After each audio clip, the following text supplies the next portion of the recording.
All of this was caused by Qin Yuanshan and his son, and the third grandfather had nothing more to say. From Qin Yuanshan's point of view, he wasn't wrong. People are selfish for their own benefit. Qin looked out the window at the darkening sky and mentioned another matter. Grandma has always been worried about my mother, thinking about the wrongs she suffered in life. Now she's even concerned that her grave might not be at peace. We plan to move my mother's grave to a quiet place during Qingming, so she can rest peacefully. Spring Land's status was awkward. Strictly speaking, she wasn't a daughter-in-law of the Qin family, nor was she related by blood, so she couldn't enjoy the family's ancestral worship. Grandpa is still alive, and with him around, the Qin family's descendants don't dare disrespect the deceased. But once Grandpa is gone, things might change. Moving it is fine. I agree, actually, Grandpa, since we're not supposed to follow superstitions now, I want to pick a lucky day. Around Qingming, I'll leave it to you. In the past, those who read feng shui would secretly do so if given a bottle of wine or some money. All right, I'll help you. Qin also needed to go up the mountain. After giving instructions, he was about to leave. I'll go with you. It's getting dark soon. Grandpa, you shouldn't go. The road is difficult, Grandma also advised. It's hard to walk on good days, and if you trip or bump into something after dark, it'll just cause trouble for Qin. Grandpa had no choice but to give up. Qin, come over for dinner tonight. I've prepared everything for you. Okay. When Qin passed by Qin Yuanshan's house, he saw the door was unlocked, indicating they had just returned from the widow's house. Since learning he wasn't Qin Yuanshan's biological son, Qin's feelings for him had cooled a lot. His demands had lessened, even disappeared. He didn't care if Qin remarried 100 times. It had nothing to do with him. Qin entered the house, took what he needed for the ancestral rites, then headed toward the family's graveyard. The graveyard was on a hillside, a large family burial site. From top to bottom, back to front, it was organized by generations, elders first, then younger ones, in a very orderly manner. Grandma's grave was separate because she was a second wife. Grandpa had died early and was buried with his first wife. Qin's biological mother, Spring Lawn, was buried diagonally in front of Grandma's grave. Over the years, weeds had grown on her tomb. Qin placed his things down, first clearing the weeds from her grave, then tidying up Grandma's tomb. There were far fewer weeds on Grandma's grave. When he returned, Qin laid out apples and snacks for the offering. Mom, I'm here to see you. I haven't been able to visit often because I've been unfilial. Please don't be angry with me. I understand everything about the past. I know how much you suffered and what kind of days you had before. When you were alive, my son was not capable and didn't understand. Now that he is capable, it's a pity you left so early, and I can't show you any respect or gratitude. I am doing very well now. I married the person I wanted, and I have my own children. I will soon be a father of 2. I promise to treat them well and love them. I will never let them experience the hardships I went through. I found my grandmother. We don't live together now, and we can't yet. Sometimes we meet. She wants to visit you, but I haven't let her. Grandma said she wants to find a place closer to you, so it's easier for her to see you. Anyway, besides Grandma, there's no one else here worth missing. Next year during Qingming Festival, I will take you away. Qin sure said many things, but felt he hadn't expressed even 1% of his feelings. He went to pay respects at his grandmother's grave again. He felt even more guilty about her. Even though she wasn't his real grandmother, she was like family to him. Qin sure didn't want to offend Qin Yuanshan, but more than that, he wanted to give his grandmother an explanation.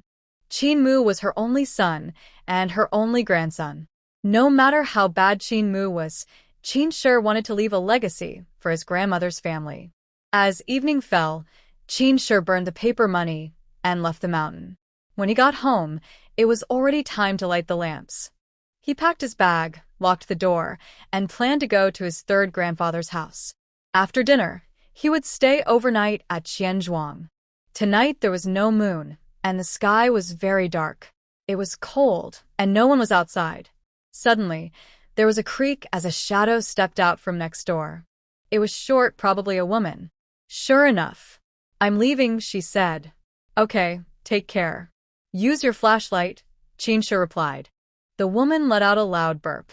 Got it. Tell your kids, the bride price is 200 yuan. Not a penny less. Alright, I get it. It's just 200 yuan. As soon as I ask, they'll happily send it back. What a bold face. Half buried in the dirt, it was still worth so much. When the woman walked away, Chinsha took a different path to his third grandfather's house. Grandma was cooking. She made boiled cabbage and some steamed buns. Why are you so late? Just talked a bit longer, so I came down late. Grandpa, guess who I saw? Who? Without even guessing, he asked. Just now, I left the door of my house, and someone came out from the other door, a woman. Hee hee. Grandpa and Grandma just smiled awkwardly. She personally said that she wanted 200 yuan as bride price, and not a penny less. Another person said that as soon as he opens his mouth, others will obediently give it back. Grandpa finally managed to say such a big attitude. Only Xiaolan can give her 35 or 50. Qin Mu, forget it. He is a person who goes back on his word. If he dares to speak to me, I won't let him marry any woman. I stayed at Grandpa's house until after 8 o'clock, then Chinsha used a flashlight to return to his mother-in-law's house. The next morning, Chinsha left early by car to go back. Qin Xiaolan, who hadn't been seen for a long time, arrived, along with Zhao Gang. Nan no longer recognized her, and no matter how she called, she wouldn't come close. When asked, she wouldn't speak. Xiao Hui asked them to sit down, and then asked if they had eaten. Xiao Hui thought about it, and decided that even if neighbors from her hometown came, she would still need to serve food. We already ate, and I know you're busy just watching Nan. Xiao Hui was a bit lazy and didn't like cooking anymore, so she went to the cafeteria to eat. Brother-in-law, we got our marriage certificate. He doesn't have many elders and my older brother is busy, so there's no plan to hold a wedding banquet. We'll just live like this. Qin Xiaolan thought for a moment. If her father came and paid for the travel expenses, and her second brother and sister-in-law came too, wouldn't she be the one paying for everything? So she decided not to hold a wedding banquet. Anyway, she was living her own life and didn't want a grand wedding. It's good. A woman cares most about how her partner treats her. Everything else is superficial. Zhao Gang assured her sister-in-law, don't worry. I have no bad intentions. I have strength and don't smoke or drink. I earn money and give it to my family. I work hard for myself, but I won't make my wife suffer. Xiao Hui smiled. You can't just work hard for yourself. You need to live well with Nan and her aunt and enjoy a good life together. Zhao Gang shyly rubbed his hands. Yes, sister-in-law, you're right. Qin Xiaolan asked Zhao Gang to go outside and help chop firewood, then took out a letter. This is from Dad. He asked for 200 yuan, but I don't know what he's planning. As long as she doesn't look for her, Xiao Hui doesn't care what Qin Yuanshan is doing. Who can know that? Only he himself knows best. Qin Xiaolan said, my life with Zhao Gang isn't very rich. We only earn 60 yuan a month. Living together and buying furniture isn't enough, and we borrowed some from others. When Dad came and asked for a lot of money, he didn't say it was a difficult matter. Why does he ask for so much? Your brother went back to his hometown. If you're really curious, wait for him to come back and ask him. My brother went back to his hometown? Qin Xiaolan was very happy that her older brother could go back, which showed that his relationship with their father had improved. Yes, your brother is going to visit Grandma Nanan's grave and will be with my mother, brother, and sister-in-law. Her older brother wasn't sure when he would return, so Qin Xiaolan decided to send back 30 yuan just in case her greedy father had an urgent matter. Xiao Hui didn't care. If her dad wanted to give, then let him. After work, Han Nana stood outside the hospital gate, but didn't see Gu Feng. Had he already left after just one visit? Han Nana didn't believe it. If he didn't pick her up, she wouldn't leave. Her colleagues gradually left, and Han Nana supported her chin, occasionally looking down the road they came from. Waiting was the hardest part. Han Nana took out a small mirror to check if her hair was messy. It was a little messy, so she took it down, combed it, and retied it.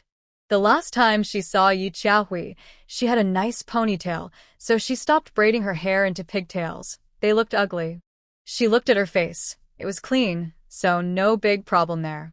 There was a smell of disinfectant on her clothes. Han Nana took out perfume from her bag, rubbed it on her hands, then dabbed it on her clothes. This way, the disinfectant smell was covered up. She really cared about her appearance for herself. But why hadn't Gufeng come yet? Han Nana was a bit angry. Who was she dressing up for? Thinking of this, she stood up and headed home. From now on, she decided not to pay attention to Gufeng anymore. He was unreliable. Her eyes felt sore, and she felt a little wronged. Gufeng, the one who held a grudge, just said one thing, and he still remembered it. Zing! A loud sound of a bicycle brake made Han Nana look up. Gufeng was standing on one leg, leaning on his bike, and asked, "Are you brave enough to walk now?" It was too late to pretend, so Han Nana admitted, "Okay." Gufeng turned his bike around. Get on. No need, I'm almost home. Really not needed? No. Good for you. Then I'll go first. Gufeng pedaled his bike, looking like a whirlwind. Soon he was gone. Today, Gufeng acted crazy. One thing after another, non-stop. Stupid Gufeng, I won't bother with you anymore. You're not worth my liking. Even though she couldn't see Gufeng anymore, Han Nana still cursed in that direction. She whispered her words. Girls should keep their dignity. Han Nana, you finally told the truth. Gufeng's voice suddenly sounded behind her. How did you get behind me? Gufeng took out a string of candied hawthorn from behind and said, I bought this for you. Since I don't stay in one place. Here, take it. Han Nana was gently pulled over. She loved eating this snack. Its sweet and sour taste. Nothing else could replace it. Is it sweet? Candied hawthorn sticks. If it's not sweet, can it be called a candied hawthorn? Since it's so sweet, are you still going to complain? Han Nana smiled shyly. I just muttered quietly, and I didn't say anything bad. Gufeng tilted his head, looking mischievous. Get in the car. Han Nana jogged up quickly, holding a candied hawthorn in one hand and grabbing his clothes with the other. Why are you scolding me? Well, why didn't you come to pick me up? Uncle Han asked if I was chasing you. I said no, so he told me to stay away from you. Then, why did you come again?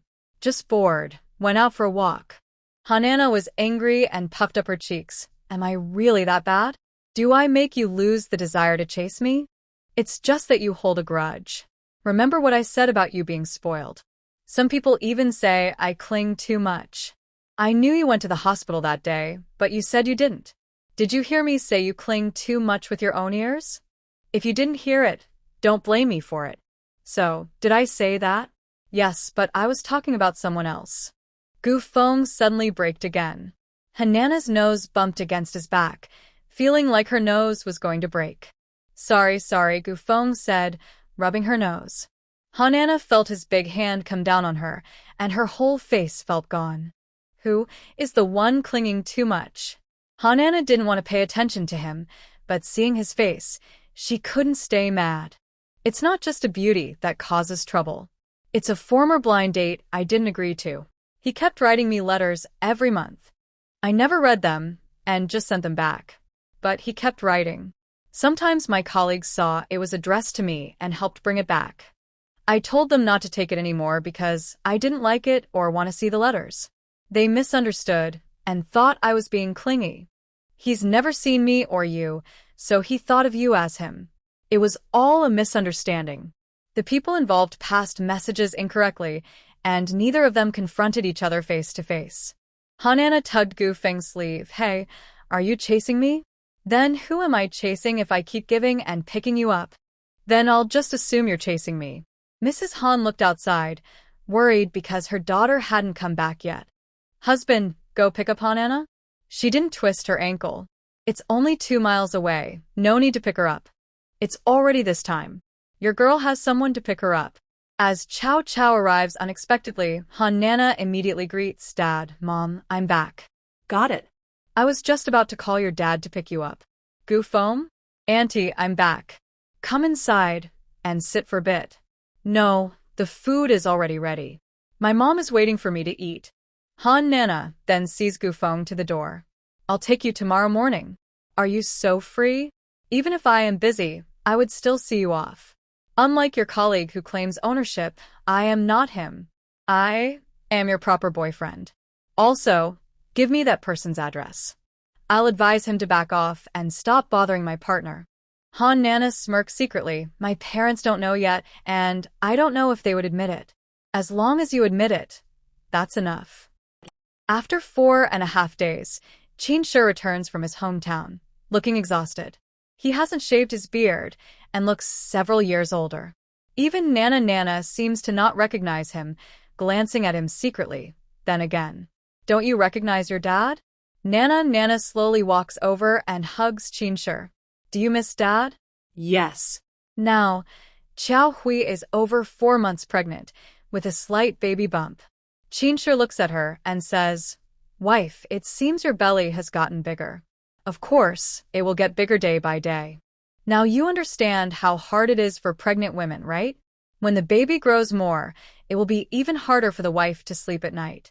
Xiao Hui has experienced these difficulties twice now. Thinking back to when she was pregnant with Nana Nana, she faced everything alone. Qin Shi feels deep guilt. Once we have the second child, we won't have more. Xiao Hui disagrees. Women are like that. It's not just me suffering. Others aren't my wife, so I don't care. What if the second is a girl?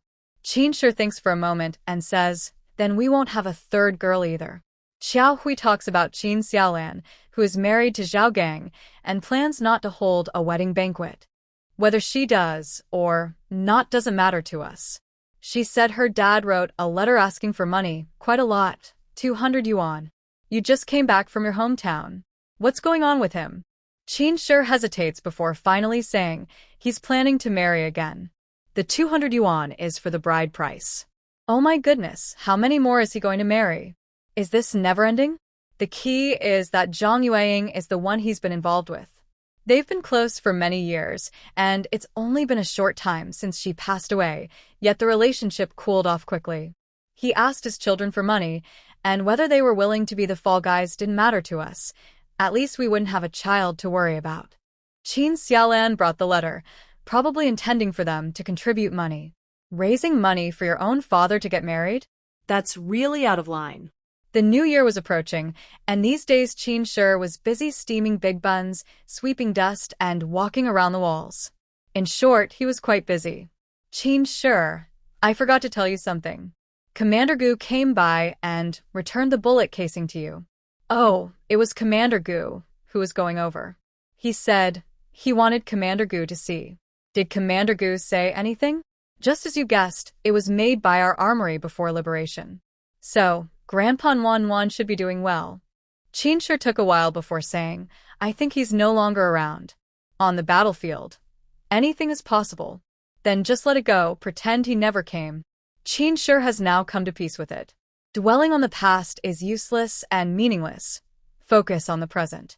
One night spans 2 years, and dawn marks the start of a new year. During the new year, Xiao Hui didn't go visiting. She only went to the east and west houses. It had snowed a few days ago, and it still hadn't melted.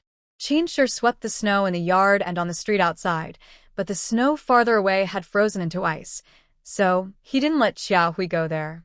Su Yan touched Xiao Hui's arm and joked, Look how nervous Qin Shi is about you. With a husband like that, what more could a wife ask for? Stop talking. Isn't your older brother good to you? He's good, but sometimes he's too soft, especially when dealing with his mother. He always lets her have her way. Just stay far away from her. Some pillow talk, and you have another helper, right? Su Yan laughed. Where's this helper? You too? Chen Xiangju waved her hand. I can't do it. I'm not going to fight. Isn't the homeland a helper? Kids are so adorable. They can handle their dad. That's really how it is. During the new year, people weren't busy, but meals still had to be prepared. Qin Shi put on an apron and, under Xiao Hui's guidance, started frying dumplings. I can do it. Are you annoyed by my nagging? It's not that I mind your nagging. I'm just worried you'll strain your neck from overdoing it. Xiao Hui didn't bother anymore. Hin Si. A strong, commanding voice called out. Here. That voice was clearly Gu Feng's. Xiao Hui quickly pulled off Qin Shi's apron. Don't let him make fun of us. Men cooking in this era were quite rare and would definitely be laughed at. As they spoke, Gu Feng entered, followed by two women, Gu Qing and Han Nana. Qin Shi looked unhappy, but Gu Feng dismissed his warning as nonsense. It's not that Gu Feng ignored Qin Shi's warning. When three people go out together to visit relatives, Gu Feng wants to come, and Gu Qing naturally wants to come too, refusing to go back even when asked. Xiao Huijia, my brother doesn't want me to come. I told him you're not so petty. It wasn't my fault last time, right? Gu Qing calls her sister, not sister-in-law, which shows her attitude clearly. Xiao Hui asks everyone to sit down, takes out some roasted peanuts for the new year, and brews tea. She then responds to Gu Qing, you can come, I don't mind smiling at people. But you tend to be a bit reckless.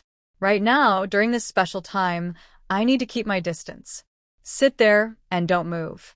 Gu Qing didn't expect Xiao Hui to be so direct. Her face turned red and pale. Xiao Huijia, I've learned my lesson. I don't have much education, but I know that saying a fall into a pit, a gain in your wit isn't quite right. What does that mean? It sounds like I've been the one losing out. Gu Feng laughs and chats with Qin Shi. Han Nana teases, Nan, do you remember Auntie? Nanan's chubby little hand hugs Han Nana's arm, swinging it happily. Xiao Hui says, Nan, be good and don't bother Auntie. Not everyone likes children, and not everyone likes other people's kids. It's okay. I like children. They're chubby and lively, very cute. Gu Feng sits with her, tilts his head, and asks, you like children? In front of so many people, Han Nana didn't expect Gu Feng to ask that. She's still a young girl not yet married, and his words are straightforward. Wouldn't he ask privately? You don't like them? I do. It seems there's something between them. On New Year's Day, you have to drink alcohol, right? Qin Shi takes out some wine and asks, want a shot? Gu Feng declines, forget it, I won't drink. Someone keeps telling me that drinking is bad for health. Han Nana is now his official girlfriend, someone he plans to be with forever. So naturally, he keeps his drinking in check. Then I won't drink either. Qin Shi puts the wine away. When will you start work? Qin Shi replies, I haven't received the notice yet. How about you? My dad wants me to go to a grassroots training program. I might be stationed at a separate camp. Everyone knows that someone like Gu Feng wouldn't stay stationed outside permanently. It's just a temporary phase. Being stationed outside is good for training. Commander Gu's decision is right. I understand, so I accept it happily. But Mirenmai couldn't accept it. Her husband's position was clear, so why was her son being sent to a remote, uninhabited place? Gu Liao Yuan was very angry. What do you mean by a remote, uninhabited place? Every inch of our country's land is important and needs to be defended. Gu Feng is still young and should get some experience. His father risked his life, so his son deserves to enjoy life. If you insist on sending him, I will doubt your motives. Gu Liao Yuan angrily scratched his head. Because of an old comrade's request, he cared a lot about Gu Feng's growth from a young age. He was worried he might neglect him or lead him astray, which would be a betrayal to his old friend. Gu Feng's career was going smoothly. The only thing he lacked was experience and responsibility, like Qin Shi. Sending him out was good for him. But the narrow-minded woman not only refused to see this, but also maliciously suspected him. You should ask Gu Feng before speaking. If you doubt my intentions toward him, I won't interfere in his affairs anymore. Ignoring him was not an option. Keeping him close to you makes it easier for him to leave when you're around. Gu Liao Yuan brushed past her. I don't have that ability. You handle it. Mirenmai was unconvinced. If she went, she could do it. Did she think she couldn't succeed? Mirenmai visited Minister Zhao under the pretense of New Year greetings. He used to be Gu Liao Yuan's comrade, and their wives got along well. Minister Zhao was at home. Happy New Year, Minister Zhao. Happy New Year, sister-in-law. Mrs. Zhao brewed tea, and Minister Zhao put on his coat, ready to go out. As a woman, she thought it was better for him to stay at home. Minister Zhao, I need to talk to you privately. Can we step aside? Minister Zhao gave his wife a look, and she went to the kitchen to clean. Sister-in-law, just say what you need. No need to hold back. Regarding Gu Feng's work, I don't agree with him going to such a tough place. Minister Zhao explained, sister-in-law. That's Gu Lao's decision, not mine. I know. Gu Lao didn't ask for my approval or Gu Feng's. His father risked his life. Isn't that enough? This decision doesn't count. Gu Lao has already apologized to Gu Feng. When Gu Lao made this decision, Minister Zhao didn't quite understand. Gu Feng grew up in such a family, so his future was assured. Besides, Gu Feng wasn't even his biological son. Why was Gu Lao making things difficult? Sister-in-law, let me revise that. I'll rearrange Gu Feng's work. Renmai changed the subject. If Gu Feng doesn't go, is there a new candidate? That still needs to be studied. I have a person I can recommend. Gu Feng has a comrade named Qin Shi who is going for further studies with him. Both old Gu and his son think he is suitable. Minister Zhao's first thought was that Qin Shi had conflicts with the Gu family, but he couldn't ask directly. Okay, I will arrange it. Lu Damei returned with her son and daughter-in-law on the 6th day of the Lunar New Year. Since Yao Sumei's ex-husband's 2 children were staying at her older sister's house, she missed them after a long time. Yi Hongcheng got married. The workplace can provide 2 rooms. One more room was freed next to the original dormitory. Yi Hongcheng knocked through the middle wall, dividing it into an inner and outer room. The kitchen was temporarily used, and once spring thawed, Yi Hongcheng planned to build a proper kitchen. Yao Sumei owns a house, and Yi Hongcheng said he didn't marry her just for the house, because there were rumors among colleagues that Yao Sumei was after Yi Hongcheng's youth, and Yi Hongcheng married her because she had a house and 2 children. After marriage, they moved into the company-provided house, and the 2 children came along. On the day they moved in, Qin Shi and his family of 3 also arrived, as a family gathering and a housewarming celebration.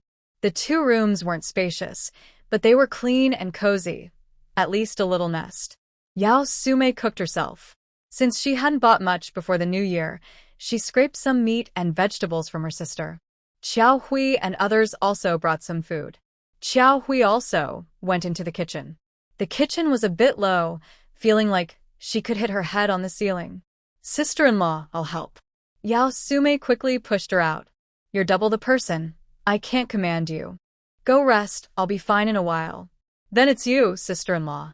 Yao Sumei scolded her little sister-in-law with a smile. What are you being polite for? You're returning to your parents' home. You're a guest. Brother and sister-in-law should be busy. Xiao Hui could only go back to her room and sit. Nuan and her brother and sister were already playing together.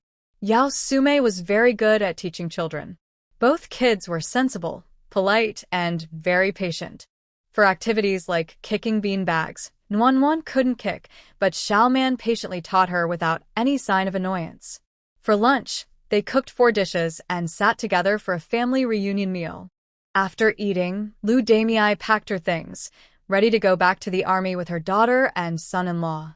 Yao Sumei took a piece of cloth from a wooden box and handed it to Lu Damei. Mom, this is the fabric I tore for you. Little sister-in-law has good taste. Let her help plan what style to make. Xiao Hui usually made a set of clothes for her mother in spring and summer, mostly sewing them herself. I have clothes to wear.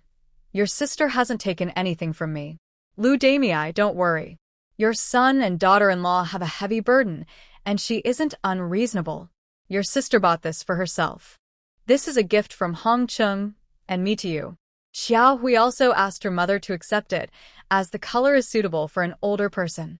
On the bus, Xiao Hui quietly asked Lu Damei, Mom, are you still unhappy with your sister-in-law? How many mothers-in-law and daughters-in-law get along well? I won't make things difficult for her. Do you believe I am satisfied? Xiao Hui smiled and said, That's right. I guess your sister-in-law isn't expecting much from you. Not making things hard for her is good enough. Keep this attitude. If you make things difficult for her, you're also making things hard for my brother. He will definitely become distant from you. Lu Damei rolled her eyes and said, Stop trying to lecture me. She added, You say it so smoothly. Lu Damei called her sister-in-law. She truly is my sister-in-law. I recognize my brother, so I naturally recognize his wife. Lu Damei isn't unreasonable, she's still adjusting. A few days later, Qin Shi went to the military camp and didn't return for a long time, missing lunch. Why are you so late? The food is in the pot. If it cools, just turn on the fire again. Qin Shi lifted the lid and checked. It's not cold. It can be eaten. Then serve it out. I just got into bed and don't want to get up. My legs hurt from the cold. No need. I'll serve myself. Qin Shi served the food, pinched a steamed bun, and ate it with a plate of stir-fried tofu. Xiao Hui asked again, did you meet up with your old friends? Qin Shi's hands fidgeted but finally told her, I'm being transferred somewhere else. Really? Where to? Honestly, Xiao Hui had finally adapted and grown fond of the neighbors nearby. She didn't want to be transferred to another place, facing unfamiliar neighbors and having to start over. To Guhua County, 200 miles west. There's a battalion stationed there. I'll be the deputy battalion commander acting as the battalion commander. Xiao Hui knew nothing about Guhua County. She asked, when are we leaving? Should I start packing now? They needed to pack clothes and supplies, which would take some time. She had to start planning now. Qin Shi said, the environment there is tough. It's right next to the desert. You and the kids will find it hard to adapt. I plan to report this to the leaders. If you stay here, I'll come back when I have leave. Isn't that the same as not accompanying the army? Then Wan and I might as well go back to our hometown. You can visit once every 2 or 3 years. Qin Shi became serious. I'm not joking. I mean it. Then, I guess I'm right. It's just like when I wasn't with the army. It's still different. You live here, and we're separated by 200 miles. If you lived in your hometown, we'd be over 1,000 miles apart. I think if you can live there, Nan and I can too. Please don't be stubborn, okay? Xiao Hui firmly refused. I'm not being stubborn. If others can live there, I can too. Gu Feng, holding his appointment letter, went straight to see Gu Liaoyuan. Report. Come in. Gu Feng pushed the door open. Dad, didn't you say I should go get some experience? Why am I still here? The appointment letter clearly stated that Gu Feng would be the battalion commander of a certain unit. How can this be? Who went to Goody County then? Qin Shi. How does Qin Shi meet the requirements? It's not right for his wife and children to go with him. I think so too. Who made this ridiculous decision? They took my spot and gave it to Qin Shi. I was supposed to go for experience, but Qin Shi is being sent away. Gu Liaoyuan made a shushing gesture. Let's talk about this so no one overhears. It's no use rushing now. I'll find out why. We weren't notified in advance. Minister Zhao patted Gu Liaoyuan on the shoulder. Old friend, I've already kept Gu Feng here. Is there anything else you're unhappy about? Gu Liaoyuan asked back. I already made it clear.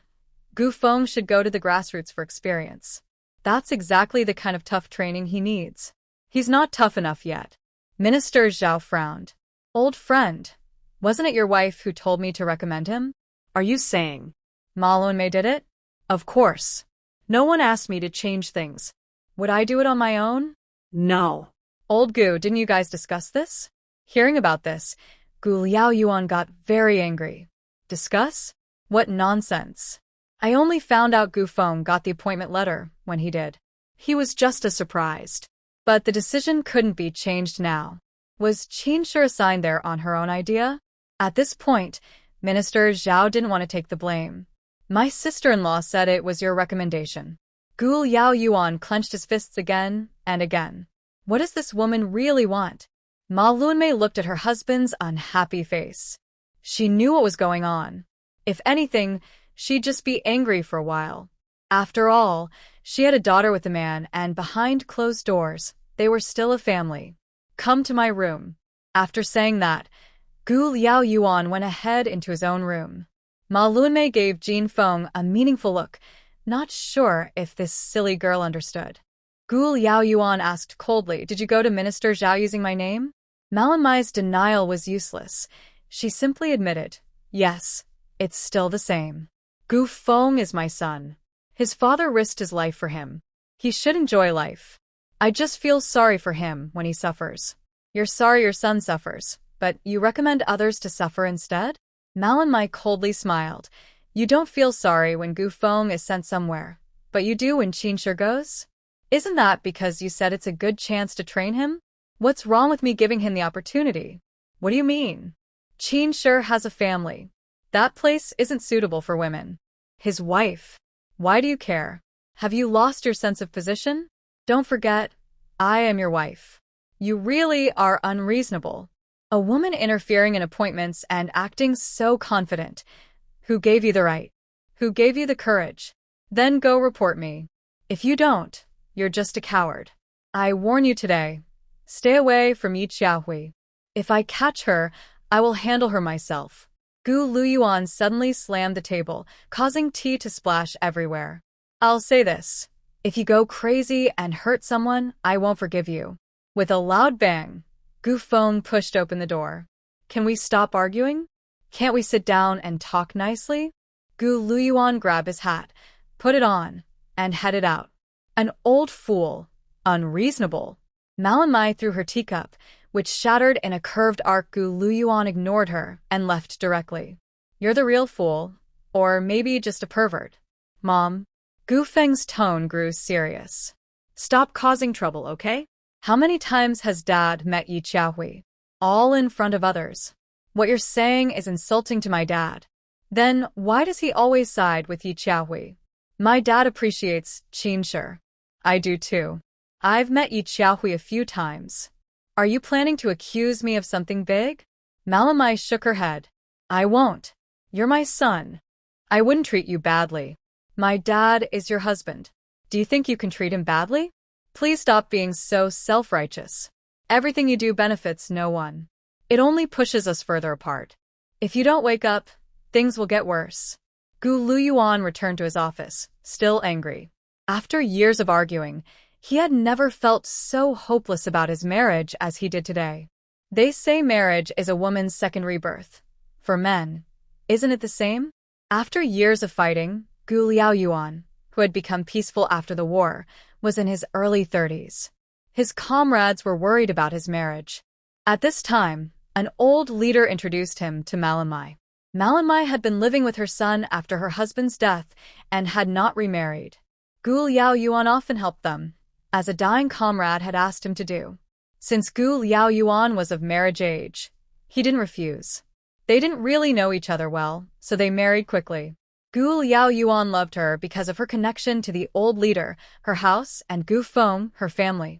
Their hopes and reality were very different.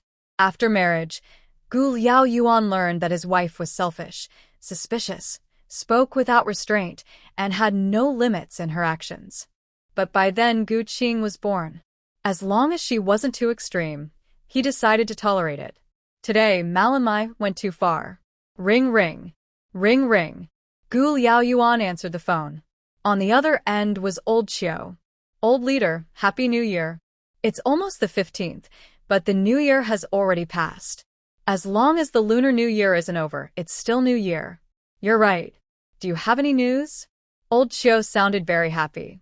Yes, I have news. Chunlan's husband is Qin Yuanshan. After Chunlan had her first son, she became ill and passed away.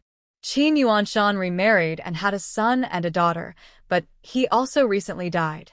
Get to the point. The main thing is her eldest son is serving in your unit. His name is Qin Shi. I heard he was promoted and his wife and children have joined the army. Gu Liaoyuan couldn't remember the rest of the details. Qin Shi was Chunlan's child? How could that be a coincidence? How much did Qin Shi know about Chunlan's situation? Gu Liaoyuan didn't think much about other things. He ordered the guard, report Qin Shi's personal information. The guard quickly returned with a note. This is Qin Shi's personal info. Good, you can go now. The record showed Qin Shi's birth date. Based on a 10-month pregnancy, Chunlan must have been pregnant 2 months after Gu Liaoyuan left. So, Qin Shi probably wasn't his son.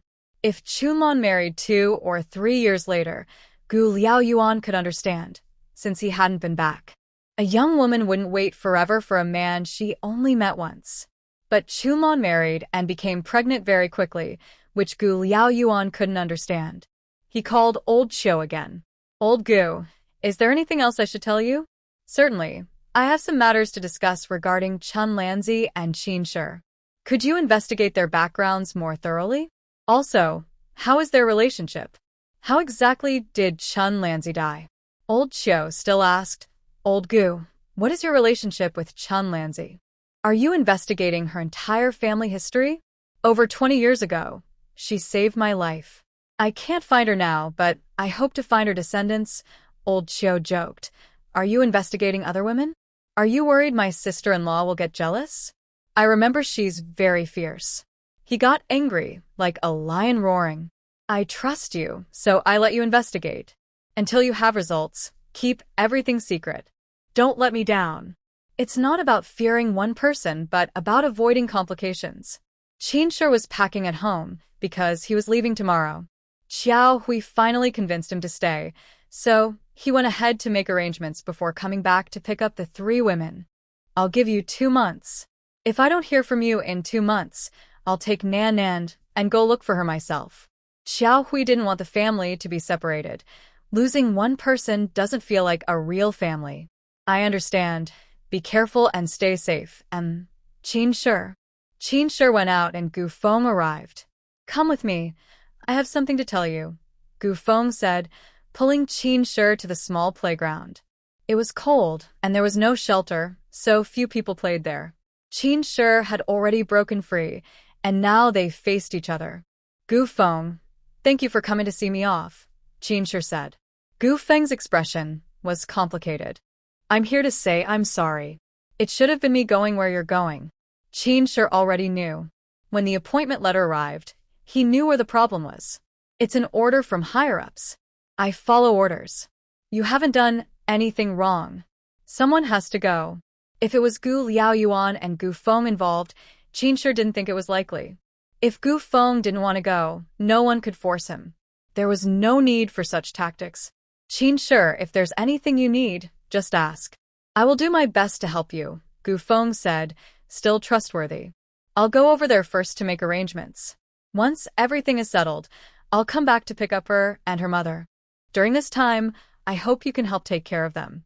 If you need anything, just ask for help, Qin Shi said. Don't worry, I'll do whatever I can to help, Gu Feng replied. The next day, Qin Shi took a car to leave, sent by the military. As he was getting on, Gu Qing saw him just in time. Gu Qing ran back to ask Gu Feng. He was transferred to a very difficult place. Why was he transferred? He just started a training course. Even if he doesn't get promoted, he should at least keep his original position. You should ask our dear mother about this. Gu Qing knew that Qin Shi was transferred because of her mother, and she was very angry. She argued with Manhwa. I know you look down on him and always try to suppress him. Are you trying to keep him away so that my hopes are broken? Manhwa didn't reply. She didn't expect that her decision would offend her husband, causing him not to come home at night, and also offend her son. Now, even her daughter is questioning her. How is Qin Shi so powerful that he can control the whole family? Mom, I am so disappointed in you. How can you be so selfish? I did it for your good. When people are in a low point, they tend to cling to the past. He prefers to stay because of this, and maybe he'll come back and ask you. When that happens, it will still be your decision. Some of these words make sense, so Gu Qing stopped criticizing her. Really? Are you doing all this for me? Not entirely.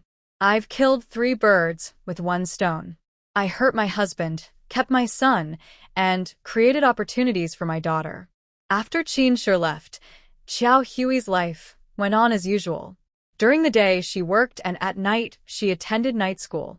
Xiao Hui took Qin Xiangju with her. Every evening from 7 to 9, she studied for 2 hours. Xiao Hui was enrolled in a finance and accounting class. She used to see others counting on an abacus, very lively and energetic. Now that she's grown up, her thoughts have changed. Envy has turned into a way to make a living, a skill to make herself stronger. Qin Xiangju attended a sewing class. She didn't expect much, just wanted to make clothes for her children so she wouldn't have to spend money on others. Xiao Hui, are you really going to follow Qin Shi to serve in the army? Yes, Nanan's father is there, so I want to be where he is. If I follow him, we'll be apart, so why should I go? Qin Xiangju explained to her, I heard from Lao Shao that it's very tough there. There's no hospital, only a clinic. Aren't you worried about giving birth in such dangerous conditions? The conditions there are incomparable to here. Every road has a way out. There are still a few months before I give birth. We'll see then. Lao Shao also said, Are you sure you're not being targeted by someone? Sister-in-law, don't talk about breaking unity. Wherever we are, we're defending our country. Qin sure, and I have no objections. It's already a fact. Complaining is useless. Every place needs someone to work. After half a month, Lao Chiu finally called. Old Gu, I found out the truth. Do you want to thank me? How should I thank you? My youngest son wants to join the army. I'm more at ease if he's with you. His health and morals are good, so he can come to me. Good. I heard that Qin Shi's father didn't like him and never raised him. It was his grandmother who took care of him until he was a teenager, and he joined the army at 17. After Chunlon married, she got pregnant with Qin Shi. He was born prematurely, 2 months early. Gu Liaoyuan's head was buzzing. Premature by 2 months. Could it be that he wasn't really early, but just an excuse to hide an unplanned pregnancy? If Qin Shi was born full term, then the date matches. Could it be that Qin Shi is his son, and that one reckless act caused Chunlon such deep pain? Chunlon married before waiting 2 months, which makes sense. Not to mention that era, even today, unplanned pregnancies are frowned upon by society. She was pregnant, and the father of the child was unknown. Besides marriage, what other options did Chunlon have? Gu Liaoyuan harshly slapped himself. He was the real culprit. His impulsive act caused Chunlon's early death and Qin Shi's difficult childhood. In early February, Grandpa wrote a letter. Before Qingming, February 26th was a good day to move the grave. Xiao Hui resealed the letter and sent it to Qin Shi. Qin Shi asked his superior for 6 days off. To save time, he communicated with Yang Yinghong and returned directly to his hometown. Grandpa had already arranged the workers. The next morning, they went to move the grave. All the ritual items and offerings were prepared, and Qin Shi went to bed dressed. He couldn't sleep, thinking too much. It wasn't until 2 roosters crowed that he finally drifted into a light sleep. At dawn, Qin Shi was awakened by Grandpa. Let's go. It must be done before noon. Hurry up so we don't delay. They arrived at the cemetery just as dawn broke. Others set up incense tables, lit incense, and Qin Shi arranged the offerings. After the ceremony, the incense tables were taken away. Qin Shi lit some paper money and bowed 3 times with respect. Listen carefully. When the auspicious time comes to open the grave, don't be startled. Please take out your true bones and put them into the new home to enjoy happiness, leave the suffering sea, move to a blessed place, rest peacefully forever, and ensure your descendants' safety and smooth life. Grandpa loudly shouted, Leave the outsiders. Let's begin. I don't know how long it was before someone suddenly called out, Grandpa, I can't see the bones. Grandpa Sen couldn't quite believe it. Could something like this really happen? Really, only the coffin board remains. Qin Shi had been standing outside all along. Inside the tomb, there was only a rotten coffin board, completely empty. Qin Shi jumped down, crying out, Impossible. This can't be. Where is my mom? Where is she? Even after dozens or hundreds of years, there shouldn't be no trace at all if someone was gone. Qin Shi, come up now. 2 people helped him back up. Such scenes are most heartbreaking for the family members. People below asked, Grandpa San, what should we do? Come up first and rest. We'll talk more later. Qin Shi clearly couldn't accept it. He held his head and said nothing. Grandpa San patted his shoulder. Qin Shi, now you need to make a decision. Qin Shi looked up and asked Grandpa San, what do you think is going on? Grandpa San had lived for many decades. From his parents' generation to his grandparents, he had never heard of such a situation. How could nothing be left behind? Grandpa San, what should I do now? There's no other way but to restore it to how it was. In the end, everyone came up and restored the grave to its original state. Grandpa Sen ordered everyone, keep your mouths shut. Don't gossip outside or at home. We are all Qin family. Making a fuss won't help anyone. A few people nodded in agreement. After the memorial, Qin Shi divided the offerings among them. They took some home for the children to eat. Each person was given a bottle of wine and 2 packs of cigarettes, which they shared. Qin Shi and Grandpa Sen lit a fire outside, warmed their backs and fronts, then returned home. Grandma San was in the yard sunbathing. She asked, "You're back so early? I haven't prepared dinner yet. I didn't expect you so soon." The 2 men said nothing. Seeing the tense atmosphere, Grandma Sen also went inside. "What happened?" "Boiled some water. Drink first." Grandma San poured 2 bowls of plain boiled water. Grandpa San finished drinking and said, "In Chum Monzi's grave, there's only a rotten coffin board. Nothing else." Grandma San was clearly startled. How could that be? "There's no point in trying to figure it out now. Just keep things as they are. No one should mention it in the future." Oh. Suppressing her doubts, Grandma San started to prepare dinner. As she was getting old and tired, she called her daughter-in-law to help. Qin Shi asked Grandpa Sen, "Do you think my mom might still be alive?" Grandpa Sen immediately denied it. How could that be? "Your mother is the old clothes we watched her wear. The coffin stayed in the hall for 2 days, and it was nailed shut. How could she still be alive?" That afternoon, Qin Shi took a bus to the provincial city. Grandma was still waiting for news. As soon as Qin Shi left, Qin Yuanshan hurried to the 3rd uncle's house. Spring Orchid is his wife. Qin Shi said nothing, didn't even greet anyone, just came to move the grave. Isn't that unreasonable? Spring Orchid is at most your sister. Qin Shi isn't your son. Because of your irresponsible son, didn't you cut ties with Qin Shi? What are you planning now? I haven't gathered enough bride price for the widow. Anyway, he gave me 100 yuan. From now on, I have nothing to do with him. Go to. I don't believe a word you say. You've said nonsense like this more than once. Do you really want to tear apart Qin Shi? Are you willing to ruin everything over that common widow? Qin Yuanshan was at his wit's end. His daughter only had 30 yuan, Qin Mu and his wife divorced, and the unborn child was lost. He was too busy to care. The widow kept pressing for money, 200 yuan, not a cent less. Without a wife, he felt it was impossible. Get lost. If you dare ruin Qin Shi, I'll ruin you. Just your hooliganism could land you 7 or 8 years in jail.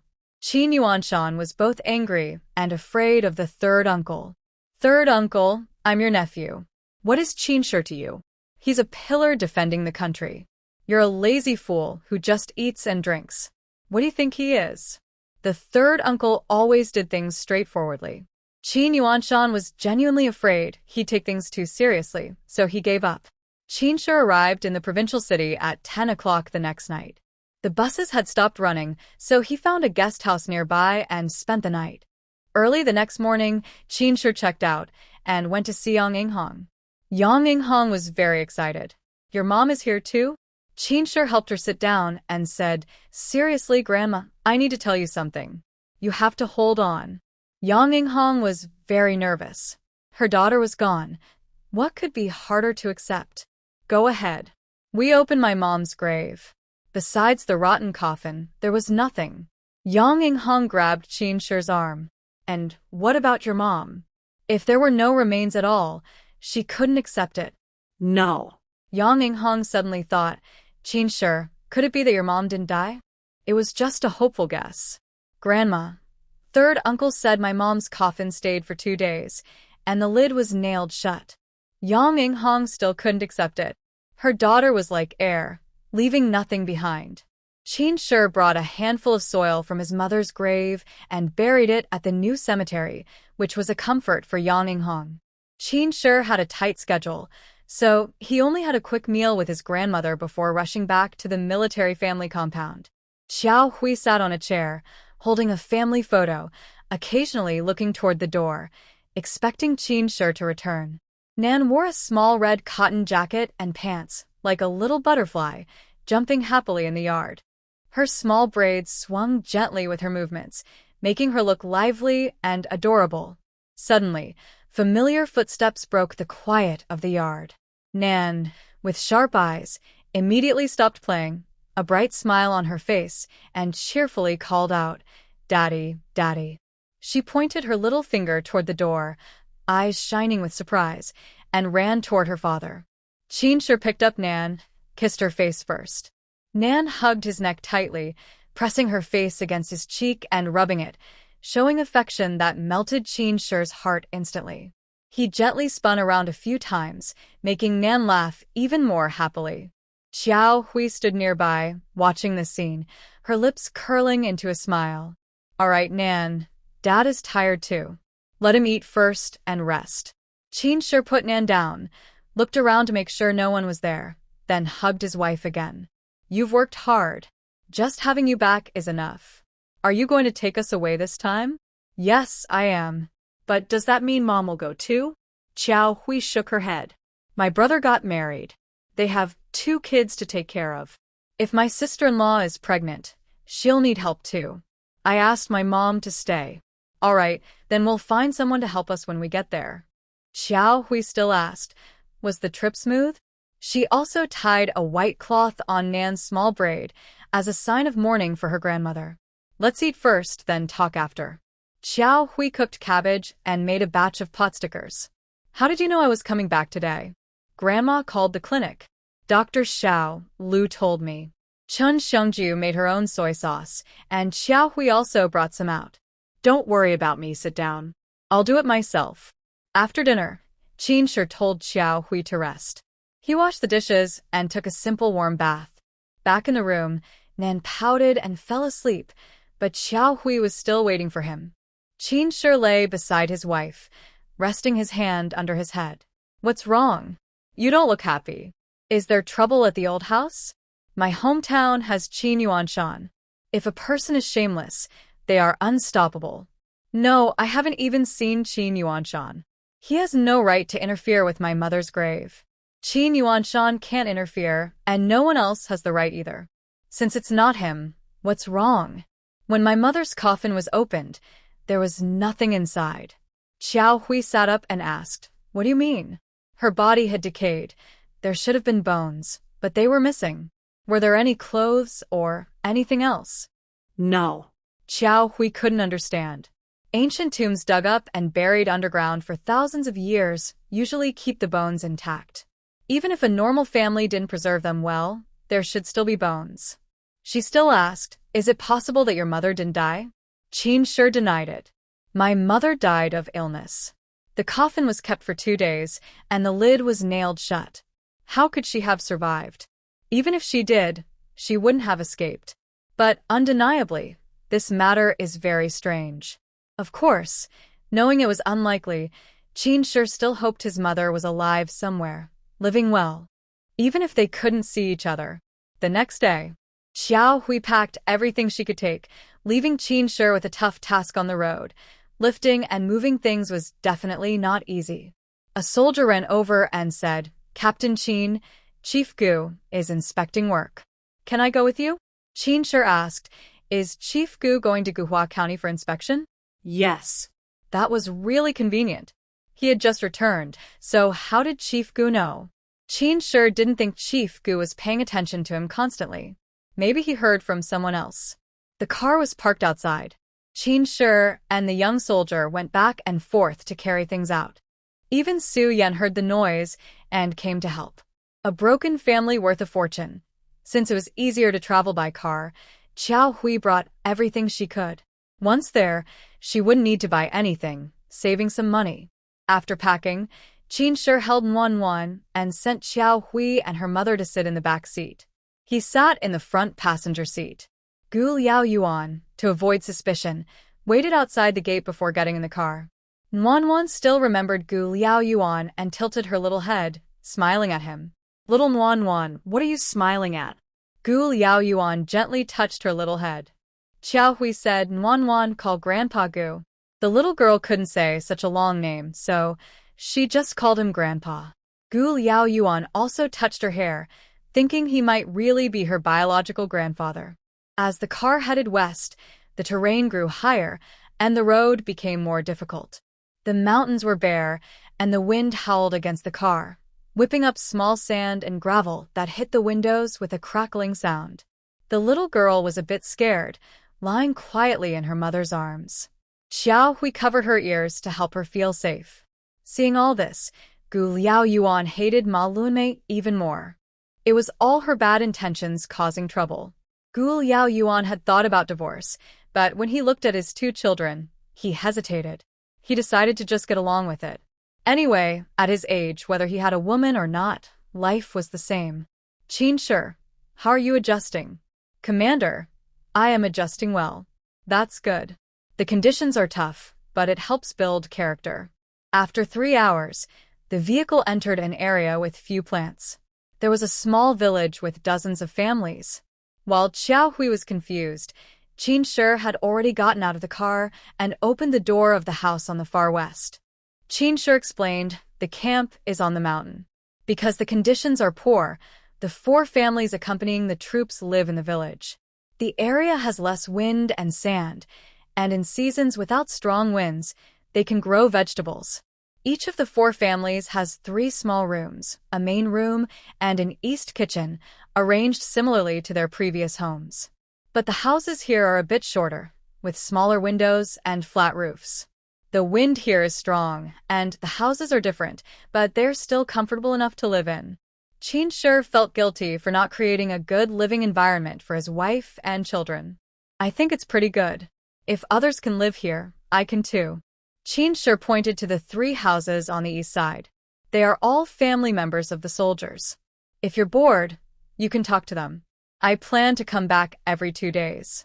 Qin Shi was acting as the acting camp commander, setting an example. Yes, having company makes me less afraid. Qin Shi, can I get a puppy? A dog raised since childhood could be a playmate for Nanny and also guard the house. Sure, I'll ask around. Qin Shi and the young soldier carried down the belongings, set up the stove, then went with Gu Liaoyuan.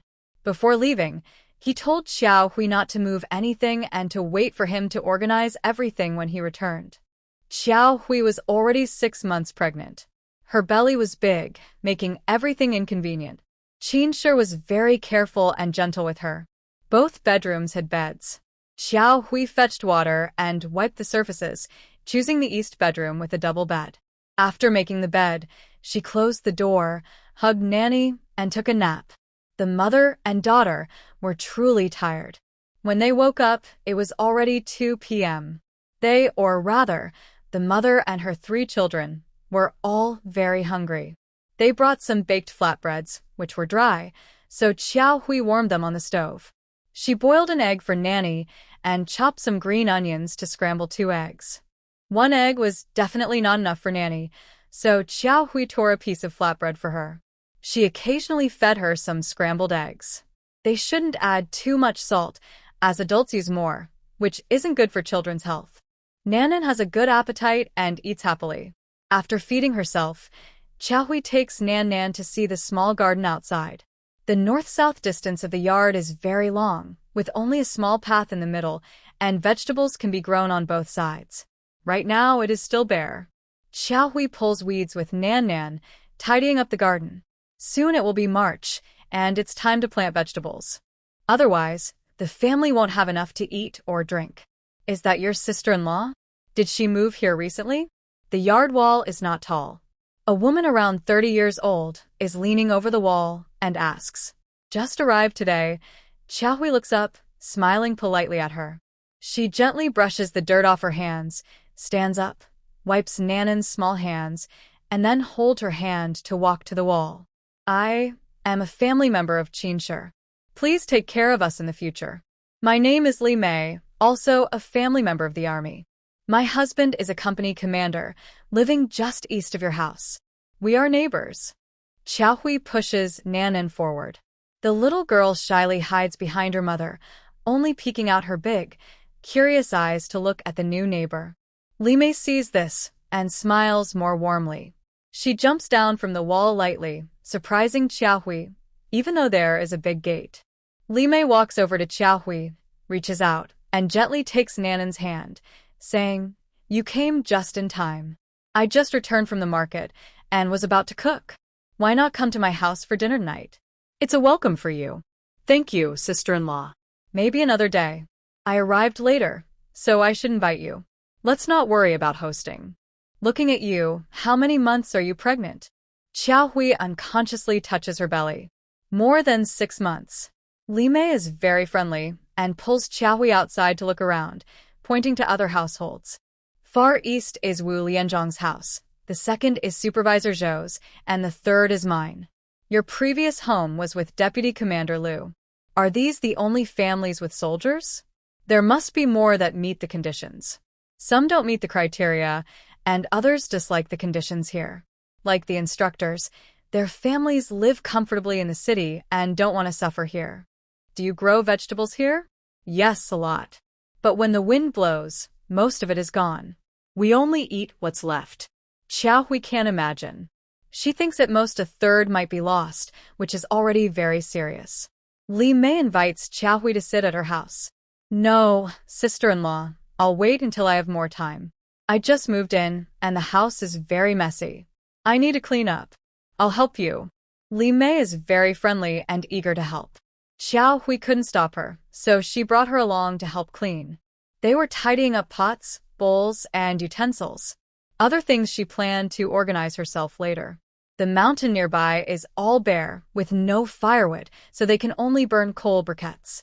It costs a lot of money, and even with the small monthly subsidy, there's barely anything left. Li Mei has 2 daughters, aged 8 and 5. She doesn't have to take care of them much anymore. Her eldest should be in school now, right? She's in 1st grade, and the younger one is in a nursery class. They come home together, so she doesn't need to pick them up. They attend a local school about 3 or 4 miles away. That makes things easier for sister-in-law. I'm too restless to stay idle. I feel uncomfortable just sitting around, so I tend to the small vegetable garden and go to the camp cafeteria in the afternoon to help steam buns. Li Mei looked at the time. I have to go to the cafeteria now. I can't stay longer. Xiao Hui saw her off. In the afternoon, Xiao Hui finished pulling weeds in the vegetable garden. Seeing it was getting late, and unsure if Qin could come back, she made some dumpling soup, fried some shredded potatoes, and paired it with flatbreads for dinner. Suddenly, there was Qin's voice outside. Nanny had already run out quickly, tiptoeing to open the door with her chubby little hands. Qin was on the other side of the door, asking Nanny to move aside before opening it. Daddy, Daddy. Xiao Hui stood at the kitchen door. This girl, it's like she's competing with someone. As soon as she hears a sound, she runs outside. Qin handed the steamed buns he brought to Xiao Hui. There are 4 big buns inside. You and Nanny can have them. Have you eaten yet? Not yet. Soon, Commander Gu will come over, and he plans to stay here tonight. Oh. Xiao Hui was surprised. Is there no guest accommodation in the camp? Yes, but the wind and sand are strong there, and it's hard to sleep when the wind blows. They can only stay downstairs. Since Qin insisted on coming, Xiao Hui couldn't stop him. Put Nanny down, wash your hands, and come eat. Not in a hurry. I'll fetch 2 buckets of water first. Xiao Hui was curious. Is it far? Not far, about a mile or so. Xiao Hui stuck out her tongue. That's not far at all. What she didn't know was that it was actually very close. Qin carried 2 loads of water, filling the water jars completely, then covered them tightly. Only then did he wash his hands and eat. Where do I wash clothes? I'm not sure. I'll ask sister-in-law later. Neighborly May's wife came over this afternoon, jumping down directly from the wall. Qin said, I've heard about it. Lieutenant Lu's wife is quite free-spirited. That's really too free-spirited, isn't it? After eating, Qin went to make the bed in another room. Luckily, he brought enough bedding. It's almost 9 o'clock. Gu Liaoyuan, protected by 2 soldiers and Xiao Wang, finally arrived at Qin home. Xiao Wang, you can stay. The 2 of you go back. The 2 soldiers looked at Qin Qin said, go back now. The soldiers then returned to the camp. Xiao Wang had to sleep on a bench outside for the night, feeling a bit wronged. Yi Xiaohui waited to greet Gu Liaoyuan, then went inside to rest. Xiao Wang, you go outside to guard. I need to talk to Qin Xiao Wang went to stand outside the gate. Gu Liaoyuan turned to Qin and asked, did you bring the bullet casing? Bring it with you. There was a high chair in the west room. Gu Liaoyuan sat on it, and Qinshi sat on the edge of the bed. Gu Liaoyuan asked, "Did you bring the bullet casing?" "Yes, I did." "Look carefully. Is there writing on the bottom?" Qinshi used a flashlight to check the bottom. Yes. "Look carefully. What does it say?" Qinshi examined it closely. Because it was old, some characters were unclear. "Is the last one Yuan?" He didn't dare say more. Gu Liaoyuan sighed in relief. 3 characters. Gu Liaoyuan. "I carved them myself back then." Qinshi clenched the bullet casing tightly in his hand. Since learning about his origins, Qinshi had imagined how he would face the moment he found his father. That father who gave him life but abandoned his mother, missing for over 20 years. Qinshi wanted to see him, but also didn't.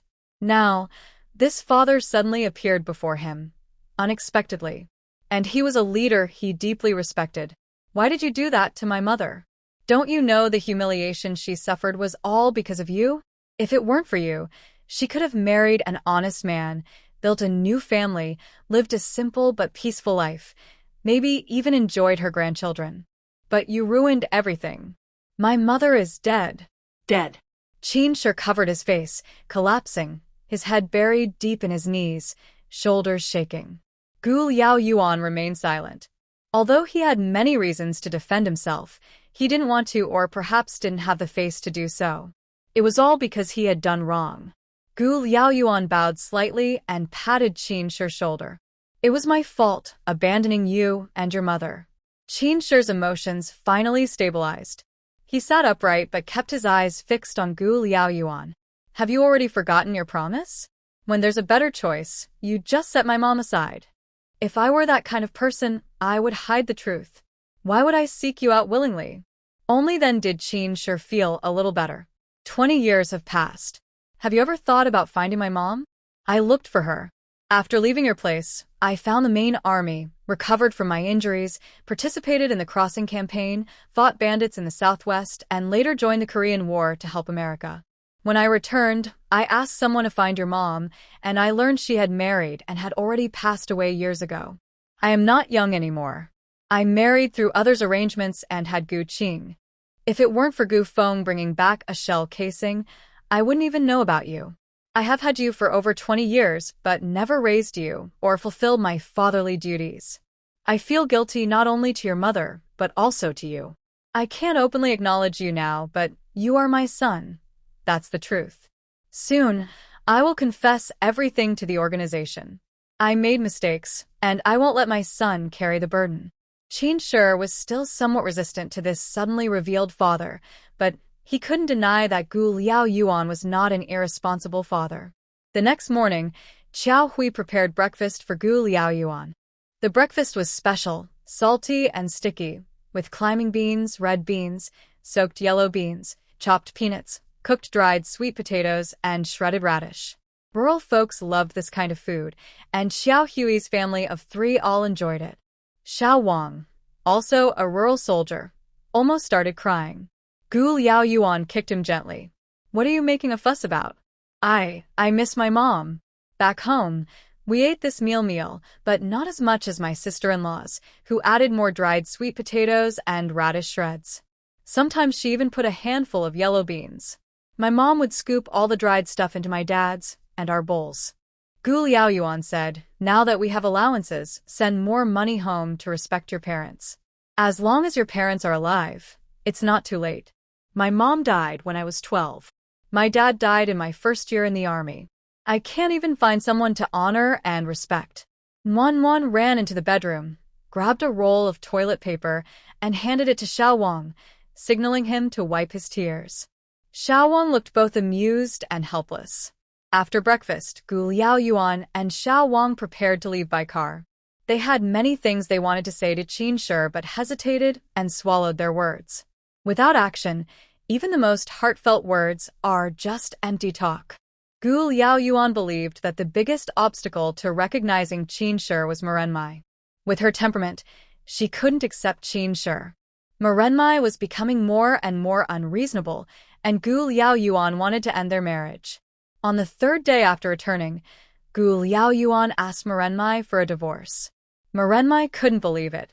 She was over 50 and she was going to be abandoned? That was unacceptable. I won't divorce. I've been with you for so many years. I gave birth to Gu Qing for you. I kept the Gu family going. I haven't done much, but I worked hard. You want a divorce? No way. Gu Liao Yuan was not hysterical. He sat calmly in front of Mirenmai. We've been together so many years. Only we know how tense our relationship is.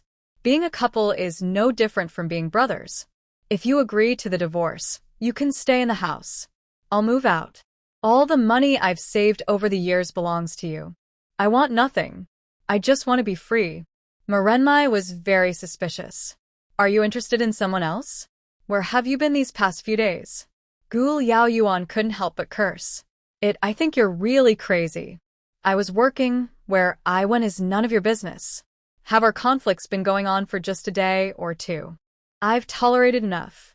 Today, I'll say this clearly. No matter what you say, I won't divorce. I've been married 3 times, and I can't afford to lose face. Do as you like. I will submit a divorce application to the authorities. Once I decide something, no one can make me change my mind. Arguments between the two were common. They would argue, then sleep in separate rooms. But they had never mentioned divorce before. Mirenmai never thought it would become so serious this time. It's not easy to stay calm. Mirenmai quickly sought help, crying to her son and writing a letter to her daughter. No child wants their parents to divorce. Even maintaining superficial harmony is better than divorce. Gu Qing couldn't comfort her for now, but Gu Feng was someone she could rely on. Gu Liao Yuan had been staying in a single dormitory in the military camp, eating at the canteen. He felt peaceful and quiet. When he had free time, he read the newspaper. Dad. Gu Liao Yuan looked up and asked, "Why are you here?" "I'm here to pick you up." "It's been so long. You should have calmed down by now, right? Do you think I'm just sulking? You and my mom have been married for so many years. You know her temper. She's not easy to deal with.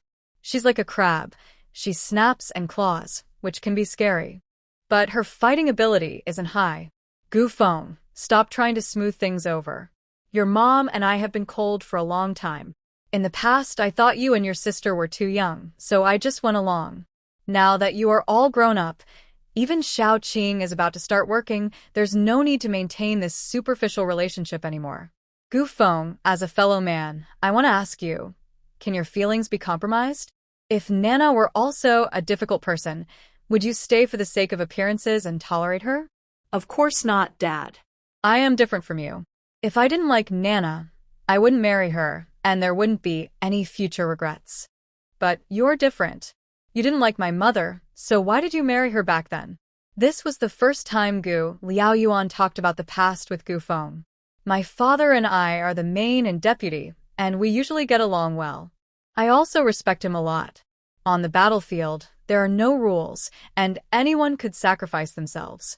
Gu Liao Yuan's 3 brothers, even if he's gone, have others to take care of our parents. They are free and unburdened, except for one person who cannot be spoken of outside the family. Gu Feng's biological father, Ling Sihai, is different. His son is still young. If he sacrificed himself, only his widow and child would be left. Ling Sihai asked Gu Liao Yuan, if he were to sacrifice himself, he hoped Gu Liao Yuan could help take care of his son. Ling Sihai's words proved true. He died in a battle. During this time, Gu Liao Yuan sent money twice a year to support Ma Luanmei in raising her child.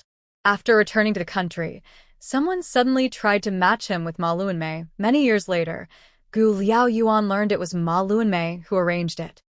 Ma Luanmei was very possessive. Whenever Gu Liao Yuan spoke to other women, she would accuse him of being tempted and would confront and scold him. There were many women, female medics, nurses, wives of comrades, who were verbally abused and insulted by her. Gu Feng, I've had enough of this life. Don't try to persuade me anymore. Gu Liao Yuan really submitted a divorce application to the organization. According to procedure, mediation was still necessary. In the mediation room, the atmosphere was heavy and tense. Gu Liao Yuan sat calmly on one side, with a firm and peaceful expression. showing unwavering determination in his eyes. Opposite him, Ma Luanmei was emotional, with red-rimmed eyes, clenched fists, and occasionally muttered curses, trying to stubbornly defend their crumbling marriage. The mediator was a middle-aged woman who looked at both calmly and gently. She tried to break the deadlock, saying, "Comrade Gu Liaoyuan, Comrade Ma Luanmei, I understand your feelings and positions, but marriage is a matter between two people. It requires mutual effort and care. Today, I hope we can listen openly and kindly, hear each other's voices, and find a solution that both of you can accept." Malanmai took a deep breath, trying to calm her turbulent heart, but the tears in her eyes betrayed her panic. "Gu Liaoyuan, do you really think our marriage is at its end? After all these years, how much have I sacrificed for you and this family? Can't you see it?" Her voice trembled slightly, carrying a faint, almost imperceptible plea. Gu Liaoyuan's gaze swept over her tear-streaked face, a flicker of pity crossing his mind, but he knew well that Malanmai wanted him to soften his heart, and she was also trying to manipulate his kindness. "Malanmai, I don't deny your efforts. As parents who doesn't work hard, you know what you've done best. Do I need to list everything for Sister to hear? Continuing like this isn't good for either of us. What we need isn't to hurt each other, but to let go." Gu Liaoyuan turned to the mediator and said, "Sister Da, there's no need for mediation anymore. Our problems can't be solved this way." The mediation failed, but there would be a third time. Gu Liaoyuan was prepared for that. During this period, Xiao Hui began to adapt to the local weather. Wind often swept through, darkening the sky, filling the air with dust, reducing visibility, and making the air gritty. No wonder Li Mei said there wasn't much left after farming. After the dust storm, everything was a mess. But farming still had to be done. Qin Shi spent 2 evenings turning over the soil in the small garden. He got some bok choy seeds and water radish seeds from local villagers and planted them, watering as he went. He modeled the vegetable beds after modern greenhouse styles, making arched covers covered with oiled paper to retain moisture and prevent dust. Xiao Hui's situation was special. She was pregnant with 1 child and caring for another. Qin Shi couldn't help much in the military camp, so it was understandable for her to seek help. As long as she was fed, it wasn't exploitation. Soon, the village secretary of Fenghuang village brought a suitable helper, a young girl about 11 or 12 years old. She was an orphan with a younger brother at home. Working in the fields earned little, but the siblings needed to eat. The team was reluctant to support them, but Qin Shi needed someone to help, so the team leader arranged for her to come. Her name is Hongxia. Don't be fooled by her age. She can do anything. She'll help you, and you take care of her and her brother. Does that sound okay? The team leader was a kind-hearted man. The siblings weren't easy to support. Hongxia had a typical Northwest look, with a touch of red on her cheeks. She was small, thin, and shy. Xiao Hui was worried she wouldn't be able to do much work. Hongxia lowered her head and whispered, "Annie, I don't eat much. Don't think I'm skinny. I have a lot of strength. I can do laundry, cook, and take care of my sister."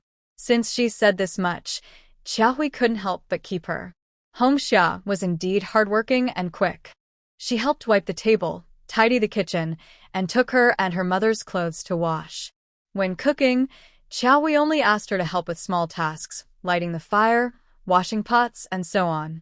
Xiao Hui was frugal, but she never spoke about being frugal and wouldn't make her children feel wronged. They had to eat meat and try different ways to cook it. "Eat more. I see you're quite thin. You need to eat more to get fat," Xiao Hui said, putting 2 pieces of meat into Hongxia's bowl. Wanwan still couldn't use chopsticks. When she got impatient, she used her hands to grab food and opened her mouth wide to show Hongxia. "Jejia, more meat." Xiao Hui smiled and said, "Yes, learn from your sister. Eat more meat and you'll get fat." Hongxia felt shy and smiled. The meat she had picked up trembled and then dropped to the ground with a plop. She hurried to pick it up, but Xiao Hui stopped her. "It's dirty now, don't eat it." The ground was dirt, and because people walked back and forth, there was some sand and grass. If the meat fell, could it still be eaten? Washing it wouldn't make it completely clean. Xiao Hui then helped Hongxia by adding another piece of meat. After eating, Hongxia cleaned the table and still picked up that piece of meat, wrapped it in a vegetable leaf, and put it in her pocket. Xiaohui watched all of this. When Xiaohui and Wan went to rest, Hongxia went home. As soon as she entered the house, she washed the piece of meat with cold water. Her little brother, Shunzi, came over with a dirty face full of surprise. "Sister, is that meat?" "Yes, the family is well off and gave me several pieces. I deliberately dropped this one on the ground. Don't think it's dirty." Shunzi wiped his mouth with his sleeve. "It's not dirty. How can meat be dirty?" Hongxia shoved the meat into her brother's mouth. The siblings hadn't seen meat in over half a year, and Shunzi ate it happily. Despite being young, Hongxia was good at farming. She somehow got leek seedlings and planted them in the vegetable garden. Xiaohui's recent dissatisfaction with Hongxia disappeared. "Hongxia, you're so amazing." "Not really. Anyone can do it. I also need to plant potatoes." "You haven't bought potato seeds yet." "I forgot." "Do I need to buy them at the market?" "No need. There are some in the village that grow well. I'll ask around. If I find some, I'll have them deliver it." "I'll pay." Xiaohui still didn't fully trust Hongxia. This girl was quite clever. "Okay, good." Xiaohui also met the sister-in-law from another family. Both came to serve in the army, sharing similar circumstances, so they naturally had something to talk about. They all had no jobs, at most helping out in the cafeteria, and usually just took care of children and tended the vegetable garden. Seeing Xiaohui add a layer of oil paper to the vegetable beds, everyone found it interesting. With this, you don't have to worry about wind and sand. Your vegetables grow fast and are ready quickly. You can eat vegetables in a month, but I only need 20 days. Under Xiaohui's guidance, the other families also built small greenhouses over their vegetable beds. Li Mei joked, "Xiaohui, if I can't eat vegetables in 20 days, I'll come and harvest from your place. Go ahead, feel free." While everyone was joking and chatting, a woman approached directly toward Yi Xiaohui. "Yi Xiaohui." Yi Xiaohui scratched her ear. "I'm not deaf. I can hear you, so you don't have to shout." Seeing that the two were not very friendly, Li Mei quickly asked Yi Xiaohui, "Sister-in-law, who is this person? Do you want us to help chase her away?" Now that Yi Xiaohui was pregnant, she needed protection. She and Gu Qing belonged to different circles and had nothing to say to each other. Rather than being sisters-in-law, they seemed more like enemies. She was Gu Qing's romantic rival and also an enemy. "Please, sister-in-law." The meaning was clear. She wanted her to leave. Gu Qing was furious. "Yi Xiaohui, you're so arrogant. Why do you want to chase me away? Did you do something shameless and feel guilty?" "Shameless? Well, tell me, what shameless thing have I done?" "You're the shameless one." Young and eager to be third, she even caused trouble for her own brother. Gu Qing indeed lacked confidence. She wasn't as straightforward as others said. She had feelings for Qin Shi and still does. "I don't want to argue with you. I have something to ask you. Can we talk alone?" Gu Qing didn't want to fight. Fighting wouldn't do her any good and would damage her image. "No, we have nothing to talk about. People who are crazy can do anything." Gu Qing had done similar things before, even in front of others. "Are you feeling guilty?" Gu Qing was stuck in her own thoughts, convinced that Yi Xiaohui was guilty. Her mother's words were definitely true. Her father was planning to divorce her mother because of her. Her father, in his 50s, still cared for such a young wife. Yi Xiaohui, relying on her looks, was willing to make her father abandon his wife and children, even disregarding their dignity. Hongxia was clever and ran off quickly. She had to deliver a message. Yi Xiaohui refused to confront Gu Qing directly. She wouldn't even think about talking alone with her. No one else was allowed to be present, for fear that someone might not speak kindly. In the end, Li Mei suggested that Gu Qing go to her house to sit and wait for Qin Shi to return, so the two women could talk afterward. Qin Shi had already been captivated by Yi Xiaohui, and when he returned, he would only pay attention to Yi Xiaohui, making it impossible to have a proper conversation. Gu Qing became anxious. "Yi Xiaohui, please return my father to us. Don't let him and my mother divorce. Can't we just stay out of each other's way in the future?" Yi Xiaohui was very angry. Gu Qing, have you been hurt? Are you losing your mind? What does your family matter to me? If it weren't for you, would my dad have divorced? Isn't Qin sure good enough? You're just eyeing what's not yours. Yi Qiaohui's anger grew. She looked at a bamboo stick leaning in the corner and casually picked it up, then swung it at Gu Qing. Do you think your mouth is rented from the king of? Are you in a rush to pay it back? Or just pulled out of a manure pit? Yi Qiaohui wasn't very agile, but she was quick to fight. She struck the bamboo stick 3 times, hitting Gu Qing's leg, hand, and mouth. Gu Qing hurriedly covered her mouth and jumped back, her teeth hurting. Yi Qiaohui, don't be crazy. If you keep scolding, I'll keep hitting. Your parents and brother spoil you, but outside, no one does. The bamboo stick in Yi Qiaohui's hand varied in length, and her strikes were precise. Gu Qing couldn't get any advantage, so she could only jump further away. You unreasonable person. I said you're sick, and you got so nervous. Since you've done it, are you afraid of what others say? Manhwa saw this woman scolding her mother. She was angry, stomping her short legs, clenched fists, and ran up to kick Gu Qing. The kick wasn't very harmful, but it was very insulting. Gu Qing, already angry, couldn't get any advantage over the adults, so she decided to take it out on a child. Before Yi Qiaohui realized what was happening, Gu Qing's high-heeled shoe had already kicked Manhwa's belly. Manhwa's chubby little body was knocked down solidly. Yi Qiaohui threw down the bamboo stick and hurried over, clumsily crouching down to hold Manhwa in her arms. Tell Mom, where does it hurt? Gu Qing, having just suffered a big loss and been hit several times by Yi Qiaohui, saw her opportunity now that Yi Qiaohui was close. It was her chance to settle the score. Little sister-in-law, be careful. Qiaohui is pregnant. Li Mei was anxious. If something happened under her watch. Stop. A loud shout made Gu Qing halt her actions. A bicycle came over and stopped right in front of Gu Qing. Qin sure pushed the bike aside, his face turning pale with anger. What are you here for again? Do you like causing trouble that much? Gu Qing looked very wronged. Brother Qin sure, you've let her confuse me. What can't she do? My dad and mom are about to divorce because of her meddling. Yi Qiaohui stood up and slapped her twice sharply. Yi Qiaohui's movements were quick and firm. The 2 slaps were crisp and loud, echoing in the air. Gu Qing's face instantly turned red, tears quickly welled up in her eyes, and she was furious. Why did you hit me? Because you're talking nonsense. You deserve it, Qin sure said. If you keep acting like this, I won't hold back anymore. Even if she was his own sister, if she did something wrong, as her older brother, Qin sure would discipline her without hesitation. Gu Qing stared in disbelief, eyes wide. You're all teaming up to bully me. She tremblingly pointed at Yi Qiaohui, but before she could finish, Qin sure interrupted her. Enough. Qin sure's voice was deep and powerful. He stepped forward, separating Gu Qing and Yi Qiaohui, and looked sharply at Gu Qing. Gu Qing, think carefully. What is the real cause of all this today? Is it Yi Qiaohui's fault, or is it your own aggressive behavior?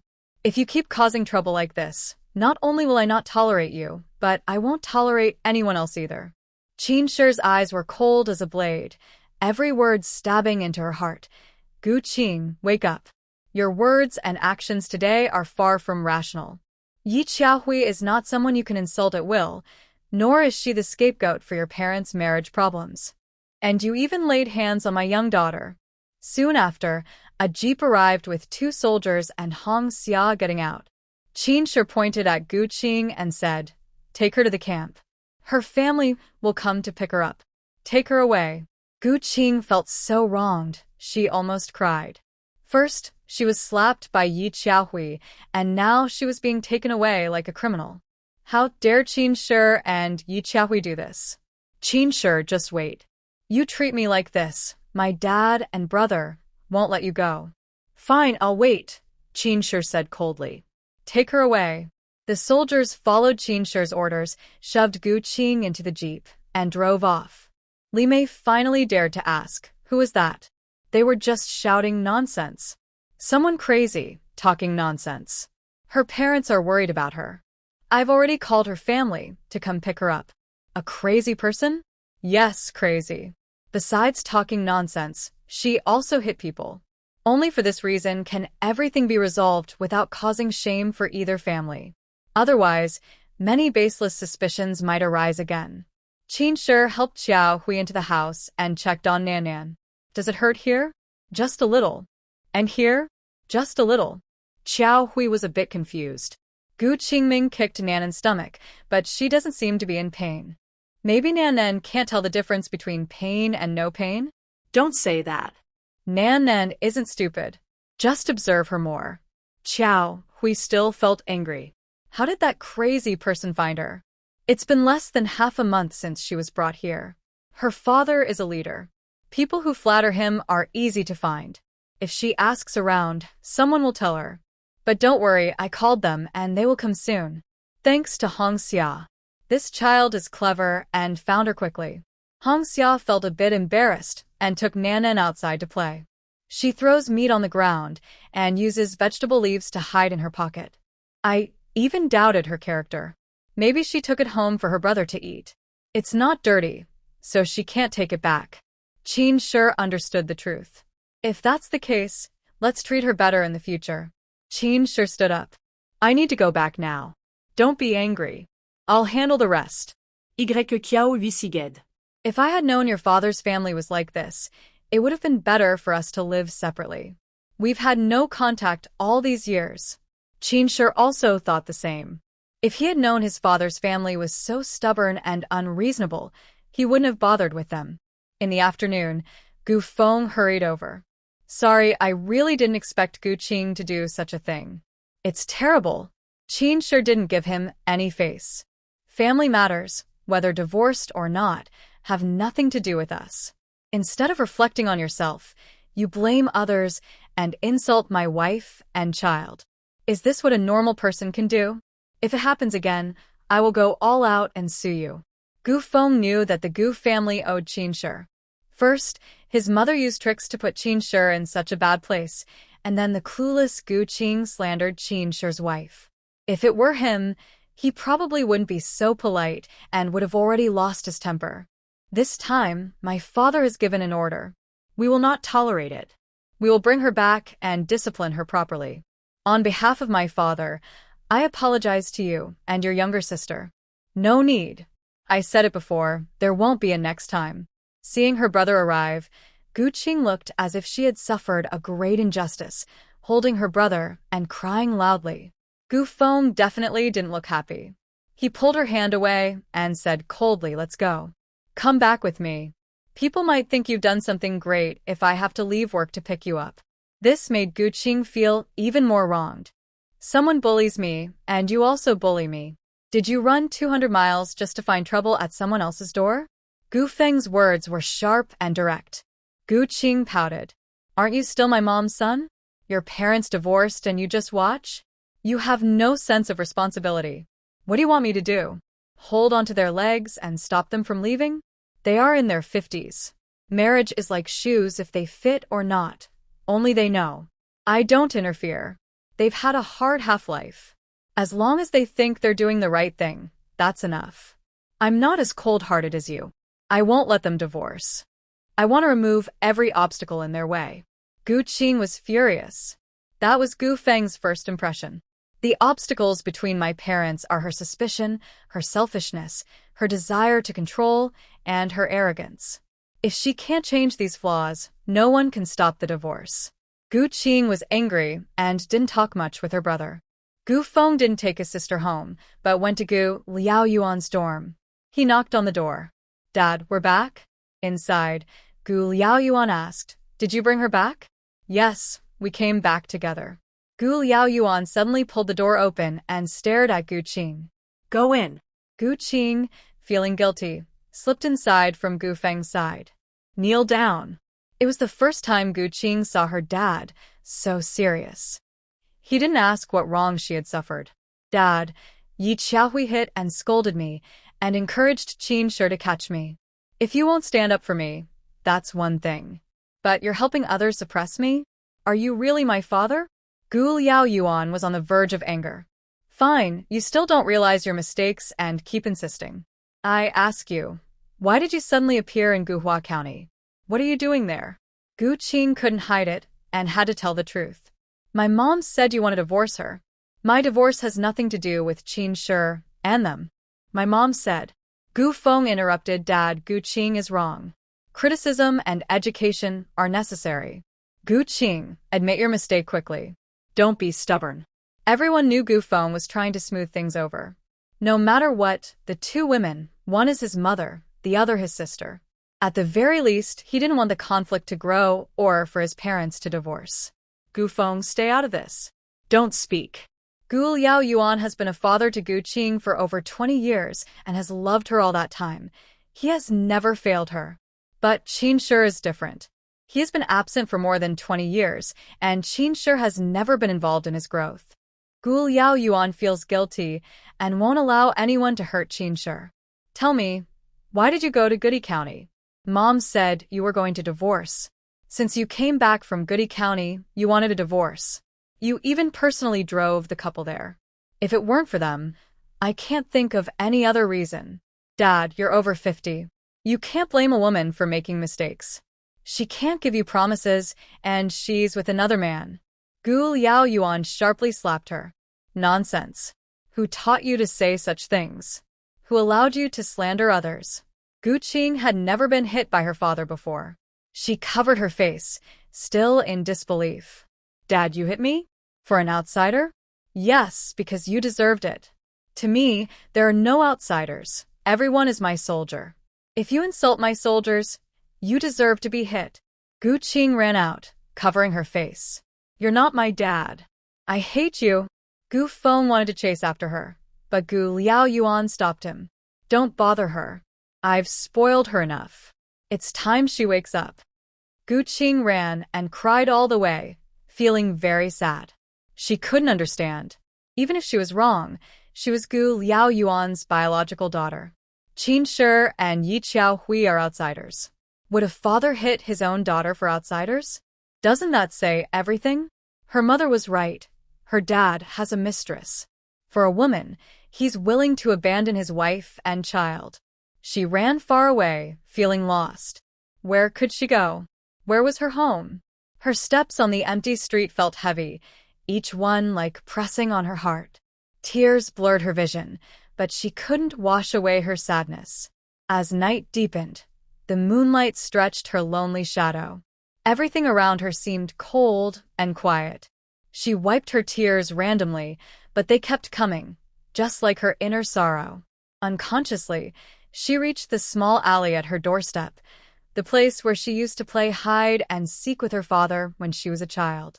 Now, the alley was silent, only the wind passing through the eaves and occasional dog barks, making it feel especially lonely. Gu Qing? A voice called out. Gu Qing recognized it in the dim, yellow light. Dongyang Go, Xiao Dongyang was in the military. He came to handle some affairs and couldn't return that day, so he stayed at the guest house. I am a classmate of Gu Feng, actually because of Gu Qing. He asked for her address and wanted to visit, but unexpectedly, he met Gu Qing. Gu Qing, why don't you go home? Gu Qing shook her head. I don't want to go home. It's too quiet there. Only my mom is nagging. It's annoying. Xiao Dongyang didn't know what had happened and couldn't give advice. Then I'll walk with you. On the stone path in the alley, their shadows stretched long under the dim yellow streetlights. Xiao Dongyang walked beside Gu Qing, occasionally glancing at her. Her eyes were still slightly red, and it looked like tears could fall at any moment. He slowed down, trying to sound gentle. Gu Qing, sometimes, home isn't just a place with a roof and walls. It's also warmth and support in your heart. But everyone needs some space to sort out their feelings, right? Yes, I don't want to go home. Let's find a place to sit. Can you stay with me? Of course. They crossed the alley and reached a quiet open space. In the distance, there were some lights, and nearby, peaceful grass and occasional chirping insects broke the night's silence. Xiao Dongyang stopped and took a handkerchief from his pocket, handing it to Gu Qing. Wipe your tears. Crying too much can make your eyes swell. Gu Qing didn't take it. Anyway, no one cares about me. Might as well cry myself to death. Xiao Dongyang smiled. I care about you. Don't you know? Our time together is almost over. Gu Qing didn't want to mention this because she didn't like Xiao Dongyang. How could she be so close to him? I feel very sad. Do you have any wine? I want to drink until I get drunk and die. I'll go get some. Wait for me. Okay. Xiao Dongyang's thoughts were simple. Wine was for stress relief. With him there, Gu Qing wouldn't get too drunk or act out. Soon, Xiao Dongyang returned, sitting cross-legged beside Gu Qing and handing her a drink. Drink less. I want some too. You're stingy. Gu Qing lifted her head and gulped down 2 sips. The spicy taste made her stick out her tongue. So spicy, then drink less. But Gu Qing wasn't willing to give up.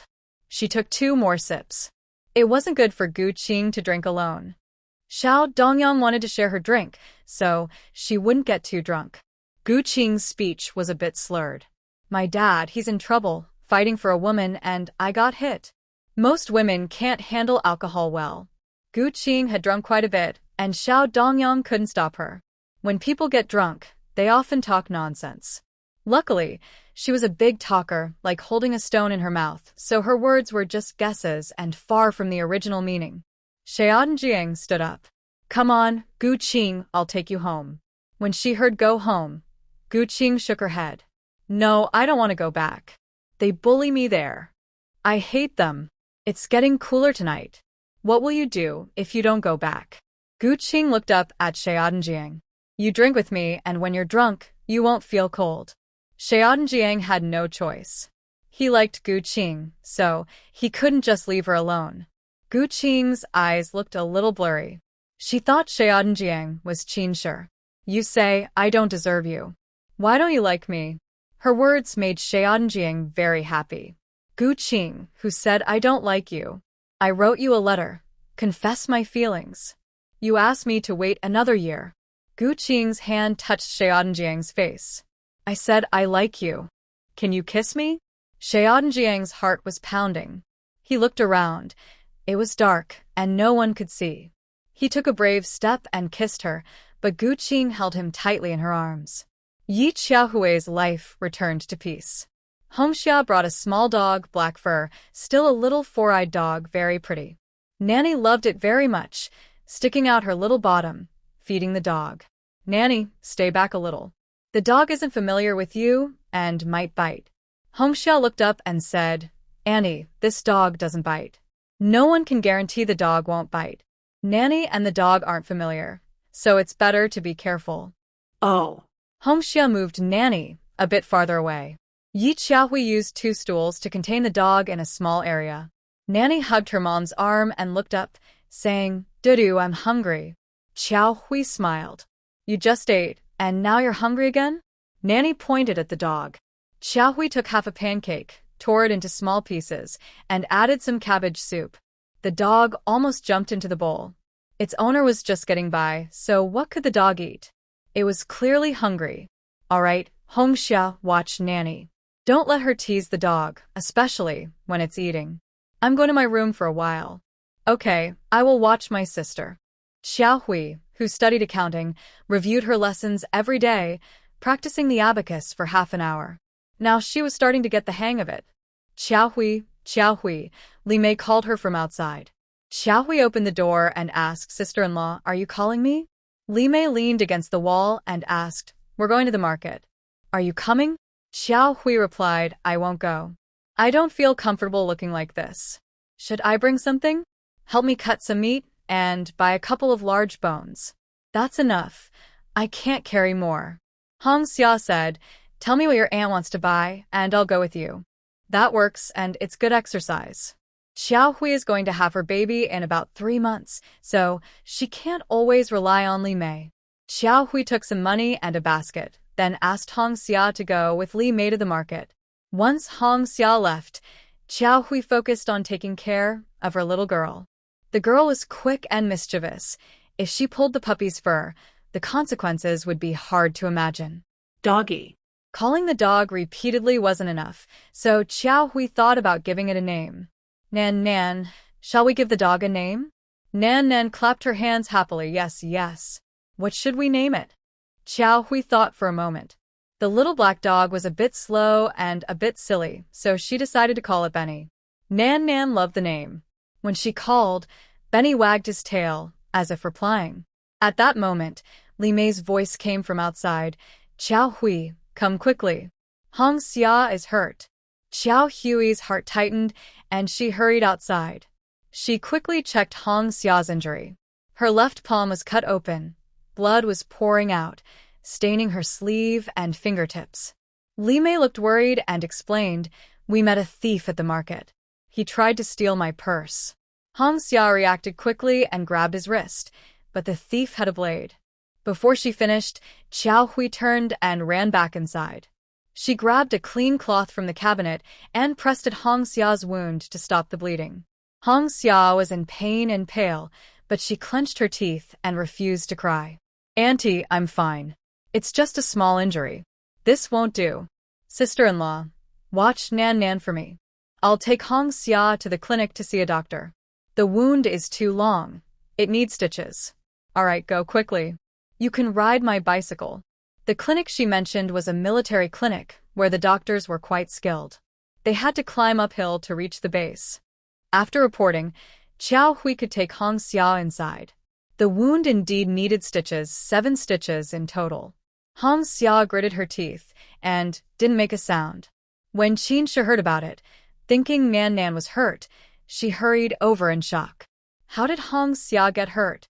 Following my sister-in-law to the market, I saw a thief trying to steal her wallet.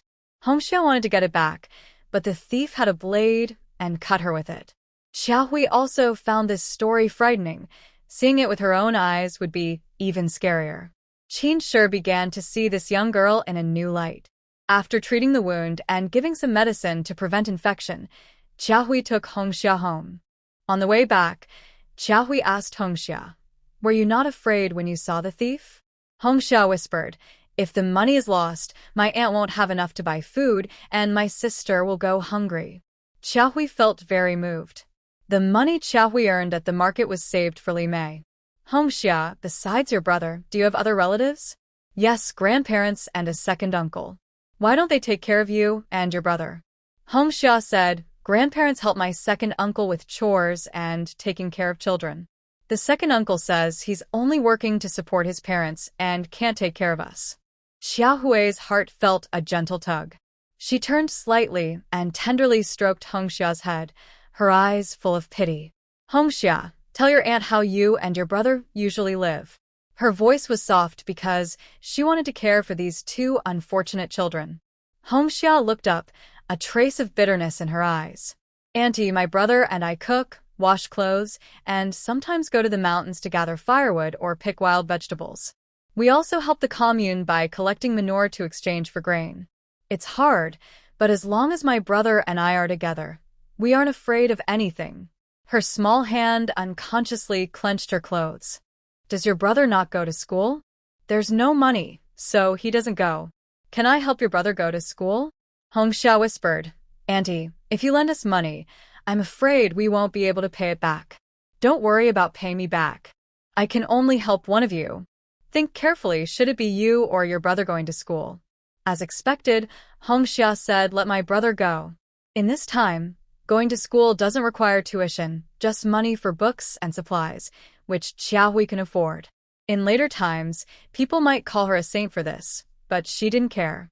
No matter when, kind people are often taken advantage of, but heaven won't deceive the kind-hearted.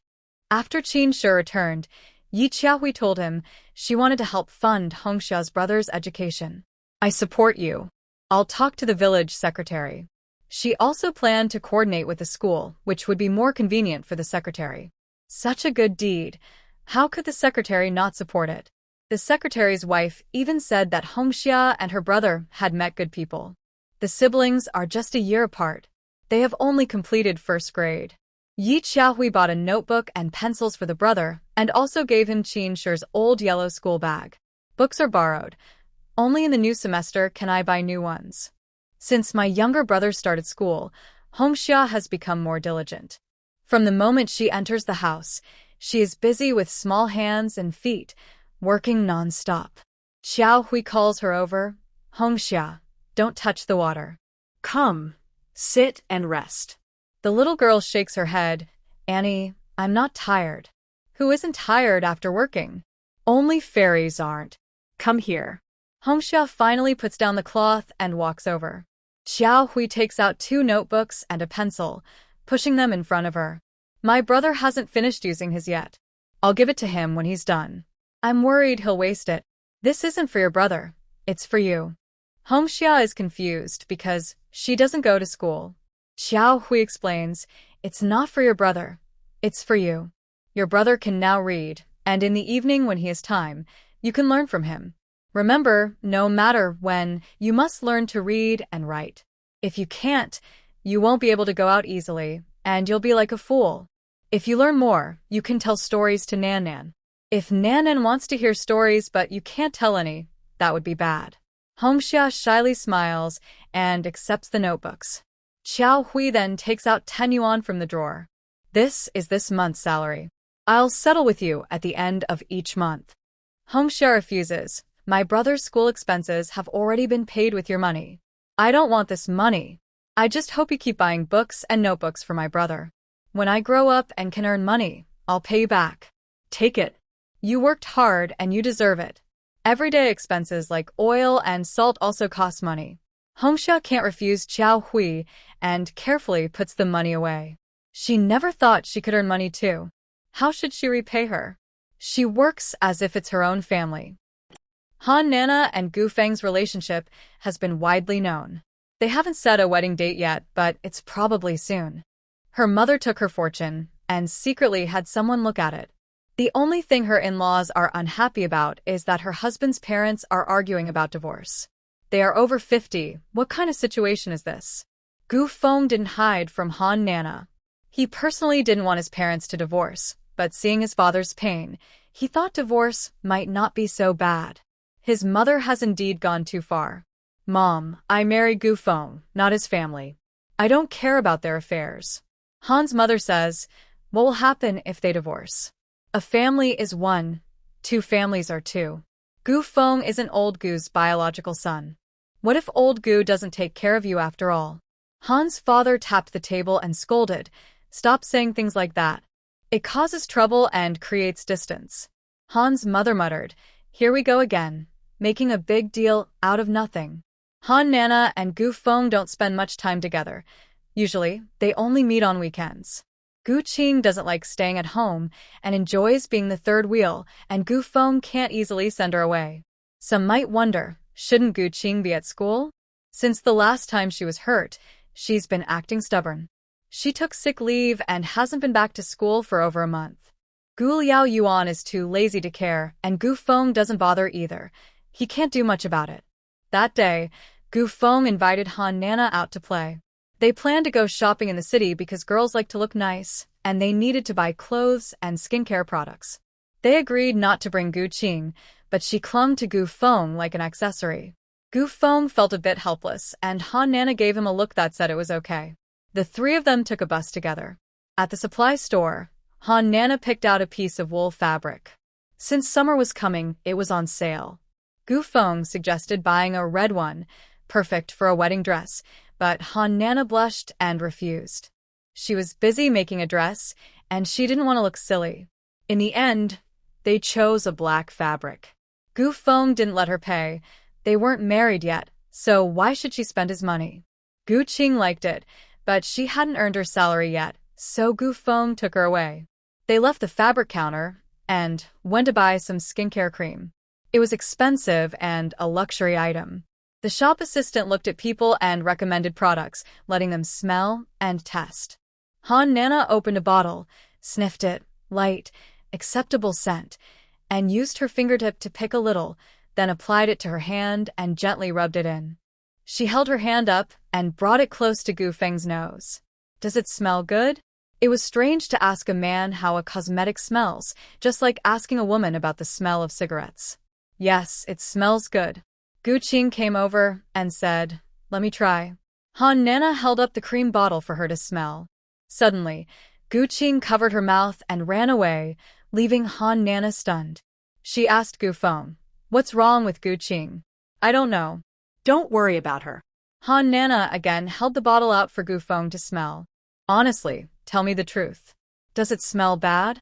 "No, it doesn't. It has a light scent, and I like it."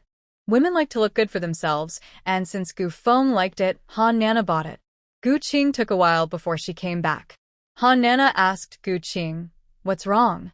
Gu Qing brushed her hair aside, forced a laugh, and said, "I have a bit of a cold and don't want to pass it to you." Gu Feng was a bit angry. "If you have a cold, just rest. Don't go around causing trouble for us. I think you have bad intentions." Gu Qing rolled her eyes at him and turned to Han Nana. "Sister-in-law, you also don't care about my brother. I'm not your sister-in-law yet, so I don't have the right." After leaving the supply and marketing cooperative, Gu Feng checked the time. It was already past 11, so he suggested they eat first before leaving. Han Nana said, "Let's go back and eat. The food in our unit is affordable, but outside it's too expensive."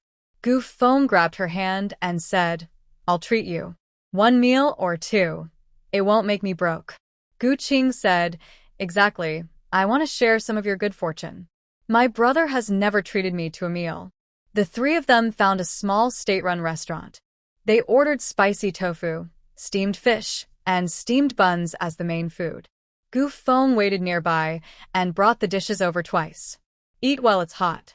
It will get cold soon." Han Nana ate politely, but Gu Qing was a bit anxious. She loved fish and kept picking at it eagerly. Gu Feng glared at her several times, making Han Nana feel embarrassed to pick up food. "Brother, sister-in-law, this fish is delicious. Hurry and eat." "Okay, I think this tofu is tasty," Han Nana said as she reached for the tofu. Gu Feng nudged Gu Qing's chopsticks and picked up a big piece of fish, placing it in front of Han Nana. "My brother is really biased." Ugh. Gu Qing quickly covered her mouth and ran outside. Gu Feng was stunned again. "What's wrong with her today?" Han Nana softly said, "How should I know? Is she feeling sick from the cold?" "Of course. Some colds cause fever and nausea. As her brother, shouldn't you go check on her?" Gu Feng turned the fish over, but the other side was still untouched. "I think she just ate too much fish and is full. What can I do? Clear her throat?" Han Nana was about to shake her head in frustration. Such a straightforward guy. Gu Qing came back again, looking unwell. Gu Feng asked, "What exactly is wrong?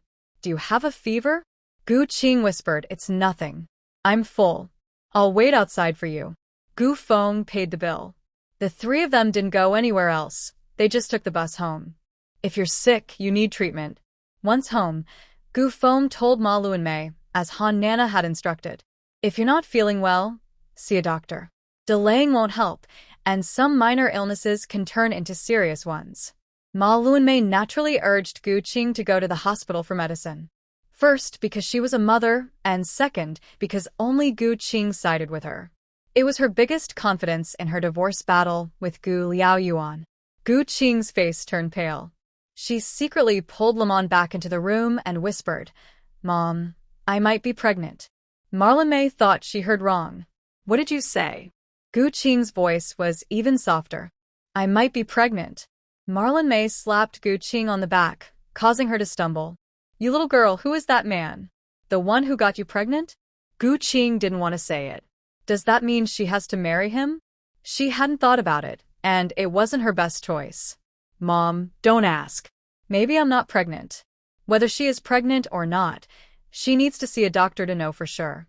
Marla May registered Gu Qing's information and found a new doctor assigned to her to get checked.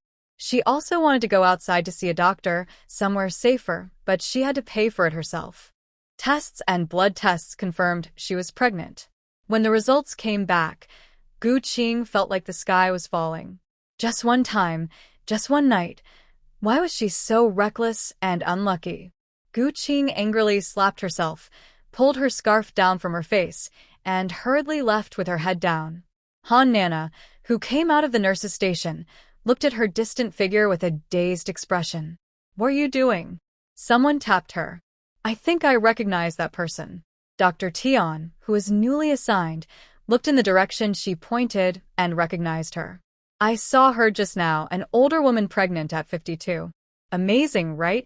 52? What's her name? Ma something. Han Nana almost fainted. She hadn't even given birth yet, and now she was going to have a younger sister-in-law and brother-in-law? Gu Qing's face was pale. Seeing her like this, Marla May patted her thigh, almost crying, "Quick, tell me who that person is."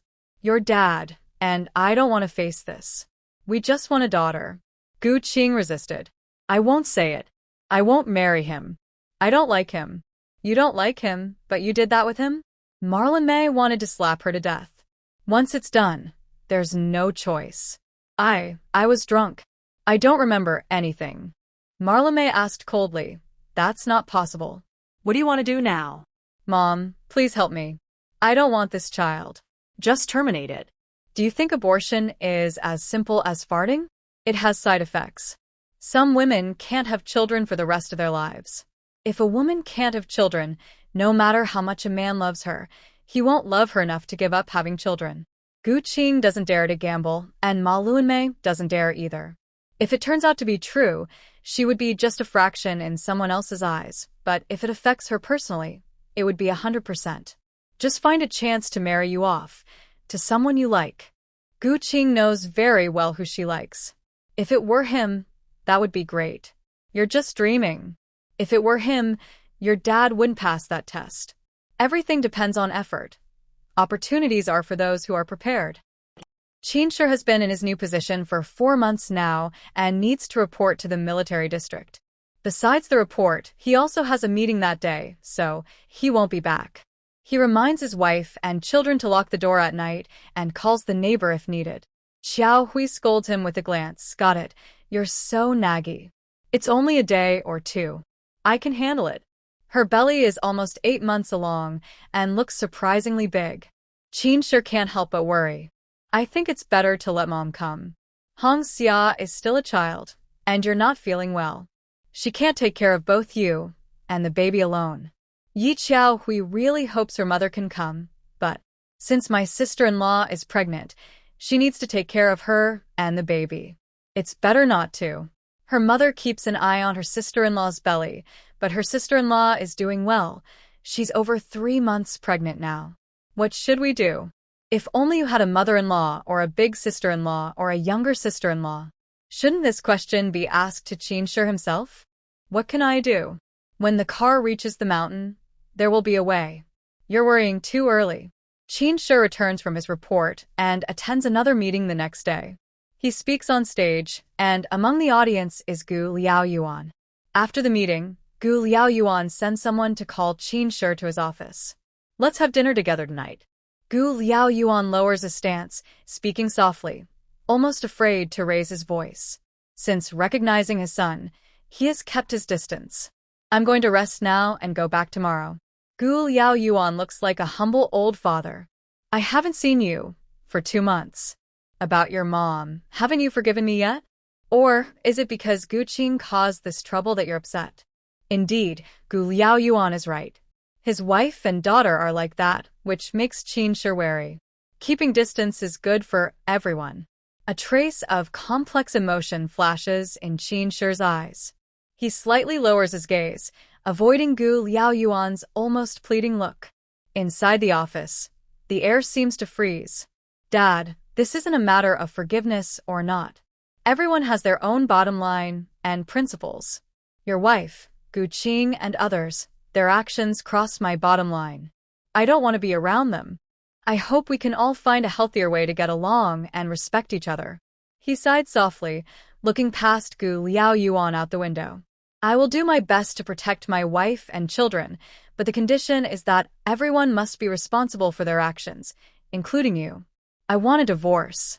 After so many years with Ma Luanmei, continuing the marriage is just suffering. No one can change my mind." I don't care about that. "My mother has already passed away. Whether you divorce or not has nothing to do with me." You don't need to tell me. Gu Qing's actions were indeed wrong. I told Gu Feng. If she targets you again, it's my and Gu Feng's responsibility. We didn't do well. In the end, Qinshi agreed, and the father and son went to a guest house for a meal. Gu Liaoyuan has contributed to the country. It's unfair to blame all the tragedies of that era solely on him. As night fell, inside the guest house near the military area, soft lights shone on a round table. Qin Shi and Gu Liaoyuan sat facing each other. The atmosphere was a bit awkward but also warm. The table was filled with simple dishes, steam rising and blurring their outlines. Gu Liaoyuan picked up chopsticks, awkwardly pinched a piece of fish, and gently placed it on Qin Shi's plate. He softly said, "This is my favorite braised carp. Try it, see if our tastes are similar." Qin Shi's eyes flickered as he looked at the fish piece, feeling mixed emotions inside. He also liked fish, especially braised fish. Could it be that father and son share the same taste? Qin Shi slowly picked up his chopsticks, took a bite of the fish, and chewed carefully. It was very flavorful. He looked up at Gu Liaoyuan's expectant eyes, nodded softly, and said sincerely, "It tastes good. I like it." "Thank you." Gu Liaoyuan sighed in relief. As long as he liked it, that's good. But his son really does resemble him. Gu Liaoyuan felt a bit proud. "You've achieved some results these past few months. I'm very happy. The vegetable garden is self-sufficient and pig farming has scaled up and even makes money. That's more than I expected." After adopting Yi Xiaohui's greenhouse planting techniques, they used to eat vegetables once a week. Now they can eat vegetables every day. Pig farming also moved into greenhouses. Before, pigs would squeal loudly at night when Sanli was beating them. During the day, they looked less hairy and scarred. The pigs that were raised poorly didn't grow much meat. Just surviving was a blessing. Currently, the pigs are comfortable, growing quickly. If this trend continues, they can even support our brother units. Good job, I am proud of you.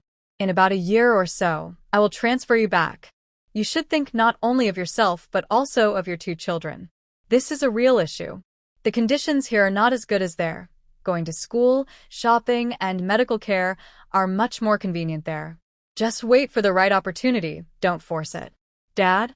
Gu Liaoyuan looked up, speaking calmly. Why are you here? Gu Qing sat at the table and nodded at Qin Shi. Brother Qin, when did you arrive? Qin Shi didn't lift his head. I came back to report to the leaders. Gu Qing turned to answer her father's question. Mom asked me to call you back for dinner. Someone told me I was here, so I came looking for you. I didn't expect it to be Brother Qin. Go back first. Tell your mom I won't be coming home for dinner. I've already eaten. Gu Qing didn't move.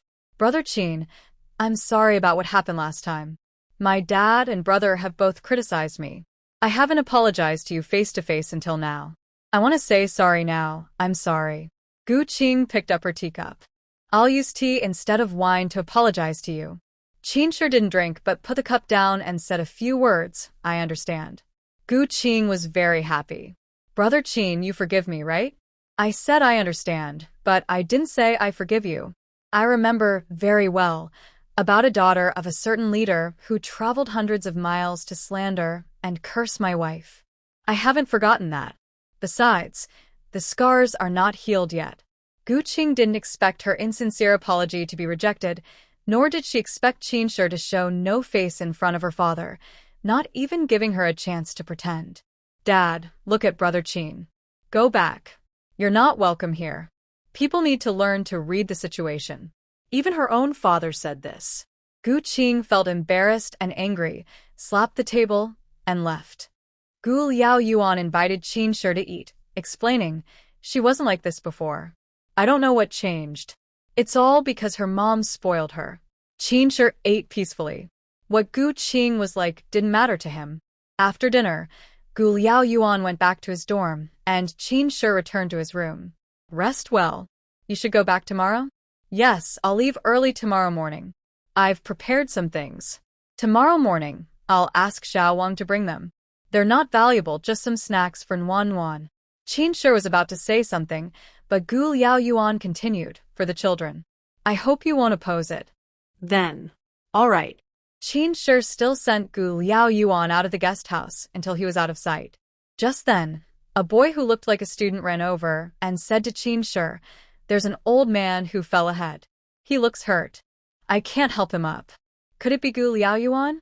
Since they are father and son, Qin grabbed the boy's arm and asked, "Where is he?" "Take me there." "Just ahead." Following the narrow path, Qin walked for about 10 minutes. Based on the time and his pace, Gu Liaoyuan shouldn't have gone so far unless he was running. "Where is he?" "We're almost there." But Qin stopped and said, "I suspect you're lying to me. I'm not going anymore." The boy, still smiling, ran away. Sure enough, it was a prank. Qin face darkened. He still had feelings for this newly recognized father. He was used again. Brother Qin, for some reason, Qin felt so resistant to this person's voice. Was this person still his sister? He couldn't accept it. "Did you use that child to trick me? If I hadn't lied, would you have come?" Qin grew impatient and turned to leave. "I have something to tell you." Say it. "I'm not deaf." Gu Qing stepped closer, and Qin took a step back. "You don't need to be afraid. I won't bother you anymore. I know you're married now. It's wrong for me to keep bothering you. I've let it go. From now on, just nod or say hello when we meet." This change was too sudden, and Qin felt a bit uncomfortable. Okay. Qin turned to leave, but suddenly felt dizzy and collapsed uncontrollably. The next day, Qin took the earliest bus, before dawn. When Xiaowang came to deliver something, he found out Qin had already left. Gu Liaoyuan was puzzled. Why did he leave so early? He had clearly told Qin, so was he trying to avoid too much contact? Maybe he was in a hurry to get back to work? All right then. Nothing more. You can go now. Qin went straight home instead of returning to the army. As soon as he stepped inside, the house was quiet.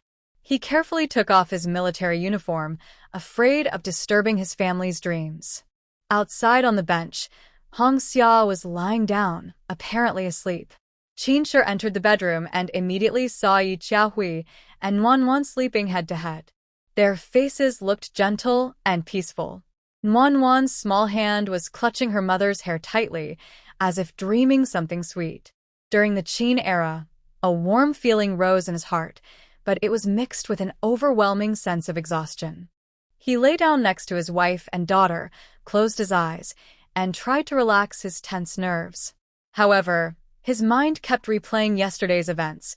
Gu Qing's sudden appearance, the cup of apology tea he hadn't drunk, and later, that strange prank, which made him feel uneasy and irritable. "You're back?" Qin looked into the eyes of Qiao Hui and her daughter, smiled, and said, "Yes, just got back." Wanwan hadn't seen her father for several days and kept asking questions. Qin answered vaguely, looking very tired. Qiao Hui asked Hongxia to take Wanwan outside to play, so Qin could rest. "Wife," Qiao Hui patted Qin arm. "Are you tired? Don't talk, just rest peacefully. I have to return to the camp this afternoon." Qiao Hui looked at the clock. "You can sleep for another hour. I'll cook, eat, then go. Just something simple. You'll get tired." "It's simple. I made bone soup, stir-fried some shredded potatoes, and there are steamed buns too." "That's good." Qin closed his eyes. "Call me when it's time." Qiao Hui picked a few potatoes from the small garden, choosing the larger ones, but they weren't big. Lacking water, relying on the sky for rain, there's really no other way. She peeled, shredded, and stir-fried garlic in oil, added some chili, and it was ready in a few minutes. She also reheated the bone soup in a small aluminum pot. Finally, she steamed the buns. While steaming the buns, Qiao Hui chopped fresh scallions and mixed them with soybean paste. Qin was still sleeping. Qiao Hui calculated the time. There was more than 10 minutes left, so she didn't wake him. During those 10 minutes, Qin turned over 3 times, feeling he couldn't find a comfortable sleeping position. Qiao Hui held his hand, and Qin woke up. "Time to eat." Qin sat up, rubbed his head, just took a short nap. "I feel much better." "You didn't sleep last night? You look very tired." Qin replied, "I did, but I woke up early this morning." "Then eat first. You wasted a few minutes and time is tight. Soldiers, eat quickly." Qin drank 2 bowls of bone soup and ate 3 steamed buns, finishing in just a few minutes. "I'm leaving now. I won't be back tonight." I'll come back tomorrow evening if I have time. Make sure the door is closed properly. If not, Hong Xiao will keep you company. Don't worry about that. Bump into bump, and besides, the men from the neighboring houses to the east are also around. Let Hong Xia come. Her younger brother wants to come too. The little boy doesn't care much. His head is full of lice crawling around. Xiao Hui thought about it and decided to give up. How can I not care? You look worse now, you're getting dumber. I should ask Mom this time. If we don't find time in the next 2 months, the baby will be born. It's okay. It will be more than a month before the baby comes.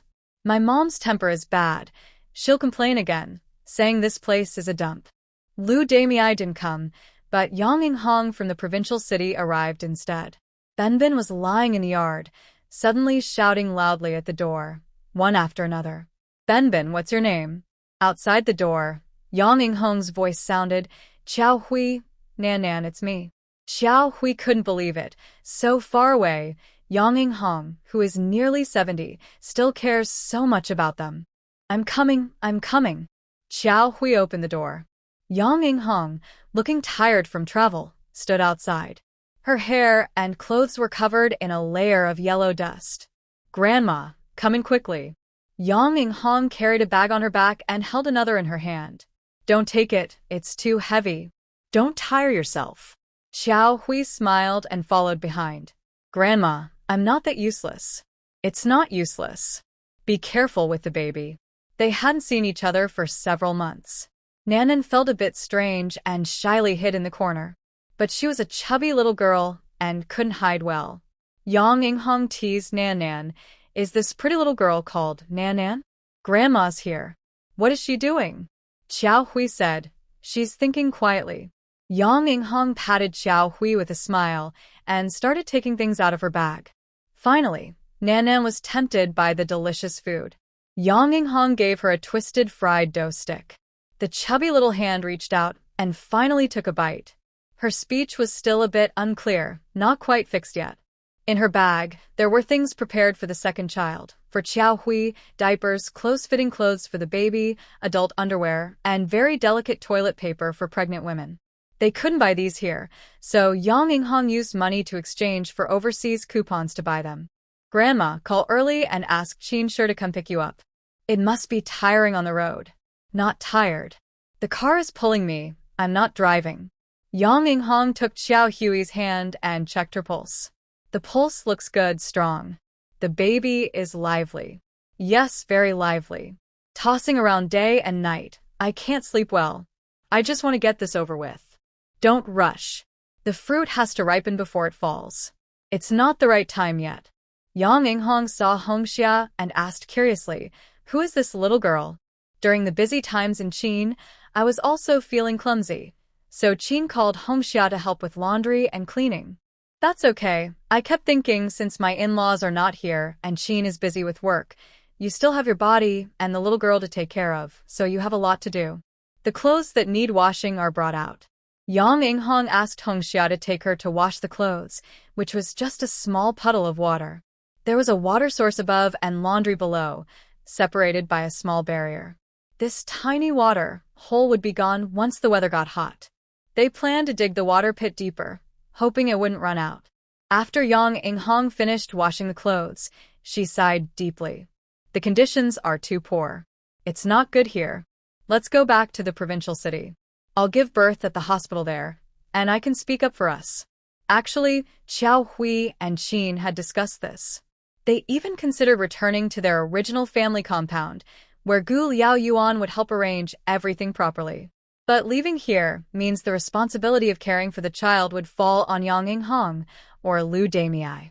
Qin seemed to wash his hands of the matter, not involved at all, unable to see or touch. Even if they returned, it would be months later. Xiao Hui also preferred to stay. There was a midwife here and the township health clinic was about 20 miles away, which was relatively close. Xiao Hui, Yang Inghong softly called. Full of kindness, I know you're worried, but you have to think about it. Conditions here are really tough. Your body is heavy, and what if something goes wrong? In the city, we'd at least have some help. My mother and I are here, and I have friends who are doctors. It would be much easier for us. Let's talk about it later, she added. Yang Inghong knew that the young couple loved each other, or Xiao Hui wouldn't have come to such a harsh place to follow her husband. I'm not going back. Wherever I go, I will stay to take care of my postpartum period. During their chat, Xiao Hui secretly mentioned the story of Qin and Gu Liao Yuan recognizing each other. Who was Gu Liao Yuan? Yang Inghong couldn't remember. One time at the clinic, a leader named Gu cut himself, and you stitched him up, Xiao Hui said. Was it him? Such an irresponsible person. Qin just accepted him like that? Grandmother. Xiao Hui then told the story of Gu Liao Yuan and her mother-in-law's complicated relationship. Her mother-in-law's life was full of hardships caused by the times. Gu Liao Yuan bore some responsibility, but blaming everything on him wasn't right either. The incident from back then might have been caused by Gu Liao Yuan accidentally taking something he shouldn't have. There's no way to investigate now, and it wouldn't make much difference anyway. Gu Liao Yuan had made great contributions to the country and the people. We should look forward and not dwell on the past. Qin sure never received love from his parents when he was young. Having someone care for him is not a bad thing, so Yang Inghong didn't say much about it. Qin sure returned the next evening and was very happy to see his grandmother arrive. They talked for a long time. Xiao Hui took Nanan back to her room to sleep. When Qin sure returned to his room, he moved quietly. Even though he was very gentle, Xiao Hui still heard him and sat up half awake. Why aren't you asleep yet? Aren't you asleep either? I'm waiting for you. The couple only see each other every 2 days. If she went to sleep early, Qin sure would leave early in the morning, and they wouldn't see each other. Qin sure took off his clothes and got into bed, holding his wife in his arms. After a long while, he asked, if I did something wrong, would you forgive me? Xiao Hui turned slightly and jokingly asked, honestly, tell me, did you do something wrong? Qin sure is very principled. How could he do something wrong? It seems impossible. He asked seriously, you first tell me. If I really did something bad, would you forgive me? Seeing Qin sure so serious, Xiao Hui also became serious. As long as your body hasn't betrayed me, I will forgive you. No one is perfect. If you make a mistake, we correct it and start over. Qin sure wanted to say something but swallowed it back. It's late. Let's sleep.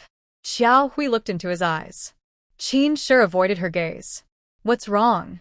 She asked. Xiao Hui said, you're acting a bit strange. Qin sure pressed her down gently. Nothing strange. I'm just a little tired. Really? Really? Xiao Hui lay in his arms, but she couldn't lie flat now. She could only lie on her side, facing outward, and kept shifting to find a comfortable position. Is the little one bothering you again? He's been naughty for a while now. I'm used to it. Grandma checked my pulse and said the child is lively and strong. Don't worry. Maybe I should sleep outside on the chair in the future, so I won't disturb your rest. Your sleep quality isn't good anyway. Pregnant women are naturally sensitive, and Xiao Hui was no exception. What do you mean? Are you worried I might disturb your rest? Then go sleep on the bench outside, or don't come back. No one can bother you. Qin sure hurriedly explained, I didn't mean that. I'm really worried you won't rest well. You're not sleeping peacefully. Xiao Hui said nothing and slowly moved away, turning her back and lying down. Qin sure still held her in his arms. Don't be angry. It's my fault. Today, Han Nana worked overtime, and Gu Feng came especially to pick her up. Wearing a nurse uniform at work, she looks the same as everyone else, but girls love to look beautiful. After work, Hannah still likes to dress up nicely. She wears a light-colored dress, twin ponytails, and 3-inch heels, young and bright. Gu Feng was almost stunned by her appearance. Hannah sat in the back seat and patted Gu Feng's shoulder. Let's go. Gu Feng asked Nana, do you think we should get married in September or in the 12th month? Why not next year? Do we have to get married this year? Why next year? Don't you want to marry me? It's not the same thing. Being a girl is nice, carefree, and happy. Once married, it's different. There are conflicts with the mother-in-law, sister-in-law, even between the couple. Every day, I'd have to wake up early and take care of the whole family. If I didn't like you, I'd never want to marry in my life. Hannah wasn't just talking nonsense. She was genuinely worried about living under the same roof as her future mother-in-law and sister-in-law. She was really scared. How about this? We move out and live separately, not with them. Hannah still couldn't believe it and kept asking to confirm. Really? Really? We can live alone? Of course. But I don't have a high position, so I can only get a small house. Just 3 rooms. That's enough. As long as it's just the 2 of us. I don't like living with elders. It's not that I'm unfilial. We can each do our own thing. On weekends, we gather together. Having some private space is pretty good. You're right. Hannah hesitated for a moment, but still asked, what has Annie been doing these days? Looking at dates, choosing a good day, trying to arrange our wedding. Hannah pinched Gufeng and said, I'm not joking. I mean it. I'm serious too. That's all she does every day. Has she shown any signs of something wrong? Physically? Gufeng was getting more confused. What do you mean? Don't beat around the bush. People won't understand if you do. Auntie won't say, but I'll tell you.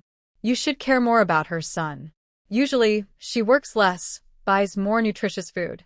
Hearing this, Gufeng's brow furrowed slightly, and a hint of worry appeared in his eyes. No matter how excessive Marlene's actions were, she was still his mother. Nana, you're right. I've been neglecting her. My mom has been leaving early and coming home late, and she always looks tired. I should pay more attention to her health. Tomorrow, I'll take her for a full checkup and buy some nutritious food to help her recover. He sighed softly, feeling guilty. Hannah. Do I mean this? Gufeng turns to look at Hannah. Thank you, Hannah. It's really nice to have you here. You always remind me of the little details I tend to overlook. It's like talking to a wall. I won't beat around the bush anymore. I'll ask you directly, does Aunt want to have a little brother or sister for you? Gufeng suddenly becomes serious. Hannah, don't joke about your future mother-in-law. I don't speak without reason. You should listen and watch more. Just don't say anything if I tell you, then it's true. Hannah isn't someone who makes jokes about serious matters, so Gufeng really takes it seriously. Could she really be over 50? Her parents have been separated for many years. Marenmai and Gu Qing. Actually, Hannah leans more toward Gu Qing. A few days ago, didn't Gu Qing feel sick twice? Gu Qing is single and doesn't even have a boyfriend. Hannah can't exactly tell Gufeng that she suspects her sister, right? Hannah is just warning Gufeng if a scandal happens, it will be too late. Gufeng is suspicious. After sending Hannah home, Gufeng still goes back to his own house. At the dinner table, only Marenmai is there, gnawing on a big bone. When she sees her son return, she quickly calls Jean Feng to serve the food. Jean Feng whispers, there are 2 pieces of meat left. Gu Qing asks to keep them for herself. If she can't find them tomorrow. Marenmai pauses, then changes her mind. Just cook some more. Maybe make meat soup with potatoes. Okay. Gufeng stops Jean Feng. I've already eaten. No need to prepare for me. Gufeng doesn't come home often. Usually only on weekends, and not every weekend. Jean Feng goes back to her chores. Gufeng sits in front of Marenmai and asks, are you feeling unwell? As long as your dad doesn't get mad at me and you and your sister don't either, I won't feel bad. You're getting older. I should take you to the hospital for a checkup. Gu Qing should go too. Gu Qing, from behind the door, says, I can eat and sleep fine. Why check? I don't want to waste money. If she goes, it won't be a health check. It's her revealing her true self. Marenmai, I'm fine. You should focus on your work. I'm not a child anymore. If I feel unwell, I go to the hospital. Remember to go to the hospital. Xiao Hui has already noticed it. When Qinshi comes back, he's a bit distracted. When she looks at him avoiding her gaze, they quickly look away. Xiao Hui isn't a psychologist, but she can tell Qinshi is hiding something from her. Did you really do something bad? Qinshi looked at her quietly. I might have fallen into someone else's trap. As for whether I did anything wrong, I don't think I did. Xiao Hui's face looked serious. What exactly happened? Qinshi. Qinshi woke up in a small room, lying on a makeshift bed made of dirt. He was confused and didn't know what day it was. He fumbled and found a lighter. When he lit it, he realized something was wrong. His lower clothing was all removed, and a woman was lying in his arms, turned away from him. The woman was similar in build to him, and her upper clothes were almost completely taken off. Memory flooded back. Someone who looked like a student said Gu Liaoyuan had fallen. He followed but didn't see anyone fall. Instead, he saw Gu Qing. He leaned closer and saw that it was indeed Gu Qing. His blood boiled with anger. He grabbed Gu Qing and pulled her up. "What did you drink? What did you put in the tea?" Gu Qing looked confused. "Qin Shi, what are you talking about? I don't understand a word. You grabbed me and brought me here, then did those things to me.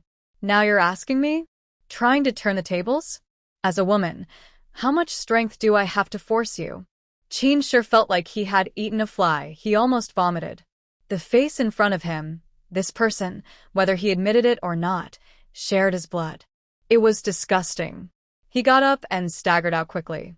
The noisy voice behind him still called after him, "Qin Shi, you have to take responsibility." Because of what happened, Qin Shi left in a hurry the next day. These days, he couldn't sleep well or eat properly. He wanted to speak out but was afraid Xiao Hui would be angry or that she would become emotional if she found out. Still, he loved his small family, his wife and children. Xiao Hui remained silent for a long time. She didn't expect such a thing to happen. Was it Qin Shi's fault? He and Gu Liaoyuan were father and son. Having dinner together was normal.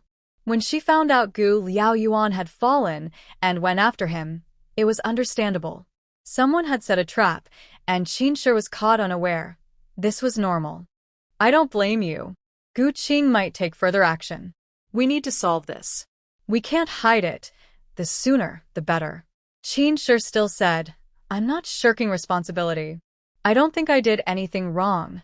He wasn't a young man anymore. He understood how he felt afterward.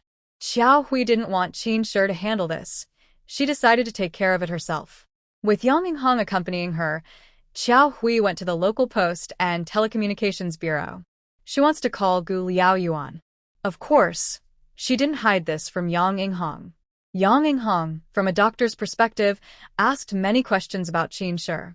She tends to believe Qin Shi was falsely accused. It took a long time before the call was answered. "I am looking for Commander Gu Liaoyuan. May I ask who you are?" "My surname is Yi." Just tell him that and he'll understand. After about 10 more minutes, the phone on the other end rang. "This is Gu Liaoyuan." Ye Xiaohu. Gu Liaoyuan didn't expect Yi Qiahui to call. It should have been Qin Shi, right? Gu Liaoyuan sat down calmly and asked, "Is this about something important? Is it a good time to talk?" Gu Liaoyuan signaled to the guard to step outside. "Yes, it's convenient. Do you know what happened when Qin Shi went back last time? We had dinner together, and then parted ways. We agreed to send some things to Nanai. When Xiao Wang went there the next morning, Qin Shi had already left. Did anything else happen? Did you go straight back to your dorm? Did you fall on the way?" "I'm not cursing you, but someone said you fell." Gu Liaoyuan replied, "No, I didn't fall. I'm only in my 50s, not very old. I went straight back to my dorm." "What exactly happened?" "Right after Qin Shi saw you off, a boy told him someone had fallen ahead. Qin Shi thought it was you, so he followed the boy. But it was a trap. When he woke up, he was lying with a woman." Gu Liaoyuan was furious. Such a thing happening right under his nose, and it involved a son. How could he not be angry? Have they caught the person? Qin Shi knows who it is. He was shocked and angry at the time. He went back to the guest house himself. Just knowing the woman is enough. "Leave the rest to me. I will investigate. I know her. She's burned to ashes, but I recognize her. The victim is your son, and the perpetrator is your daughter." With a loud bang, Gu Liaoyuan almost lost his seat. No one could accept that. "I understand. I will investigate. If it really was her, I won't let her go." Gu Liaoyuan believed him almost immediately. He knew Gu Qing was impulsive, but he didn't expect her to be so ruthless. He smoked 2 cigarettes to calm his mind, then went home. Jin Feng happily said, "Auntie, uncle is back." Gu Liaoyuan hadn't set foot in his home for nearly 2 months. Normally, he wouldn't even pull himself back. Today, he came voluntarily. Malume couldn't be happier. Ma Luanmei asked her to sit down, then instructed Jin Feng to pour tea, and they discussed what to have for lunch. Your uncle loves to eat fish. Let's cook fish for lunch. Sure, I'll prepare it soon. Gu Liaoyuan didn't look at her but asked Jin Feng, is Gu Qing in her room? It seems she's inside. I haven't seen her go out. Go call her out. Ma Luanmei sat beside him, smiling and asking, Miss your daughter? If you miss her, why not visit home more often? Gu Qing, come out. Ma Luanmei was startled. Why are you so loud? Trying to scare someone? Gu Qing slowly came out from her room, looking guilty. Dad, you called me? Sit down, I have something to ask you. Gu Liaoyuan then told Jin Feng, go buy some groceries. Come back in an hour. Jin Feng understood the hint and left with her basket. Gu Qing looked more and more suspicious. Dad, what do you want to ask me? Not yet. Wait for your brother to come back. Just then, Gu Feng returned. Dad, everything went well. Everyone's here. I need to ask something clearly. Gu Feng, you are fair in your work. Be my witness. What's the matter? Just tell me. A few days ago, Qinshi came to report his work. That night, we had dinner at the guest house. He saw me out, and then someone delivered a message saying I had fallen. Qinshi followed that person to see how I was, but he didn't see me. Instead, he saw Gu Qing. Gu Qing, explain why you were at that place. Gu Qing sniffled and started crying. Dad, am I still your daughter? You believe what others say, and even trust them to smear me. I'm just asking you now. I want to secretly accept this myself. It's bad luck for me. I didn't expect Qinshi to turn around and accuse me. If that's the case, I won't hide it anymore. He was drunk and did that to me. I'm an unmarried girl. He owes me an explanation. Gu Qing originally planned to act after a month, to have the child in Qinshi's arms, but something changed, and she had to face it again. Gu Liaoyuan was extremely disappointed in his daughter. Tell me, why was Qinshi staying at the guest house? Why was he in that area? I don't know. You should ask Qinshi. I just left not long ago, or maybe he was tempted by someone. Gu Feng also understood about 70 to 80%. How Qinshi treats you. Others might not know, but I do. It's clear that you're the one always trying to get close to him. So, can't he pretend not to notice me because there are outsiders present? Once he has a chance and is away from others' eyes, he naturally won't hold back. Malamai suddenly understood. So this person has had feelings for Xiaoqing for a long time. He's really no good. Anyway, we can't let him get away. Old Gu, you have to stand up for Xiaoqing. Gu Liaoyuan looked at her. What do you want me to do? Let Qinshi marry Xiaoqing. That way, we can cover this up and avoid trouble in the future. Gu Liaoyuan sneered. You probably forgot, Qinshi has a wife and children. Malamai kept talking about her plan. A rural woman, just a few hundred yuan, and it's settled. Xiaoqing also agreed. My dad is a high-ranking official. As soon as he speaks, Qinshi will do what he says, unless he doesn't want to stay in this place.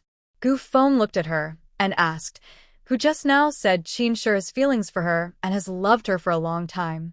If that's the case, wouldn't Qinshi be eager to? This contradiction was like a slap to Xiaoqing.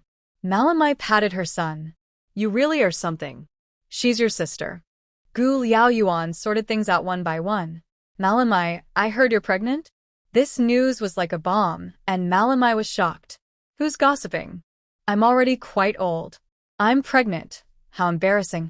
Gu Liaoyuan said instead, there's nothing to be ashamed of. If you're pregnant, have the baby. If not, then raise the child.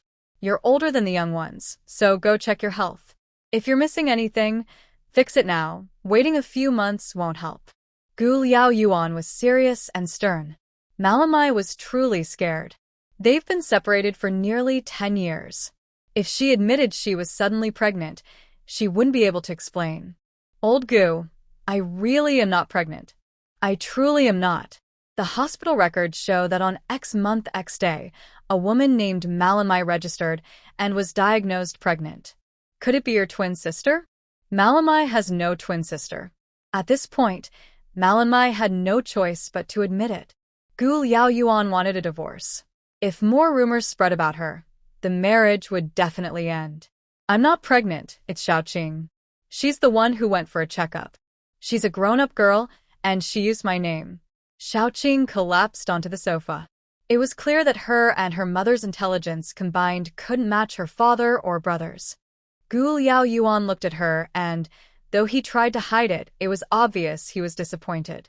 When Xiaoqing was born, he was already 30. Claiming that old age is the reason for having children is a bit much.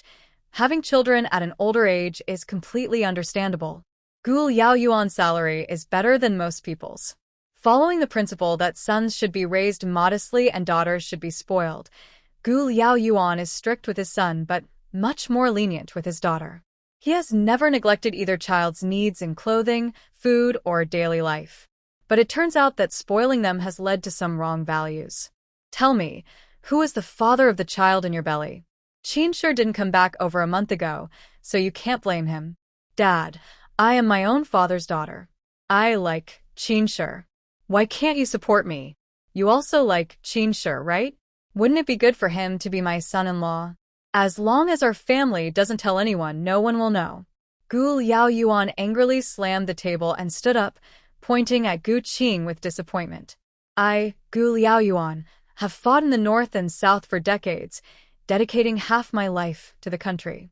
I never thought I would raise an unfaithful, unloyal, unfilial child like you. Are you trying to confuse right and wrong? At this point, it's obvious what's going on. Gu Feng hurriedly urged, there's no other way. You must honestly tell the truth and try to get leniency. Otherwise, go through official channels. If there's evidence, Qin sure can sue you and the organization will investigate.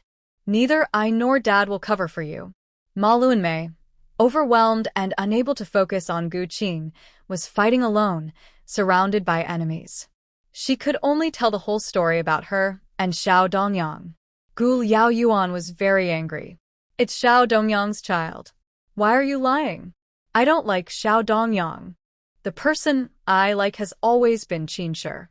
As long as you don't expose me, and I can rely on my status as a mother, I can still marry Qin sure. Based on the fact that you used extremely cruel means to slander Qin sure, if they investigate, you'll be in big trouble.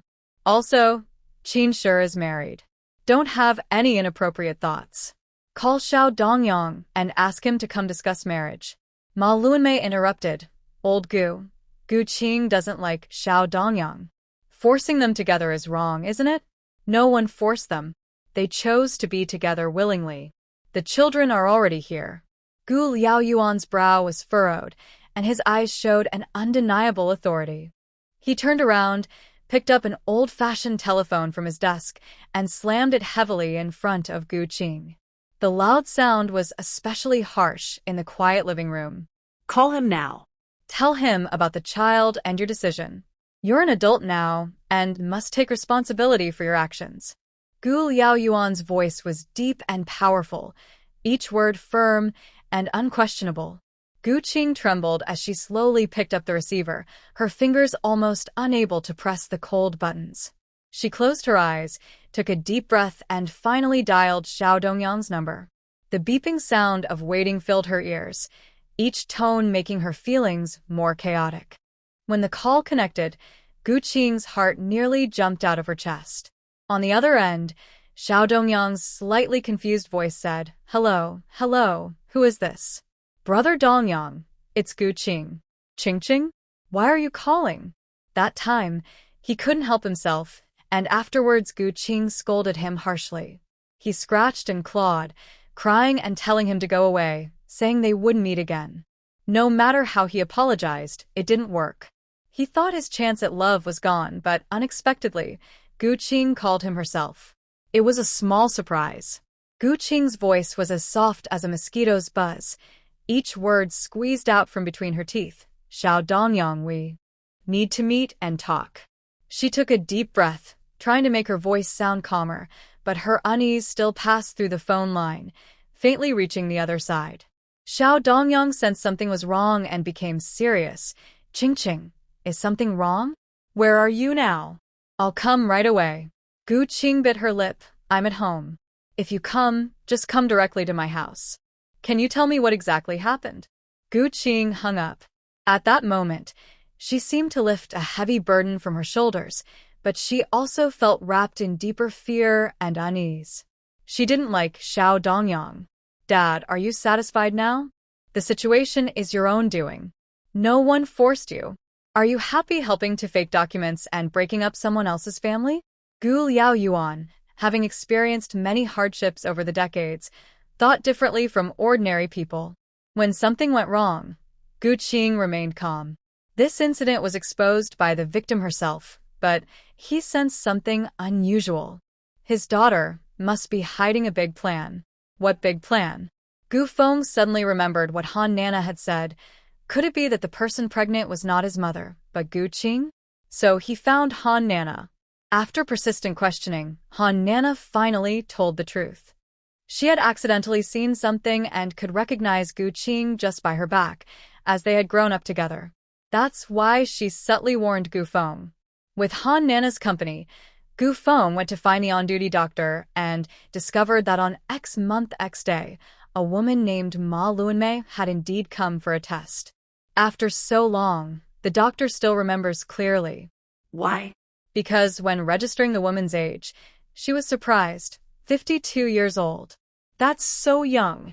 Has she preserved her youth? When the pregnancy was confirmed, the doctor finally realized that she was well-maintained.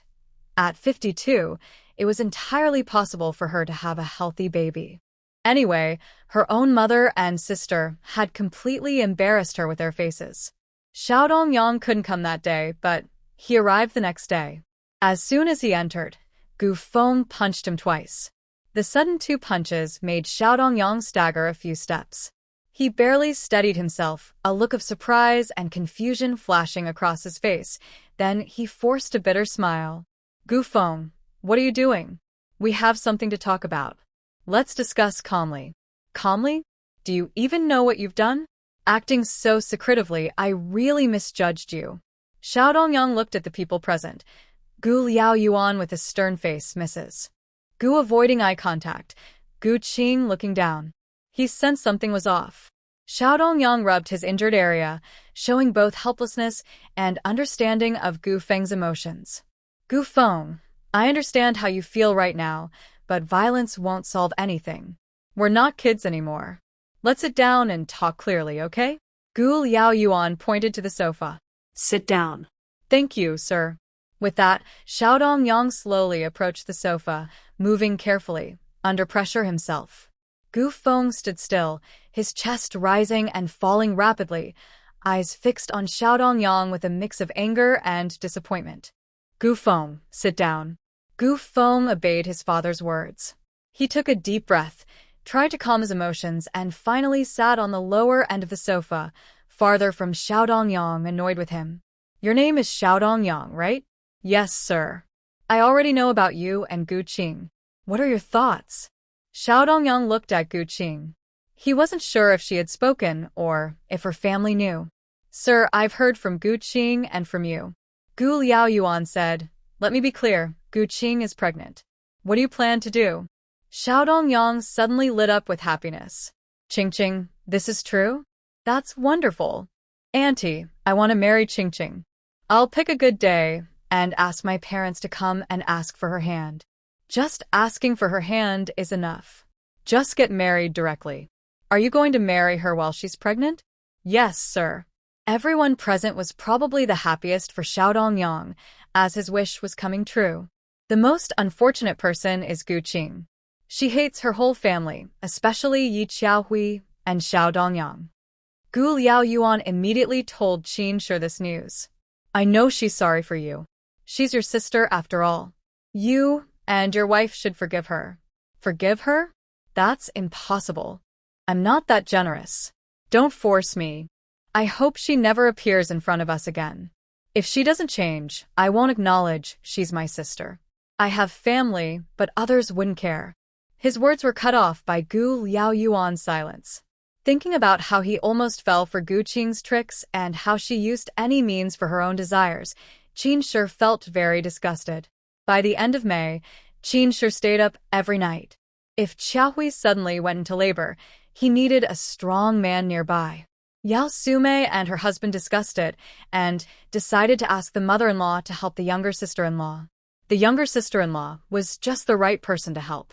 And you? Your mom is gone. Those two, and the one in her belly, all need your care. Can you handle it? I'm still young. Those two are sensible now. I don't have to carry or hold them all the time. I can manage. Yi Hongcheng called Qinshi, who said that grandma was there, so he didn't need to come. Then send some things to the younger sister-in-law. A small package with simple items, just some clothes for Nuan and some food. Brother and sister-in-law sent some things. Xiaohui was naturally very happy. Let's see what they sent. Are there any mushrooms or anything? I've been craving that. Yang Yinghong smiled and said, Xiaohui, you're pregnant. You should eat less of those. Grandma, I'll just eat a little. That smell is really tempting. Life was hard, and gifts from the mountains were precious. Of course, she wouldn't be picky. The package indeed had mushrooms, a small bag. Qinshi took two and stir-fried them separately for Xiaohui. Xiaohui complained, that's not enough to fill my teeth. You're pregnant now. Don't be stubborn. Xiaohui's body was getting heavier. She couldn't do much cooking, laundry, or fire-making. Yang Yinghong was older, and taking care of Nuan was enough for her. Hong Xia had more chores than before. Previously, she earned 10 yuan a month, but now Xiaohui increased it to 15. She took care of their meals and also brought back good food for her brother like fried dough sticks, oil sticks, and peach crisps. Shuangzi carefully picked up the crumbs with his hand, eating cautiously and cherishing every bite. Do you often eat this at their house? How could she eat it often? It was bought with their money. It wasn't her right to eat it, and she shouldn't expect it. To be honest, there are many fancy snacks nowadays, but the current peach cookies and similar treats don't really appeal to clever Hui. No additives, so they are healthy, but they are also quite unappetizing, so Hui doesn't buy them often. I've already eaten some. This is for you. Xuanzi, that family is really kind. You're right. They even ask about your schoolwork. You should study hard. The other day, Aunt asked about your grades. You need to study well so you won't embarrass them. Yes, the teacher gave us 10 questions, and I got all of them right. Hongxia pats his head. Good job. Aim to get perfect scores on the next test. Suddenly, a figure rushes in and snatches the peach cookies from Xuanzi's hand. Xuanzi, you little thief, stealing from my family. The boy who rushes in is Daba, Hongxia's second uncle's son. Xuanzi, angry, says, I didn't steal. These were brought back by my sister. Someone gave them to us. Daba points at Xuanzi and spits, Phew, you're just a poor beggar. Who would give such good things to you? You stole them. My mom bought these snacks, and today, 2 pages are missing. Hongxia quickly snatches them back while he's not paying attention. Xuanzi is right. These were brought back by me. The family kindly invited me for a meal and gave me these snacks. Your family's snacks might have been eaten by the dog. Dog. I didn't eat them. The dog ate them. Daba, angry and ashamed, feels inferior because he's shorter than Hongxia. Unable to fight back alone, he leaves with a warning. Wait and see, and runs out. Hongxia urges her brother, eat quickly, don't dawdle. If you keep delaying, it won't be yours anymore. Daba will definitely go back to get his dad and mom. Xuanzi says he's not wasting time. He just doesn't want to finish such good food all at once. But his sister is right. Just now, Daba almost snatched it away. Hongxia guessed correctly. Daba really went back to get reinforcements and brought his dad over. Dad, look, Xuanzi's mouth is still moving. He's stealing from us. Hongxia steps in front of Xuanzi. Second uncle, don't listen to Daba. I was helping at that family's place. They gave me these, not stolen. If you don't believe me, go ask them. Second uncle's face darkens with anger. His face looks so grim it could squeeze out water, and his sharp eyes scan Hongxia and Xuanzi back and forth. His large hand clenches into a fist, and the atmosphere is tense and uneasy. Hongxia, stop using these words to fool me. Daba saw with his own eyes that Xuanzi was holding our family's snacks. The evidence is clear. What are you still arguing about? Uncle's voice was full of anger, so fierce that the surrounding air seemed to freeze. Hongxia looked straight into Uncle's eyes without fear. Uncle, my brother and I may be poor, but we do things honestly. We never steal or cheat. The trust in my heart comes from that family. If you don't believe me, I can take you to ask them right now. But if you're here just to cause trouble, I won't let you bully me and my brother. All right, Hongxia, you're so brave. Let's see what happens, Uncle said sharply. He waved his hand, signaling Daba to follow, then turned and strode out the door. Every step he took made the ground shake loudly. Was he trying to scare someone? Hongxia tightly held Swanzi's hand and followed. Her eyes showed worry, but also courage. She knew this trip was not only to prove her innocence but also to protect her and her brother's dignity. The sunset's glow shone on the siblings, stretching their stubborn figures. Yi Xiaohui was sitting in the yard, enjoying the breeze, when a tall figure came in, like a dark iron tower. Grandma, Yang Yinghong stepped out and asked, "Who are you? Who are you looking for?" "I am Uncle's second brother. Do you know he stole your peach cookies?" Xiaohui was a bit confused. Usually, anything given to Nanu to eat, she would share with Hongxia too. In her eyes, Hongxia was just a child. Surely she wouldn't steal, right? Hongxia then came over, blushing. "I didn't steal anything. Grandma gave me 2 peach cookies. I took them home for my brother." Yang Yinghong nodded. "Yes, I gave them to her. She didn't steal. What's the problem?" Uncle suddenly pretended to be understanding. "Old lady, you don't have to hide for her. At such a young age, she already knows how to steal? She's stolen from us before a few times." Hongxia's face turned red with anger. "Uncle, don't lie. Whoever stole from you should be punished." Uncle was clearly upset by her words and raised his hand to hit her. Xiaohui stopped him.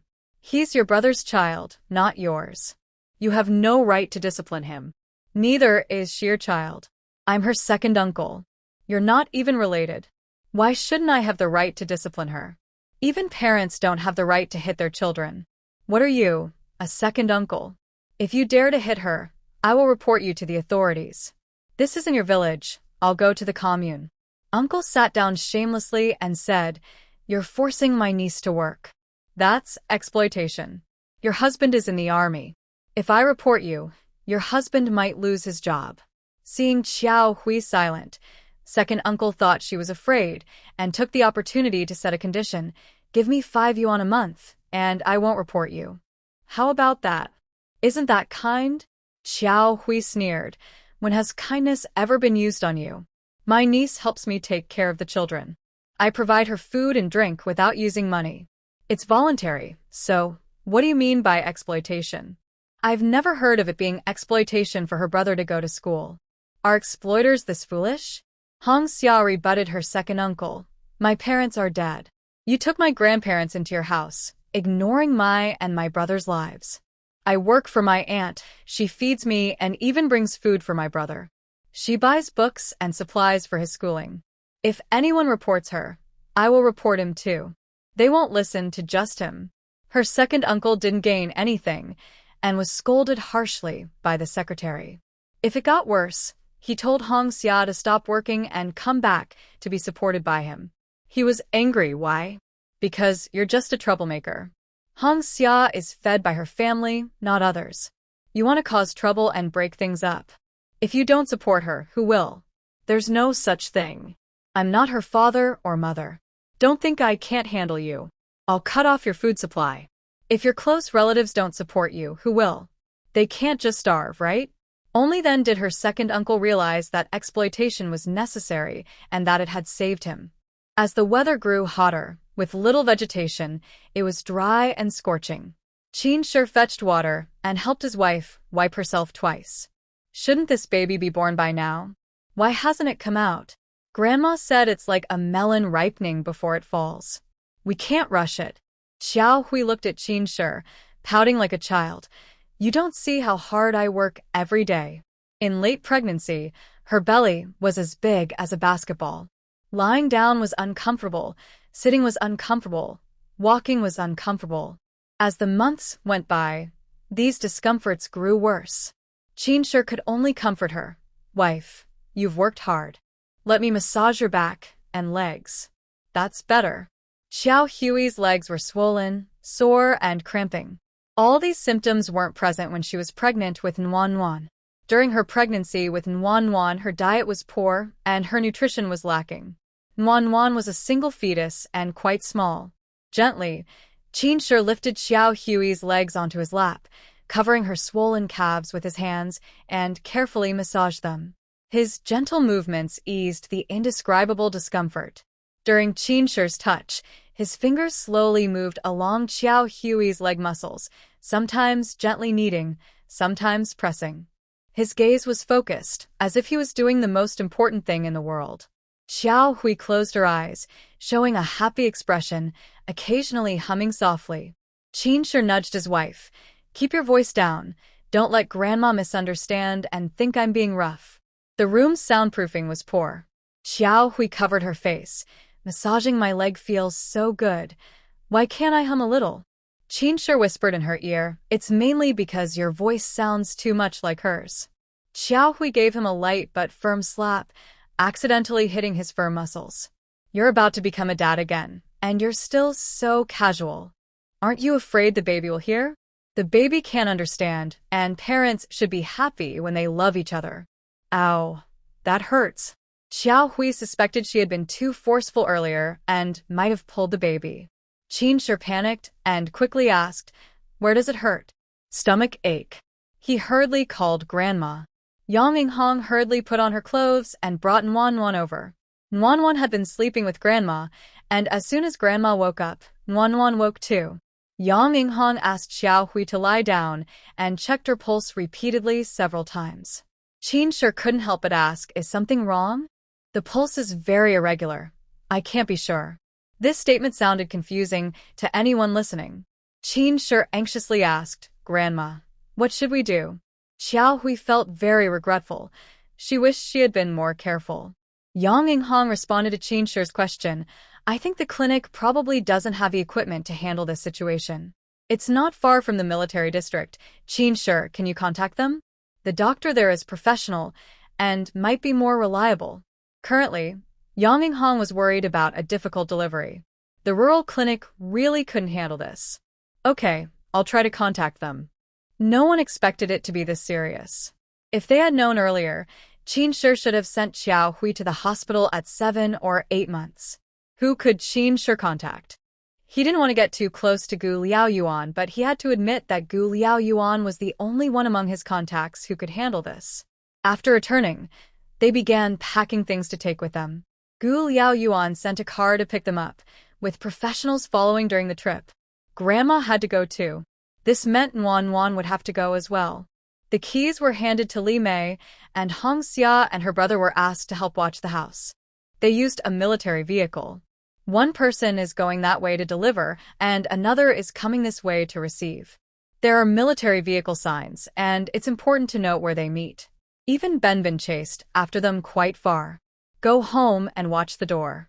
We'll be back in a few days."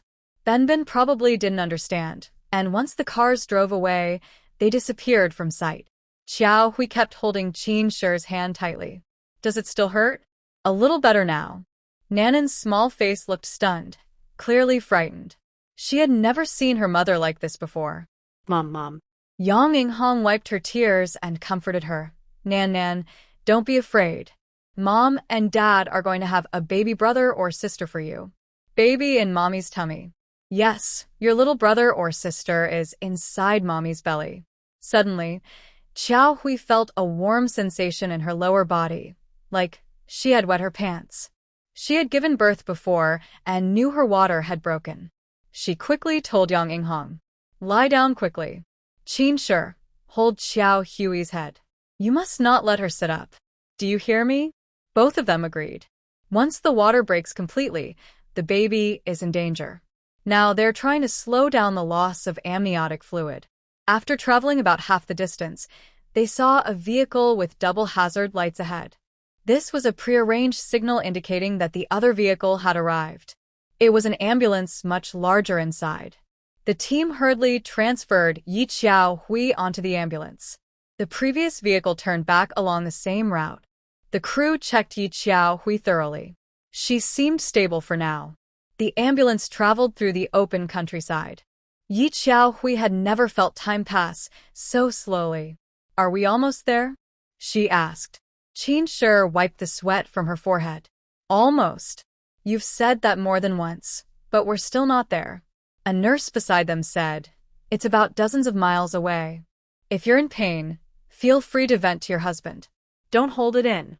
Hearing this, Qin Shi quickly rolled up his sleeve and extended his arm. Bite me.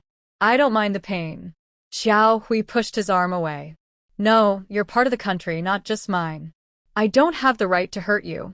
The nurse looked a bit embarrassed, glancing at their sweet relationship. Finally, the ambulance arrived at the hospital. After being brought inside, Yi Xiaohui underwent many examinations before being moved to the delivery room.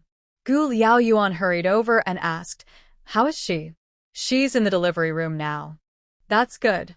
And you are? Qin Shi introduced. This is my mother's biological mother, my grandma. Gu Liaoyuan immediately felt the pressure of meeting his son-in-law's mother-in-law. He extended his hand. Thank you. Yang Yinghong didn't even look at him.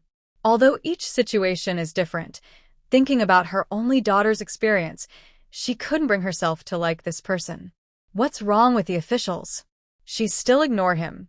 Gu Liaoyuan withdrew his hand and went over to talk to Qin Shi. Don't worry too much. The best doctor in the hospital is inside and will do their best. Qin Shi didn't speak. His eyes stayed fixed on the delivery room door. Inside, Yi Xiaohui was already in labor. She had been on the road for hours, hadn't eaten, and the pain had drained her strength. Push harder. Your water has almost run out. If you keep going like this, the baby might be in trouble. Yi Xiaohui heard clearly and tried to gather her strength. As a mother, she had to be strong. The door to the operating room opened slightly, and Qin Shi hurried over. The mother is exhausted and needs to eat something. Should I buy some food? No, do you have any chocolate? Go buy some chocolate. At this time, where could he buy chocolate? Leave it to me. Gu Liaoyuan remembered that a couple of days ago, Gu Feng had bought some chocolate. It probably hadn't been finished yet. He called Gu Feng, who looked a bit confused. Dad, what's up? Where's the chocolate? Bring it out. You want to eat it? I'll buy some another day. Stop talking nonsense. I want chocolate. I saw you buy some that day. Yes, I bought it for Nana. I had a ticket and she was willing to eat some, so I bought it. Did you give it to her? Of course. I gave it to her that very day. Dad, what's wrong? Qin Shi's wife is giving birth. She's exhausted. The doctor said she needs to eat some chocolate to boost her nutrition. It's late now, where can I buy chocolate? Gu Feng quickly got dressed. I'll go back and get some. I'll bring it to the hospital soon. Chocolate was hard to find, winding through several streets. Gu Feng went to Han's house but couldn't knock on the door. Everyone was sleeping peacefully, and neighbors would be annoyed. He held his breath, trying not to make a sound, and carefully climbed over Han's low yard wall. He tiptoed toward Han Nana's room, where the window was half open. Gu Feng gently tapped the window frame, making a soft, urgent sound. Inside, Han Nana was startled awake by the sudden tapping, sat up quickly, rubbed her sleepy eyes, and looked out at the blurry figure outside. Who is it? She asked softly, sounding cautious. It's me, Gu Feng. It's so late. How are you? Hannah's voice was very soft, afraid of disturbing others, but she felt a wave of curiosity inside. Is there any chocolate left? Qin Shi's lover is in the hospital giving birth. She's too tired and can't find any chocolate anywhere. I came to see if you have some. There really was some. Hannah didn't hand the chocolate to Gu Feng. She changed her clothes and said to him, let's go together and see if I can help. Qin Shi immediately sent the chocolate inside. After nearly half an hour, the sound of a baby's crying suddenly came from the delivery room. It's a boy. It's a boy. Qin Shi also breathed a sigh of relief. A few minutes later, the door of the delivery room opened, and a nurse brought out a blue bundle. It's a girl, weighing 3 pounds 2 ounces. Yang Yinghong quickly took the bundle. It was small, but she believed it would grow quickly, just like a little sprout. The only downside was that it was another girl. Probably Xiao Hui also hoped for a boy. Everyone wishes for a complete family, and it's not about valuing boys over girls. Qin asked, "Where's the adult? When will they come out?" "Just wait. They'll be out soon after they finish cleaning up." Yang Yinghong wanted to take Nuan back to the ward. Gu Feng and Hannah went to help, and Qin stayed outside. Gu Liaoyuan also didn't leave. Yang Yinghong softly told Qin, "A daughter is also good. Later, don't let Xiao Hui see. Both sons and daughters are born with great effort. Don't favor one over the other, and don't blame the mother. You don't have to give birth or carry the baby yourself. If you keep complaining about this or that, it's unkind." "Grandma, I understand. I won't." When they first brought her out, he did feel a little disappointed, but now it was different. Even if someone offered him a son in exchange, he wouldn't trade. Qin said to Gu Liaoyuan, "You should go back too. I'm busy here. I'll be leaving tomorrow. The adults and children will stay here for a couple of days. Grandma can't handle everything alone. Please ask Grandma Nuan to come and help." "All right, give me your address." Inside the delivery room, the doctor was cleaning up. Xiao Hui asked, "Doctor, I feel like my belly is still big." "You only have one baby, right? The placenta hasn't come out yet, so of course your belly is still big. Some women have more amniotic fluid, and the baby can be quite small." But this feeling was wrong. It was as if a little foot had kicked her. "That's not right, doctor. There's another one." Huh. "How is that possible? Didn't you say you were only pregnant with one?" Suddenly, chaos broke out again. Quick. "Do you still have chocolate? Push harder, follow my instructions. Inhale, exhale." Good job. Standing alone outside, Qin was suddenly startled by two crying sounds coming from the delivery room. Whose baby is this? Why is there no one watching over the delivery? The adults and the baby must be feeling upset. "Yi Xiaohui, you gave birth to a boy. He weighs 4 8 liang." Xiaohui quickly glanced and asked weakly, "Is it really a boy?" Of course, how could it be fake? The female doctor showed Xiaohui the baby's bottom. If it's the older generation, they'd say it's a boy. Today has been full of surprises. I thought she was pregnant with one, but it turns out she gave birth to two. How did she hide this for 7 or 8 months? The delivery room door opened, and a nurse carried out a baby. Qin thought it looked familiar. Wasn't that his shirt wrapped around the baby? He had put it on his wife earlier to keep warm. But since the military hospital mainly serves soldiers and their families, seeing such a shirt was normal. Family member of Yi Xiaohui. Qin walked over confused. "That's me. Boy, for 8 liang." Qin didn't dare to take the baby. "Whose is it? Are you related to Yi Xiaohui? If yes, then it's your child. Yi Xiaohui gave birth to him. And what about the girl just now? Whose baby is she?" Qin thought the doctor had mixed up the babies and needed to return her.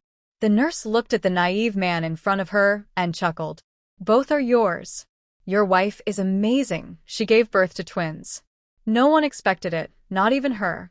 The nurse also found it unbelievable. She didn't realize she was carrying twins until now, 7 or 8 months in. Qin felt so weak he could hardly walk. He had to quickly take the babies back and then come back to pick up his wife. In the ward, only Yang Yinghong and the 2 children remained. It was a double bedroom, only their families staying there. Nuan reached out her small hand, hesitant but curious. "Little sister, small little sister." Yang Yinghong smiled. "You were small too when you were little. You'll grow bigger slowly." Qin pushed open the door. Yang Yinghong looked surprised and asked, "What are you holding?" "Baby little third." "What little third?" Qin placed the baby on the bed and told his mother-in-law. "Xiaohui gave birth to 2. This one is a boy. I won't say more. I need to go back and pick up Xiaohui." After saying that, Qin hurriedly left. Yang Yinghong gently pulled aside her clothes and saw it was indeed a baby, much bigger than the older sister. Yang Yinghong felt dizzy and her thoughts were floating. This was too unbelievable. She had been checking pulses the whole time, but she had only felt one. Qin was always outside. When Xiaohui was just pushed out, he caught her hand. "The mother is tired and has fallen asleep." Oh, keep the place clean. Xiaohui was moved to a hospital bed. She was drowsy and didn't wake up. Yang Inghong still wasn't sure. Qin, are the two children really ours? Yes, the doctor didn't expect her to have two. Yang Inghong was happy, one boy and two girls. Xiao Hui is really good at giving birth. She's a great contributor to our family. No matter what, you can't neglect her. Grandma, I won't. There's a bed over there. You and Wan go and rest. One old and one young were already tired. What about you? I'm watching over her and the children. I have to go back tomorrow. I can't stay here for long. I'll ask my mother-in-law to come. It's going to be hard for you and her these days. Yang Inghong smiled. Why talk about hardship? You're all my children. I'm happy to work. Working means our family will prosper. Qin finally looked at his son and daughter. He wanted his son to look good. When he saw his smaller daughter, he frowned. She was so tiny and wrinkled, so pitiful. Qin compared her size. She seemed only a little bigger than his 44-size shoes. She was fighting to be born before her brother. No, she had to be the little sister. It felt like a dream. He had children and a daughter and son. The twins probably had a feeling they woke up one after the other. One was restless, and the other was too. Qin hurried to pour warm water. His mother-in-law had told him to do so. His wife still had no milk, so he needed to give the baby some water first. It was hard to feed both at once because he wasn't experienced. Finally, Qin managed to soothe both children to sleep. He fixed the door latch, then went to change the tissue for Xiao Hui, and then leaned on the bed for a moment. At dawn, Qin felt a hand scratching his head. He looked up. Xiao Hui was awake. Hungry? You can't eat rice now. There's still chocolate. Would you like a little to nibble on? Xiao Hui ate a small piece. Where are the children? Under your feet. Bring them over. Let me see.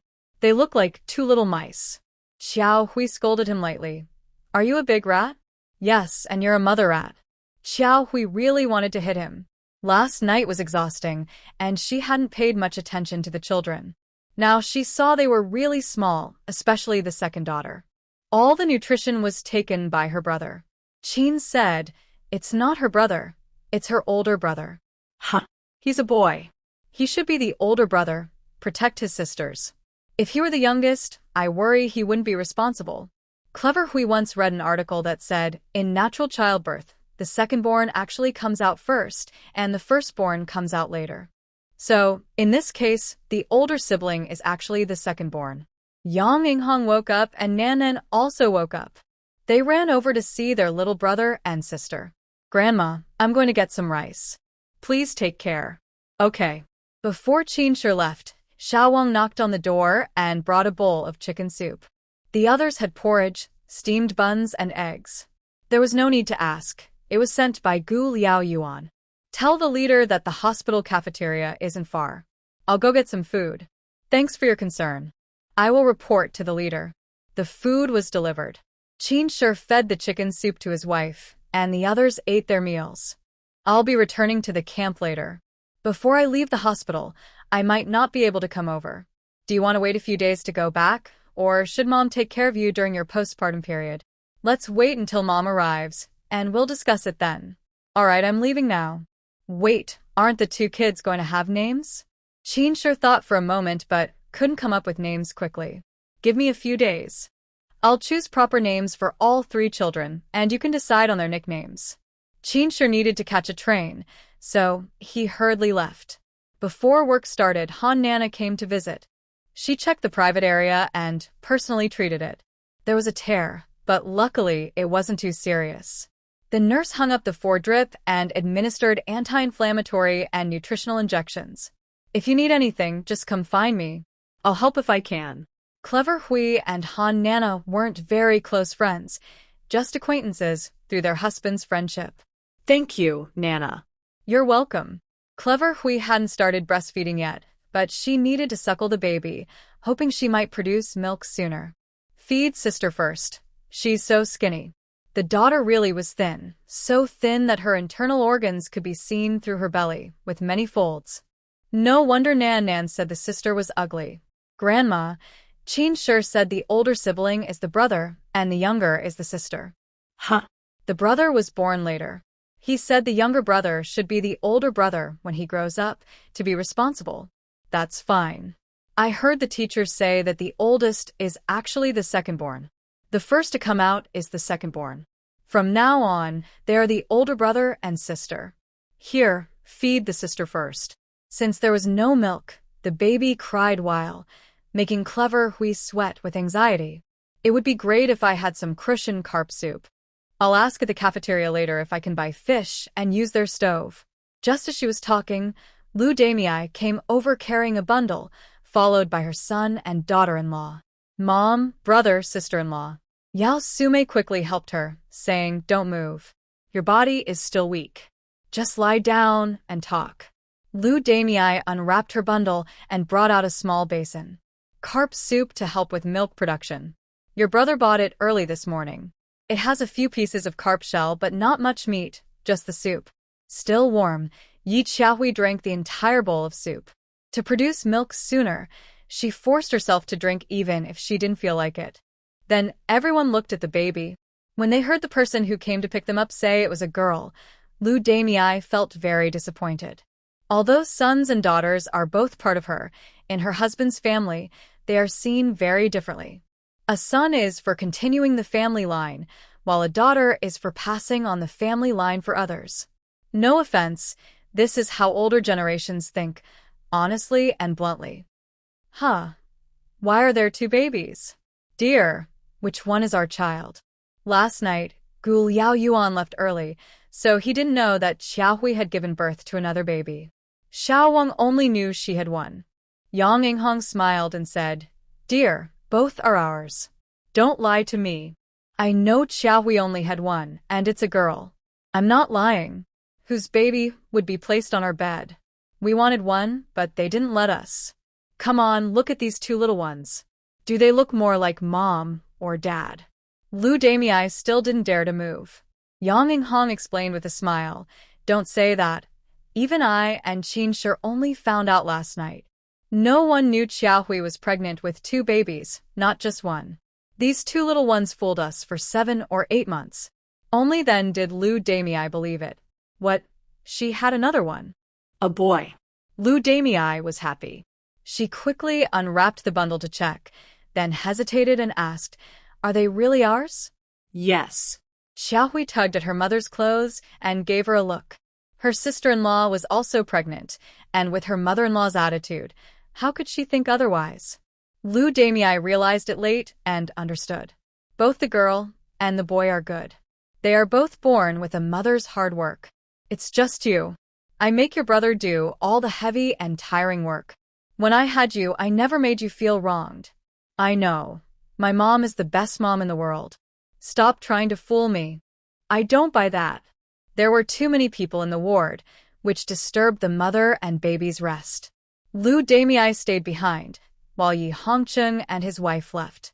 The two families divided the chores. Lu Damei took care of the two little ones, changing diapers, washing diapers, feeding them. Nothing was easy. Yang Yinghong was professional. She took care of the adults and the little girl, and her tasks were quite heavy. It's your turn to serve the rice. Whoever is free should go. In the afternoon, more people came to visit Xiaohui. Shen Yu and Guo Zihu got married and came together, bringing a small bowl of lean meat and meat soup. As soon as they left, Su Yan arrived with Jiyuan. She heard from Qin Xiangju that the twins are a boy and a girl, a rare lucky find among many. The brother is chubby, and the sister is thin.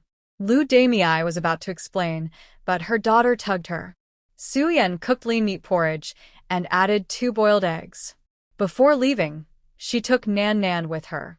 The 2 younger sisters hadn't seen each other for a few months, but they weren't at all unfamiliar. Su Yan has a flexible job, so whether she takes 1 or 2 children, she manages. Thank you, sister-in-law. Nan Nan is less than 2 years old. Having 2 younger siblings has made her grow up quickly. With 2 little ones, she's often overlooked. It's okay, we're just family. Jiyuan used to stay at your house all day, so as long as you're at ease. I am at ease. Without Nan Nan, I don't need to worry about watching her, so I feel more relaxed. Xiaohui isn't doing anything else now, just eating and sleeping and eating. Her only goal is to produce milk quickly. The two little ones can't survive on water alone. You don't need to rush. After 3 days of birth, the baby can feed itself. The siblings won't go hungry. Lu Damei finally asked, "Isn't the girl the second child? We plan for the brother to be the older one. Boys should take responsibility." Lu Damei only said one thing. It doesn't matter who comes out first. The older is the older. You can't just switch them around. Xiao Hui didn't think much of it. The son and daughter are so big, he should be the older brother. He took more nutrients from his sister in this, so he should be the older brother. In fact, he is indeed the older brother. At night, Chen Xiangju arrived. As soon as she entered, she urged the two elders to move to another bed to make room, saying she would take care of the adults and children. Xiao Hui asked, "Are the siblings okay staying at home?" How can they not be? "Isn't their father here?" "Xiao Hui, congratulations on your marriage to Qin Shi. Less than 3 years, you've had 3 children, and you have both a son and a daughter." Xiao Hui felt a bit shy from the compliment. She couldn't help it. Her body was naturally prone to pregnancy, and even with protection, she still got pregnant. Chen Xiangju came, and Yang Yinghong finally felt at ease to rest. She hadn't really rested since yesterday. As she got older, it was really hard to handle. The couple was often stubborn, which wasn't good. Ma Luanmei decided to lower her pride and go find Gu Liaoyuan. At worst, she could hold back a little, admit a mistake, and smooth things over with her husband. She came from the west, while Xiao Wang headed east. Ma Luanmei called out to him, "Xiao Wang, where are you going?" Little Wang knew there was a conflict between the leader and his lover. Otherwise, why would the leader prefer to stay in the dormitory instead of going home? He also heard others say that the leader had filed for divorce. But that was the leader's personal matter, and he didn't ask about it. He believed the leader was right. Just to help his subordinates feel better, there was no need to hide anything. Isn't that a sign that the leader cares about his team? Captain Qin's lover has had a baby. Since Captain Qin isn't here and the old man is busy, the leader asked me to deliver the food. Ma Luanmei was surprised. Which Captain Qin? The one serving in Guhua County. Ma Luanmei forced down her anger and asked, "Didn't his wife and children go with him? How come he's here?" "The baby was born here at the hospital, and there are signs of difficult labor." "Let's go. I'll go with you to see." We're all old subordinates of old Gu. Little Wang didn't know what to say, so he took Madame Gu and went to the cafeteria. "Oldren, I'm here to pick up the food the leader cooked." Chef Oldren brought out a small aluminum pot. "It's all in here. No salt or seasoning added. Just return the pot later." Got it. Ma Luanmei pulled Little Wang aside. "Why didn't you pay? We can't just take public money for free." Oldren waved his hand. "No need to pay. The chicken was brought by Little Wang and we only used the pot and stove." The chicken was brought by Little Wang, which meant Gu Liaoyuan bought it. "Well, Gu Liaoyuan, so you have a secret lover and refuse to admit it. Someone else's wife has a baby. What does that have to do with you? It's not your child." Could the baby be? Yang Yinghong went to get food and brushed past Little Wang on the stairs, hurriedly, neither of them noticing the other. In the room, Lu Damei was helping Yi Xiao Hui wash her hands. "You need to eat more oily and nutritious food. It's been a day and a night. You should have milk by now. It looks like your nutrition is still lacking. When I gave birth to Nanan, I only had milk on the 3rd day. Can it be the same? You looked like a fool back then, eating worse than a pig." Having milk on the 3rd day was a blessing from heaven for Nanan. Xiao Hui quickly shut her mouth. That was her dark history, staying with a man earning a good salary but living on plain food. Ding ding. Lu Damei asked, "Who is it?" "Ma'am, it's Little Wang." Lu Damei hurried to open the door. She didn't recognize Ma Luanmei, but Little Wang introduced her. "This is the leader's lover." "Oh, please come in." Xiao Hui knew Ma Luanmei's mood was bad. If possible, she never wanted to see her again in her life.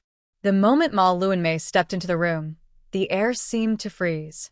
Xiao Hui lay on the bed, her face pale, but she forced herself to sit upright. Her hands clenched into fists unconsciously and were hidden under the blanket.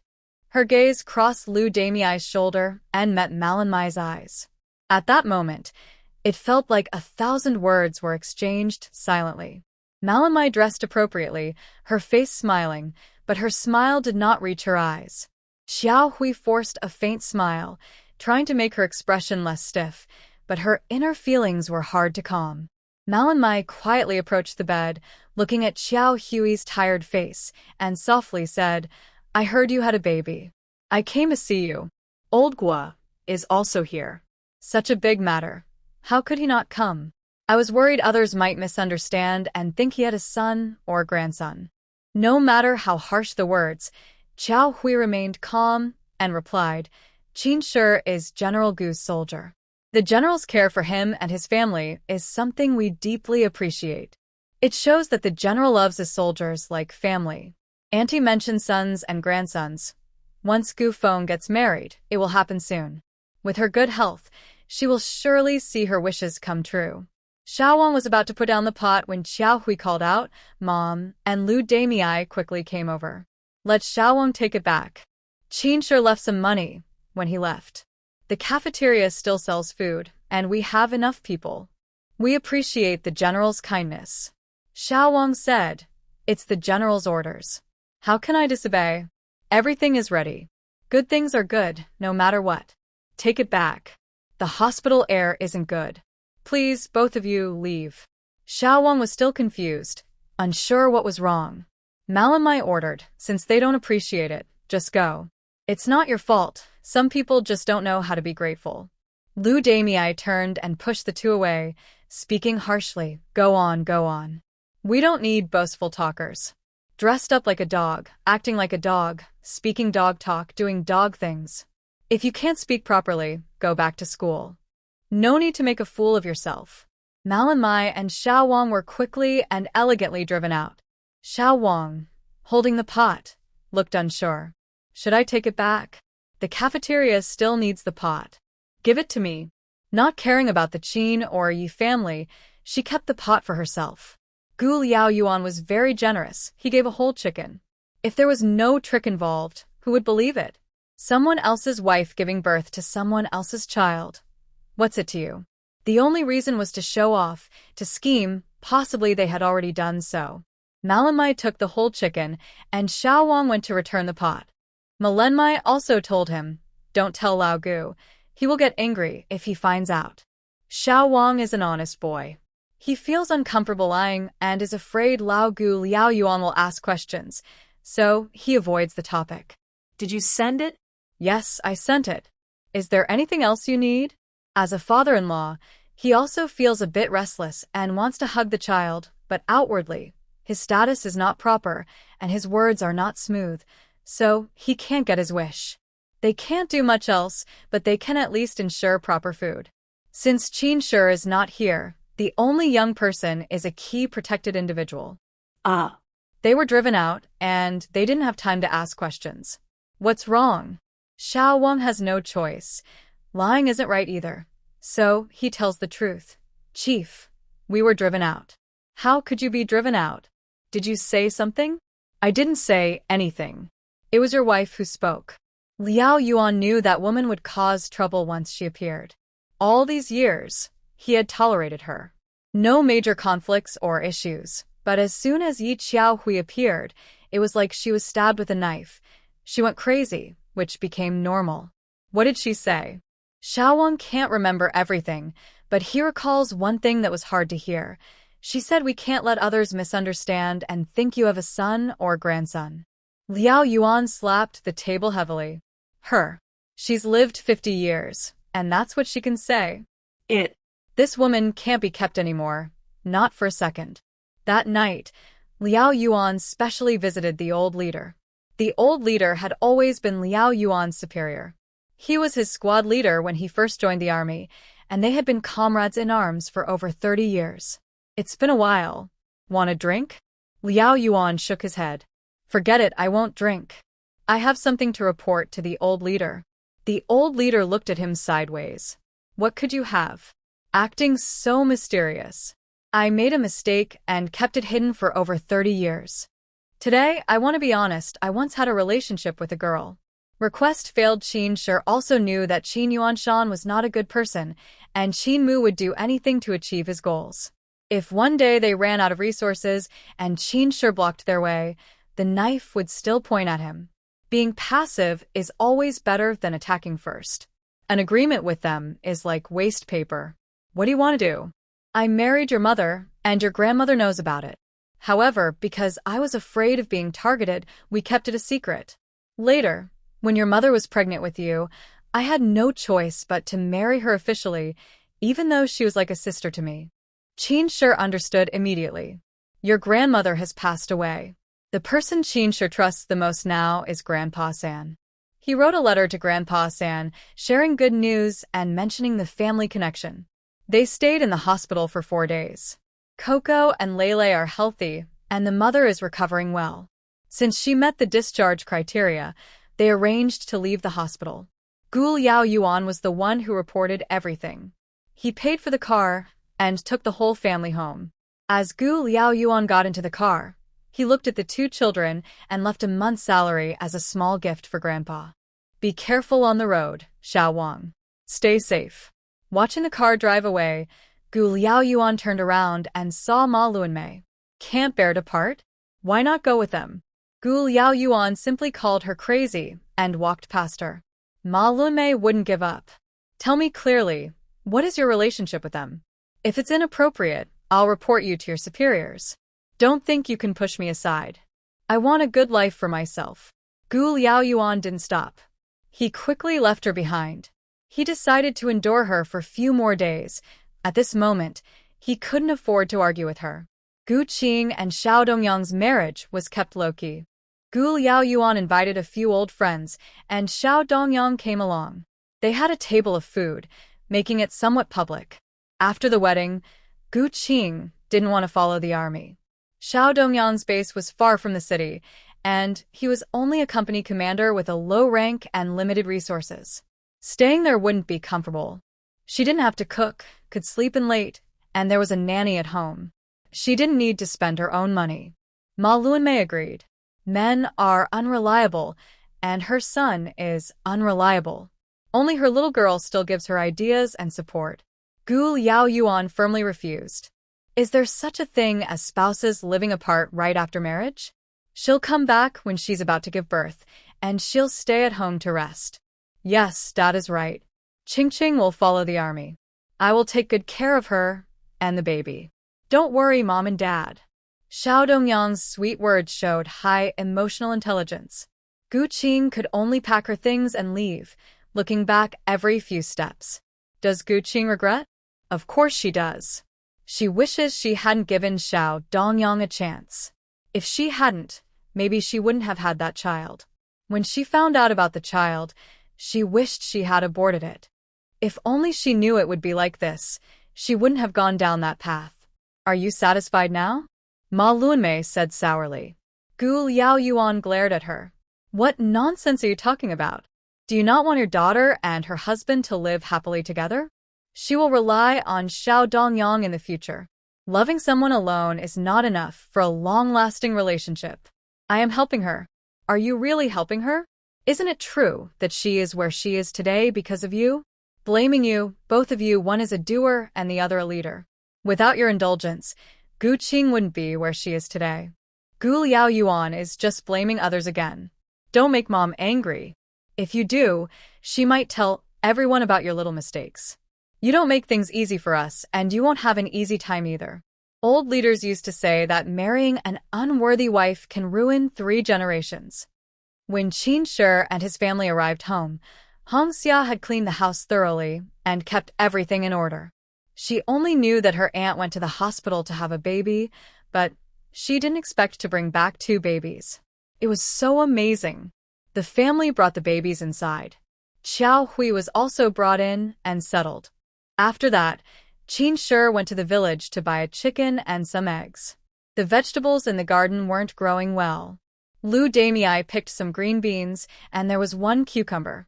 He needed to prepare lunch. Hong Xia also came to help. You can just call me Grandma, and follow Nanu to call me that, Hong Xia whispered. Qiao Hui told her mother about Hong Xia's situation. The siblings found it hard, and Lu Damei, who had a fiery temper, needed to calm down. If she did something wrong, she should be taught gently. Hongxia, how old are you? Grandma, I am 10 years old. Oh, only 10? It's not easy for someone so young to take care of a brother. The team takes care of my brother, and my aunt feeds me. They also give me some money every month. Uncle and aunt support my brother's education. Life is much better now. Lu Damei warned her, "You must not tell anyone that your aunt gave you money. If someone with bad intentions finds out, it could be dangerous." I know. I haven't told anyone, Hong Xia replied. Her life made her more mature than other children her age. There was one thing she didn't know how to handle. Her grandma was her aunt's mother, and her aunt was a good person. Grandma must also be a good person. Grandma, I want to ask you something. My grandma suddenly got sick and my second uncle asked me and my brother to take care of her. Is that right? Why do you two children have to take care of her? What about your second uncle and his wife? Why aren't they taking care of her? Second uncle said that since grandma has two sons, she can't be cared for by just one person. But your parents are gone, right? Second uncle said that since the father's debt is passed to the son and my father is gone, my brother and I have to take care of grandma. Grandma has been staying at our house for 2 days now. Grandmother Hongxia cannot walk with her legs, but she can still eat. The most common thing she says is "I'm hungry," and she yells loudly if her food is served too slowly. The team has experienced drought 9 out of 10 years, relying on the weather for food. Hongxia and her younger brother are also not well off, so their share of food is naturally smaller. Recently, the old lady has made quite a bit of food. Lu Damei told Xiao Hui that ever since her daughter's fake in-laws wanted to send the child away, she has become more aware and thinks long-term. She has ideas now. Grandchildren have no obligation to support their grandparents. Her son is still alive, and Hongxia and her brother are struggling to live on their own. Why should Hongxia support them? Everyone understands the reasoning, but how can it be solved? Let Hongxia take her brother to see the party secretary. If he can't handle it, go to the commune leaders. Officials care a lot about their achievements, and the party secretary wouldn't want to cause trouble and embarrass himself. So, if he can't solve it, going higher up might be better. If the party secretary can't handle it, bringing the issue to the higher authorities might be more effective. The two children need double the amount of diapers, and water is a big problem. The hottest and driest season of the year is coming. Not only is there a shortage of water for laundry, but even drinking water and water for animals are limited and require queuing. This makes things very hard for the children. They have to dry and reuse their diapers, which smell bad and make the children uncomfortable, causing red rashes on their bottoms. There is a small dam in the camp, built by themselves, to supply water for the camp. It can only be used every other day, so Yang Minghong's in-laws have to take the children to wash diapers in the camp. But even the dam's water is running low as the dry season begins.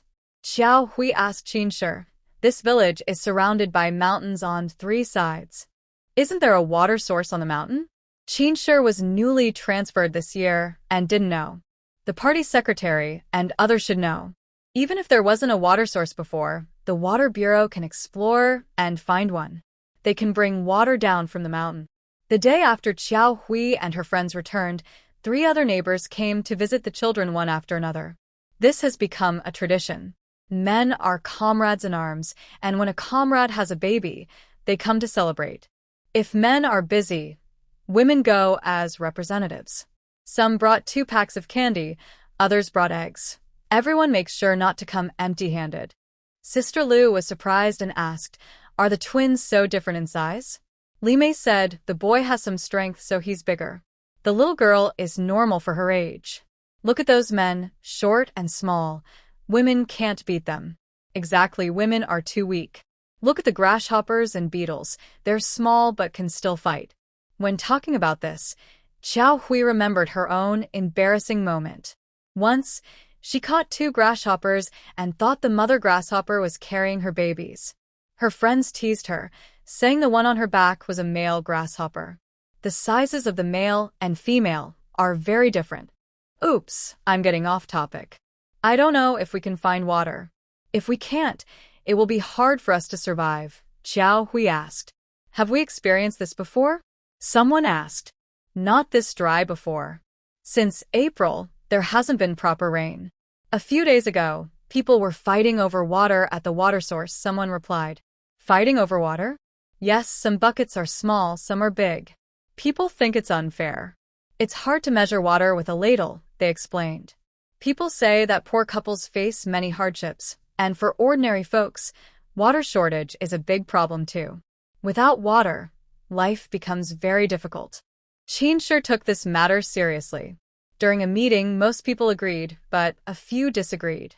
If they started working on it, it would take a lot of time, effort, and money. Where would the money come from? Currently, the water supply in the military area is enough.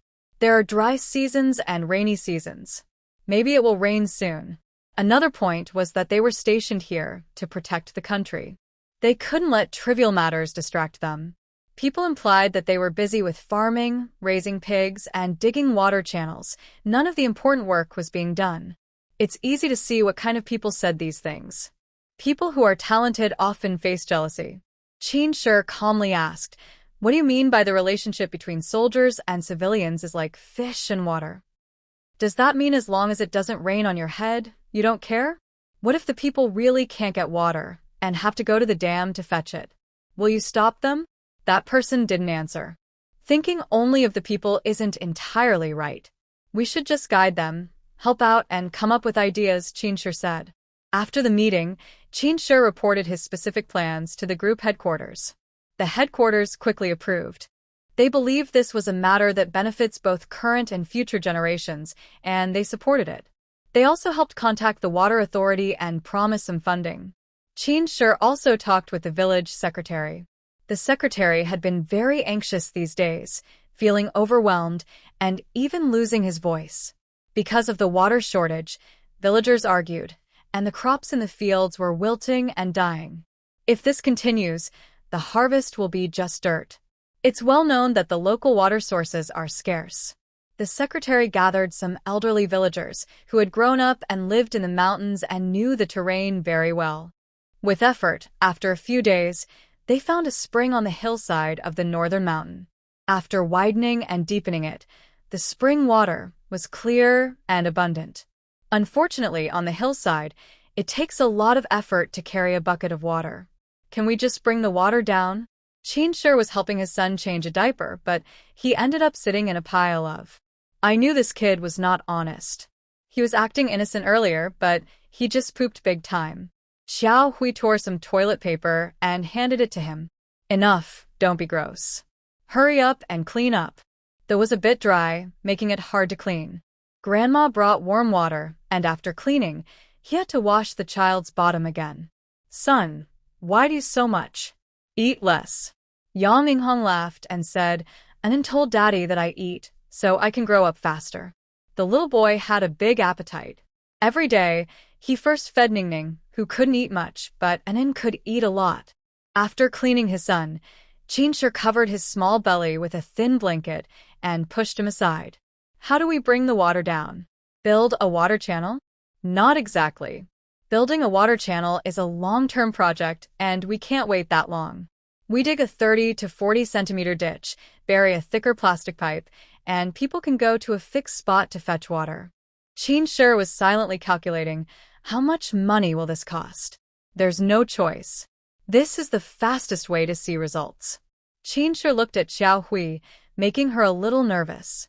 Don't look at me like that. Am I the culprit? How do you know so much? I'm not stupid. A little thinking tells me. Don't forget, I went to night school. Night school is very useful. It helps you understand things you can't figure out. They used plastic pipes to bring water down from the mountain, then dug the ditch gradually. Getting water from below the mountain was better than having none. During special times, everyone accepted the extra effort, and no one minded the distance. Half of the money for buying pipes was borrowed with difficulty by the team, and some was raised from the commune. Qin Shi also got some support from the Water Bureau, and the military camp contributed a bit. On the day they received water, the two little ones had just turned 9 days old. According to local customs, the child's uncle was supposed to come and perform a traditional welcoming ceremony. Having a child is a happy event. Qin Shi and Xiao Hui didn't plan a big celebration. They just prepared a simple meal, and friends and family gathered together. Unexpectedly, Grandpa, who was nearly 70, came to the unit with his grandson. Qin Shi's transfer to the military unit was unknown to Grandpa. When they found him, he was surprised to learn Qin Shi wasn't there. Where's his wife? Captain Qin was transferred to Guhua County, and his wife and kids went with him. That left them at a loss, more than 200 miles away, in unfamiliar territory. Where could they find them? Grandpa, what should we do? Should we go back? A young man from the countryside, naturally shy, felt his legs go weak when he arrived at such an imposing place. I'm here to see Brother Qin Shi. What are you talking about? Grandpa turned to the sentry. There's a leader named Gu Liaoyuan. I want to see him. The sentry was cautious.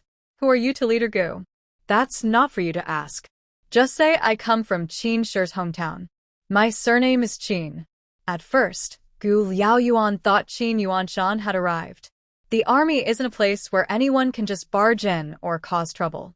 But upon seeing their ages, he realized there was a difference. I'm Gu Liaoyuan. Elder, who are you? I'm Qin Shi's third grandpa. I raised him and I just received his letter a few days ago. I also know he has 2 children now, so I came to see him. Gu Liaoyuan knew about Qin Shi's background. He quickly took the two to a guest house and rented a room. It was easier to talk outside. Grandpa took his grandson aside. Some things are better kept secret. Are you Qin Shi's biological father? Yes. What is Qin Shi's mother's name? Her name is Chun Lanzi. I gave her a bullet casing, the top of which has a notch. I once nursed an injury on Qilin Mountain, and there's a spring in front of the cave. All the information matched. Grandpa took out a piece of paper and handed it to Gu Liaoyuan. This is a proof I wrote. The proof was written by Grandpa, explaining how Gu Liaoyuan and Chun Lanzi got married. He also had a trusted cousin sign and stamp as a witness. With this proof, Gu Liaoyuan could acknowledge his son. Elder, you can stay at the guest house first. We can talk more tonight or tomorrow. According to our local customs, tomorrow is the day for the child's 9-day haircut. I need to go there. We are from the same hometown. He didn't even notify Qin Yuanshan, who didn't like Qin Shi either. Would he like Qin Shi's children? Grandpa was here on behalf of his older sister-in-law. Tomorrow is the day? Yes, I calculated it from the child's birth time. Then rest well. Tomorrow, I'll ask Xiao Wang to take you to the station. Commander, what do you think of the child just now? Old man, don't call me commander. I'm just a soldier from the X Division. The young man is good. Full of energy. That's my grandson. He's 18 now. He doesn't think about anything else. He just wants to join the army and trains every day. Gu Liaoyuan understood. Old man, do you know the enlistment process? You tell him to sign up and just let me know after passing the health check. Grandpa's heart finally felt at ease. To be honest, I also served in the army and fought against the enemy. I was injured and then discharged. Grandpa Qin was my former boss, and Chun Lanzi was entrusted to me. I brought her home in my cotton-padded jacket. That means you're a veteran, and I'm just a new recruit. The two grew closer as they talked. Gu Liaoyuan ordered 2 dishes, drank 2 small cups with Grandpa, and they ate together. After parting, Gu Liaoyuan went to see the old boss. This time, your problem is serious. Don't think a loud thunder means a small rain. Gu Liaoyuan sincerely apologized. I know, and I am prepared for it. It's not that serious. At least there will be some punishment. Early in the morning, the 2 families started cooking chicken and chopping meat. Little Hongxiao was asked to bring the girl and help Xiaohui take care of Yuan and Ning. During a drought, they couldn't do too much. People, after all, worry more about fairness than scarcity. There were only 2 main dishes, fish and chicken. The rest were cold cucumber salad, shredded potatoes, roasted peanuts, and fried tofu. The work was done, and it wasn't too flashy. Li Mei and others also came to help. She often helped in the cafeteria, so she was experienced and took charge as the main cook. The main dish was pork stewed with kidney beans and vermicelli, served with steamed buns. Several families came to deliver gifts. They didn't have many relatives, so Xiaohui planned to invite them all together. Yi Hongcheng and Yao Sumei arrived first. The couple took leave, sent their 2 children to school, and then went to the station to catch the bus. They were also accompanied by Yi Xiaohui's eldest uncle's son, who asked about temporary jobs at the flower factory and then wrote a letter asking his cousin to come. He had been working there for nearly 3 months. Yao Sumei, the aunt, made each of her 2 nephews a cotton-padded jacket. Her eldest cousin also gave 5 yuan on behalf of the family. 10 yuan was a lot of money for rural folks. Xiaohui handed some money to her own brother, asking him to return it to the cousin. She knew the working conditions. Temporary workers earned little, and they lost a quarter of their monthly wages. Outside, it was lively, but suddenly Grandpa's voice rang out, "Sister-in-law, in-laws, congratulations to you." Old comrades meeting always brought joy. Yang Inghong quickly moved Grandpa and the 2 grandchildren inside. It was hot, so they first drank tea. As for the other person, she pretended not to see. She acted as if she didn't see, but others couldn't. Everyone knew he was a senior leader. "Sit inside." Lu Damei hurried over to the lady, feeling a bit unsure. "Dear in-laws, thank you for your hard work. Thanks to you and Grandma Qin, on behalf of Qin Shi, thank you." Lu Damei listened in confusion. Does this person not fear others knowing? She didn't dare ask and politely let him into the house. "Commander Gu." Xiaohui didn't expect Gu Liaoyuan to come, especially on this special day. "Don't call me commander. This is family, so just be casual. Can I see the children?" The children were sleeping soundly, so it was convenient. Gu Liaoyuan looked at Yunnan and Yuning, then finally picked up Yuning. "Oh, you haven't eaten well, you're a bit thin." "She has a small appetite. I feed her first every day." At 11 o'clock, the meal officially started. It was just more pairs of chopsticks and bowls. Qin Shi and his partner came too.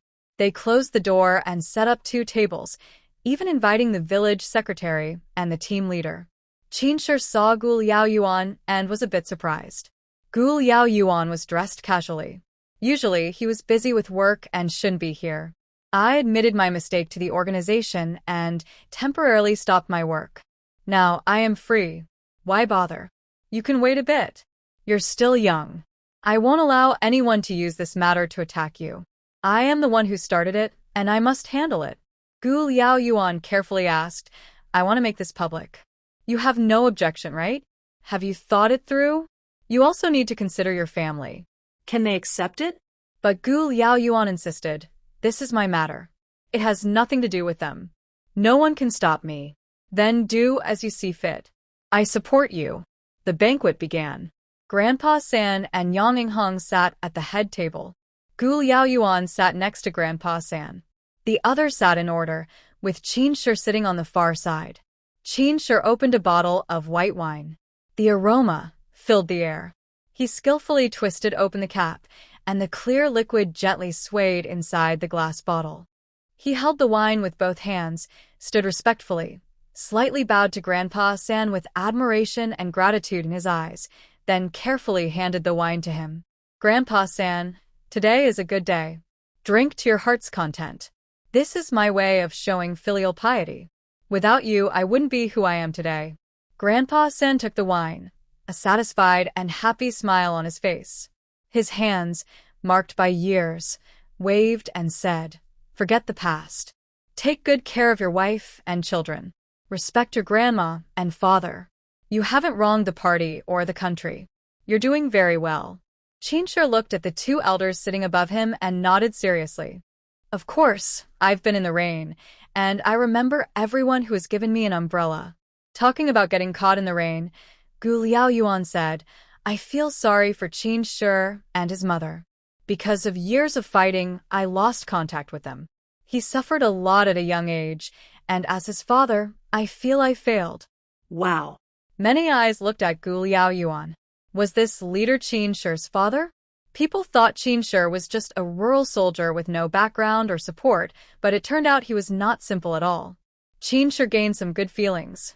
He was backed by a strong supporter, but still chose to come to such a tough place, which was quite rare. The meal was happy and festive. After eating, the most important part was the gift exchange. Yang Inghong held her sister and initially wanted Grandpa San to hold her brother, but Grandpa San handed the child to Gu Liaoyuan. Hold your real grandpa. Qin Shi prepared candies and red-dyed eggs. Everyone coming to drink was given 6 candies and 2 red eggs as a gift, based on their family. After the meal, Yi Hongcheng and 2 others left. There were 2 children at home, and Yang Inghong decided to prepare a small bag of chicken with candies and eggs, enough for 2 people. Grandpa San was old and would stay a few days. Qin Shi planned to take Qin Ming, Grandpa San's grandson, to the military camp that night so he could experience the military environment early. Grandpa San proudly said, "This kid has resilience. He doesn't talk much, no matter how tired he is." Gu Liaoyuan went out with the party secretary for a walk. Honestly, this was the first time the secretary saw such a high-ranking leader. He was very down-to-earth and liked listening to him talk. Outside, the crops were almost ready to be harvested. This year's harvest is hopeless. We probably won't have enough food. The corn was still short, barely knee-high, drooping and thin. Gu Liaoyuan asked, "Is there no water source here?" Not long ago, Qin Shi helped set up a water supply that brought water down from the mountain. It's enough for people. Is there enough for everyone? I don't know. It's so dry that no one dares to waste water. We just need to meet people's needs first. You see, water comes from springs. The more people use it, the faster it runs out. If no one uses it, it doesn't save much. You can organize the villagers to carry water to irrigate the fields, focusing on the roots. That can save some. The idea is good, and the work is being done. It's all about human effort. With support, the secretary gained confidence. He immediately organized over 10 people, some carrying water, others watering the corn seedlings. Gu Liaoyuan is also a kind person. One year, when an older person was fetching water, he helped carry and push the load. He also suggested digging a pond to water the crops, so the water wouldn't flow away and the roots could absorb it, avoiding waste. He hadn't worked in the fields for a long time, but Gu Liaoyuan was very serious and happy. After a day of work, Gu Liaoyuan changed from being called Commander Gu to just Old Gu. "Old Gu, will you come again tomorrow?" While others used a ladle to water the crops, Gu Liaoyuan was washing his hands by the corn stalks, smiling and replying, "Of course, I will come. I want to see if the corn watered today can recover by tomorrow." Gu Liaoyuan's shoes and pants were covered in dirt. Yang Inghong teased him, "You're not familiar with the road. Fell into a ditch?" Gu Liaoyuan patted himself and rubbed the mud off his hands, saying, "No, I was watering the corn with the villagers. The field is so big, if we don't save the young plants now, even if it rains later, it won't help." Grandpa San was eager. His hometown wasn't as dry. They were farmers who dug in the soil. He was worried. "Tomorrow I'll go too. Crops are the livelihood of the people." Qin Ming said, "Grandpa, I have strength. I can carry water, and you can do the watering." Grandpa San smiled proudly. "My grandson isn't very capable, but he's obedient and willing to work hard." Since there were many family members, Qin Ming asked Gu Liaoyuan if he wanted to stay at the camp with them. "The secretary asked me to stay at his house. His son has 3 empty rooms, and the family lives in the county town." So, Grandpa San decided to go along. Dinner was simple, just stir-fried green beans and steamed buns. Everyone was tired, except the 2 little ones. The others were exhausted and went to bed early. Gu Liaoyuan left first, and Ma Lunmei found out soon after. She was still officially Gu Liaoyuan's wife. Even if she didn't know, someone came to tell her.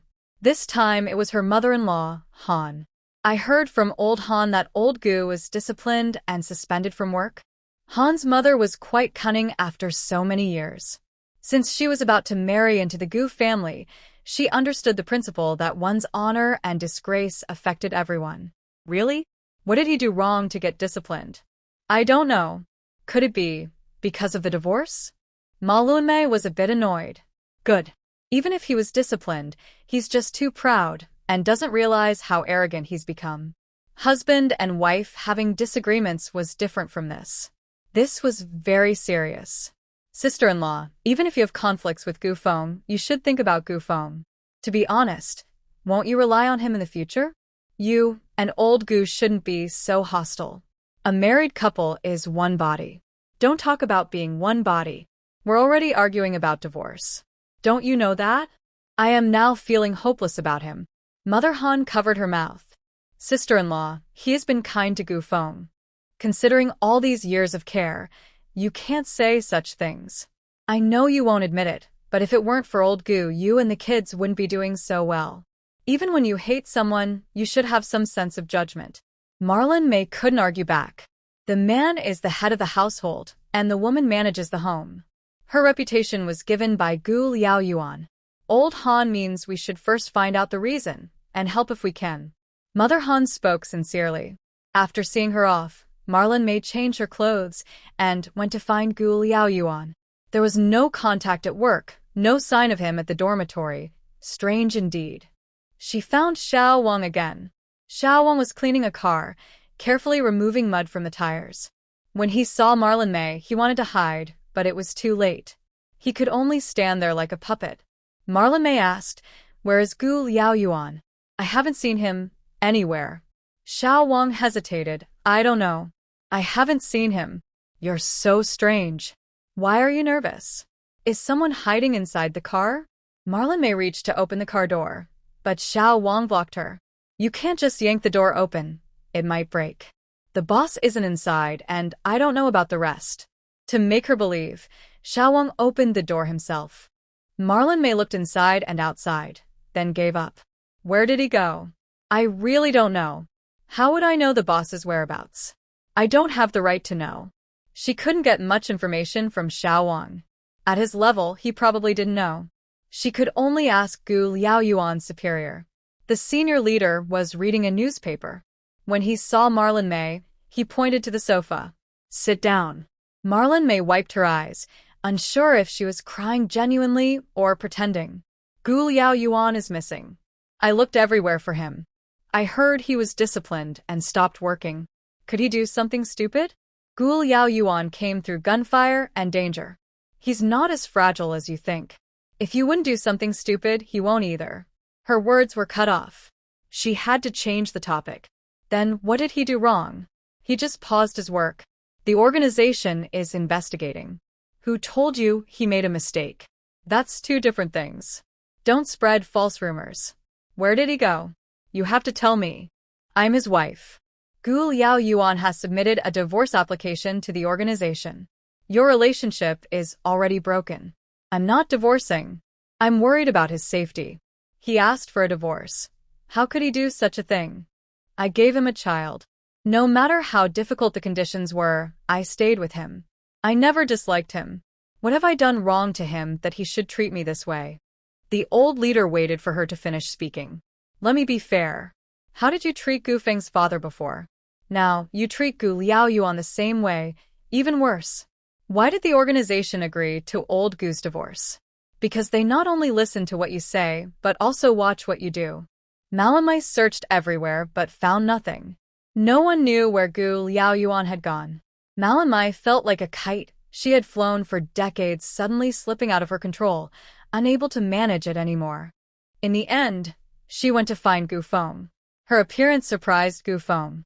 In his memory, his mother was outspoken, either with a strong personality or, frankly, a bit rough. Gu Feng quickly handed her a chair. "What's wrong?" "Gu Liaoyuan is missing." "How could he be missing? Did you check Dad's dorm?" "We looked everywhere. They all said they haven't seen him. He has paused his work." Gu Feng didn't know any of this. Could it be that Dad made a mistake and was being investigated separately? "All right, Mom, go home first. I'll find someone to ask around." "Can't you ask now?" Gu Feng became serious. "I'm working right now." "Okay, then I'll go. Be careful. Things will go smoothly for him, and only then can they go smoothly for you." He patiently saw her off. Gu Feng rubbed his temples, feeling a headache coming on. Meanwhile, the person Malamai was worried about was busy in the countryside. The nearly 1 acre of land that was watered yesterday looked very different today. The leaves were no longer curled, clearly indicating it had been watered. unlike the unwatered land. Secretary, if we water 1 acre a day, in 10 days we'll have 10 acres. Each acre yields about 300 jin of corn. How much can one person share? Our village has 120 people. One person can get 25 jin. During a famine, 1 jin of grain can save a life. The secretary nodded. Yes, yesterday we watered 1 acre. There's enough water. Today we'll water a bit more, maybe 1 or 2 acres. Maybe then we won't have to worry about food. Let's try it. They chose the afternoon for watering. Today, more people were mobilized, young and old, everyone working together, and no one was discouraged because the results were clear. Grandpa San and Qin Ming were also among them. Qin Ming works hard and doesn't tire easily. Seeing the healthy crops wither makes him feel sad. Since he is quick to walk and carries a lot, he feels more responsible. An old woman asked Grandpa San, "How old is your grandson?" "He's 18. Does he have a wife?" Grandpa San chuckled and said, "What do you mean? Do you want me to find a wife for my grandson?" The woman replied, "It's not a bad idea. We have many good girls here. Do you see anyone suitable? Tell me, and I can act as a matchmaker. My grandson still wants to join the army. He isn't thinking about a wife right now." Qin Ming is very shy. After fetching water, he stops bringing it over and keeps his distance. Xiao Hui didn't expect the people who came for you and Yu Ning to suddenly help with farming. The young people are okay, but Grandpa San is quite old now. Yang Inghong doesn't like Gu Liao Yuan. Isn't there an old comrade and his grandson? She still prepares rice tea, puts it in a kettle, and asks Hong Xia to deliver it. The person she doesn't like isn't singled out. Everyone shares the tea and drinks together. Xiao Hui specifically reminds, "Like Grandpa San, come back. It's too hot, and he's old." Grandpa San refuses to admit he's old. "I won't go back. If I do, I'll just sit around doing nothing. I feel comfortable working in the fields." But they all drink the rice tea anyway. The sun sets, and the 3 people return, looking exhausted like muddy monkeys. Yang Inghong uses a water scoop to wash their hands and faces. "Old Qin, tell me, we're all getting old. Why do you still join in the fun?" Grandpa San washes his hands, face, and neck to scratch an itch. "I didn't do much work. It was light and easy. You should let Liao Yuan wash up and lie down on the bed. I saw him rubbing his waist." "Hey, you take care of yourself. He's 10 years younger than you. You should pay attention to yourself." Although she says this, Yang Inghong still scoops water for Gu Liao Yuan to wash. She also has been on the battlefield and knows who has injuries. If Gu Liao Yuan wasn't brave, he wouldn't be where he is today. Injuries are inevitable. Don't rush to lie down. First, have your meal.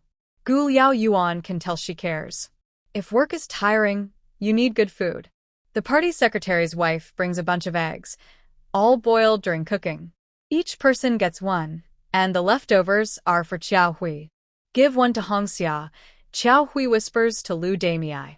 "Such precious things. Didn't I already give her 1 just now?" In the countryside, eggs are very valuable. Few people are willing to eat them. Most are exchanged at the supply and marketing cooperative. She has a younger brother too. He's quite pitiful. "Mom, we shouldn't be stingy." Lu Damei scolded her daughter, saying, "I know you're generous, always generous with money, but you don't earn any yourself." Watching the 3 children, the whole family relies on your son-in-law. He's just a show-off outside. Xiao Hui quickly covered her 2 children's ears. "Mom, don't scold me in front of the kids. I lose face that way."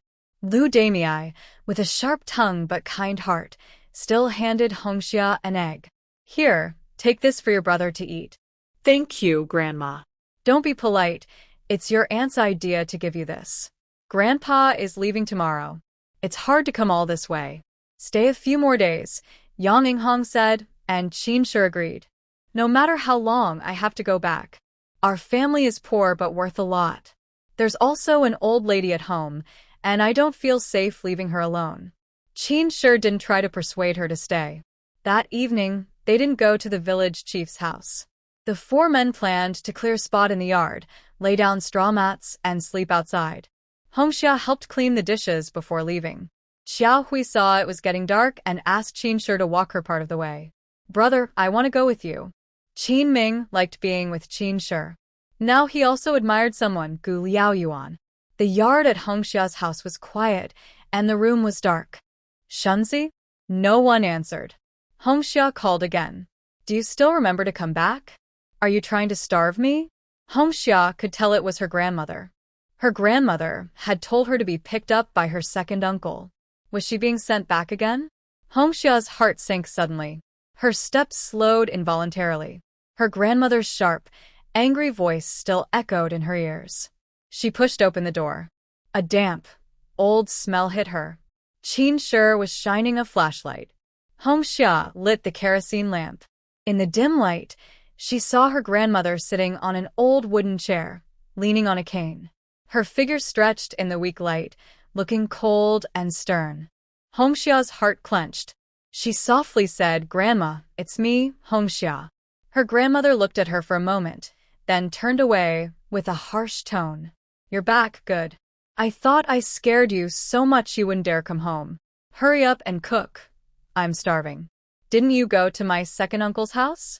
Your second uncle has 3 kids and needs to take care of your grandfather. You can't just take from one and not the other. In the future, you'll take care of me, and your second uncle will take care of your grandfather. Fair and proper. What a strange kind of fairness." Under pressure from the village chief, Hongxia's second uncle took her grandmother away. Once the attention was gone, she was sent back again. "Where's Shunzi?" Suddenly, there was a noise coming from the ceiling. Qin Shizhao looked back and saw a child's face. Hold on. Qin Ming, who was tall, easily picked the person up. Hongxia was angry. She climbed up to such a high place. Was she not afraid of falling? What would happen if she fell? Wasn't that obvious? Hongxia playfully slapped him twice. "You made me so mad." However, the child looked a bit confused, pointing at his ear. Hongxia became a little worried. "What's wrong?" "Uncle hit my ear. It's buzzing, and I can't hear you clearly." Hearing that her ear was hurt, Hongxia almost started crying from fear. Qin Shizhao handed the flashlight to Qin Ming. "You shine the light. I'll carry him to Grandma to check." Qin Ming bent down first. "Let me do it." Hongxia already knew that Grandma was a doctor and didn't stop her. She turned off the light and was about to leave. Old Grandma was anxious. "You unfilial child. If you don't cook, I'll eat without you. You and your son are both bad women. If you die of hunger, so be it. You little troublemaker, I'll report you." Don't bother me. "Even if you're paralyzed and can't walk, I'll go report it. Just tell your second son to wait at home." Hongxia didn't even lock the door. She carried a few pounds of food from the ceiling and left with Qin Shizhao and the others. "Grandma, save my brother." Hongxia's return startled Yang Yinghong. "Slow down, what happened?" Qin Ming followed behind, carrying Shuangzi. Qin Shizhao explained, "Shuangzi was hit by his second uncle in the ear. His hearing is worse, and his head is buzzing. Maybe his eardrum is injured." I'll check. Yang Yinghong used to be a military doctor. Although not specialized in ENT, she knew a little. She wasn't entirely sure but thought it was best to take him to the hospital. Even if the noise was loud, Shuangzi could still hear it. He didn't want to go to the hospital because it would cost money. Gu Liaoyuan couldn't stand seeing others suffer. He said, "No matter how much it costs, I'll pay." But it wasn't about money. Hongxia was very firm. "If you're the one who hit him, you should pay. Shuangzi shouldn't have been hit for no reason." I'll go talk to the village head. They couldn't let a 10-year-old run around. Qin Ming went back again and called the village head and the team leader. The village head was also troubled. A few days ago, he forced the second uncle to bring his mother back. Things had been peaceful for a couple of days, but then she was secretly sent back again. The guerrillas were so shameless. What was worse, they just sent her back, but why did they hit such a young child? Even animals care for their own. This person was worse than an animal. "I can't handle this anymore. There's nothing I can do. I might as well report it. I've seen through him. Does he think our words are just empty talk?" That night, The second uncle was taken away, and Zuanzi Hongxiao went to the hospital with the village secretary. It's been so chaotic lately, sigh. The next day, Grandpa Sand and Qin Ming left, riding the procurement truck to the county town, with Qin paying for the tickets. Gu Liao Yuan stayed behind and didn't mention wanting to leave. Qin sure couldn't help but ask, "Are you still not finished with your investigation?" "I'm not missing. The old leader knows where I am. I've only been here a few days." "Are you getting impatient?" Qin sure replied, "After all, you have a family. I can't keep you here for long." "What do I count as?" "My divorce was approved. Gu Feng is the child of my old comrade, and he's about to start his own family. My task is done. Gu Qing is married and doing well. It's all her own responsibility. I don't care anymore." Gu Liao Yuan looked at his biological son and said, "It's been many years, but these past few days have been so free and simple, no pressure. When I retire, I'll go back to your mother's hometown, find a house, and visit her grave during festivals." I'm sorry to you. "I hope I can make up for it." "I'm sorry to her. There's no chance to make amends in this life." Qin sure didn't like hearing this. He stood up and went inside. "Stop making empty promises. First, handle your own mess." His voice was quiet because he was speaking as he walked, but Xiao Hui found it hard not to listen. "Why is Ningning crying?" Xiao Hui was holding Ningning and trying to soothe him. "You ask that? He can't talk, so how would I know why he's crying? My mom said crying is just what kids do." The diaper was changed, he was fed milk, and he was fussing. "Come, let me soothe him." Xiao Hui handed him over. "Your arm is like a stone. Won't it hurt him? How serious do you think it is?" It's strange, when Ningning was with Dad, he stopped crying and looked at him. "I'm Dad. Get to know me properly. The kid can't see that far." Xiao Hui suddenly whispered, "Be nicer to your dad." "I speak based on my mood. They don't have much feeling for each other. They haven't remembered each other in years. Why bother with such sentimental talk? We've only met once. Do you really think they can have feelings? It's not really his fault. It's the circumstances. It's just fate playing tricks." Xiao Hui gently sighed and continued, "Qin sure, your father has been through a lot. These years haven't been easy for him. You see, he's able to say these words now because he's gathered his courage. It's clear he's not good at expressing himself, but I can feel how much he cares about you." Qin Shi's eyes flickered slightly, but he didn't respond right away. He lowered his head and gently nuzzled Ning Ning's soft hair. The little boy seemed to sense his father's tenderness and smiled silently. "I will change my attitude. I realize that as long as I don't mention my mom, I can talk to him kindly. But if I bring up my mom, I think about her struggles and hardships, and I connect them to him. If it weren't for him, my mom wouldn't have lived like that, risking her life." Xiao Hui comforted him. "The past is the past. Think more about the children and me. Let's live our lives well. If my mom is watching from heaven, she would be happy." Their conversation was overheard by Gu Liao Yuan outside. Indeed, he bears a lot of responsibility. Ma Luanmei felt more anxious the harder she looked for Gu Liao Yuan. It was like trying to hold on to sand. She desperately wanted to keep it, but it kept slipping through her fingers. Gu Feng probably guessed where Gu Liao Yuan had gone, but he couldn't say anything, or his mother would go crazy. "Call your sister and ask Dongyang to come too. Let's think of a way together." Gu Feng forcefully sat Ma Luanmei down and said loudly, "Calm down, okay? The sky isn't falling." Ma Luanmei covered her face. "I feel like the sky has already fallen. Did your mom lose?" Gu Feng sat down. "Gu Qing can't come. She's pregnant, and it's dangerous for her. Dad might just be out for a walk, and we'll be back in a few days. Don't scare yourself. If he's out for a walk, even if he doesn't tell me, he would tell you and your sister. But this time is different. There's been no news for so long. Mom, have you ever thought that instead of being so tense, maybe you and Dad should just divorce? You should work on your temper. Gu Qing is still in the middle, and maybe one day you can all be a family again. You're pushing him too hard now." Ma Luanmei looked at her son in disbelief. "Why do you support me divorcing too? What good would that do for you? For your sister, I can't divorce either. I'd rather wear him out." Ma Luanmei was too extreme. and Gu Feng felt a deep sense of helplessness. Fine, forget I said anything. Do whatever you want. What is love? What should I do? Are you saying I should just give up? This is the first time I've seen a son like you. Your parents didn't have a good life, and you're still satisfied to be with them? Your biological father was just a wooden. He died, and left me nothing. I've been struggling to raise you alone. Is it easy? Gu Feng put on his hat and said seriously, I won't talk anymore. I won't say anything, okay? I have work. I'm leaving. You ungrateful person. A hot water bottle was thrown at Gu Feng's feet. With a loud bang, water splashed everywhere. Gu Feng instinctively touched his leg, looked back at Ma Luanmei, and then left. Jin Feng had been hiding in her room. Going out felt wrong, but staying inside also felt wrong. She didn't know what to do. After Ma Luanmei's anger cooled down, she started calling Gu Qing, but Xiao Dongyang answered the phone. Mom. Let Xiao Qing answer. She's at home. She can't answer. Tell her to come back. Xiao Dongyang heard something strange in his mother-in-law's tone and asked, Mom, what's wrong? You just need to tell her to come back.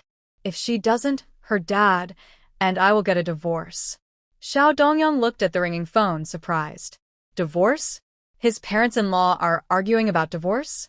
He hesitated for a long time, but finally told Gu Qing. Again, because of that woman. Xiao Dongyang was confused. Which woman? It's Yi Qiaohui. My dad wants to divorce my mom because of her. Yi Qiaohui, Qin Shi's wife. You can't just say that. It also involves Qin Shi. Gu Qing glared at him. Are you in this too? Has Yi Qiaohui also bewitched you? Xiao Dongyang cursed loudly. You're full of nonsense. Putting others down doesn't make you better. You don't even show basic respect. Gu Qing always thought she was marrying down. If she wasn't pregnant with that child, and if her father and brother hadn't forced her, no matter how bad her taste, she wouldn't have looked at Xiao Dongyang. Such a man, and he even defends Yi Qiaohui. Gu Qing couldn't take it anymore. She even scolded him. I'm going back. I won't stay with you anymore. Xiao Dongyang was a bit cold. You're not allowed to go back. Don't forget, there's still my child in your belly. I won't allow him to be harmed in any way. Going back, Gu Qing was like a wild horse running free. He couldn't control her. My body is mine, my legs are mine. You don't have a say. Gu Qing started packing her things. She knew she couldn't come back in just a few days.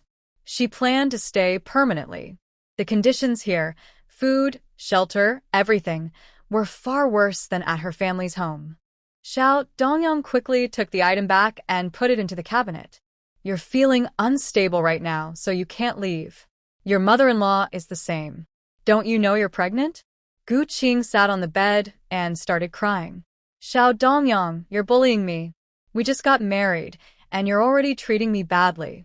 Xiao Dongyang sighed, gently holding her in his arms to comfort her.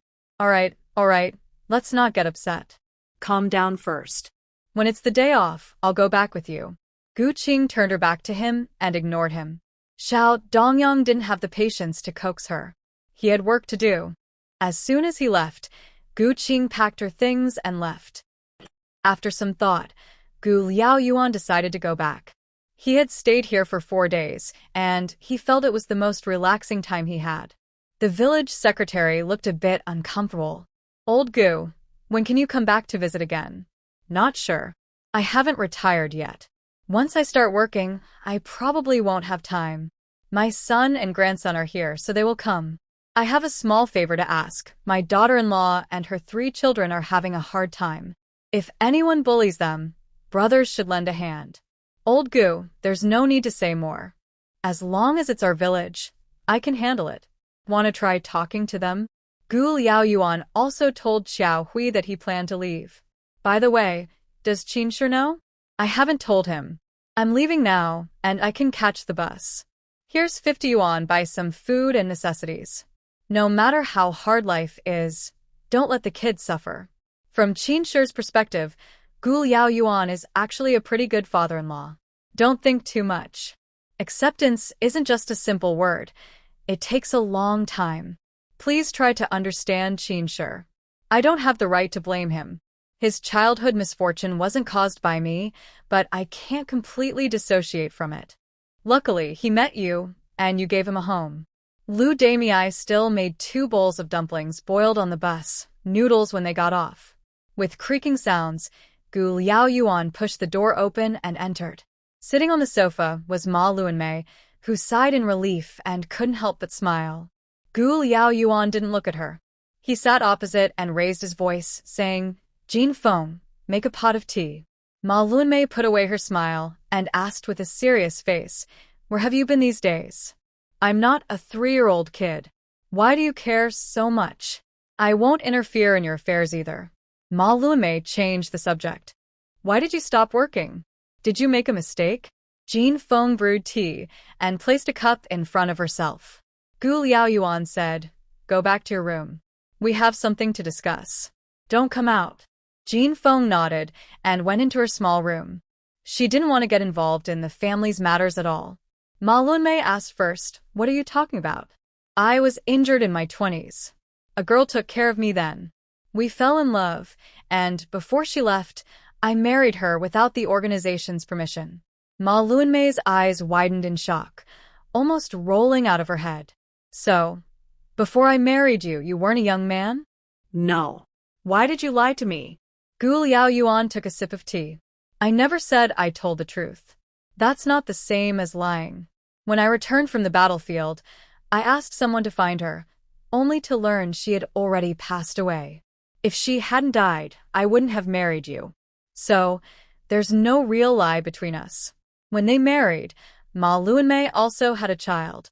She was 2 years older than Gu Liaoyuan. This marriage was something she gained.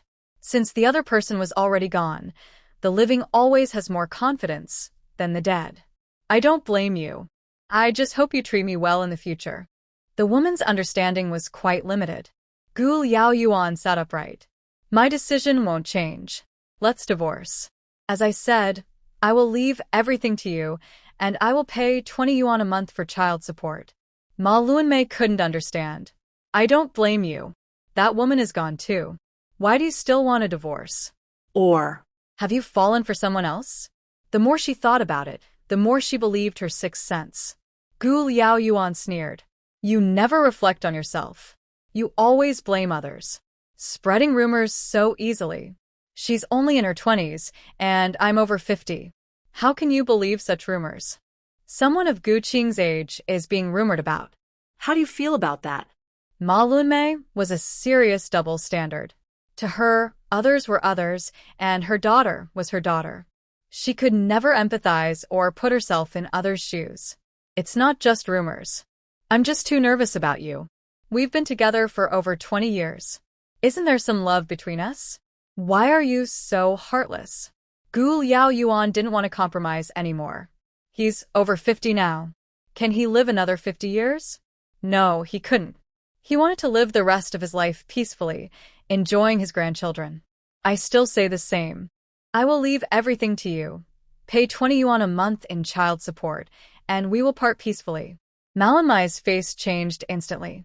Did you eat a weight, and are you determined now? Yes. I've had enough. What if I disagree? Then we'll go to court. I can wait. Malamai was so angry she shouted loudly, Are you trying to force me to death?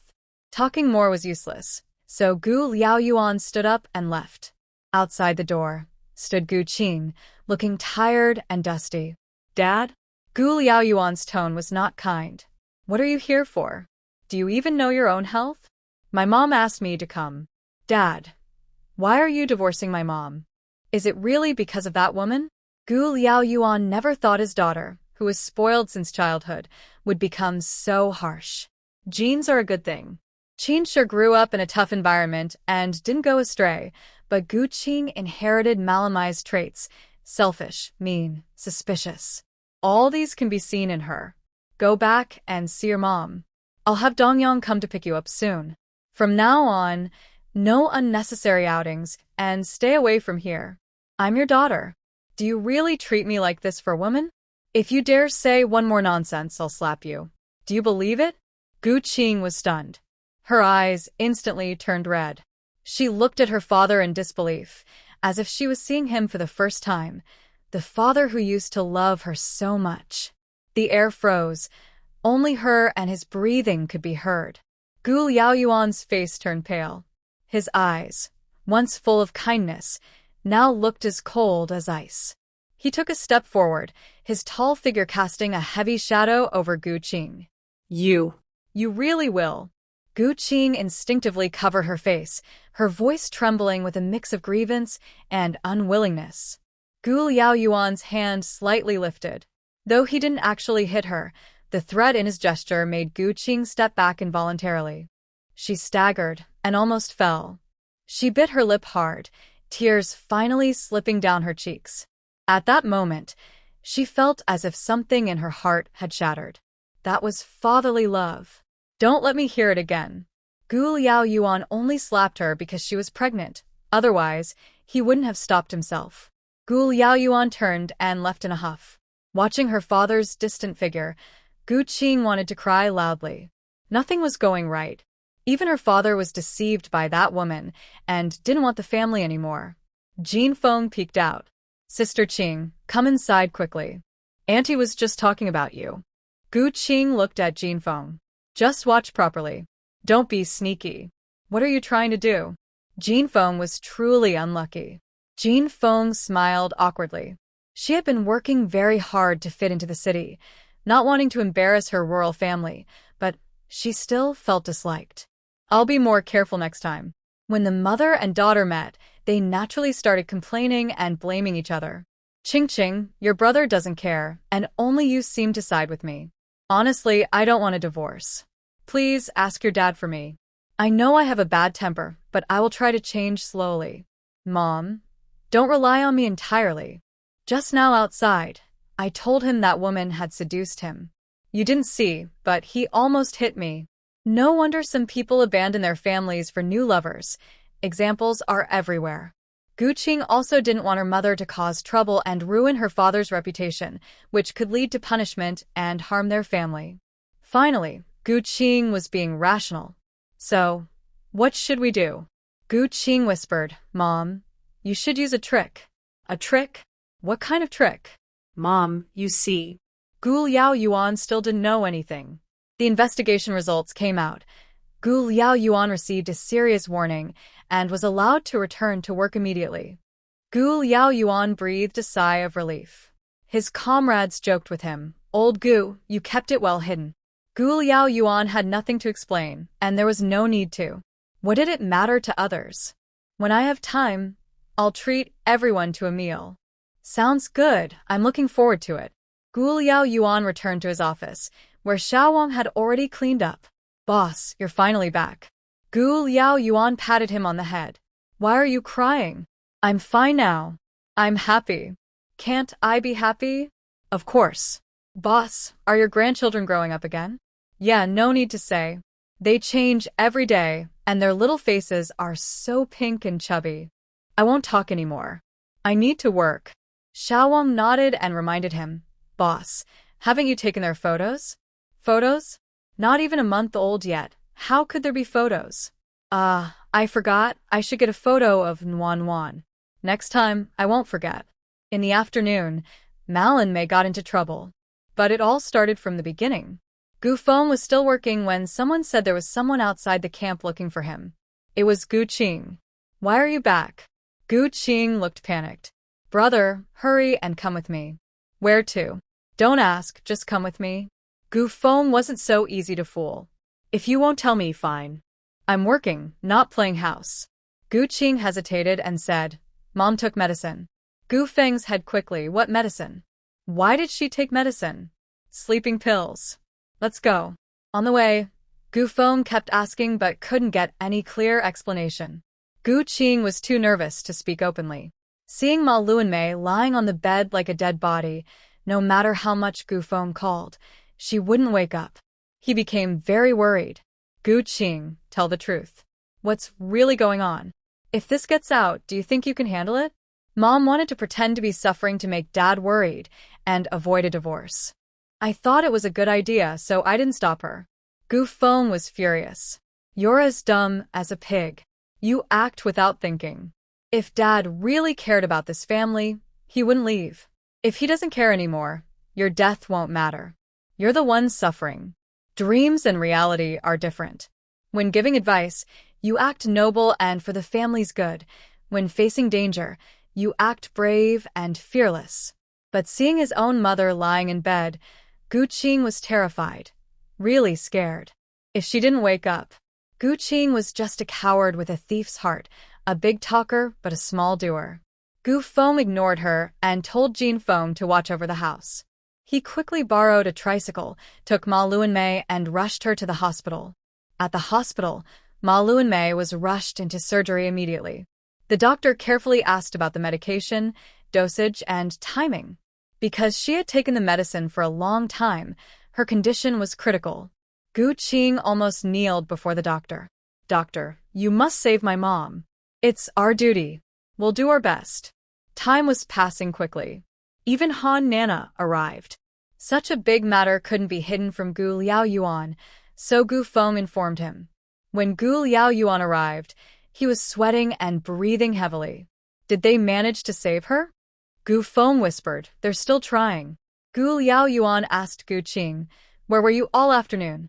Didn't you know your mom was like this?" Gu Qing lowered her head, feeling guilty. Gu Feng interrupted, "Is it useful to blame now? Will asking questions save my mom? Don't forget, you're her husband. You're the one who should know what's going on." Gu Liaoyuan stared at Gu Feng and asked, "Are you blaming me?" "I'm not blaming anyone. I just say there's no point in questioning now." "Fine, I won't ask anymore." Hannah comforted him, saying, "Uncle Gu, the doctor in the operating room is the best in the hospital. Auntie will be fine." "Thank you, Nana. My shift is over now. I'll go home and let everyone know, then come back later." Hannah tugged at Gu Feng's sleeve, and he followed her out. "Everyone stay calm when you talk. No one wants what happened today to happen again. Auntie probably didn't eat anything bad, right? What exactly is going on?" Gu Feng couldn't tell the truth. The woman in surgery was his mother. The bad advice came from his sister, and his parents were arguing about divorce. "I don't really know. We'll find out when my mom wakes up." "All right, go back and stay with Auntie. I'll leave now. Drive safely."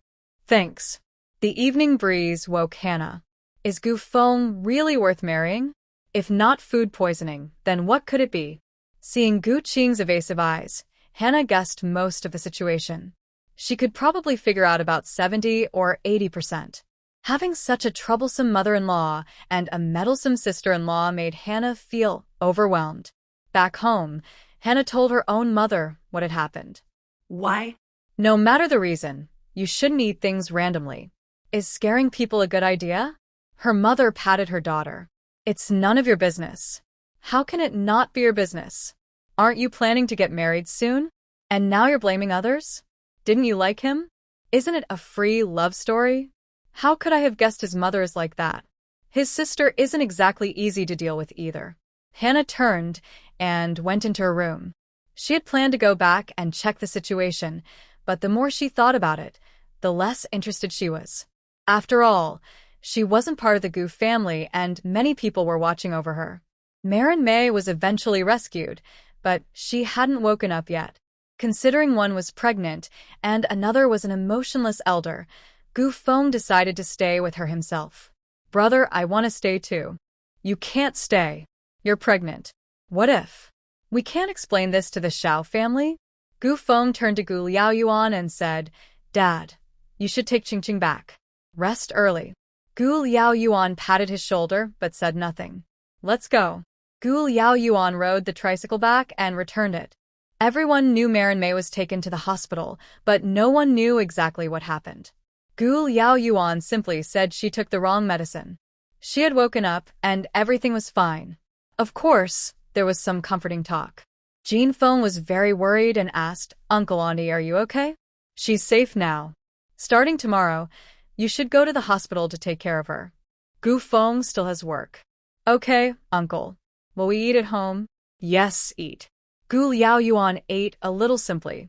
While Jin Feng was in the kitchen, he asked Gu Qing, "What happened today?" Gu Qing's eyes started to dodge again. "What do you mean?" I was sleeping in my room. How would I know if Mom took medicine? Did you sleep for nearly 3 hours? I watched some TV. Gu Liao Yuan was very direct. Stop pretending. I believe Jean Feng didn't go into your mom's room. If you didn't go in, I believe you. But I don't believe you. Dad, what do you want to know? If you want the answer, I'll tell you. If you want me to divorce my mom, even if she begs and admits she was wrong, it won't work. My mom is just too disappointed in you. She can't sleep all night, so she took sleeping pills. How could I know she was trying to end her life? Dad, you should reflect on yourself. It's you who forced her to do this. Gu Liao Yuan looked at her deeply. The more he looked, the colder he felt. Using any means to achieve his goal. Has he been spoiled by his upbringing? If you say that, I have to argue. I was away for 5 days. Why didn't she try to end her life during that time? Also, when Jean Feng was at home, she didn't try to do anything. But as soon as you arrived, she started. So, I can reasonably suspect that you said something extreme or provoked her. Gu Liao Yuan, a soldier, was very firm. Dad. You're talking nonsense. She's my mom. How could I do such a thing? Gu Qing, feeling wronged, covered her mouth and ran into her room. Jean Feng peeked out. Uncle, is Qingji okay? She's fine. I'm leaving now. Jean Feng, lock the door properly when I go. Okay. Jean Feng turned around, dried her hands, and followed Gu Liao Yuan out. He whispered, you should check on Gu Qing's room often. I'm worried she might be scared seeing her mom like that. Don't worry, uncle. One more thing, Jean Feng, tell me honestly. Before Annie had her incident, was there anything unusual? Annie hadn't come out for a long time. I wanted to check her room, but Gu Qing didn't let me. She said Auntie didn't like others going into her room. But I've been in there before. Gu Liao Yuan became even more convinced of his own thoughts. More than 10 hours passed, and Malin May still hadn't woken up. The doctor's explanation is that Malenmai caused lasting effects due to overdose and delayed hospital treatment, leading to severe poisoning. This is unavoidable. There will also be lingering effects such as slow reactions, decreased intelligence, speech difficulties, and movement problems. It can also cause failure of organs like the liver and kidneys. Gu Feng looked at his mother lying still on the bed, rubbing his forehead in silence. Brother, say something. What should we do? What can we do? Just wait. Didn't you think about these possible outcomes? Gu Qing felt guilty. I can't predict everything. Your question is strange. Gu Feng looked away. Whether Gu Qing admits it or not, he already has the answer in his heart. Jean Feng is staying at the hospital to take care of her. You should pack your things and go back immediately. I'm not leaving. How can I leave when Mom is like this? She's my mother too. I haven't taken anything from your family. Xiao Dongyang will come this afternoon. Get ready. Gu Qing was very angry. After everything happened, she felt like a broken rag, discarded by everyone. Because of Mom's condition, you all treat me like this. Doesn't your conscience hurt? I tell you, I won't leave. I won't leave. I won't leave. After shouting, Gu Qing cried and left. Jean Feng hesitantly asked, Brother, what should we do? Don't bother about her. She's just here to cause trouble. Gu Qing was indeed causing trouble. She was pregnant and wearing high heels. When she went down the stairs, she lost her footing and fell, rolling down the stairs for a long distance. Misfortune often comes in pairs. Fortunately, it was in the hospital, and the problem was discovered and treated in time. Gu Feng frowned. Not only was his mother already in chaos, but now there was another problem. Xiao Dongyang hurried in, almost bumping into Gu Feng. Ihad Hanona. How is she? Gu Feng's face was as cold as water. She's still in the operating room. It's been a long time. Has she come out? Is the baby okay? He was not pregnant, but now 3 months along. Although they hadn't met, there was still a bond between father and child. Gu Feng raised an eyebrow. Are you only thinking about the baby? Which is more important, your child or Gu Qing? Xiao Dongyang hesitated. They are both important. The baby is my hope. Would you choose between them? Gu Feng was speechless. Yes, How many men could love their wife so much that they ignore their child? The operating room door opened. The two hurried over. The doctor's assistant said, "The baby can't be saved. We recommend an immediate surgery to remove him." Xiao Dongyang asked urgently, "Is it really impossible to save the baby? Are you not trying hard enough? She is still alive, and saving lives is your duty." Xiao Dongyang's words were harsh, but the doctor responded firmly. Doctors are not all-powerful. The most important thing for the pregnant woman is to protect her baby, not just rely on the doctor to save her. The doctor urged, "Gu Qing is in danger. Make a decision quickly." Gu Feng said, "Remove it. I am Gu Qing's brother, and I will sign." Xiao Dongyang sat heavily on the bench, hands in his hair, grabbing it tightly. Sigh, Gu Feng paced back and forth, feeling just as stressed as anyone else. Soon, the doctor hurried out again. "Uterine rupture, heavy bleeding, cannot be stopped. We recommend removing the..." Wow. The doctor's words were shocking. What does the represent? It is a symbol of a woman and a necessary condition for motherhood. Without it, can a woman remain complete? Xiao Dongyang's face turned pale. "I apologize for what I said earlier. We don't want children anymore. Please keep her. She is only 23, we are still young. You can't take away all hope. Comrade, please stay calm. We are doing everything we can to save her." The suggestion to remove the is for her protection. "If you are so irrational, you should speak with someone else." "I agree." Do it. A strong voice sounded, and Gu Liao Yuan approached from a distance, walking steadily closer. Xiao Dongyang looked up stiffly and said, "Leader, did you hear clearly? It's to remove the, not something else. I'm not deaf. I understand. Qingqing's condition is very dangerous. Everything depends on her safety." Here, I'll sign. Xiao Dongyang's eyes were vacant, without any light. An accident had taken his child and his right to be a father. Whose fault was it? Whose fault? These days, Xiaohui's life has been peaceful and warm. With grandma and her mother helping, her postpartum period has been relatively calm. "Come on, Nan Nan, it's time to sleep." At night, the three women divided the work. Yang Yinghong took Nan Nan to sleep, and she was only allowed to drink water before bed. Nan Nan only wakes once at night, so grandma's workload is lighter. Lu Damei helps her daughter care for the two little ones. She has to get up at night to change diapers and feed milk, so her workload is heavier. Xiaohui has no choice but to arrange things this way. After all, Lu Damei is her own mother and is 10 years younger than grandma. But Nan Nan hugged Xiaohui tightly. "I want to sleep with mommy." Two small children take up a lot of space, and Nan Nan, being young and unaware of her strength, can't sleep comfortably on a big bed. "Be good, Nan Nan, sleep with grandma." "Haven't you always slept with grandma? Don't you like grandma anymore?" Yang Yinghong crouched in front of Nan Nan, asking with a look of disappointment. "I want mommy. Mommy hugs me." Nan Nan is only 1 year and 9 months old. Without these two little ones, she would be at the age of cuddling in her mother's arms. "Grandma, I want to hug Nan Nan to sleep." Yang Yinghong was about to say something when she caught a look from Xiaohui. "All right, I'll go to sleep now.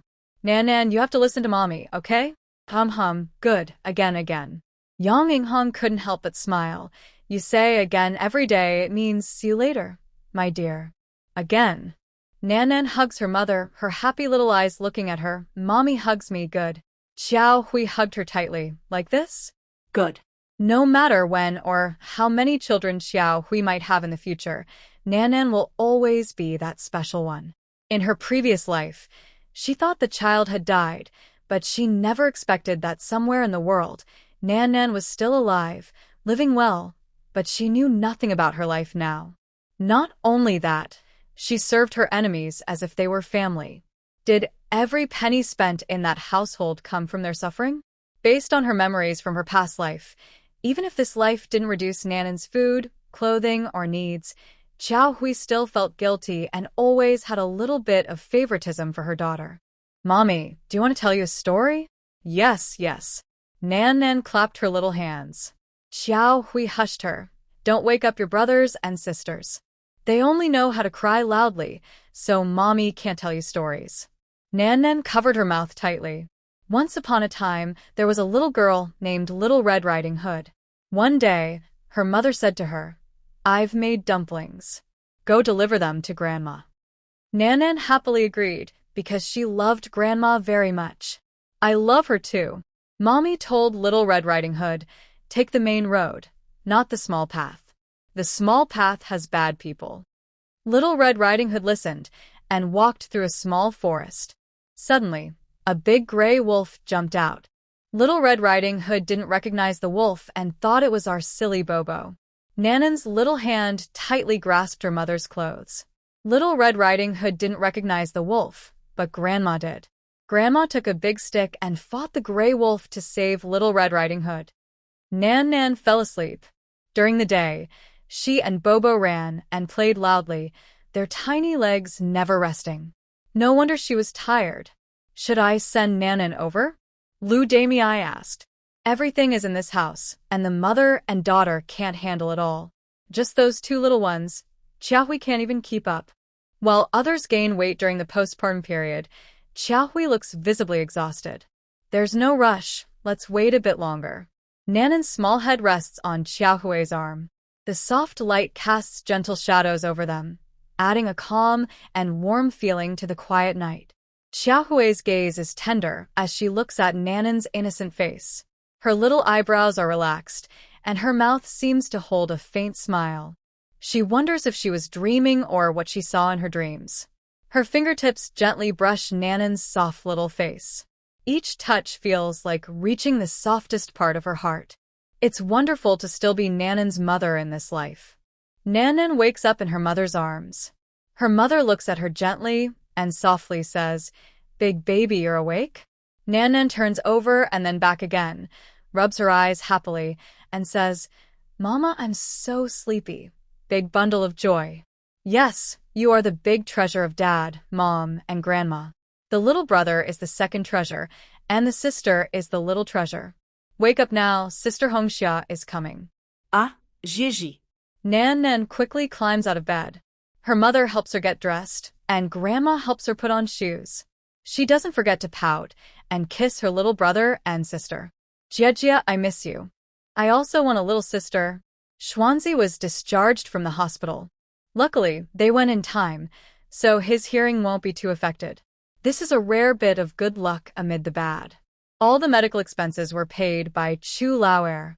He feels distressed, like his heart is being torn apart, but he had to pay. Not paying would mean going to jail. A very realistic problem is that if Hongxia wants to sue, Uncle Chu will definitely go to jail. It's just a matter of how long. But Hongxia's grandparents are old and need Chu Laoer's care. If he goes to jail, his wife and children will leave, and what will happen to the two old folks? Their son can't take care of them, and the inheritance is all going to Hongxia and her brother. They just stay at home all day. What can they do? The house isn't something you can just move easily. So, in the long run, it's better for Chu Laoer to pay compensation and stay home to care for his parents. After spending a couple of days in jail, Chu Laoer became honest and promised not to bully his nephews and nieces anymore.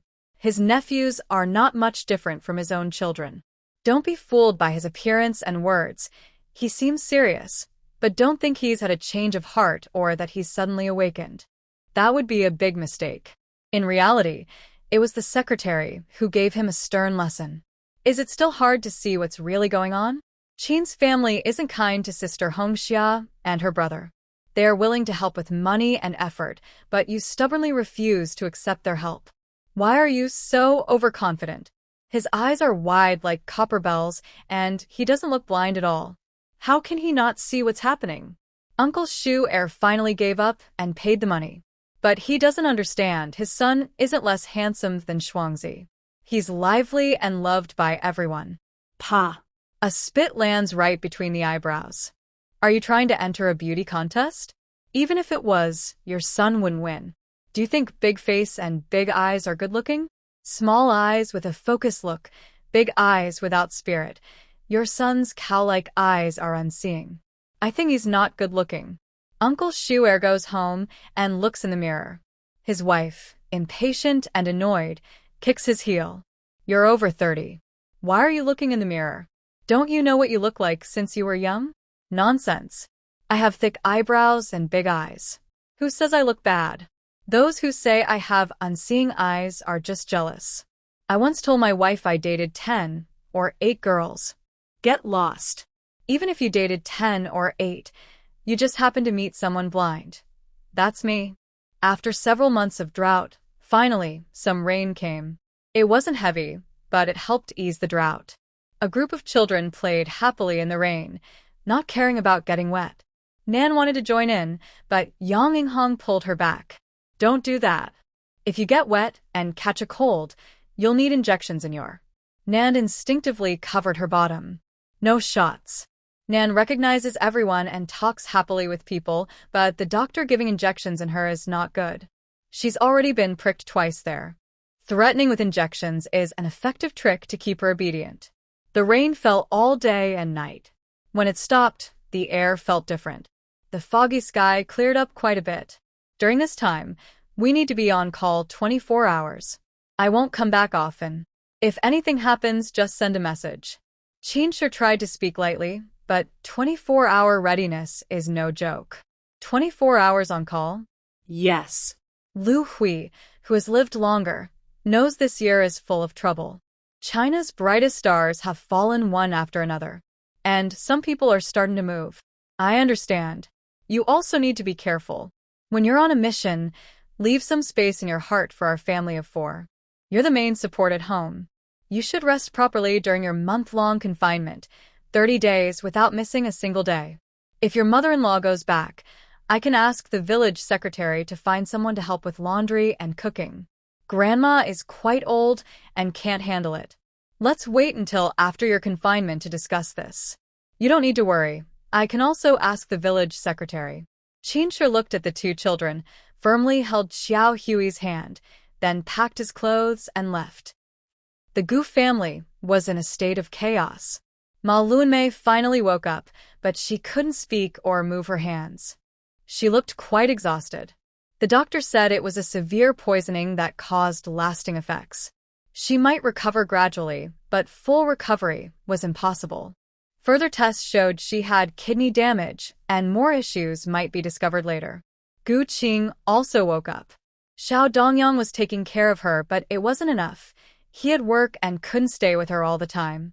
Gu Feng planned to ask Han Nana to find a nurse to work overtime, which could solve the problem. Gu Qing was lying in bed, groaning. She had never experienced hardship before, and the pain after surgery was too much for her to bear. She curled up on the bed, her face pale as paper, with beads of sweat on her forehead and a furrowed brow. Her hands clenched the sheets tightly, her fingertips turning white from the pressure, her features scrunched up. Every breath was accompanied by a slight moan, sounding very annoying. Xiao Dongyang, it hurts. He quickly went to find the doctor. The doctor said this was normal and there was no way to fix it. They could only try to distract her, or she might resist. Xiao Dongyang had no choice but to stretch out his arm. Bite me. Gu Qing bit down hard, making Xiao Dongyang grimace in pain. You really bit? I didn't bite hard, just pretending. It hurts so much. Seeing the rows of teeth marks, Xiao Dongyang didn't dare let her bite again. Hey, Xiao Dongyang, I just took a piece of meat, and it hurts so much? Gu Qing didn't know her was gone. She thought she just had a miscarriage. Honestly, the baby was gone, and it was because of that. Her father forced her to marry. She still held some resentment. It was a piece of meat, but it was a life. What's your attitude? My life is worth less than that piece of meat, right? Xiao Dongyang said, I didn't mean that. It's all different. I won't say more. It's gone anyway. Why bring him up? Gu Qing was unhappy with Xiao Dongyang's words. So, you didn't marry a wife, but someone to carry on your family line? Is there a conflict? Who marries a wife just to avoid having children? This time it was an accident. Can you blame me? I am the one suffering. Xiaodanjiang quietly replied, Blame me, I wear high heels. Maybe Gu Feng is too sensitive. He always feels that Han Nana is different from before. When something like this happens at home, suddenly there are 2 patients. Han Nana just came to check during work hours and left after about 5 minutes. Gu Feng told himself not to think too much. Maybe he's been upset lately. Han Nana was checking a patient's medical record when someone poked her arm. Nana, your boyfriend is here. Han Nana saw Gu Feng and signaled for the person to leave. Sit down. Why are you here? Gu Feng looked at her, then looked away. I want to ask for your help. What kind of help? 2 patients. Guang Jinfeng alone can't handle them all. Can you help find someone who knows nursing? We will pay. I'll ask them if anyone is willing to do it, and I'll tell you. Okay, I'll go now. Gu Feng bowed slightly and sat back down. Are you busy these days? Not too bad. Why? It's hard to see you often. I know you're busy, so I didn't want to bother you. All right, then we'll meet again when you have time. Sure. Han Nana felt upset and finally threw her pen on the table. It rolled around and then dropped to the floor with a clatter. This was Gu Qing waking up for the first time and seeing Gu Liaoyuan. How could she not blame him? If her father hadn't sided with outsiders, she wouldn't have suffered today's pain. She wouldn't feel so oppressed in life. Dongyang, go back to work. Your brother has found someone to take care of things here. Thanks, Dad. We'll pay for the wages. That's a big help. Gu Liaoyuan nodded. Pack up and go back. The position here needs you more. There wasn't much to pack. Xiao Dongyang carried his military bag, said goodbye to Gu Liaoyuan and Gu Qing, and hurriedly left. Gu Liaoyuan sat on a chair by the bed and asked, It must hurt a lot, right? Gu Qing looked away and said sadly, You still care about me? As my daughter. How could I not care? Hearing this, Gu Qing felt even more wronged. The words you say, and the things you do, I don't feel your care at all. You've grown up, haven't I ever cared for you?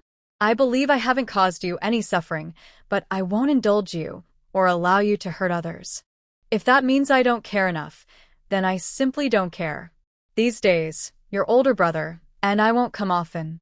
The food will be sent over by Jin Feng, and there will be dedicated caregivers. Gu Qing, feeling a bit stubborn, said, Got it. Are you done talking? I want to rest now. Okay, I'll leave then.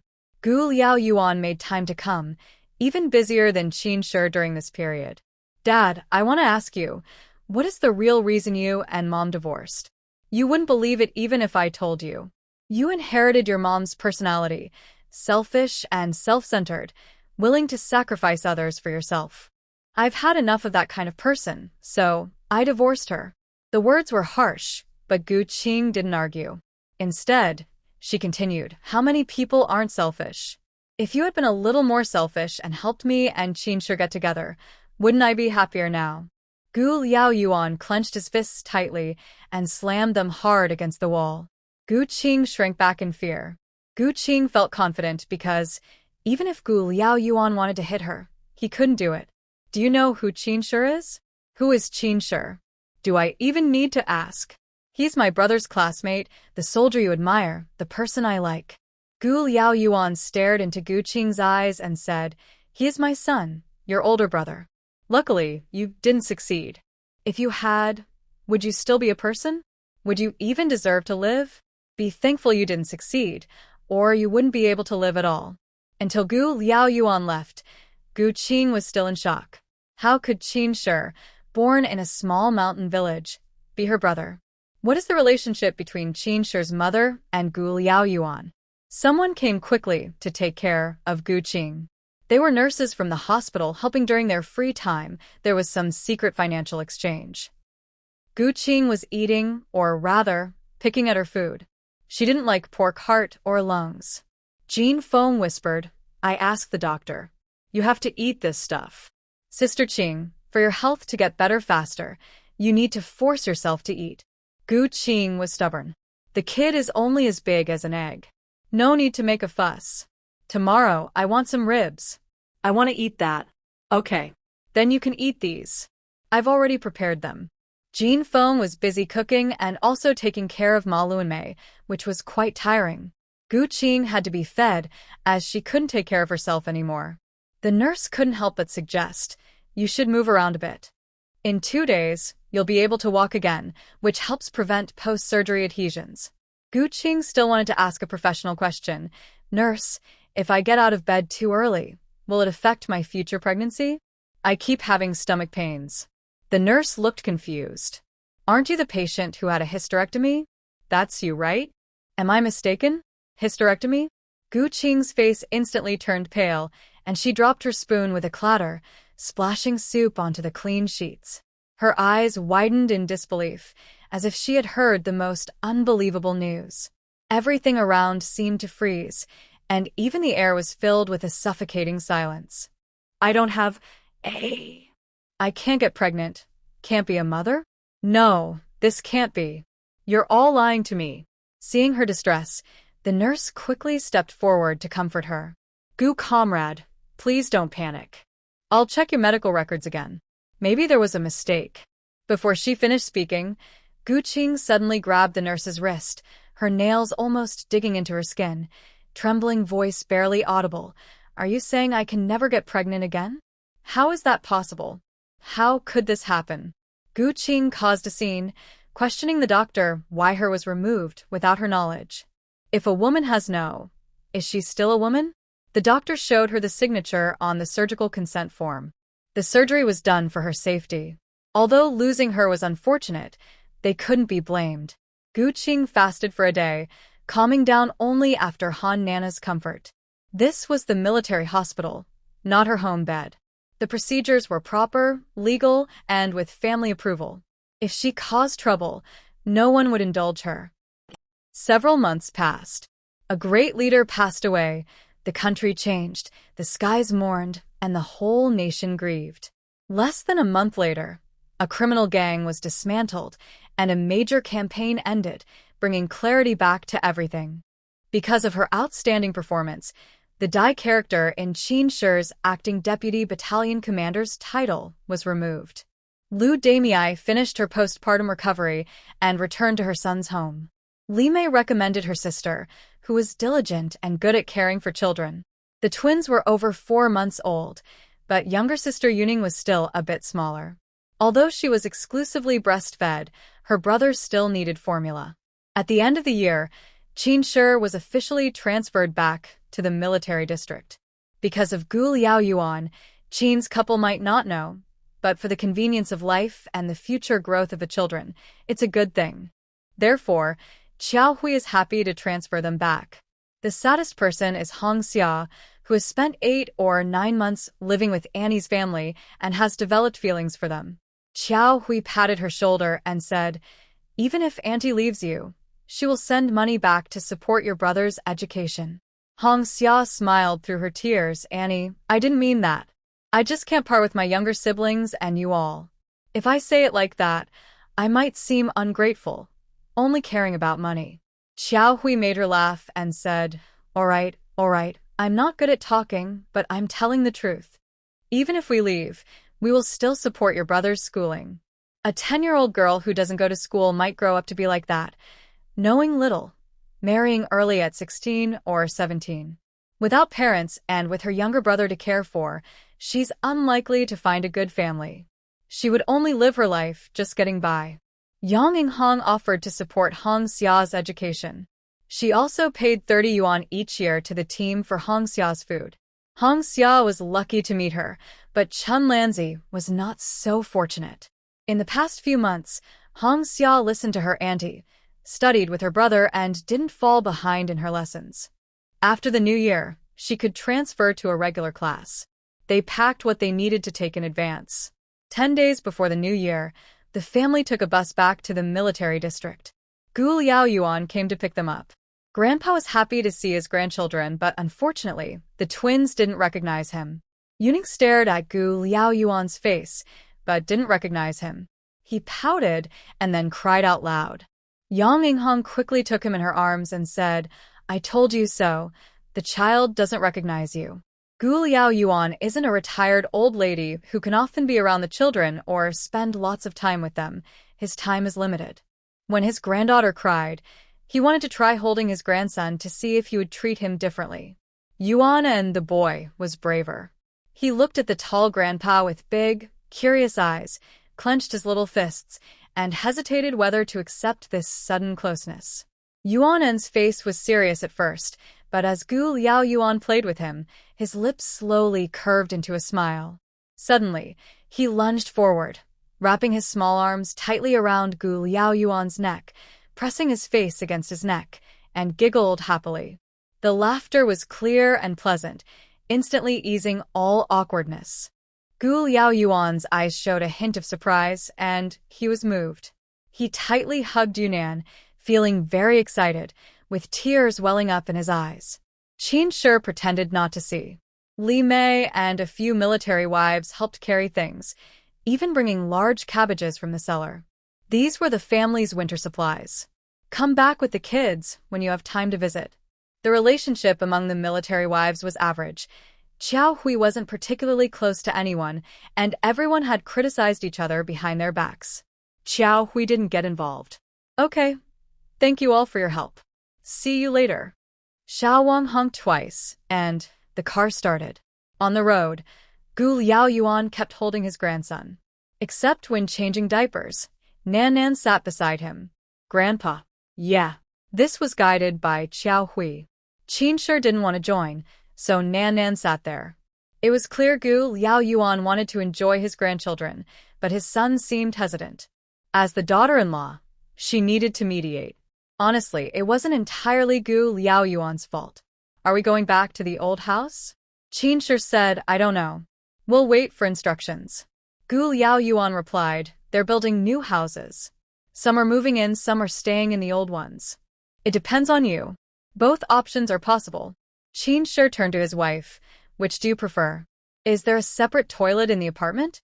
Are there private toilets? Aren't they all shared? Qiao Hui thought quickly. New buildings were still dorm-style apartments. Soon, new policies came out. Using the benefits of being a reborn person, Qiao Hui was determined not to be a housewife forever. She planned to start a small business while the opportunity was good. That meant she wouldn't stay in the family compound forever. Since that was the case, there was no need to live in the dorm-style apartments. Shared toilets and kitchens left no private space. I don't want to live in an apartment. A single-story house with a small yard is fine. Gu Liao Yuan didn't even try to persuade her and happily agreed. With so many kids, we need more rooms. After nearly 3 hours on the road, they arrived at the residence around mealtime. Gu Liao Yuan personally went to get the keys and led the family to a quiet little courtyard. This used to be Captain Chiu's yard. He moved upstairs, so it's empty now. There were 4 rooms and 2 small kitchens. The kitchen and main room were connected by a large brick bed. Qiao Hui immediately liked the conditions. Xiao Wang called some soldiers, and since there were more people, the move was quick. Soon, everything was moved inside. Qiao Hui and Yang Hong started laying out bedding. The children were tired, and the adults were exhausted too. Qin Shi, you go get the food. I'll watch Nan Nan, Gu Liao Yuan said. Qin Shi found a small lunchbox and went to the cafeteria. Since there were several people, he would need to serve a lot of food. There weren't many residents nearby, but as he approached the cafeteria, more people started to gather. Qin Shi. A slap landed on Qin Shi's back. If he were a man, Qin Shi might have kicked him, but he was a woman. Chun Xiangju cheerfully asked, Are you back for something, or did Cui Hui and the others come back with you? Qin Shi replied, I've been transferred back. That's good. It's lively with more people. Over there. I heard Lao Xiao say, the women and children have stayed for so long. It's not bad. In the eyes of these people, Qin Shi now had a positive image, someone with backing and support, yet willing to endure hardships. How many young people can do that? When they reached the cafeteria, there were more people. Qin Shi's comrades and soldiers surrounded him, asking questions. I'm back. When we have time, we'll talk. I'm going to get my food first. The crowd dispersed. At the food window, Qin Shi ordered his usual dishes, 2 servings of cabbage with tofu, 2 servings of stewed potatoes, and some steamed buns. Chun Xiangju waited with her food, ready to leave with Qin Shi. I'll hold some for you, she offered. No need, sister-in-law, Qin Shi replied. As they reached the door, Chun Xiangju nudged Qin Shi. Your sister is watching you. Qin Shi carried his food and kept looking straight ahead. After hearing Chen Xiangju, he saw Gu Qing. Gu Qing looked very tired and much thinner. She wore casual clothes, military coat, cotton hat, and thick-soled cotton shoes. Many people dressed like that, and it looked normal on others, but on her, it seemed unusual. She used to dress very carefully. Gu Qing didn't speak and simply walked past Qin Shi. Chen Xiangju clicked her tongue. Still so aloof, even doesn't recognize her own brother. Qin Shi didn't respond. He just kept walking. Some so-called family members, if they're not there, then they're not. Qin Shi felt content now. Qin Shi, did you hear? Gu Qing is getting a divorce. Why? She's not a whole woman anymore. Her was removed. Qin Shi didn't feel happy about this. Was she disliked by Xiao Dongyang because of this? Chen Xiangju followed, but didn't sit down. She just said a few words and then went inside to check the door. Finally, she found someone to talk to and vented her frustrations happily. She also moved upstairs. Now she regrets it. Just going to the bathroom in the morning gives her a headache because of the long lines. Anyone with a stomach issue would be embarrassed. There was a place where women cooked, a large group of women preparing food. They ate modestly to avoid criticism, worried that eating well would lead others to call them greedy, but eating poorly would make them seem stingy. They came up with a solution. Chen Xiangju would wake up half an hour early every day to cook, so she wouldn't be crowded, go outside to handle urgent needs. Her husband would go to the military base, the children to school, and she would go to the processing plant. I won't say more. Talking about it only brings tears. I'll come see you when I have time. I'm leaving now. You all eat first. Xiao Hui saw her to the gate, so she wouldn't be seen as neglectful. Gu Liaoyuan and Qin Shi were also discussing the bathroom situation. There should be 2 bathrooms built downstairs to help with urgent needs. You should suggest that at the meeting, someone replied. I'll bring it up when I go back. They reluctantly ate lunch together. Qin Shi was leaving to report, so he left with Gu Liaoyuan. I met Gu Qing in the cafeteria, Xiao Hui said. Gu Liaoyuan asked, did she cause you trouble? No. She didn't say anything. I heard they're getting a divorce, Xiao Hui replied. A lot has happened in these 6 months. It's not that she wants a divorce, it's that she's asking for one. If she wanted to leave, others would be happy. Gu Qing was discharged from the hospital, and Xiao Dongyang picked her up. Although she had no hope of having children anymore, since she had asked for it herself, Xiao Dongyang accepted it. Xiao Dongyang was an only child. If his wife couldn't have children, it meant the Xiao family would have no heirs. Xiao's mother felt sad just thinking about it. If Gu Qing hadn't worn high heels and been more careful walking, their eldest grandson would be doing well now. She didn't say it aloud, but there was a bit of blame in her mind. Still, it wasn't entirely unfair. After all, she had cut off her family's future. But who is Gu Qing? She had never suffered much hardship since she was young, rarely heard her complain, so she naturally couldn't tolerate arguments. She argued with her mother-in-law. For the sake of family harmony, Xiao Dongyang sent his mother away. His mother, angry, poked his forehead and scolded him for forgetting his mother after marrying. After sending his mother away, Gu Qing calmed down a bit. She was a graduate of a normal school, so she couldn't just stay at home and wait. Xiao Dongyang helped arrange a job for her. His unit was in the inland, economically poor, with no decent jobs available. It was Gu Liaoyuan who arranged for her to teach at a local middle school. Gu Qing didn't like being a teacher. Her personality and patience were not suited for it. After only 2 months, she got into a fight with a student, and the principal had spoken to her twice about it. Teachers need to communicate with students. These are just kids, mostly teenagers. Especially boys, who are naturally mischievous. Being late means standing in punishment. Making small moves in class also results in standing. Whispering also leads to punishment, and making mistakes gets you penalized. In the end, the students became rebellious, and she was made to sit still in her seat. Gu Qing felt her authority was challenged, so she stepped outside to confront them, and a tug-of-war began between teacher and students. The students went too far, insulting Gu Qing in front of many classmates, calling her a useless hen, which completely broke her composure. Gu Qing and the students ended up fighting. As a teacher, Such behavior is strictly forbidden.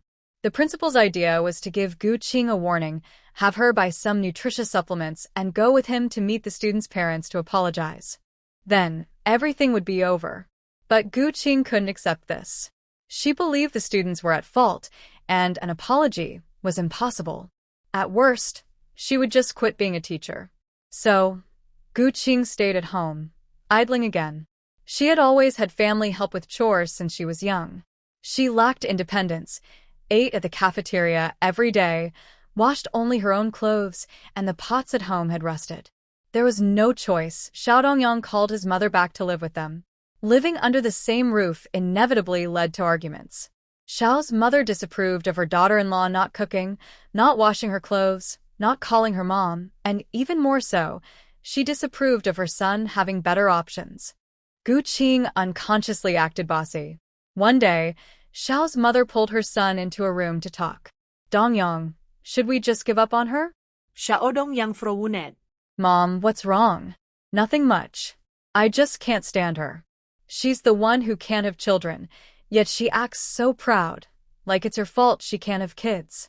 She doesn't cook, doesn't wash the dishes, doesn't wash her clothes, and she's even spending your salary. She's always complaining. Son, did someone kick your head to like her? Xiao Dongyang wanted to say that her eyes looked like they had a sty, but he knew he couldn't say that. Mom, stop bothering her. Anyway, my salary is enough for her. If she's lazy or complains, just pretend you don't see it. Am I here to serve ancestors? Or did you marry an ancestor? She doesn't lay eggs, and I have to feed her well. Both mother and son's words were heard by Gu Qing outside the door. Gu Qing stood outside, holding an empty bowl she was about to take to the kitchen. Her body seemed frozen by an invisible force, unable to move. The faint light coming through the door reflected her face, making her look especially frightening. Not laying eggs, and I still have to feed her well. This sentence was like a sharp knife, cutting into her pride and dignity. Suddenly, she pushed the door open and cursed, "You old fool, if you don't cause trouble every day, you'll die of boredom, right?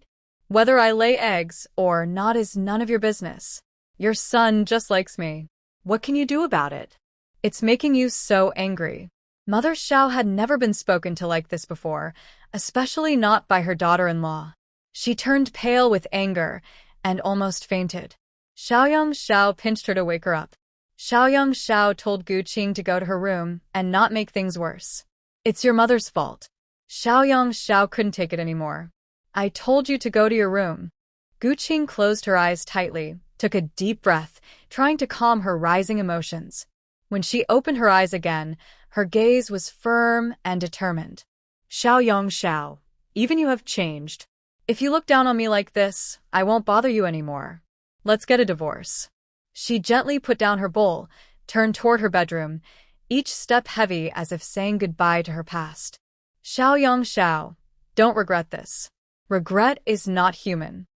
Gu Liaoyuan also felt helpless. Gu Qing was his failed project, spoiled and useless now.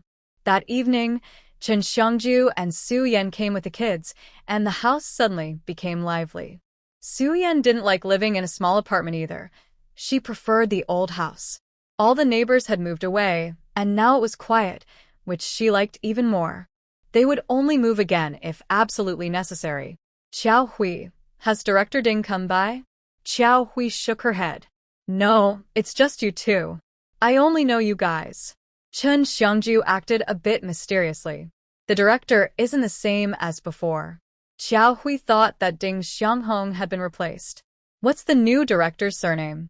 She's still the same person, but she's won so many awards now, she's a bit unrecognizable.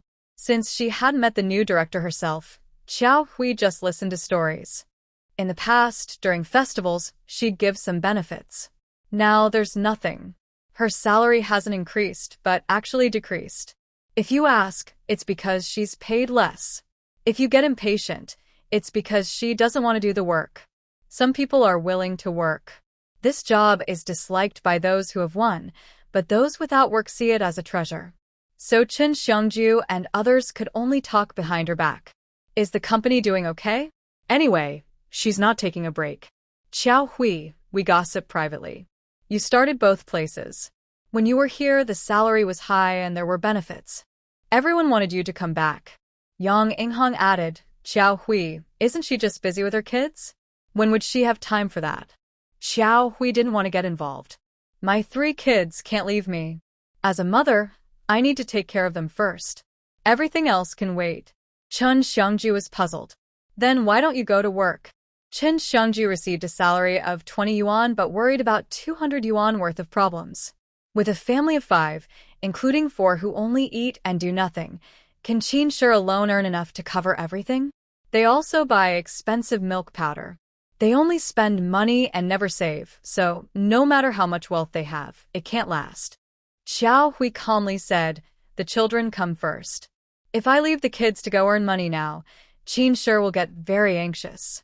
Chen Xiangju chuckled lightly, thinking she didn't ask them for money or take their rice, so why worry so much?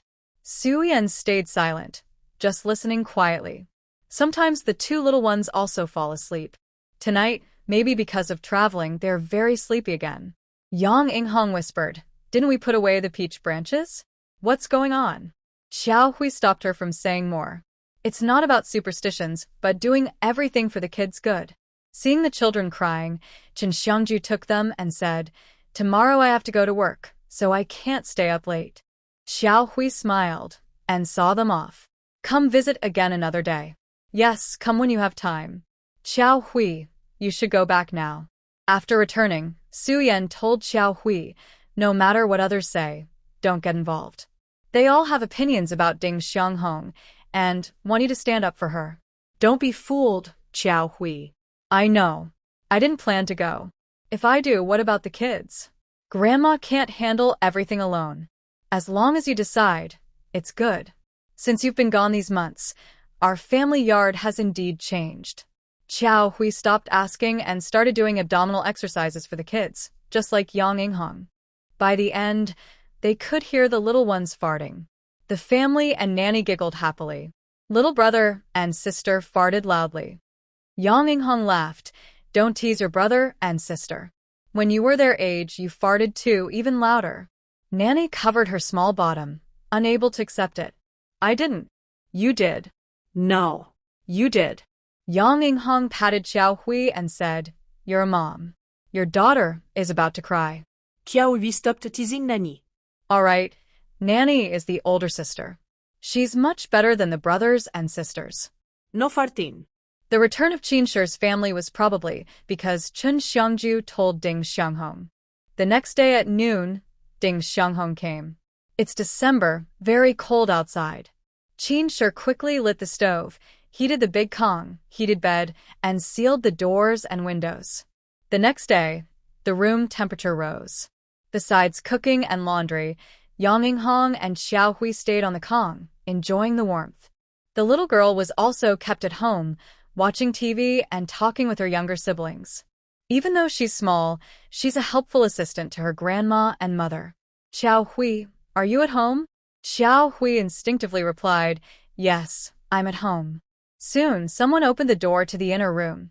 It's Ding Xianghong.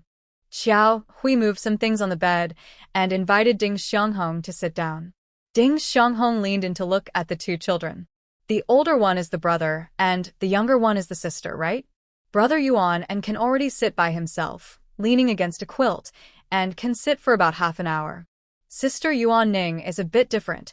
She can't sit for more than 5 minutes without leaning to the side or falling backward. She can't hold on for long. Xiao Hui patted her son and explained, yes, this is Brother Yua and we usually call him Nin. The sister is Yuan Ning, and we call her Ning Ning. That's great, Xiao Hui. You and Qin Shi are really lucky. Where's the luck? Taking care of 2 kids all day is exhausting. It's not luck, just hard work. Ding Xianghong smiled and said, I was just about to suggest you go back to work. We started the business together, and now you leave. Everything's left to me. When you come back, won't you help out? Xiao Hui responded with a smile, sister-in-law, you don't really understand how much I care. How can I go to work? Take the kids with me? After all these years, I don't want anything else. Taking care of the children is more important than earning a few hundred yuan. That's true. Taking care of the kids is the most important. The children have grown up over 10 years, and the energy from those years is gone. After Qin Shi was transferred away, you also left. I managed the factory alone, and things went pretty well. A few days ago, I even received an award for being a model worker and an outstanding individual. If you had come back earlier, you should have gone to receive the award. Both factories were started by you. Xiao Hui didn't hold back and directly said, "Sister-in-law, are you trying to make me look bad? Or think I like to take advantage? I haven't been here for half a year, and I haven't contributed at all. What kind of award do I deserve? Do people even recognize me?" She didn't say much about taking the peaches. Once she took the peaches, she just enjoyed them quietly without taking advantage or making others uncomfortable. Ding Xianghong was just trying to gauge the situation. She was afraid that if Xiao Hui went back to work, it might threaten her absolute leadership position. Anyone who could see through her would understand that Xiao Hui had no intention of competing with her. Seeing that Xiao Hui had no intention of returning, Ding Xianghong became more friendly and asked about her situation over there, showing strong affection for the twins. "It's going well. I have to watch the kids wherever I am, because they come first. Yes, you don't need to rush back to work. Qin Shi's salary isn't low, and with support from Leader Gu, life isn't bad." Xiao Hui was very confused. She wondered how Ding Xianghong had become like this now. "Sister-in-law, how much do your parents give you each month?" We still have to support them. They're old and sick. How could they give us money?" "Sister-in-law, isn't it clear? We are relatives, not just relying on them." Ding Xianghong smiled. "It's different. Commander Gu is a high-ranking official. Commander Gu has 3 children. Why should he only take care of us? Besides, if you can support it, you should have more children. If you can't, don't have any. Accepting family ties is a good thing." Qin Shi and Xiao Hui both didn't oppose it, but they didn't like some people being nosy. Ding Xianghong carefully gauged the situation and then went back home at ease. Xiao Hui found it amusing. "Grandma, do you think I am bothering anyone by coming back? Things are always so busy and noisy." Yang Inghong comforted her. "Where there are people, there will be conflicts. We can't live alone. We have to deal with others. But we can choose to interact more with people who are easy to get along with and stay away from troublemakers. When you really encounter problems like just now, standing up for yourself feels pretty good, right?" Xiao Hui smiled. "Yes, it feels pretty good. New Year is coming soon. Xiao Hui plans to go to the city to buy New Year supplies. She invites Su Yan to go with her, and her family and Nan help Grandma watch the children. They plan to leave in the morning by shopping bus. In the afternoon, Qin Shi needs to go to the city for some errands and can pick them up on the way back. At this moment, Qin Shi and Xiao Hui don't know that someone is about to enter their lives. Xiao Hui got dressed in the dark when a man suddenly hugged her from behind. "Already so early?" "Of course. The shopping bus leaves early. Can't keep people waiting, right?" I asked. "It leaves around 7. That's still too late. What if Su Yan dawdles for a few more minutes?" The man's hands were not behaving, making her shiver. "Is this never going to end?" she asked nervously. "It's over once I use it." Xiao Hui leaned on him, pinched his face. "What do you mean use it up and throw it away? We're both enjoying it, aren't we? It sounds like you've suffered a big loss." I have. "When I was pregnant with the kids, I didn't touch you for a whole year. You shameless. I was just giving birth to your children." The man took the opportunity to give his wife a long good morning kiss. They were a bit late because of this. Xiao Hui quickly washed her face and brushed her teeth. Qin Shi reheated last night's dinner. Xiao Hui whispered, "Don't bother, I don't want to eat anymore." "But you can't skip meals. People need food, especially in cold weather." Unable to persuade her, Xiao Hui drank a glass of milk and ate half a bowl of vegetables. The rest of the food was quickly eaten by Qin during the 3 quick bites. Xiao Hui tidied herself up a bit and went to find Su Yan. The two arrived in the city just as the supply and marketing cooperative opened for business. Xiao Hui didn't plan to buy adult clothes because they were dull in color, mostly gray or black. Honestly, she didn't like them. The woolen jacket suited Yang Inghong well, and Suyen also said it looked nice. It cost 25 yuan, so Xiao Hui hesitated but decided to buy it. Since they arrived in the provincial capital, Grandma has been very caring for their family. She's nearly 70, has suffered a lot in her life, and if not for their burden, she could enjoy her old age peacefully. People's hearts change others' feelings. Raising children is the responsibility of parents, not others. Seeing some suitable velvety fabric for children, Xiao Hui picked 3 pieces, which were comfortable to wear. Su Yan also chose one because during the new year, children like to get new clothes from head to toe. They bought a pound of wool yarn to knit hats for the 3 kids and socks for the 2 little ones. In winter, it's cold, so they need to keep warm. Since they have children, teacups often break, and during the New Year visits, they might not be enough. Xiao Hui bought 6 teacups, 6 bowls, 4 plates, and 4 spoons. They also bought some sugar cubes and sunflower seeds, so the visiting children wouldn't leave disappointed. Overall, if they weren't short on money, the women would have bought many more things. After leaving the supply cooperative, they went to buy meat. They ordered a set of pork heart, lungs, and large intestines, planning to split it between the 2 families. They bought 7 jin of pork belly, 3 for one, 4 for the other. Next to the meat shop was a fruit stand, where Xiao Hui bought 2 jin of apples and 1.5 jin of tangerines, so Nuan could chew on them. They bought all sorts of things, filling up the bags. Su Yan, being from the city, had never done heavy or tiring work. Her bag was much smaller, and she was already panting from the effort. Su Yan, why don't we find a place to eat and rest while waiting for them? Sure, I promise to treat you, or we can split the bill. Xiao Hui felt grateful. Let's split the bill then. They went into the nearest state-run restaurant, one after the other. Hey, what are you doing? The waiter hurried over.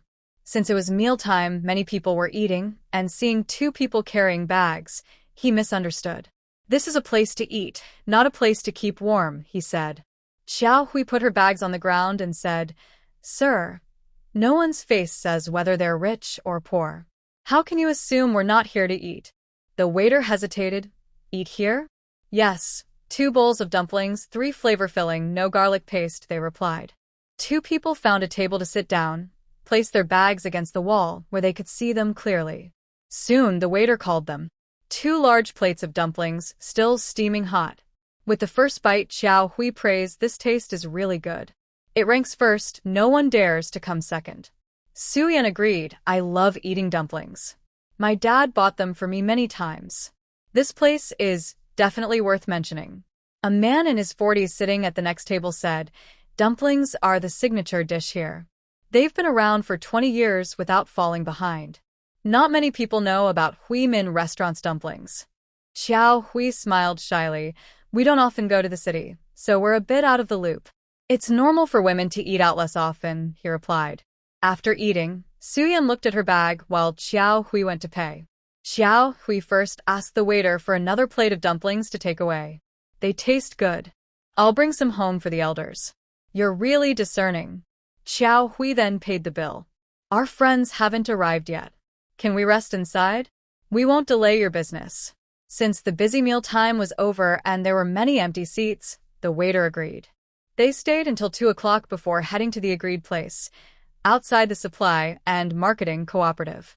Not long after, a jeep approached from afar, honking once, and stopped in front of them. The door opened, and Qinshi jumped out. He strode quickly toward them, smiling brightly. Seeing this, Xiao Hui's lips unconsciously curled up. She smiled at Su Yan and said, Look, the strong man has arrived. Qinshi took the bag from Xiao Hui easily and lifted it effortlessly. Quite a bit of stuff you bought. You're not tired? All useful things. Qinshi, you've been spending again. Making money is for spending. Welcome to spend. Qinshi naturally took Xiao Hui's hand and pulled her into the car, then also pulled Su Yan in. The jeep slowed down as it entered the road leading to the camp area. The snow from a few days ago hadn't fully melted, and some places were icy. From a distance, they saw a person carrying a backpack, similar to a military pack, walking briskly. It was clearly a soldier, at least a former soldier. Hearing the engine, the person turned his head quickly and excitedly waved. Hey, comrade. Hey, comrade. The driver stopped the car. The person pulled his hat down and ran over. Can you give me a ride? Qin frowned and asked, Do you know where we're going? No need to ask. I saw military vehicles, so we are heading to the army base. You also know these are military vehicles, not just any ordinary transport. The person showed his work ID. Qin immediately got out of the car, saluted, and said, Comrade Lingzi, hello. I am Qin. Following the leader's instructions, Qin finished his work and went to the train station to meet a code translator named Lingzi. However, all the passengers had already left the station and he didn't find Lingzi. So, he had no choice but to pick up his wife and return to the army. Lingzi took off her backpack and sat in the back seat with Xiao Hui and the others. They nodded to each other as a simple greeting. Qin explained, We didn't meet you at the train station. Lingzi looked a bit embarrassed and said, Don't mention it. I got off the train and asked around for the bus station. I don't understand the local dialect very well, so I got confused. The bus station is to the west, but I went east instead. Lingzi was assigned to train telegraph operators. From their conversation, Qin learned that her parents were workers, and she was the only one in her family to join the army. Captain Qin and your wife, what kind of accent do they have? It sounds similar to my mom's. Xiao Hui had only been in the army for 2 years and was trying to learn Mandarin, but she still had a strong local accent. Surprisingly, Qin had been in the army for 10 years, but his accent hadn't changed either. We are from X county in X province. My mom is from city in province. We're not from the same place, but our accents are similar. Soon, they arrived at the army base. At the gate, Qin dropped off Xiao Hui and Su Yan as he needed to report Lingzi. Before entering the house, they heard the crying of the twin children and an Ning Ning. It had been a long time. Xiao Hui put her bag in the yard and ran inside. And a Ning Ning, Mom is back. Hearing her voice, the twins cried even louder. Xiao Hui reached into the quilt to warm Ning Ning and fed her milk. The little girl was growing, but she still cried louder than her brother. She had a high-pitched voice. Grandma also held in and fed her from the other side. They couldn't let the bigger one be last, so they let her eat after. They covered her mouth, and the 2 children stopped crying. Yang Inghong went to bring the bag over, while the garden and Wan helped from behind. What did you buy? Looks like a lot. Xiao Hui rubbed her bottom and said, Grandma, just take everything out. The clothes and meat are all mixed together. Yang Inghong took out each item one by one. Why are there dumplings again? Su Yan and I went out to eat. We thought the dumplings were delicious, so we ordered another plate for you and the kids to try. I wish we could make our own dumplings. Xiao Hui quickly explained, Grandma, it's different. You'll try later. I'm not joking. This is the best dumpling I've ever had in my life. Xiao Hui isn't one to exaggerate, so Yang Inghong believed her. She handed the kids some, saying, Put them on the table. Grandma will heat them up later. You and Sister Jiayuan can eat together. The meat and offal were set aside. Next, the bowls and dishes. Finally, the clothes and wool. Xiao Hui said, Grandma, I bought you a cotton jacket. Try it on and see if it fits. If not, you can exchange it. Yang Inghong scolded gently. I have clothes to wear. Why buy more? I can't wear all of them at once. It's a small gift from me and Qin. You've worked hard these past year or so, Grandma. Hearing this, Yang Inghong felt uncomfortable. Xiao Hui, do you think of me as a stranger? Xiao Hui sincerely replied, Grandma, helping to take care of the kids, working day and night without pay. Aren't I just an outsider? Look at how thin you've become these days. Qin, and I don't want to be unkind. It's the new year, and our family is together. Xiao Hui emphasized the family bond. Only then did Yang Inghong go try on the clothes. How to say it? Yang Inghong's cheerful appearance. Rather than saying people rely on clothes and horses rely on saddles, it's more about her good image giving the clothes a lively spirit. Does it look good? Jiayuan and Nanan both said yes. Yang Yinghong felt reassured. The kids wouldn't lie. After changing out of the clothes, she went to the kitchen to handle the meat. Grandma, it's from Su Yan's family. Wait until she comes before cooking it. Ning Ning had eaten enough, but and still needed some, so Yang Yinghong prepared a little more milk powder for him. Only then was he truly full. Su Yan came home and put down her things. She has a bit of OCD, so she tidied up before coming over to Xiao Hui's place. The two families then divided the meat on the chopping board. Xiao Hui, a new neighbor, is moving in from the west. I saw two soldiers cleaning up, saying someone is moving here. Yang Yinghong was the first to welcome them. It's lively with more people. Better than being lonely. Do you know how many people are in that family? I don't know. I didn't ask. Xiao Hui was curious. Don't most people prefer to live in apartments? Some prefer to live like us, out here. Xiao Hui wasn't thinking about anything else right now. She just wanted a good neighbor. If they met someone difficult to get along with, it would be better if they hadn't moved in. When Xiao Hui went to the bathroom, she stood in the yard, looking through the low wall. She could see two soldiers coming and going, cleaning the courtyard. Xiao Hui silently thought to herself, imagining what the new neighbors might look like. Perhaps they are a kind elderly couple who enjoy gardening and sharing their planting tips during their free time, or maybe a young family with children playing in the yard, adding lively sounds to the neighborhood. She sighed softly, feeling both a bit hopeful and slightly nervous, because good neighbor relations directly affect her happiness. At night, to warm the stove, Xiao Hui cooked 3 large bones and picked out a small 2 of soybeans, added seasonings, and boiled them into a cold dish. When Qin Shi returned home, the house was steaming hot. She had to look through the steam to find her wife and children. Here, big steamed buns. I had them steamed big, she said. Is it just the children who aren't being cared for? This year, Qin Shi asked the cafeteria to help with steaming the buns. Xiao Hui put the food away. Tonight, she was frying pancakes. She patted his arm and said, "Hurry up and wash your hands to eat. I cooked big bones, so we'll drink the bone broth and gnaw on the meat." Qin Shi nodded, first hugging his eldest daughter and giving her a kiss, then going to kiss the 2 little ones. "Dad, sister eats less, and Mom doesn't feed her when she nurses," said Ning Ning. Qin Shi touched Ning Ning's small belly, which was indeed a bit flat. "Ning Ning, you have to listen to your big sister and eat well, okay? You see, you've fallen behind your brother," he said. Ning Ning didn't understand much, but she was generous and gave her dad a big smile. Qin Shi went to the kitchen to wash his hands and asked Yang Yinghong, "Grandma, is Ning Ning all right? Her appetite is small. I see she's much better than in now." I checked on her. She was born a bit early and is light in weight, but her health is fine. "Don't compare her to her brother. He's a boy," she replied. Xiao Hui continued, "I've talked with Grandma. We're starting to add solid food now, making some appetizing dishes."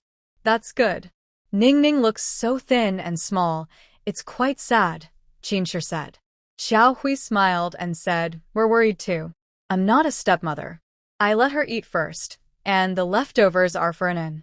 The family sat around the table to eat. The 2 little ones also started eating solid food. Ning Ning didn't eat much. Xiao Hui served them each a small bowl of meat soup.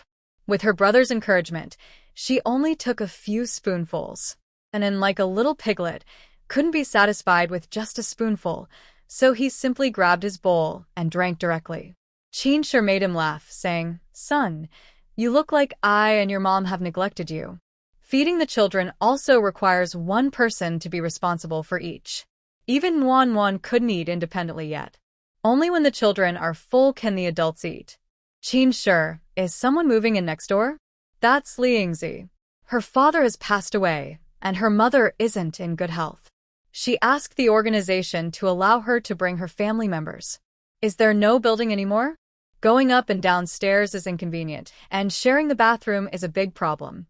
Xiao Hui smiled and said, "It's true. Heroes tend to think alike. People like us should get along well." Her daughter is in the military. Even if her family is poor, they wouldn't be that bad.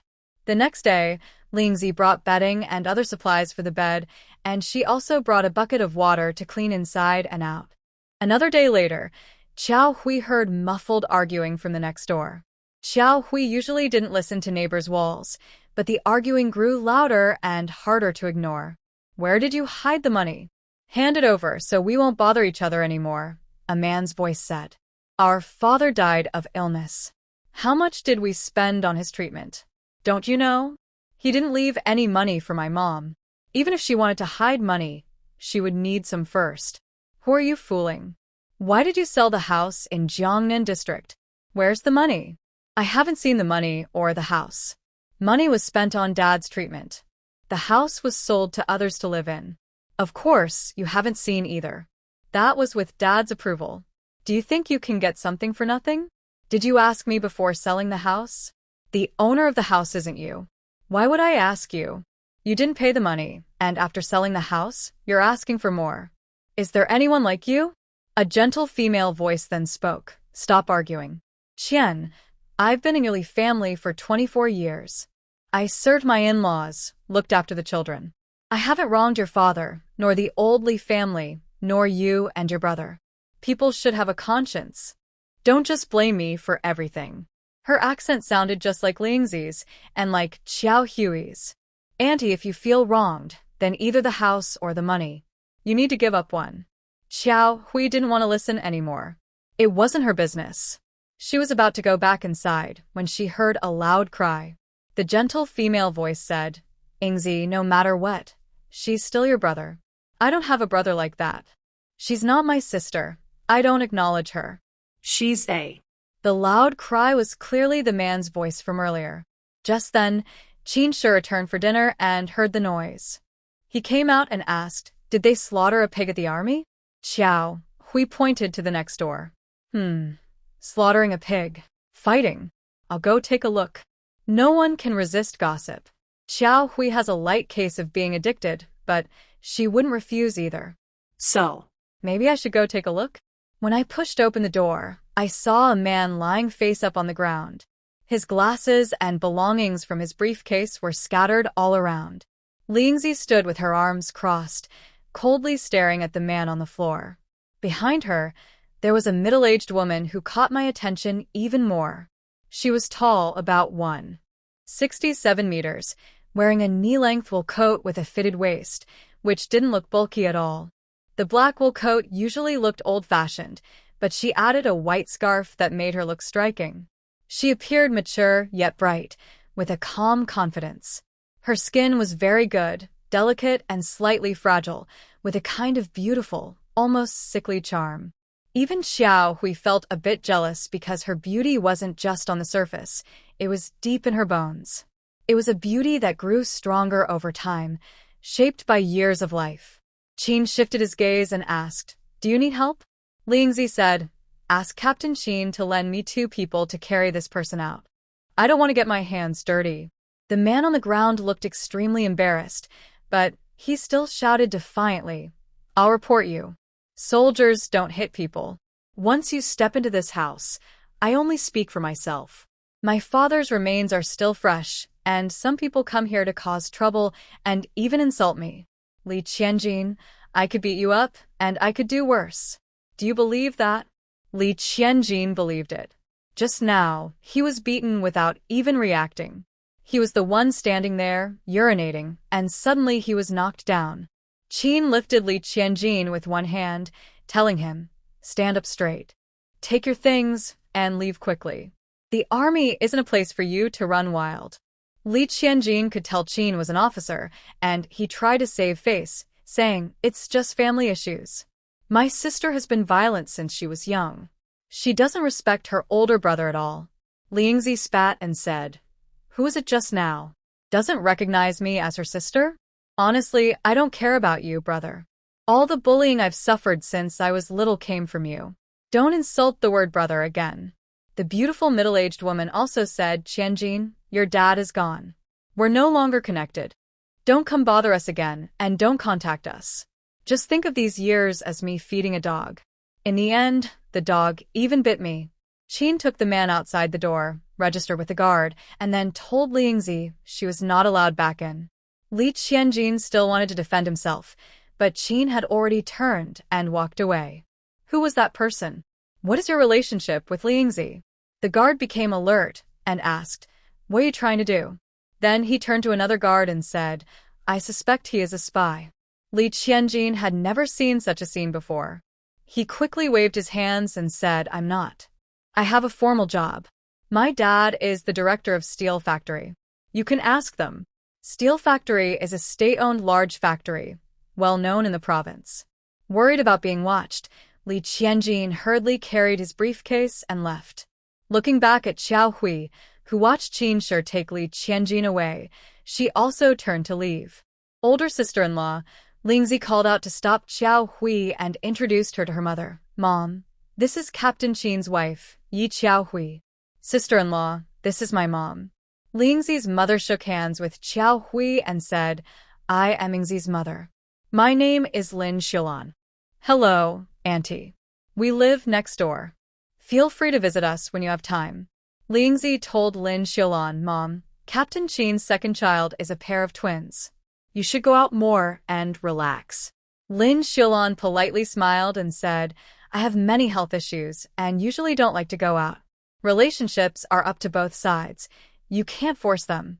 When Xiao Hui returned home, Yang Yinghong asked, what happened over there? I don't know the full details. It seems Lingzi's half-brother came to cause trouble, but Qin Shi drove him away. Grandma, have you ever seen the most beautiful female soldier? In movies, she's a Sama. In reality, it's you. Xiao Hui felt a little embarrassed. Grandma, to be honest, Lingzi's mom is even more beautiful than a Sama. I feel even less noticeable next to her. Is it that exaggerated? Hearing this, Grandma's eyes showed curiosity and surprise.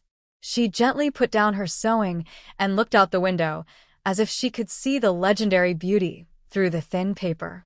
Then she slowly stood up, walked over to Xiao Hui, and with her hands full of age but still warm, gently stroked Xiao Hui's hair and said, Child, beauty comes in many forms, not just appearance.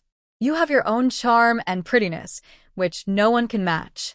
But since you say she is so outstanding, I really want to see her myself. I want to know what kind of grace can make my little one feel inferior. Yang Yinghong soon saw her. To make the house warm, you have to light a fire yourself, but there is no water at home. These days, Lingzi has been like a mouse-moving house, collecting and borrowing whatever she can, gradually filling up the house. Lin Xilan finished washing 2 buckets of water and used them up. When it was time to cook and there was no water left, she came to ask Xiao Hui and the others where to fetch water from. The weather was getting colder. Not only the little ones, but even Nan Nan was reluctant to get out of bed, hiding under the quilt with only her head showing, unwilling to get up. Qin Shi lit a fire in the kitchen, warming her padded jacket and pants by the fire. When they became warm and soft, she handed them to Xiao Hui through the window and hurriedly dressed the 3 little ones. How could they go without clothes? They needed to eat, drink, and go to the bathroom. Wearing little would make them easily catch a cold. At first, the children resisted and complained, but once they were warm, they accepted it. After breakfast, Yang Yinghong took care of the children, while Xiao Hui was boiling hot water to do laundry. She couldn't stand washing in cold water. Is anyone home? If Xiao Hui remembered correctly, this voice belonged to Lin Xilan. Yes, I am here. Xiao Hui wiped her hands clean and went outside. It's cold outside. You should come inside to stay warm. I just want to ask where to fetch water. Xiao Hui went inside to put on her padded jacket. Yang Yinghong asked, who is it? It's Li Yingzi's mother.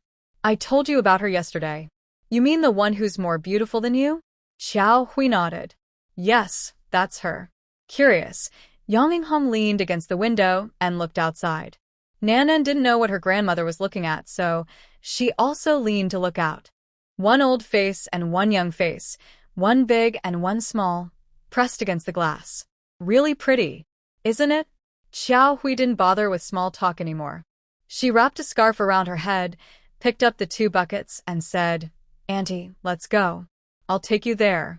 Lin Xilan also went home to fetch 2 buckets. Near the vegetable garden, there was a well where they drew drinking water. The well had a pulley, making it easy to fetch water. Of course, The water at Xiao Hui's home was mostly fetched by Qin Shi, sometimes with help from the little soldiers. But in cold weather, Xiao Hui usually washed clothes at home and used more water. Today, she was here to demonstrate. Xiao Hui wanted to help fetch water, but Lin Shilon said, "I'll do it myself." "Have you fetched water before?" "Everything needs to be learned. I can't always rely on you to bring me here." After watching Xiao Hui fetch water, Lin Shilon smoothly did the same, without any trouble. "Auntie, you're really good." "It's not that I'm good. It's because your teacher taught you well," Lin Shilon joked with Xiao Hui. She lifted the water and started back. Lin Shilon's bucket was smaller, but she didn't rest in the middle and carried it all in one go. Even Xiao Hui was impressed. "Auntie, have you always grown up in the city?" "Yes, my father used to do business and had his own herbal shop in the provincial city. I have been working on farms since I was young, but I am not as quick as you. I didn't expect I could be so capable." While we were talking and joking, Gu Liaoyuan appeared, standing straight and walking confidently. "Why are you fetching water? Is there no water at home?" He used to just want to see his grandchildren, but now that they have moved here, he wants to see the 3 children whenever he has time. With Yuan and Yuning's adorable looks and Nan's sweet mouth, which grandfather could refuse them? It's not that Andy doesn't know where the well is, she was just keeping her company. Gu Liaoyuan looked at the woman in front of him, but he didn't recognize her. "I'm going back now." Lin Shilon pushed open the door and went home. Gu Liaoyuan carried the bucket inside and poured water into the tank. Seeing he was unhappy, he was about to carry the empty bucket again. "Dad, wait for Qinshi to come back and let him carry water. He's also quite tired. I only carried 2 buckets of water, and I can still do it." Xiao Hui saw she couldn't stop him, so she went to change her cotton jacket in her room and prepared to cook. Why is he here again? This ex-son-in-law, Yang Hong, probably doesn't like him. Grandma, no matter what, Qinshi is his son, and these 3 are his grandchildren. It's normal for him to come see them. We shouldn't stop him. The way this father and grandfather act, no need to give birth or raise them. He just comes to hold what's ready-made. Yang Hong's complaints are just her own feelings. After all, her only daughter lost her life indirectly because of him. "Grandma, I'm going to cook." "Nan, can you help Grandma watch your younger brothers and sisters?" Nan, the little girl, is very eager. She loves being the big sister and taking care of her brothers and sisters. Plus, she wouldn't argue even if they scold her, which makes her feel accomplished. Xiao Hui plans to cook cabbage with vermicelli and make steamed buns. Gu Liaoyuan finished fetching water and started chopping firewood in the yard. At this moment, Qinshi was talking with Gu Feng. Gu Feng came specifically to find him. They hadn't seen each other for over half a year. "Are you getting married?" Gu Feng smiled bitterly. "We broke up." "Stop joking. How is that possible?" They were in a free relationship, and they had both put their hearts into it. "My family's conditions are not good, and I'm worried I'd hold her back." "Forget it. Being alone is fine too." Gu Feng didn't want to say much. After all, she was someone he loved. He didn't want to make her suffer, so he decided to part ways gracefully and leave each other with dignity. Han Nana didn't even go to look for him. When asked, she said she was busy with work. When he asked to break up, Han Nana didn't argue. She just said, "It's better to be apart for now. My mother's health is getting worse. She spends 20 days each month in the hospital. Her quality of life has caused her a lot of suffering. Today, I came here not only to catch up but also to ask for a favor that I feel uncomfortable about. Qinshi can probably guess what I want." "Go ahead." "I thought that because of my mother's condition, Uncle would withdraw his divorce application and come to see her. I didn't expect that he only visited a few times, gave 200 yuan and hired someone to take care of her, but still stayed in a dormitory. Qinshi, you are his biological son. Can you please talk to him and ask him to come home? No matter how many mistakes my mother made, she has already faced her consequences." See, even Gu Feng's way of addressing has changed. Father is now called uncle. Of course, Gu Feng has his own reasons. Gu Liaoyuan has his own biological son, and now his relationship with his mother is very strained. Qin Shi's eyes grew deeper. Honestly, he didn't feel sympathy for Ma Luanmei or Gu Qing, and he even disliked them. Frankly, he didn't want to force his father to come home. Qin Shi turned to look at Gu Feng and spoke in a deep, firm voice. Gu Feng, I don't want to interfere in elders' matters, especially yours. Just because Gu Qing didn't achieve her goal, she started to retaliate. Honestly, I have no sympathy for that. I promise I will talk to him, but I can't guarantee the outcome. Feelings, especially the grudges of their generation, are more complicated than we imagine. I will pass on everything you said word for word, but you should be prepared. Their current situation is the result of conflicts built up day after day, year after year, and they may not be reparable. I understand. As a son, I can't do nothing. After Gu Feng left, Qin Shi got up and went home. The door next door opened and Lin Xilan came out. When she saw Qin Shi, she was surprised, then smiled and asked, "You're back?" "Yes, hello." "Hello." Lin Xilan responded with a smile. "These are 2 boxes of small cookies. I want to give them to the children to eat." After saying that, Lin Xilan placed the 2 packs of delicate snacks into Qin Shi's hands. "You don't need to refuse. I like children too. You and your wife have helped us a lot. It's only right to say thank you." Lin Xilan's idea was simple. No matter how strong she appeared, she was still a girl. New here, without even a friend, she hoped someone could help her. Qin Shi went inside and handed the 2 boxes of cookies to his wife. Xiao Hui looked at the front and back, and from the level of detail, she could tell they were very precious. "Where did these come from?" "Lingzi's mother from next door gave them to me." "Did you help her with something?" "It's not really helping, but I went with her to fetch water." "Fetch water? Is there no water at home?" Qin Shi leaned over to check the water jar, which was full. "I finished washing clothes, so I carried a basket and Dad carried 2. Xiao Hui nudged Qin Shi, signaling him to watch Lu Yuan inside. Lu Yuan didn't care whether Yang Yinghong looked cold or not.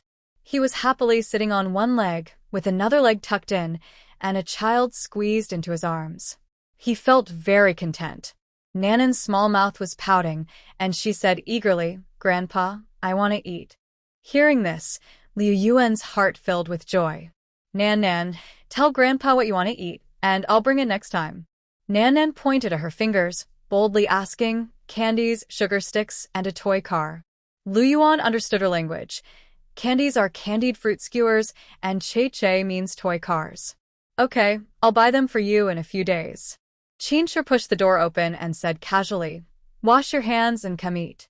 Lu Yuan happily went to wash his hands, then turned to hug Yunnan.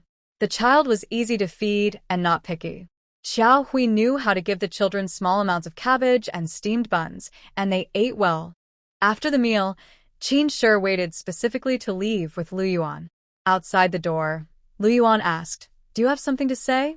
"Yes, Gu Feng came to see me." "What did he say?" "From now on, if anything happens, tell him to come to me." "You don't owe him anything. He asked me to persuade you to go back home, which is good for your reputation." "What reputation?" "My divorce was approved long ago, just not processed yet. Am I supposed to act for others' sake, just to protect some silly reputation?" "Marlon May's situation today wasn't my fault. During our marriage, I was fulfilling my responsibilities to support each other. I did everything I could. I just passed on the message. What you do is your own business. I don't interfere." The new year passed quickly, and the spring festival was coming soon. Benbin barked twice, and Xiao Hui looked out the window. "It's Auntie from next door." Xiao Hui slipped on her shoes and went out to greet her. "Hello, Aunt Lin." Lin Xilan smiled and said, "I came to visit. Staying at home alone is too boring. Come inside. The stove is on, it's warm. It's a bit messy because there are many children, but it's cozy." The 3 kids sat on the kong, a traditional bed, all leaning forward with curious little heads, gossiping eagerly. This was Lin Xilan's first time seeing the children, and also her first time meeting Yang Yinghong. "So, these are the twin children, right?" "Yes, the older boy is Yunnan, the girl is Yuning, and the eldest is Nan." Lin Xilan sat on the edge of the kong, her gentle gaze softly passing over the 3 adorable children, her face full of loving smiles. Yuan and Yuning, the twin brother and sister, are wearing matching little cotton-padded jackets. Their innocent smiles light up their faces as they curiously observe the new visitor with their bright, shiny eyes. Nan is more lively. Sitting in the middle, she gestures with her small hands, seemingly telling her brothers a funny story, making them giggle happily. Lin Shilon takes out a few milk candies from her pocket and gently places them on the bed. Nanan's eyes instantly brighten, but she wisely doesn't reach for them right away. Instead, she looks at Xiao Hui with hopeful eyes. Xiao Hui smiles and nods. Nanan then crawls over, carefully peels open a candy wrapper, and puts a candy in her mouth. The sweet smell of milk candies fills the air. Li Yinghong finally speaks, asking, "Are you feeling unwell?" Lin Shilon nods. "Yes, I've been resting in bed for over 2 months. I just started to feel better recently. Maybe I'm being a bit bold, but can I help check on you?" As soon as Lin Shilon entered, Yang Yinghong couldn't hold back her curiosity and had been waiting to ask. Who are you? Xiao Hui explains, Grandma used to be a doctor before she retired. She worked at the military hospital. Lin Shilon eagerly agrees. She stretches out her arm, and Yang Yinghong places her hand on it, her brow furrowed the whole time. "Open your mouth, let me see your tongue." Lin Shilon does as told. Postpartum illness, phlegm fire, qi rebellion, emotional stagnation. Lin Shilon is deeply impressed by the elderly woman. Besides postpartum illness, other doctors also said the same. "I've been boiling and drinking medicine, but it hasn't helped much. I don't think I have postpartum illness. When Ingzi was born, her father hired someone to take care of her. I didn't even get out of bed for a month. If I had postpartum illness, I'd be ashamed to admit it. Yang Yinghong says I don't know you, so I have no reason to lie. My diagnosis is clear. You do have postpartum illness, and it's quite serious." Lin Shilon is skeptical.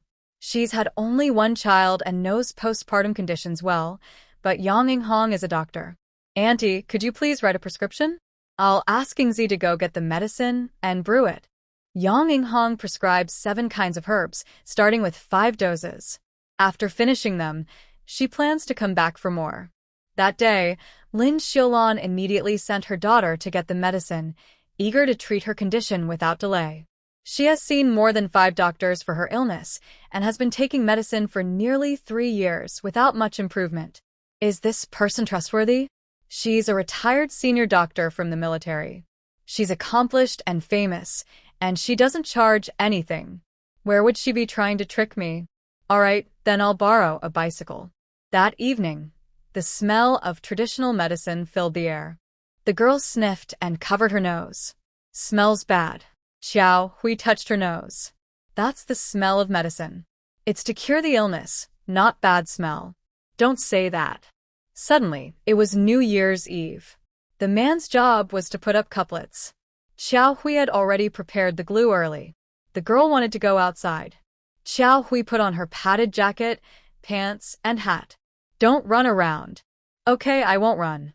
Snowflakes danced gently and slowly fell on the eaves and the ground, adding a peaceful and calm feeling to the New Year's Eve. The girl followed her father like a little tail. Their footprints in the snow showed different depths. The girl jumped happily. Her face was red from the cold, but she still ran to her father, full of excitement and curiosity about the new year. "Dad, can I help put up the couplets?"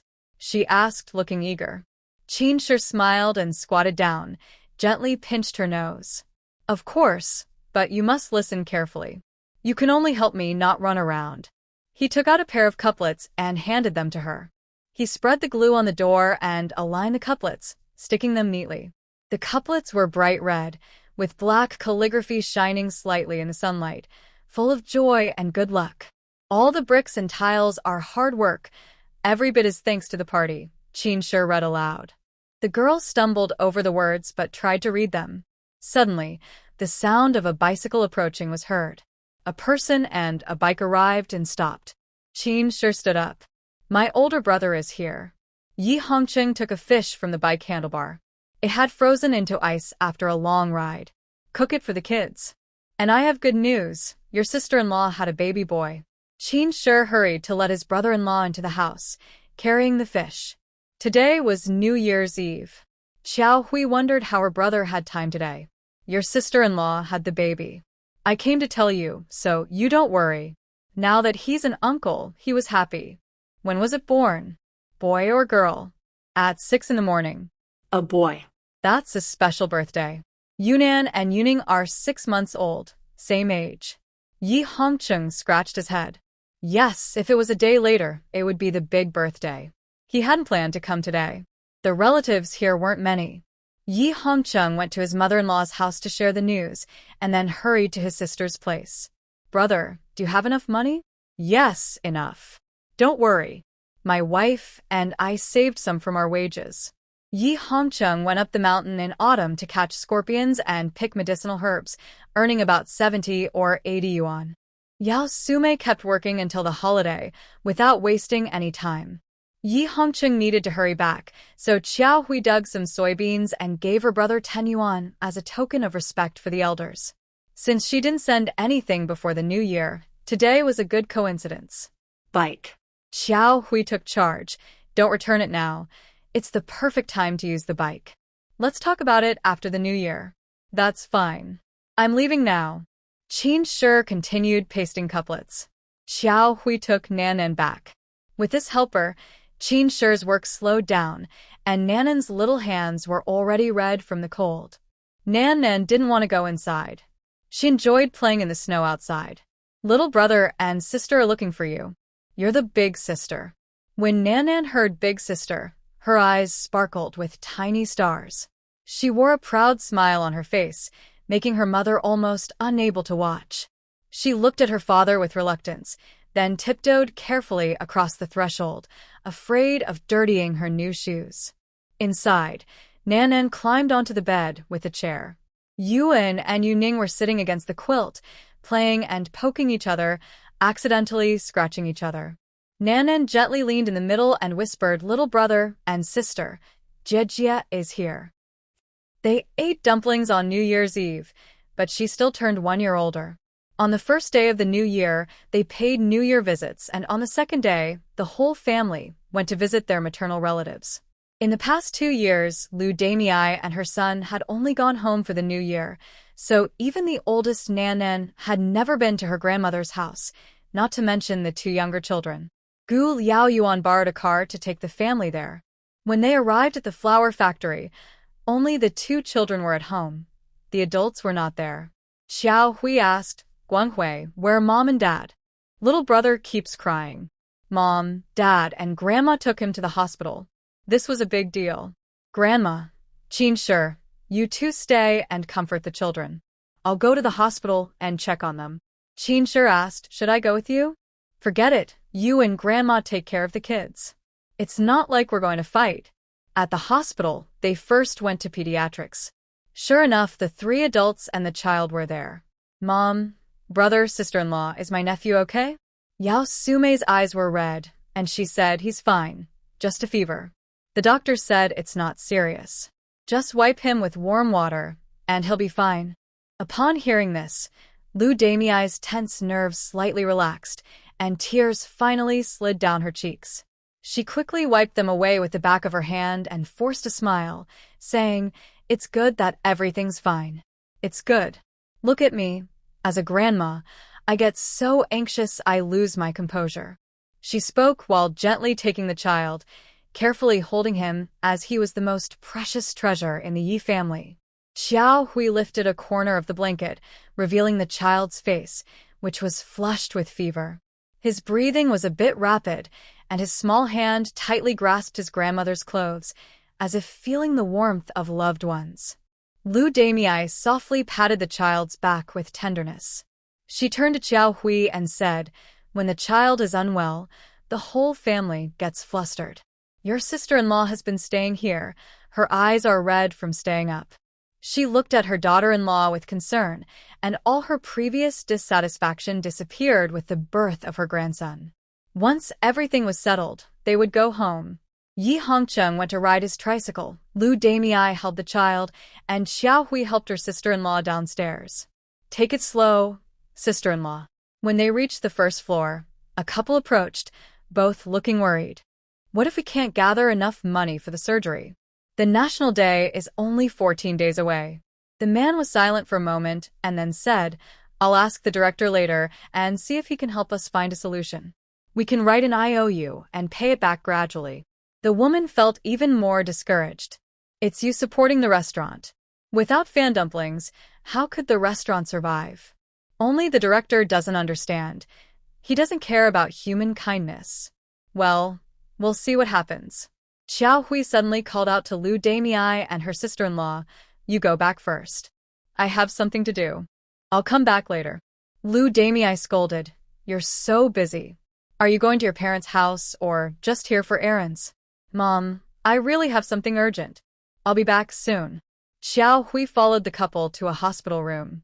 Through the glass door, she saw a teenage boy lying on the bed, his face pale. Hey, comrade, what are you doing here? A nurse came to change the dressing. Seeing someone sneaking around, she felt responsible. I'm looking for someone. The nurse asked distressfully, Who are you looking for?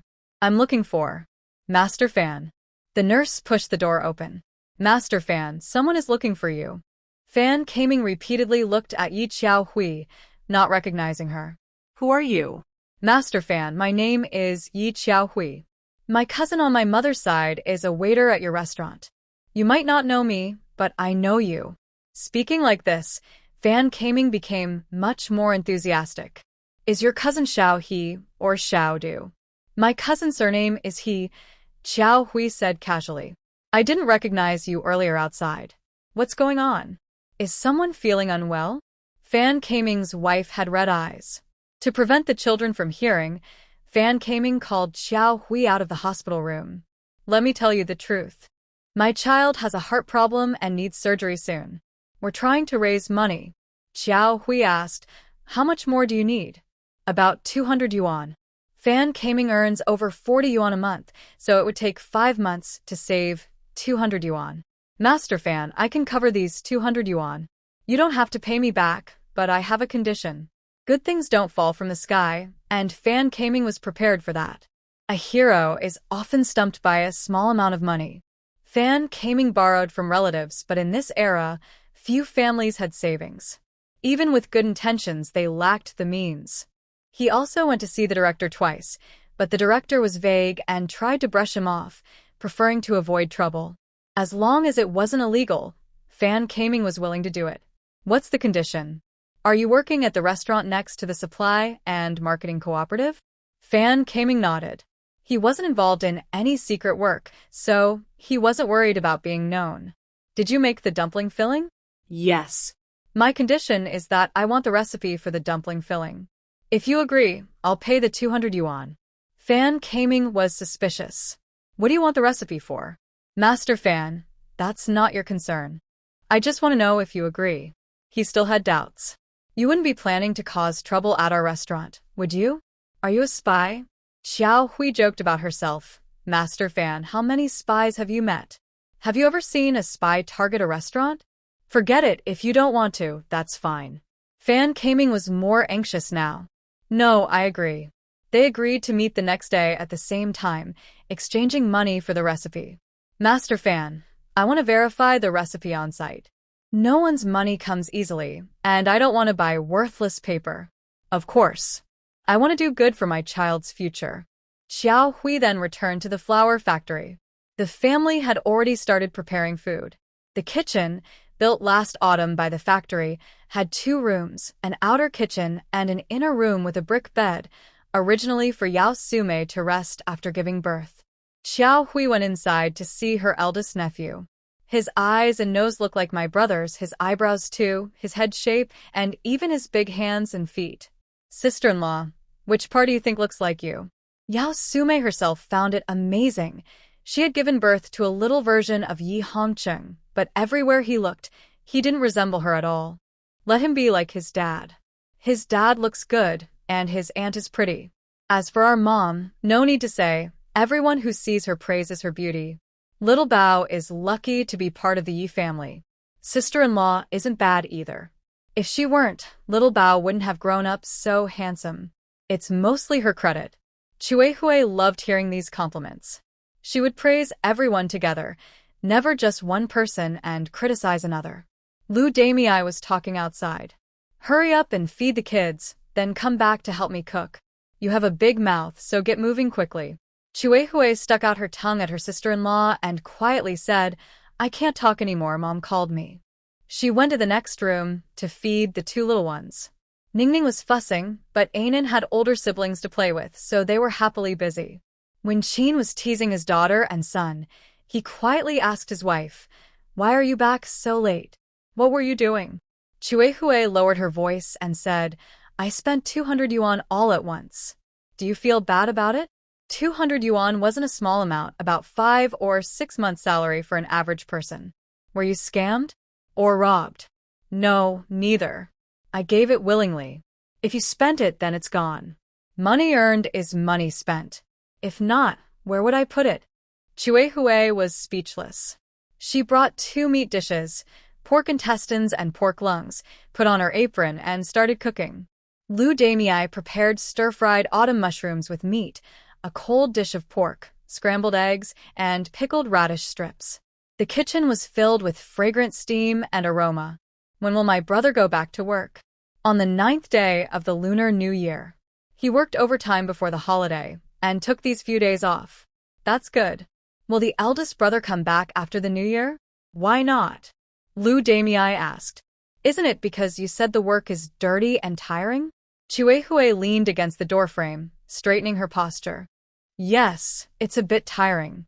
But during overtime, he can earn over 30 yuan, which is a good salary. It's just about the kids. What's wrong with my cousin? Sigh. Family secrets shouldn't be told outside. I'll tell you, but no one else.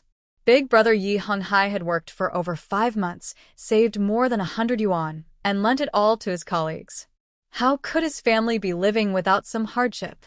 Isn't my brother smart? Usually he's not confused, but when it comes to women, he gets muddled. Chuehui was startled. Really?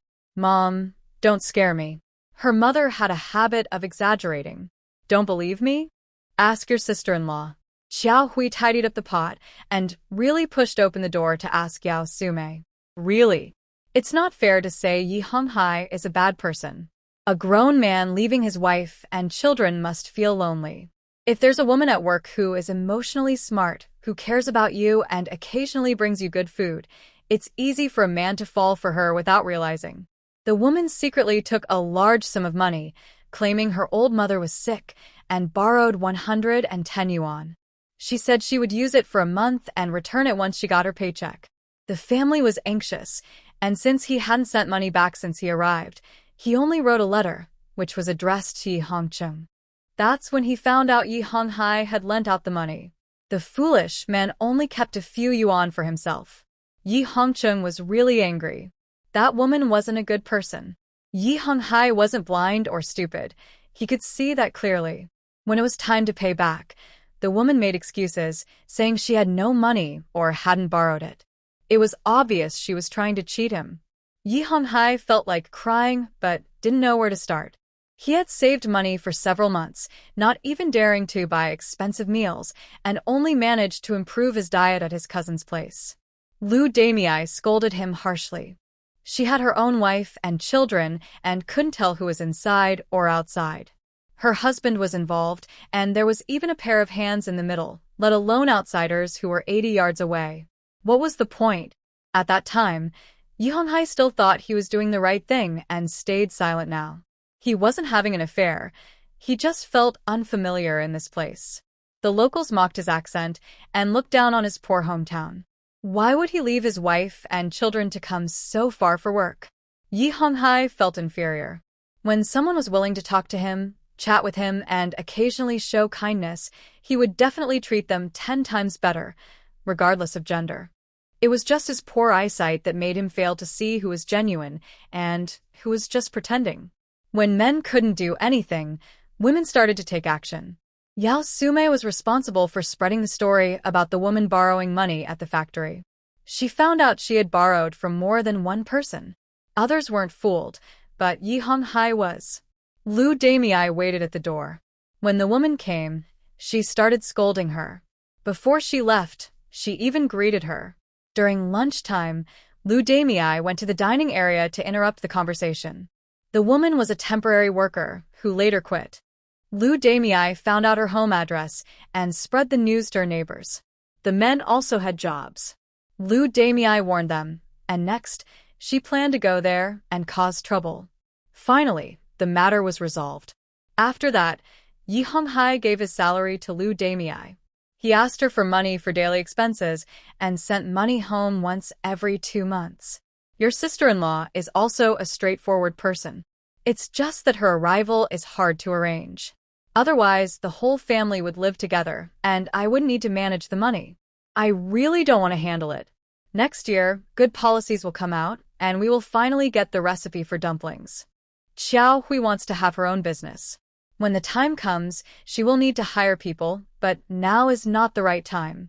In the afternoon, Gu Liaoyuan finished his meeting and came to pick up his son's family by car.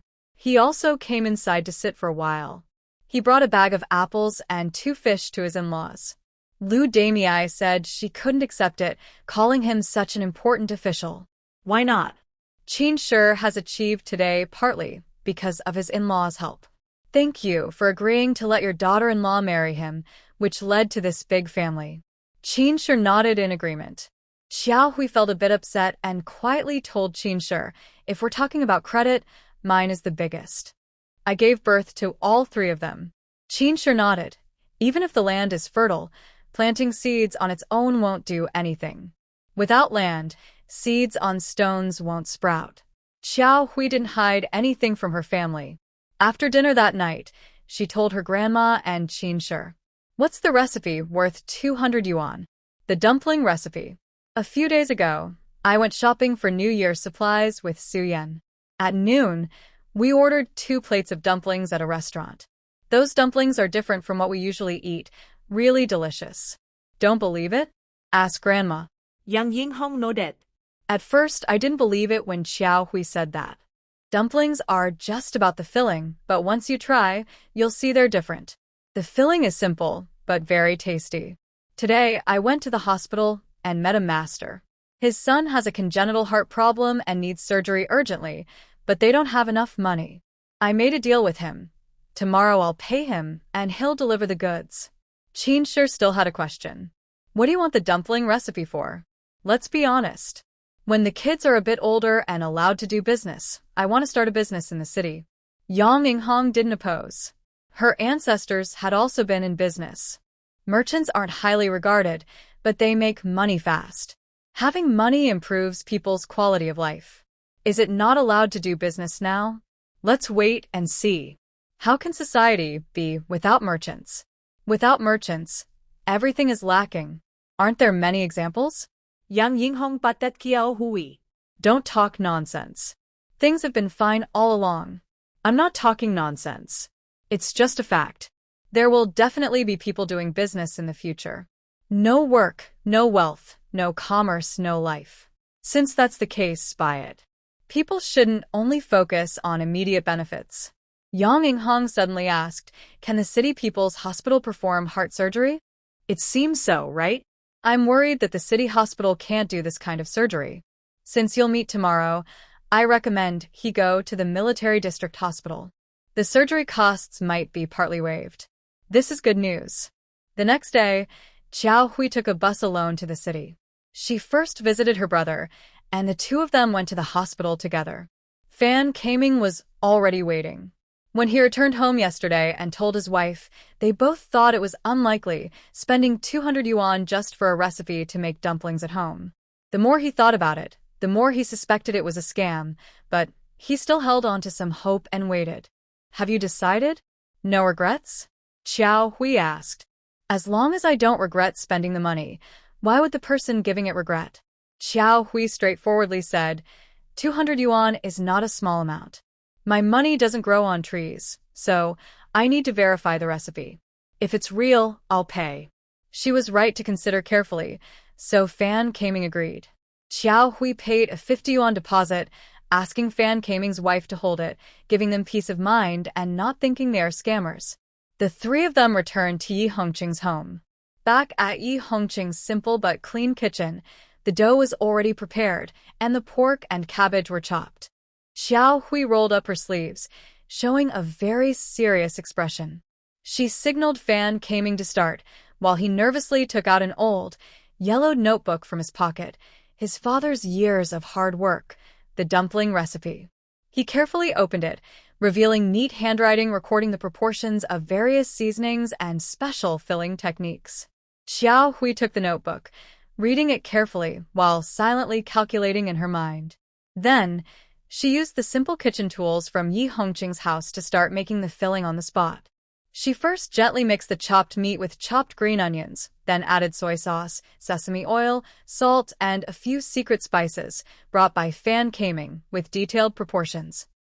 With each seasoning added, Xiao Hui would pinch a little with her fingertips and smell it at her nose. She needed to learn to identify the flavors quickly. After mixing the dumpling filling, Xiao Hui made about a bowl's worth and started boiling them. Control the heat well. Don't let the water boil fully. When there are dense bubbles, add the dumplings. Master the method of 3 boils and 3 drains. The steaming dumplings boiled in the pot, and their tempting aroma quickly filled the kitchen. Xiao Hui skillfully used a slotted spoon to lift the dumplings, each one round and full, translucent and shiny, arranged like works of art on a plate. She first handed something to Fan Kaming. When he took it, his hand trembled slightly, and his eyes sparkled with a mix of hope and nervousness. After all, today's operation was performed by Yi Xiaohui. If she was not satisfied, she could end the deal at any time. For Fan Kaming now, this was a big loss. Fan Kaming took a small bite. The soup instantly burst in his mouth, full of fresh aroma. His heart finally relaxed. He nodded repeatedly, both confirming his approval of his father's skill and recognizing Xiao Hui's serious attitude. Next, Xiao Hui carefully divided the dumplings among everyone in the family. Yi Xiaohui picked up a dumpling, blew on it gently, and carefully took a bite. As she chewed, she closed her eyes, as if savoring something, and a satisfied smile appeared on her face. Yes, this was the taste she wanted. Master Fan, this tastes good, but the secret spice mixture must stay. I need to study it slowly, she said. Fan Kaming felt a bit of pain, but since he hadn't received the full payment, he had to agree. Xiao Hui happily paid the remaining amount. Fan Kaming grabbed the money and was about to leave when Xiao Hui said, Master Fan, wait a moment. I have something to ask. Which hospital is your child having surgery at? It's at the People's Hospital. An old doctor there said the chances are pretty good. We checked beforehand, he replied. Xiao Hui hesitated for a moment, but then spoke up, I have a friend at the military hospital. If you want, I can recommend it to you. Fan Kaming was unsure on his own and needed to discuss with his wife. After Fan Kaming left, Lu Damei couldn't hold back her anger. You good for nothing. Spending 200 yuan just to learn how to make dumplings. Does Qinsher know? He doesn't care either. If it keeps going like this, no matter how much you earn, it won't be enough to ruin you. Lu Damei's voice echoed in the room, full of helpless anger and disappointment. She crossed her arms, her chest rising and falling with emotion. Her once gentle eyes now looked sternly at Xiao Hui, as if trying to see through her, to uncover the truth behind her ridiculous decision. Xiao Hui understood that her mother's scolding came from care and worry, but her hope and confidence for the future made her choose to silently endure it. Mom, I'm capable. Just know I won't spend money recklessly. I know how hard Qinsher works to earn money. I'm not someone who wastes money. I have 3 children to support, she said. Xiao Hui didn't dare stay long, as there were 2 more children at home to feed. This time, she rode her bicycle home against the wind, riding for nearly 2 hours before reaching home, exhausted. I'm not sure if it's because the road is narrow that enemies meet, or if enemies are the reason the road is narrow. Not long after entering the residential area, I ran into Gu Qing. Gu Qing's life doesn't seem easy. She looks very pale. Although technically her sister-in-law, Xiao Hui doesn't have much good feeling towards her, and ignoring her is probably best. Stop right there. Gu Qing stretched out her arm, blocking Xiao Hui. Xiao Hui hurriedly jumped off her bike, scolding, "Are you trying to blame me? Do you have any manners? I don't want to talk to you, so don't bother me." Gu Qing said to herself, "Let's talk nicely. I feel really upset inside. I'm not a talkative person. What's the point of telling me? You have family and friends. No matter what, you shouldn't take me as your enemy." Gu Qing looked disappointed. I just want to find someone to talk to. As long as you're willing to listen. Xiao Hui moved her bike to the side and said, "Just say what you want. I'm busy. I'll finish and leave quickly." Gu Qing sighed softly. "I got divorced today. Xiao Dongyang was the best person for me. Considerate, tolerant, and only had me in his heart. That won't happen again." Her sadness seemed real. She wasn't pretending for Xiao Hui's sake. If you knew why you wanted a divorce, why did you do it? Are you just asking for trouble? Gu Qing rolled her eyes angrily. What do you know? I can't have children for him, so I don't want to be a burden. Hearing such reasonable words from Gu Qing surprised Xiao Hui. All right, I get it. You're right. But Gu Qing wouldn't give up. I haven't finished talking. I'm in a lot of pain. Why didn't I know before meeting Qin Shi that he's my brother? Why does he have to be my brother? Do you think my dad lied to me on purpose to break my hopes? Her mind really is sharp. If she weren't a dreamer, she'd be a talented person. That's a question you should ask the person you suspect. I won't join in anymore.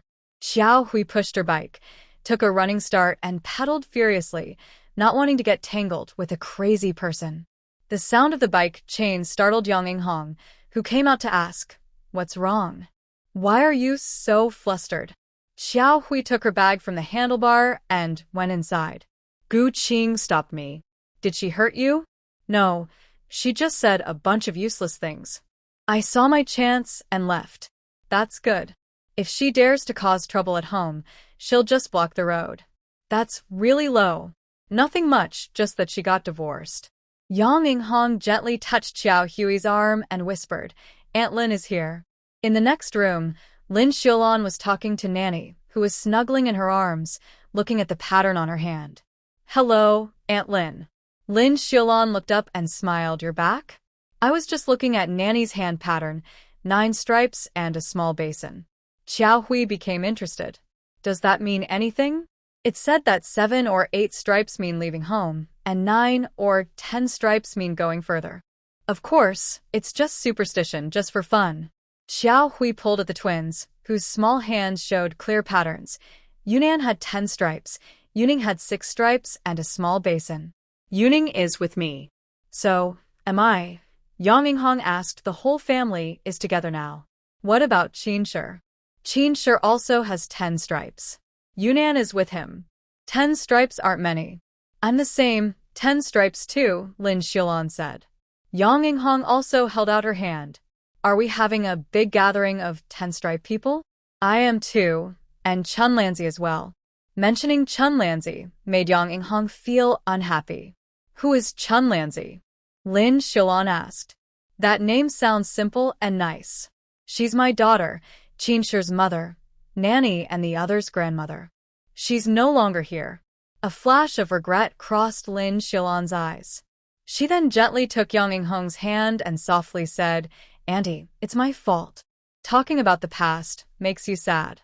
What's important now is to look forward, right? I've finished the 5 doses of medicine. Please help me check my pulse again to see how the medicine is working." Yang Hong forced a faint smile, nodded, and led Lin Xiaolan to sit at the table. She opened a drawer and took out an old, yellowed pulse pillow, carefully placing it on the table. "Come, extend your hand." Lin Xiaolan obediently stretched out her wrist and rested it on the pulse pillow, her eyes full of anticipation. The room fell silent. Yang Hong focused deeply, gently pressing 3 fingers on Lin Xiaolan's wrist, feeling the subtle and complex pulse beats. Her brows sometimes furrowed, sometimes relaxed, as if she was uncovering the deepest secrets of life. "The pulse isn't as chaotic as before. I'll change 2 medicines. You take 5 more doses, then stop." "All right." Yang Inghong was preparing the prescription when Lin Xiaolan said, "My breathing has been better these days, not as tight as before. My hands and feet used to be cold and couldn't warm up all night, but now it's much improved." That's a good sign. When you were young, around 17 or 18, just after turning adult, how was your health? Lin Xiaolan was stunned and took a moment before saying, "I can't remember anymore." Really? This time, Yang Inghong was also surprised. How could she forget? It's not about childhood memories. Back then, she had none, so not remembering is not strange. When I was 18, I had a serious illness. I don't remember anything before that, not even my parents. My memory starts from when I was 18. Yang Inghong knew she had to find the right treatment, but first, she needed to ask questions. Clearly, now is not the time. You can ask your parents. It would help us find the right treatment. Lin Xiaolan looked a bit sad. My mother passed away over 10 years ago, and my father died 2 years ago. What about siblings? They should know something, right? I have no siblings. I am the only child of my parents. There must be someone who knows, like relatives or classmates. The sooner we learn about your health, the better I can plan the treatment, and it will be more effective. Lin Xiaolan trusted Yang Inghong a lot. She also wanted to get better. She didn't want to burden her daughter, at least not live with poor health. No one wants to live with illness.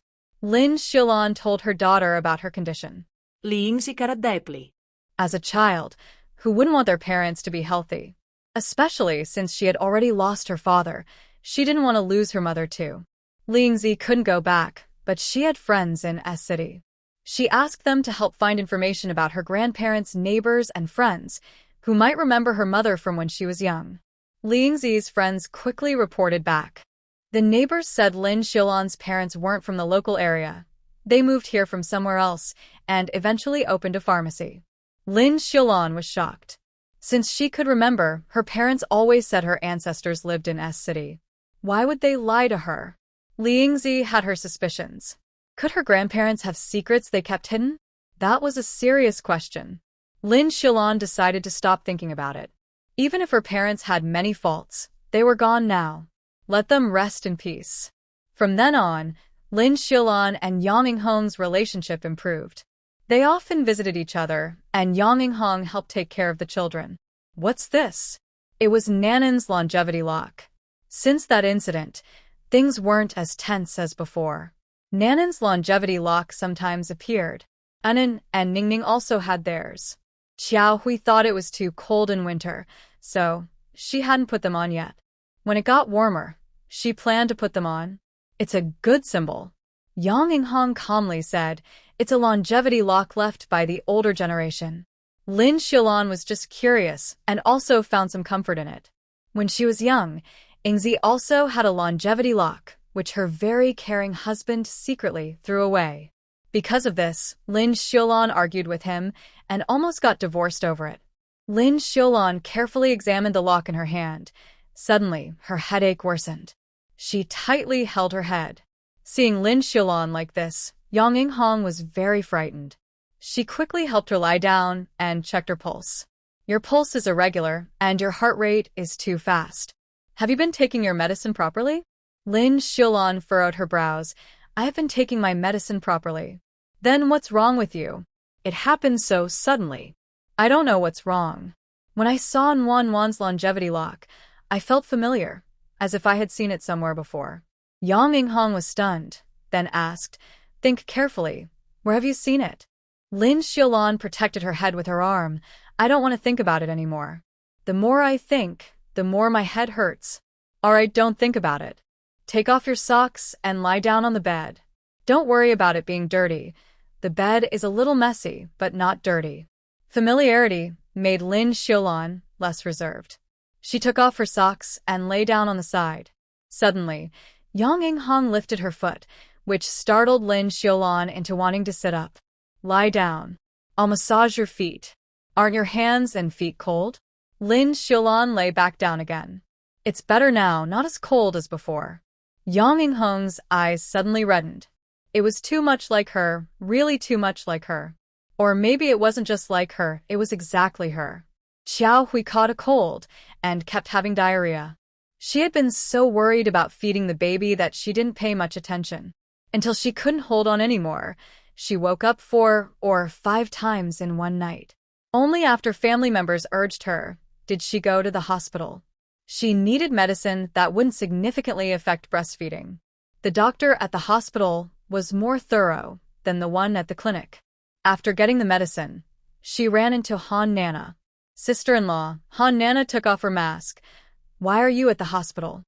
Are you feeling unwell?" Xiao Hui said, "I just caught a cold. I took some medicine that won't affect the baby. Winter is the time to keep warm. It's true for all seasons, not just winter. Since the baby is young and needs to wake up at night, it's easy to catch a cold if you're not careful." Han Nana nodded, then thought for a moment before saying, "Sister-in-law, can you come here? I have something to talk to you about." Xiao Hui was actually reluctant. She and Han Nana didn't share common topics. If there was one, it was the Gu family, but apart from Gu Liaoyuan, none of the other family members had any relation to them. Han Nana seemed to notice this too. "Sister-in-law, I can only find you." Back at Hannah's office, the two of them sat facing each other. "I haven't officially broken up with Gu Feng yet, but it's almost there, so I can't tell him about this. I can only tell you. Please tell Uncle Gu that Gu Qing has seen a doctor. She said she can't sleep all night. I suspect she might have mental health issues." Xiao Hui also had similar doubts. Gu Qing's words and actions are clearly different from normal. But she hesitated whether to get involved. Brother-in-law, no matter what, Qin Shi and Gu Qing are related by blood. They are both Uncle Gu's children.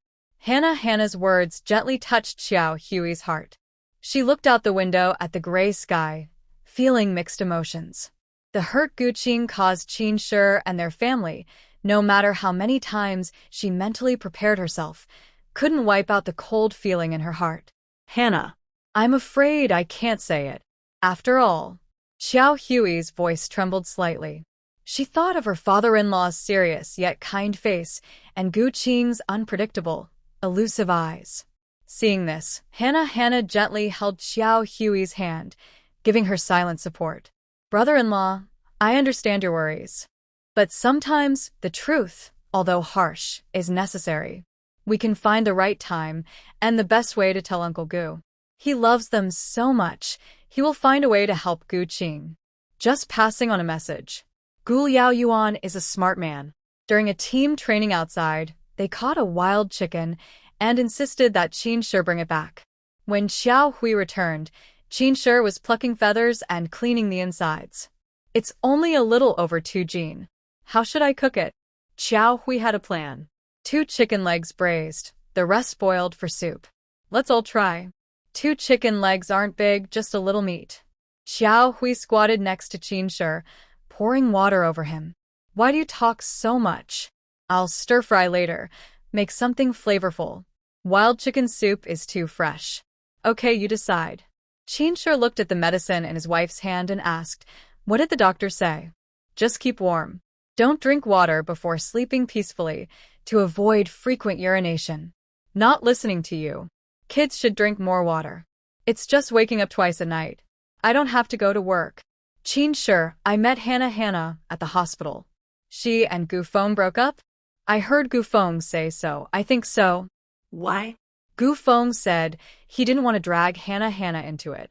It seems Hannah was the one who suggested it. Xiao Hui didn't believe it. Han Nana isn't that kind of person. I think she's just afraid of her mother and sister. After all, she can do anything. If it were me, I wouldn't jump into a pit blindly. Qin Shi looked half smiling. Xiao Hui rolled up the man's sleeve and pinched his arm. "I'm talking about now." The foolishness before doesn't count. Qin Shi thanked his wife for her past foolishness. "I have something to tell you." Han Nana said Gu Qing went to see a doctor and said she couldn't sleep all night. She suspects Gu Qing might have mental health issues. Qin Shi's brows furrowed tightly. "You don't need to say anything. When you see Nuan's grandpa, just remind him that how they handle it is their business. Just bring it up." "Okay." That evening they made wild chicken. 2 chicken legs braised, and the rest was chicken soup. The 3 children didn't like drinking chicken soup but liked eating the chicken legs. Xiao Hui mashed the meat and fed them with a small spoon. Even Ningning, who was picky, ate 5 spoonfuls for the first time. And didn't need to say, he ate with one hand and pulled the spoon with the other. If Qin Shi hadn't taken him away, Xiao Hui wouldn't have been able to feed anyone else. Xiao Hui used chicken soup to cook cabbage. The buns were a bit burnt on the outside, so they had to eat quickly. After the children went to bed, Yang Hong came to knock on the door. Are you asleep? If not, I'll come in. Grandma, not yet. In winter, kids sleep less. Yang Hong pushed the door open and sat on the Kong bed. Qin Shi and Xiao Hui sat leaning against the wall. I have something to tell you both. When Qin Shi's mother left, she was still not a month old. I don't remember everything else, but her little finger was short and thick at the tip, just like Qin Shi's grandfather. Today, I found something on Xiao Lan's foot next door, exactly the same as Chun Lan's. This was unbelievable. Qin Shi and Xiao Hui believed it was just a coincidence, caused by Grandma missing her daughter too much. It's not a coincidence. Her accent sounds like yours. She has no memories before she was 18. Her hands are small and strong, and her little finger is like Chun Lan's. When I checked her pulse, I said she had serious postpartum issues. She said giving birth was easy for her, so where did postpartum problems come from? With so many doubts, how can this be just a coincidence? Although Qin Shi found it hard to believe, he also wanted to find out the truth. Then it would be best for Grandpa San to come over and take a look and also check Qin Ming. Grandpa San's grandson, Qin Ming, enlisted last year and is serving under Gu Liaoyuan. The person Qin Shi trusts most from his hometown is Grandpa San. Only Grandpa San can recognize Chun Lan, who grew up watching him. Just as the Yi family had a new member, Yi Hongchun was going back to his hometown to pay respects to his ancestors. Qin Shi asked him to bring a letter for Grandpa San and to bring someone back on the return trip. Seizing the opportunity, Qin Shi gently mentioned Gu Qing's recent situation to Gu Liaoyuan. Is that possible? Gu Qing is so fragile? I'm just passing on the message. I can't verify if it's true or not. Hao Hui went to the hospital to get medicine because Han Nana told her to. We don't know if it's real. Since there was a reliable source, Gu Liaoyuan had to believe it. Alright, I will talk to her. After work, Gu Liaoyuan didn't go back to his dorm, but went home instead. Jean Feng opened the door and was very happy. She shouted inside, Uncle Gu is back. Uncle Gu is back. Are Gu Feng and Gu Qing here? They're both here. Jean Feng was about to call someone, but Gu Liaoyuan hushed her. Go do your own thing. In the bedroom, Ma Luanmei was lying on the bed with blank eyes. When she saw Gu Liaoyuan, she made a few sounds from her throat, but they were unclear. She looked very thin and unrecognizable. Gu Liaoyuan closed the door again. It wasn't that he was heartless. The limited feelings between husband and wife had long disappeared after years of hurt. Gu Feng was standing in the living room. Gu Liaoyuan sat down first, signaling him to sit as well. Jean Feng leaned forward and asked, Uncle, do you want to add someone to the meal? This was a subtle way of asking if Gu Liaoyuan would stay for dinner. No, I've already eaten. Gu Feng asked, Is something bothering you? Just tell me. There are no outsiders at home. I heard someone say that Gu Qing went to the hospital for a checkup. You should contact her, find a good hospital, preferably a neurological department, and take her to see a doctor. Gu Feng didn't like Gu Liaoyuan's way of speaking and replied, Isn't Gu Qing your daughter? Why should I contact a better hospital? She is my daughter, and you're her brother. I'm telling you this because if she needs treatment, she needs your cooperation. It's not that I can't handle it, I just want to share the task with you. Gu Feng, I've never interfered with your feelings, so I hope you won't interfere with mine. Whether shoes fit depends on your own feet. If you get blisters, others can't help you. Gu Feng understood the reasoning, but he just couldn't get past this hurdle in his heart.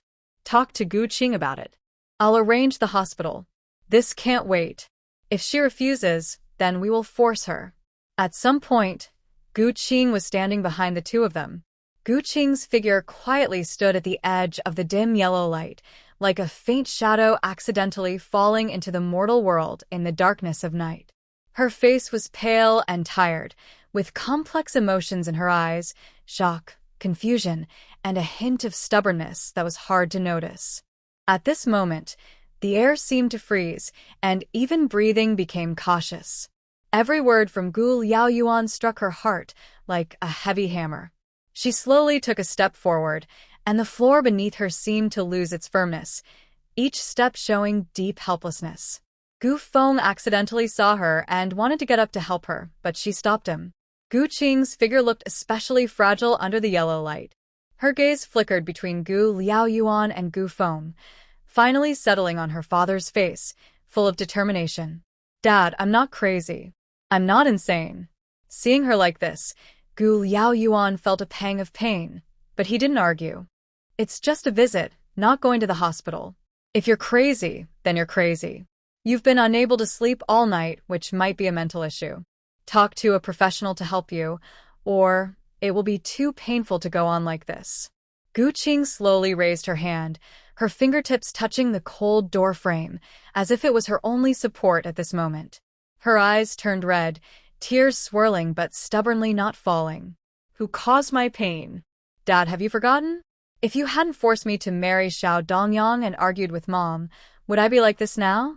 Gu Liaoyuan took a deep breath, his voice calm but firm. "Everything has a cause, an effect. Qin Shi had loved someone and had children. Your feelings for him shouldn't have existed in the first place. If you had handled that relationship properly, wouldn't these things have happened? And you're pregnant with Xiao Dongyang's child. If you don't marry him, who will you marry? Stop blaming others for your mistakes. If you keep doing this, you'll only trap yourself. The pain will be yours alone." This hit Gu Qing's heart. If she didn't change, she would be hated by everyone, including her father and brother. "Dad, brother, I know you're doing this for me, but I want to handle my own affairs.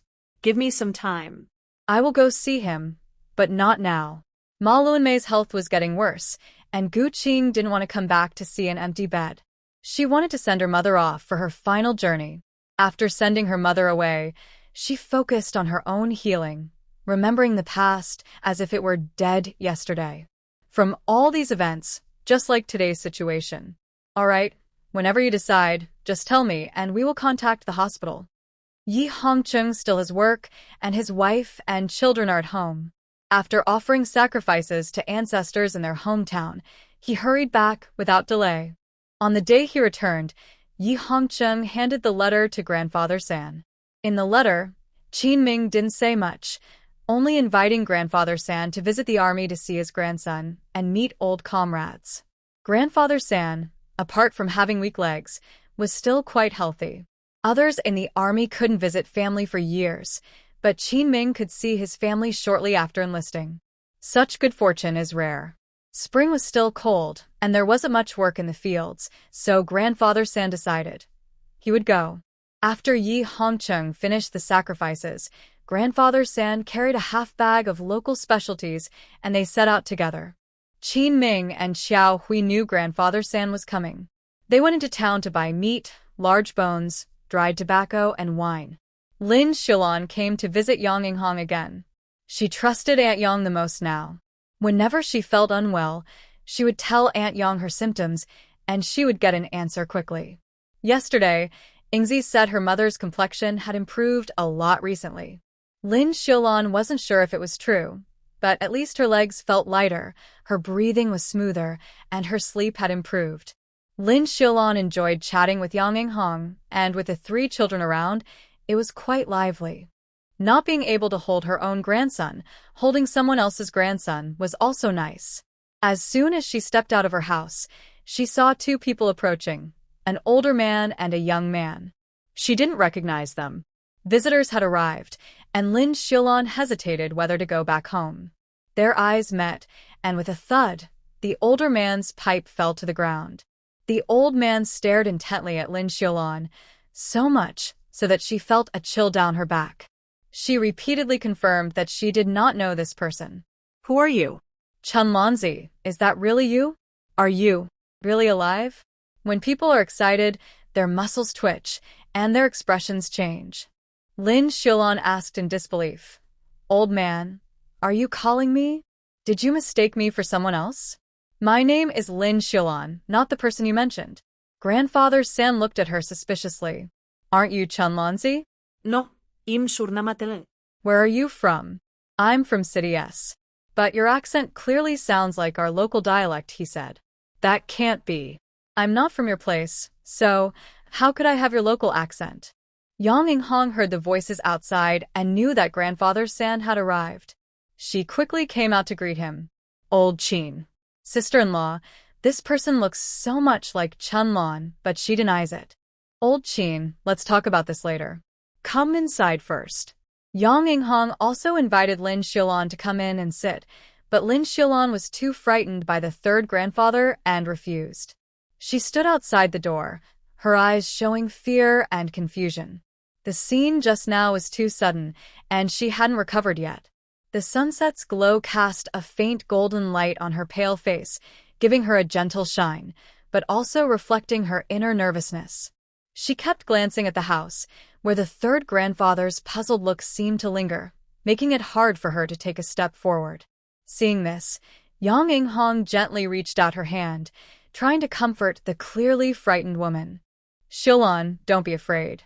The third grandfather is old and sometimes forgets things. Maybe he just mistook someone.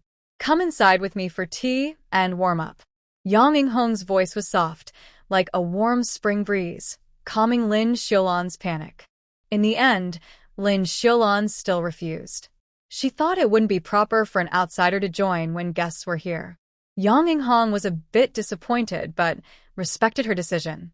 Xiao Hui had already prepared tea for the third grandfather and her brother.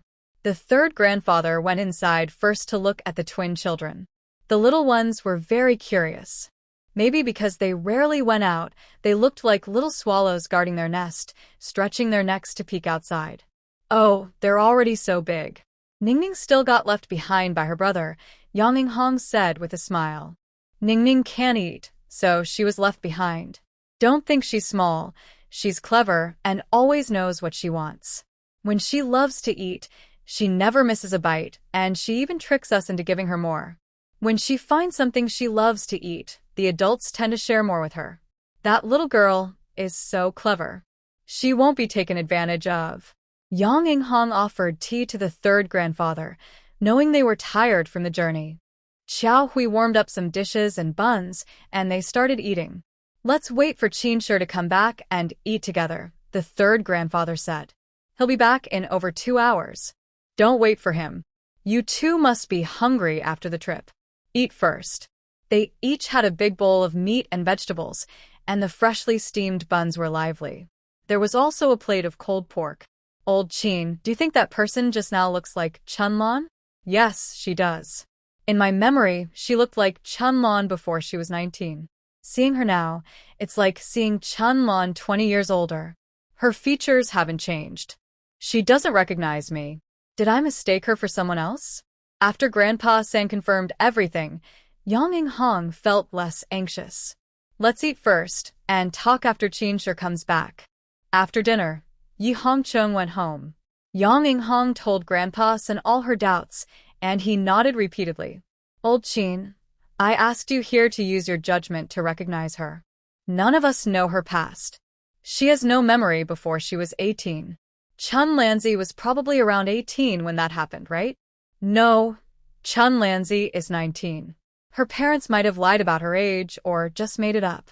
There's no need to worry about her age. Xiao Hui had already kneaded the dough, and that evening, they started making dumplings.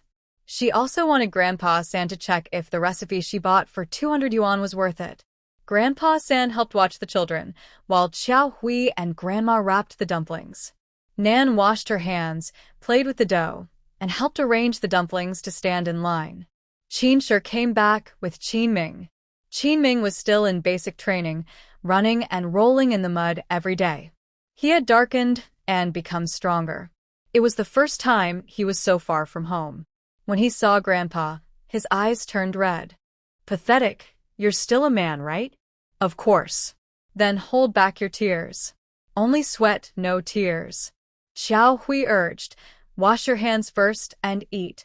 The plump dumplings with thin wrappers were ready. There was a plate of garlic sauce and a plate of shredded potatoes. Grandpa San was tired but didn't drink alcohol. Wow, these dumplings are good. Very flavorful. Xiao Hui, did you make the filling? Chiao vino dead. Yes, does it taste okay? Of course, much better than what your third grandma makes. I haven't had anything like this outside. If you like it, eat a few more. Xiao Hui scooped some into a bowl for Grandpa San and added some for Qin Ming. Grandpa San smiled, his eyes narrowing. Only at your place do I worry about not eating enough. I always eat until I'm full. Nan touched Grandpa's belly. Grandpa, rub it. Xiao Hui quickly pulled her over. Don't cause trouble. Come here, I'll feed you. The three siblings each had their own small bowl of dumplings with their own filling, seasoned lightly. Less salt, more scallions and shrimp. After dinner, Qin Ming returned to the new recruit camp. Qin Shi poured 2 bottles of hot water and placed them on Grandpa's bed to warm his feet. Yang Yinghong told Qin Shi, your grandpa San has met Aunt Lin from next door. She looks at least 90% like your mom. We all think she's your mom. Qin Shi sat on a stool, silent for a long time. Qin Shi. Yang Yinghong nudged him gently. Qin Shi looked up, his eyes clearly red and swollen. If she really is my mother, how did she manage to leave while sick? Why didn't she take me with her? Does she not remember having a son all these years? Or am I just insignificant to her? As a son, Qin Shi couldn't immediately reconcile with the 20 years he had lost. Yang Yinghong said, didn't she say she had a serious illness and forgot everything before she turned 18? If that's true, then there's more to the story. How did she escape? Who saved her? The first person to suspect should be her foster parents. This matter needs to be taken slowly. Before she regains her memory, she won't believe anything we say. Xiao Hui handed Nan over to Qin Shi, who held the crying child to soothe him, feeling a little better. Qin Shi calmed down and thought, since he didn't know what his mother had gone through, he couldn't blame her. Whether it's good or bad, Qin Shi just wanted an answer. He said, maybe we shouldn't look for her directly. I think her health might not handle the stress. I believe the best way is to start from Liangzi. Yang Yinghong immediately agreed, I'll handle it. Women find it easier to talk among themselves. Grandpa San had been traveling these days, his body was tired, and his temperature rose. Qin Shi helped him rest. Some people spent the night silently. Others couldn't sleep at all. The next morning, after breakfast, Yang Yinghong went next door to visit. Lingzi, having been transferred there, was on her first day off and was at home. Lingzi invited Yang Yinghong into her room. Where's your mother? My mother came back yesterday, but she's not in a good mood. She's still sleeping now. Grandma, is there something you want to tell my mother? I can pass on the message. Can I talk to you? Lingzi took Yang Yinghong into her room. It's a bit messy, please don't mind. It's fine. You're usually busy anyway. Please sit down. Lingzi sat on the edge of the bed, and Yang Yinghong sat on a high stool. There was no need for small talk. Yang Yinghong got straight to the point. I have a daughter. When she was born, it was during a time of war. She was given up for adoption before she was a month old. The person who took her was an old friend of mine, very kind, and I trusted her. Back then, information was limited. I don't know who she married or where she lives now. I lost all contact with my daughter. It's been over 40 years. Lingzi felt a vague sense of unease. This was a personal matter, so why was she sharing it with such a stranger? Not exactly a stranger, but still not very familiar. Yang Yinghong continued, before the new year, I came here to guide work and got to know Qin Shi's family. I saw the long life lock that Manhwa was wearing and realized Qin Shi was my daughter's child. My daughter passed away when he was 2 years old. Uncertain about what to think, Lingzi felt a slight relief upon hearing about her daughter's death, but also a faint sense of worry. This feeling was very mixed. Last Qingming festival, I discussed with Qin Shi about moving his mother's grave here. I found a cemetery in the provincial capital, and when we opened the grave, we found only a rotten coffin and nothing else. At that moment, we wondered if my daughter might still be alive. Lingzi listened quietly, already starting to connect the two stories. Your mother, at first, we didn't doubt. My daughter was taken away right after she was born, and I never saw what she looked like when she grew up. Qin sure lost his mother when he was 2, and he doesn't remember her face. Only a few days ago, when your mother was tired and I massaged her feet, I noticed her little finger was deformed. My spouse's little finger is the same. Exactly the same. Lingzi remained calm. She was used to facing hardships. There are many people in Huagua, and such features are normal. We thought so, too. To confirm further, Qin Shi's third grandfather came here.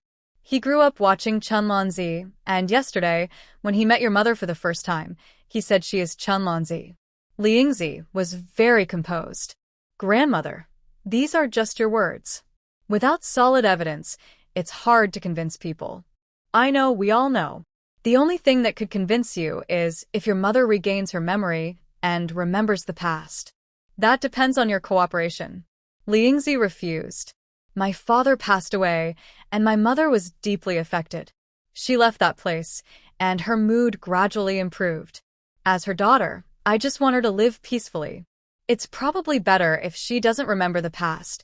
If it's something ugly and unbearable, she might suffer again. Yang Yingheng. Only now did Yang Yingheng realize that their hope of recognizing Qin was just wishful thinking. Yang Yingheng felt weak, thinking they had faced insurmountable obstacles, only to see hope appear, but in reality, there was no way out, no bright future. After Yang Yingheng left, Lingzi was in the kitchen tidying up. Her mother had already cleaned everything thoroughly, but she still wanted to find something to do. The busier she was, the better. Lin Xiaolan woke up and has been lying there, feeling dazed. Ingzi, what are you doing? I just wiped this last night. Anyway, I have nothing else to do. Cleaning it again makes it even cleaner, right? Lin Xiaolan scolded gently. That's pointless. It's already clean enough. You should do something else instead. She gently massaged her temples and slowly walked into the kitchen. She saw her daughter, Lingzi, focused on wiping the already shining stove, her movements showing a hint of nervousness. Sunlight streamed through the window, shining on her slightly furrowed brow, creating soft light and shadows. Lin Xiaolan felt warm inside. She walked over and gently patted Ingzi's shoulder. Ingzi, come sit with Mom for a while. Hearing this, Ingzi paused her cleaning, looked up at her mother, and hesitated for a moment. Finally, she put down the cloth and sat down at the small table by the window with her mother. Outside the window was a small vegetable garden carefully tended by the neighbor. A few withered grasses swayed gently in the breeze, making the air feel soft and gentle. Mom, aren't you going to visit Grandma next door? I don't want to go. Someone came to her house and said a lot of strange things. It's annoying. What did that person say? Since there was no one else at home, Lin Xiaolan told her daughter, he said he knows me and that I'm still alive. He called me Chunlanzi, which is strange. Ingzi held her mother's hand to comfort her. Mom, I have a question for you. You might not want to hear it, and if you don't, that's okay. You don't remember before you turned 18. Do you want to know what it was like before? Lin Xiaolan looked nervous. I don't want to know. I just want to live a good life with you. I think I'm fine now. Ingzi shared the same thought. Because of this, she even talked to Yang Yingheng next door. She and her mother just want to live their lives peacefully. They don't want to hear strange things about her mother anymore, and they don't want those words to upset her. Since her father passed away, Lin Xiaolan's mood has never fully recovered. Now, mother and daughter rely on each other and don't want to get involved in outside troubles. Yang Yingheng agreed that if recognizing relatives would harm her daughter, she wouldn't do it. She understood the principle that excessive attachment can lead to loss. It's better to see her often, to know she's doing well. In 7 days, I'll come again. I'll help check her pulse once more. Other than that, I won't bother you anymore. From now on, just treat her as a neighbor. Lingzi feels grateful that Grandma Yang is understanding and reasonable, and that Qin's family is easy to get along with. At the end of March that year, Malamai passed away due to failure at age 55. Qin Shi, as Gu Feng's comrade, went to pay respects. Relatives Gu Feng and Gu Qing greeted the visitors. Qin Shi slowly entered the memorial hall, where the air was filled with the faint scent of incense and sadness. His eyes scanned the rows of wreaths, finally resting on Gu Feng. Qin Shi patted Gu Feng's shoulder, saying, "My condolences. Thank you for coming." Qin Shi only nodded to Gu Qing. He couldn't feel close to his sister, no matter what. Gu Liaoyuan sat silently in front of Malanmai's portrait. The once mighty general now looked very lonely and heavy, as if the years had bent his back overnight. Sunlight shone diagonally on his face, and the shifting shadows made him seem even more aged. Qin Shi quietly approached without speaking, standing silently beside Gu Liaoyuan. "She's gone, and we are all free now." After the funeral of Malanmai, Gu Qing went to the hospital for treatment, which would last 6 months. Gu Liaoyuan was now single. His age and status meant people tried to introduce him to others. Some even came to Qin Shi, wanting to arrange a stepmother for him. Qin Shi said he wouldn't interfere. Whether he found someone or not was up to his father. Gu Liaoyuan had no plans to look for a partner. He had children and grandchildren, and he felt his life was comfortable enough. Why find someone to control him? If he made a mistake and married an unreasonable woman, it would only cause chaos. There was no need for that. Meanwhile, Qin Shi's family and Lingzi's mother and daughter were peacefully living their lives. Lin Xilan would ask Yang Yinghong to check her pulse, and Yang Yinghong was doing her best. But neither discussed the suspected mother-daughter relationship. After more than 2 months of treatment, Lin Xilan visibly changed. She now moved more lightly and looked healthier. Lingzi was very grateful. She bought a can of malted milk and some snacks, then brought them over to thank Yang Yinghong. Yang Yinghong, expressionless, pushed the items back, saying, "I don't want them. I do things from the heart. Don't say I do this for money. If it costs my life, I'd still do it. Don't insult me with material things." Lingzi felt awkward. In Yang Yinghong's eyes, her decision was selfish. "Please don't overthink. I truly appreciate your kindness. I sincerely don't want your thanks." Lingzi had no choice but to leave with the things. Gu Liaoyuan enjoys going into the mountains to hunt on his days off, providing his grandchildren with wild game to boost their nutrition. Especially his youngest granddaughter, who seems to eat early and often, always eager for food. Gu Liaoyuan never wastes a shot or a bullet when hunting. He grew up in the mountains and knows wild animals very well. He sets traps and can catch animals alive or, if injured, he lets them bleed. He usually doesn't go out empty-handed. Today, he caught a wild rabbit and a wild chicken. The rabbit was bled, but the chicken was still alive. As he was about to leave, he almost bumped into Lingzi at the door. "Chief Gu." Gu Liaoyuan nodded. He remembered Lingzi. They had attended a training session for leaders when he was giving a class to the operators. Lingzi has mixed feelings about Gu Liaoyuan. He is Qin Shi's father. If Qin Shi is her mother's son, then Gu Liaoyuan would be her mother's husband. So what does that make her father? When she saw Gu Liaoyuan arrive, Yang Yinghong didn't like him, but her 3 children liked him. His arrival meant there was meat, and a big piece of meat at that. How could they not like it? Gu Liaoyuan called out, "Nan, get the knife and basin." Actually, calling her Nan was just calling Yi Xiaohui. As a father-in-law, he wouldn't openly call his daughter-in-law. He could only call his granddaughter. No adult would trust a child under 3 years old with a knife. Sure enough, Xiaohui came out holding a basin in one hand and a knife in the other. "Dad, I went up the mountain again. Today's my day off. I went for a walk and was lucky enough to catch 2 animals." Gu Liaoyuan skillfully cut a slit in the rabbit and skinned it. "Let the rabbit's fur dry well. In winter, I'll make a pair of knee pads for your grandma. She's getting old, and her joints aren't as good." "Okay, I understand." Yang Yinghong, who was following behind, heard this and pursed her lips but didn't say anything. Xiaohui still advised, "There's a lot of vegetation on the mountain, so be careful of big animals. If it's not necessary to go, don't. The children often eat meat, after all. I'll go with old son. We'll have company, and I'll bring little Wang." After cleaning the internal organs, Xiaohui rinsed them in a basin. chopped them into pieces, added seasonings, and marinated them for later cooking in braised rabbit meat. The rabbit, once cleaned, weighed about 3 or 4 jin, around 1.5 to 2 kilograms. When prepared, it would make a small bowl. I'll take some over there, Xiaohui understood immediately. People cherish their parents at 100 years old. It's a sign of a caring heart. Xiaohui filled a small bowl, and Yang Yinghong took it and left. Gu Liao Yuan was quite puzzled. Who is this for? Qin sure didn't answer. Instead, Nan spoke, it's for Grandma. Xiaohui's eyes softened as she looked at Nan and gently explained, Dad, Grandma is taking this to Aunt Lin. Aunt Lin has just started to recover. The rabbit meat is nourishing and good for her recovery. Grandma has always cared about Aunt Lin's health, saying neighbors should look out for each other. You're right, Grandma, Yang Yinghong replied.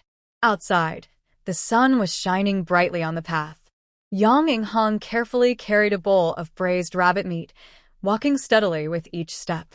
When she reached Lin Xiaolan's house, she gently knocked a few times but received no response. Yang Yinghong pushed the door open and went inside. Xiaolan, are you home? She called. A weak voice came from inside, yes. As the saying goes, a child's mother has long ears. Though the voice was soft, Yang Yinghong heard it clearly. She entered and saw Lin Xiaolan sitting half up on the bed, looking very uncomfortable. Yang Yinghong placed the bowl on the table and quickly walked over. What's wrong? Did you fall? She asked. No, my leg can't move, Xiaolan replied. You're having a muscle spasm, silly girl. Wait here, I'll go get a needle and hot compress. Yang Yinghong hurried to leave, almost tripping over the threshold, staggering slightly before steadying herself. Tears welled up in Xiaolan's eyes. Is this person really her biological mother? Honestly, her adoptive mother had never been so kind to her. Soon, Yang Yinghong returned with the needle and hot compress, followed by Qin Shi. Without saying a word, Qin Shi picked up Xiaolan and helped her lie down on the bed. Roll up your pants. Xiaolan was in extreme pain and could only be passive. After about 5 minutes, she felt her symptoms easing, a warm flow moving through her body. Feeling better now? Yang Yinghong asked. Much better, Xiaolan replied. It will take half an hour for the acupuncture. Where's Xingzi? Someone called her away, saying it was work-related. Yang Yinghong said, all right, starting tomorrow, you go over there around 8 o'clock. I'll give you a full course of treatment. Xiaolan hesitated. You're troubling yourself again. Stop talking nonsense. If I was afraid of trouble, I wouldn't care for you at all. I treat you like my own daughter. I mean no other meaning by it. I just hope you won't be polite, and I don't need you to be polite either. Qin Shi turned and left. Did you see that? If I were your daughter, the person just went out would be your son. When he was just 2, you left him. He's suffered just as much as you. Yang Yinghong simply nodded. I don't remember anything, Xiaolan said. Then don't think about it. Forgetting is okay, Yang Yinghong replied. A trace of confusion and pain flickered in Xiaolan's eyes. She lowered her gaze gently, avoiding Yang Yinghong's warm, caring look. She gently stroked the steaming bowl of braised rabbit meat by the bed, feeling a mix of emotions, gratitude, guilt, and a faint warmth she couldn't quite explain. She choked a little, her voice soft and fragile. Thank you. Even though I don't remember the past, I can feel that you really care for me. Yinghong Yang saw this, and her eyes welled up slightly. She gently patted Lin Xiaolan's hand, which was solid and warm. Silly girl, there's no need to thank me. No matter what you think, I always treat you like family. With me here, I will do my best to protect you. The children too. When Lingzi returned, Yang Yinghong had just finished removing her stitches and left. Lin Xiaolan was sitting and turning her leg to look at the wound.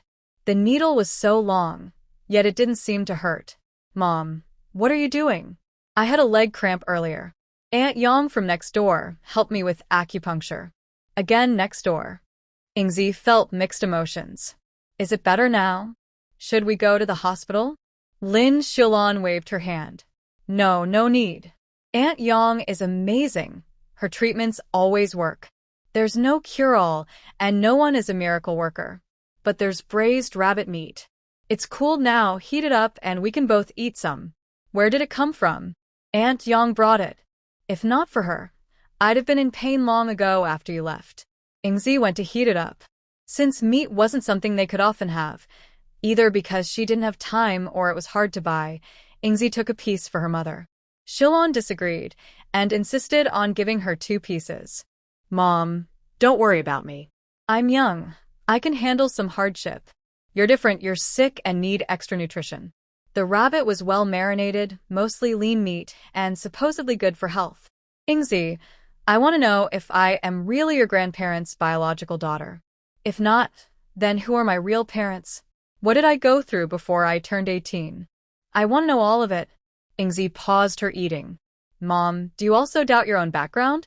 There are too many coincidences. It makes me suspicious. Mom, I don't want you to investigate. Your health isn't good. If the truth surprises us, can you handle it? I'm not made of clay. What's there to bear? I just don't want to live in confusion. All right then, I'll have someone look into it. Mom, think carefully. Are there any other relatives on your grandparents' side? Lin Shilon thought for a moment. Actually, there's not much to say. Her family started with a small pharmacy, which made them somewhat well off. Later, they were no longer allowed to run it, so her father went to work at a state-run pharmacy, earning a steady salary but spending all their savings. They had no relatives nearby. Either they didn't keep in touch or didn't visit. Lin Shilon asked her father where their hometown was, and he said it was here because, during the war years, there was no one left in the family. It was really a tangled mess with no clear clues. Actually, a few days ago, my grandmother asked me to help you see a doctor. If you can regain your old memories, everything will become clear. Lin Shilon's eyes brightened. Then I'll go see a doctor. I'll cooperate. Seeing her mother's hopeful look, Lingzi also felt relieved. Her mother was her only family. If her mother was well, she would be fine. With Lin Shilon's positive attitude, Yang Inghong immediately contacted experts at the military hospital, especially specialists in brain and psychological health. Yang Inghong took Lin Shilon to the provincial city herself. Without Grandma's help, Jiahui's days taking care of 3 children and doing housework were chaotic, busy, and full of mess. One person's energy was truly limited. Qin Shi had been thinking about finding someone to help take care of the children and do chores. Now, neither Grandma nor Jiahui had time for themselves. Gu Liaoyuan already had someone in mind. After Ma Luanmei passed away and Gu Qing went for treatment, Gu Liaoyuan and Gu Feng no longer stayed at home, so Jin Feng was free. Jin Feng packed her belongings, ready to go home. Jin Feng wasn't highly educated, but she was diligent, honest, and had worked at home for 3 or 4 years. Even the strict Ma Luanmei couldn't find fault with her. You can ask her. If she's willing to come, let her. We won't shortchange her on wages. Jin Feng had no reason to refuse. Qin Shi and his wife had been living with Ma Luanmei and Gu Qing for a long time, which proved their good character. Jin Feng's hometown was poor and isolated. If she went back, she'd have to marry someone randomly and live a hard life working in the fields. If she hadn't seen the outside world, it might be different, but Jin Feng had seen it all. She wouldn't go back easily. She rolled up her bedding and came over, and the spare room was arranged for her. Jin Feng was truly capable. She took good care of the children, did laundry, cooked, and everything well. The children quickly became familiar with her and relied on her quite a bit. Just then, Yang Inghong and Lin Shilon returned from the provincial city. The trip was tiring, but they didn't gain much. Jiahui poured 2 cups of water, warming herself first. The early spring weather was still cold and hard to bear. How did it go? Yang Inghong looked very defeated. The cause of the illness is unknown. There's no effective way. Either wait or give it a little tsuji. The doctor's words were vague. How to stimulate? With what? It was hard to figure out. Let's wait and see, then treat it like a relative. As for what to use for stimulation, Qin Shi wanted to try using his parents' keepsake. That bullet casing was in Gu Liaoyuan's hand. Why do you want the bullet casing? Gu Liaoyuan asked. It's originally my mom's. I've always had it. Nonsense. It was mine first. I gave it to your mom. Was it taken back by me? Was it originally in my hand? Both of them were stubborn and started arguing about this. Just clarify what you're saying. I'm not doing anything. I took back my mom's thing. That's all I have now. Gu Liao Yuan sighed and took it out of his pocket. Take it back. I just want to keep a memory. I've lived honestly, proud of my country and the party. The only thing I regret is you and your mother. I ruined a good woman. Qin Shi didn't want to tell him that his mother might still be alive. Qin Shi gave the bullet casing to Xiao Hui, who then passed it to Lin Xiaolan. What is this? A bullet casing. You don't need to ask whose it is. Do you feel it looks familiar? Have you seen it somewhere before? Lin Xiaolan shook her head. I have no memory of it. Don't worry. Look at it more often. Maybe it will trigger a memory. Even a little bit is good. Lin Xiaolan nodded. When alone, Lin Xiaolan took it out again and looked at it. It was a rough-looking bullet casing, nothing special.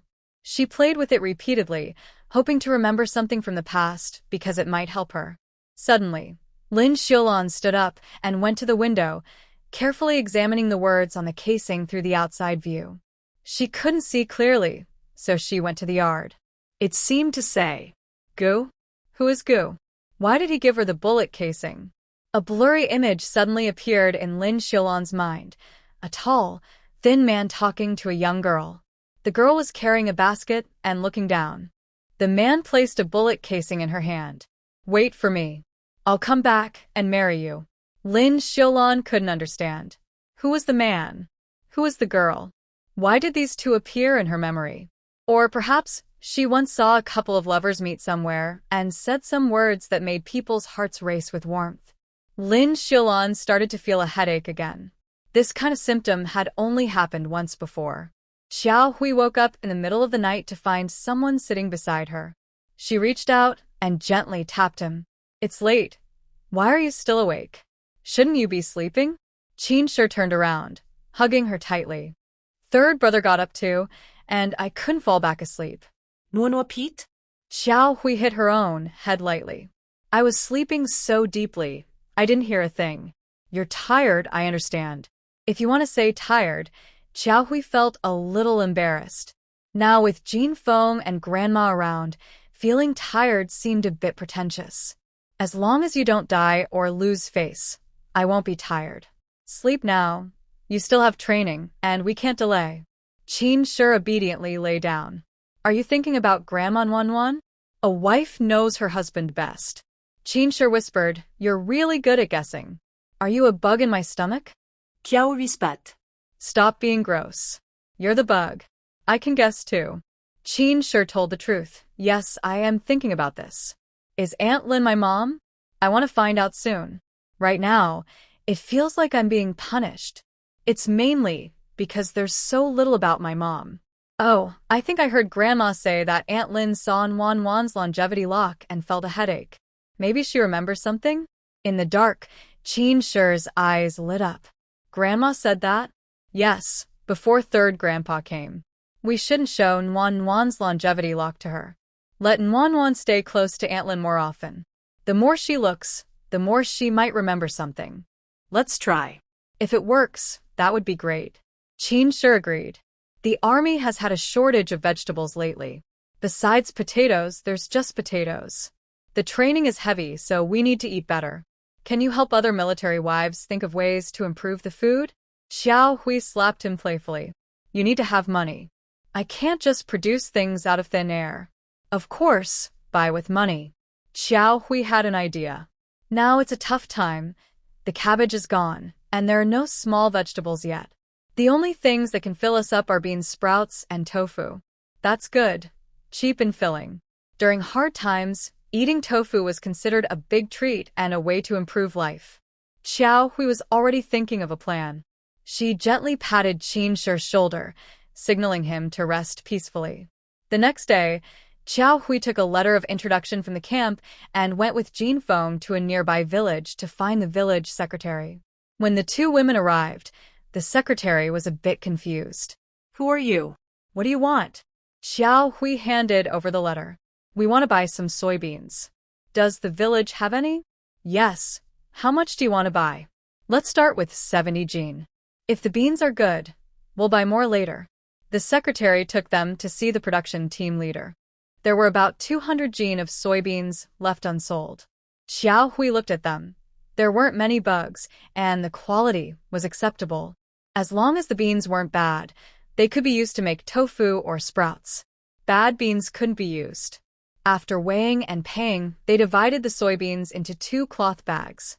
Xiao Hui and Jin Feng carried the bags and walked home. There was a small incident along the way. 30 Jean might not seem heavy, but the long journey made it hard to carry. Xiao Hui had become lazy in recent years and was not used to heavy work, so she started to fall behind. Jin Feng carried her bag and used her other hand to lift the corner of Xiao Hui's bag, helping to lighten the load. If I had known, I would have ridden my bike. 70 Jean of soybeans could be carried easily. It's hard to ride with a heavy load. The back is too heavy, and the front wheel can't handle it. Jin Feng agreed, worried that her rear might lift up and become a burden instead. As they got to know each other better, Jin Feng spoke more directly. Thinking about a bike is useless. I wish someone would come to pick us up. Don't count on it. Qin is at work. Just as Jin Feng said this, a person ran over. It was Xiao Wang. Xiao Hui smiled and said, Jin Feng, are you Zhuge Liang? You predicted everything so accurately? Xiao Wang asked, what did I predict? She said someone would come to pick us up. Jin Feng's face turned red with embarrassment. I didn't say that. I was just talking about riding the bike. Xiao Wang first took Jin Feng's bag, and Jin Feng pushed it away. Your sister-in-law is tired. Give it to me. I can carry it alone. Xiao Wang carried one bag easily, as if it was nothing, while the 2 women behind him exchanged glances. How did he know we were buying soybeans? Probably Uncle Gua told him. He's Uncle Gua's servant. Who is he? Xiao Wang. Just call him Xiao Wang. Don't replace his name. Others might not know who you're talking about. I know who he is. I don't tell others. When they got home, sure enough, Gu Liao Yuan was there. Why are you buying soybeans? Xiao Hui explained. During the Qin era, the cafeteria has no vegetables and the training tasks are heavy. It's hard to keep up with nutrition. I'm thinking of growing some bean sprouts and making tofu from filtered soybeans. Our greenhouse is also about to be built, similar to the one in Guhua County, which is quite good. Actually, Gu Liao Yuan tried to promote this last year, but because it involved investment funds and the leaders had different opinions, it was put on hold. If it had been promoted, there wouldn't be a shortage of ingredients now. After eating, Xiao Hui and Jin Feng started working busy. They carefully select soybeans, removing rotten or damaged ones and picking out bugs. They also clean the soybean pods and small stones thoroughly. Jin Feng uses a cover cloth to roll the beans, which works quite well. Small stones are sifted out with a sieve. The selected soybeans are soaked in clean water. They prepare 2 large basins as backups, making sure they are free of any oily or unpleasant smell. After 8 hours, Xiao Hui spreads out the swollen soybeans evenly, covers them with a damp cloth, and waits quietly for them to sprout. This is just the beginning. They need to change the water twice daily, keep the beans away from the wind, and cover them from light. Growing bean sprouts is a skill. Many people don't know how to do it properly. Those who can are very rare. Some sprouts stop growing midway. Some sprout and then start to smell bad or rot. Some sprouts are green and bitter, which affects the taste, but that's still better than others. Finally, the day to check the finished product arrives.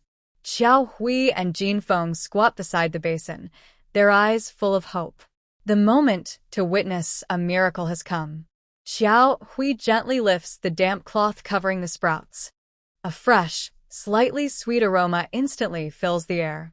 The sprouts in the basin look delicate, like newborn babies, standing upright, clear and shiny.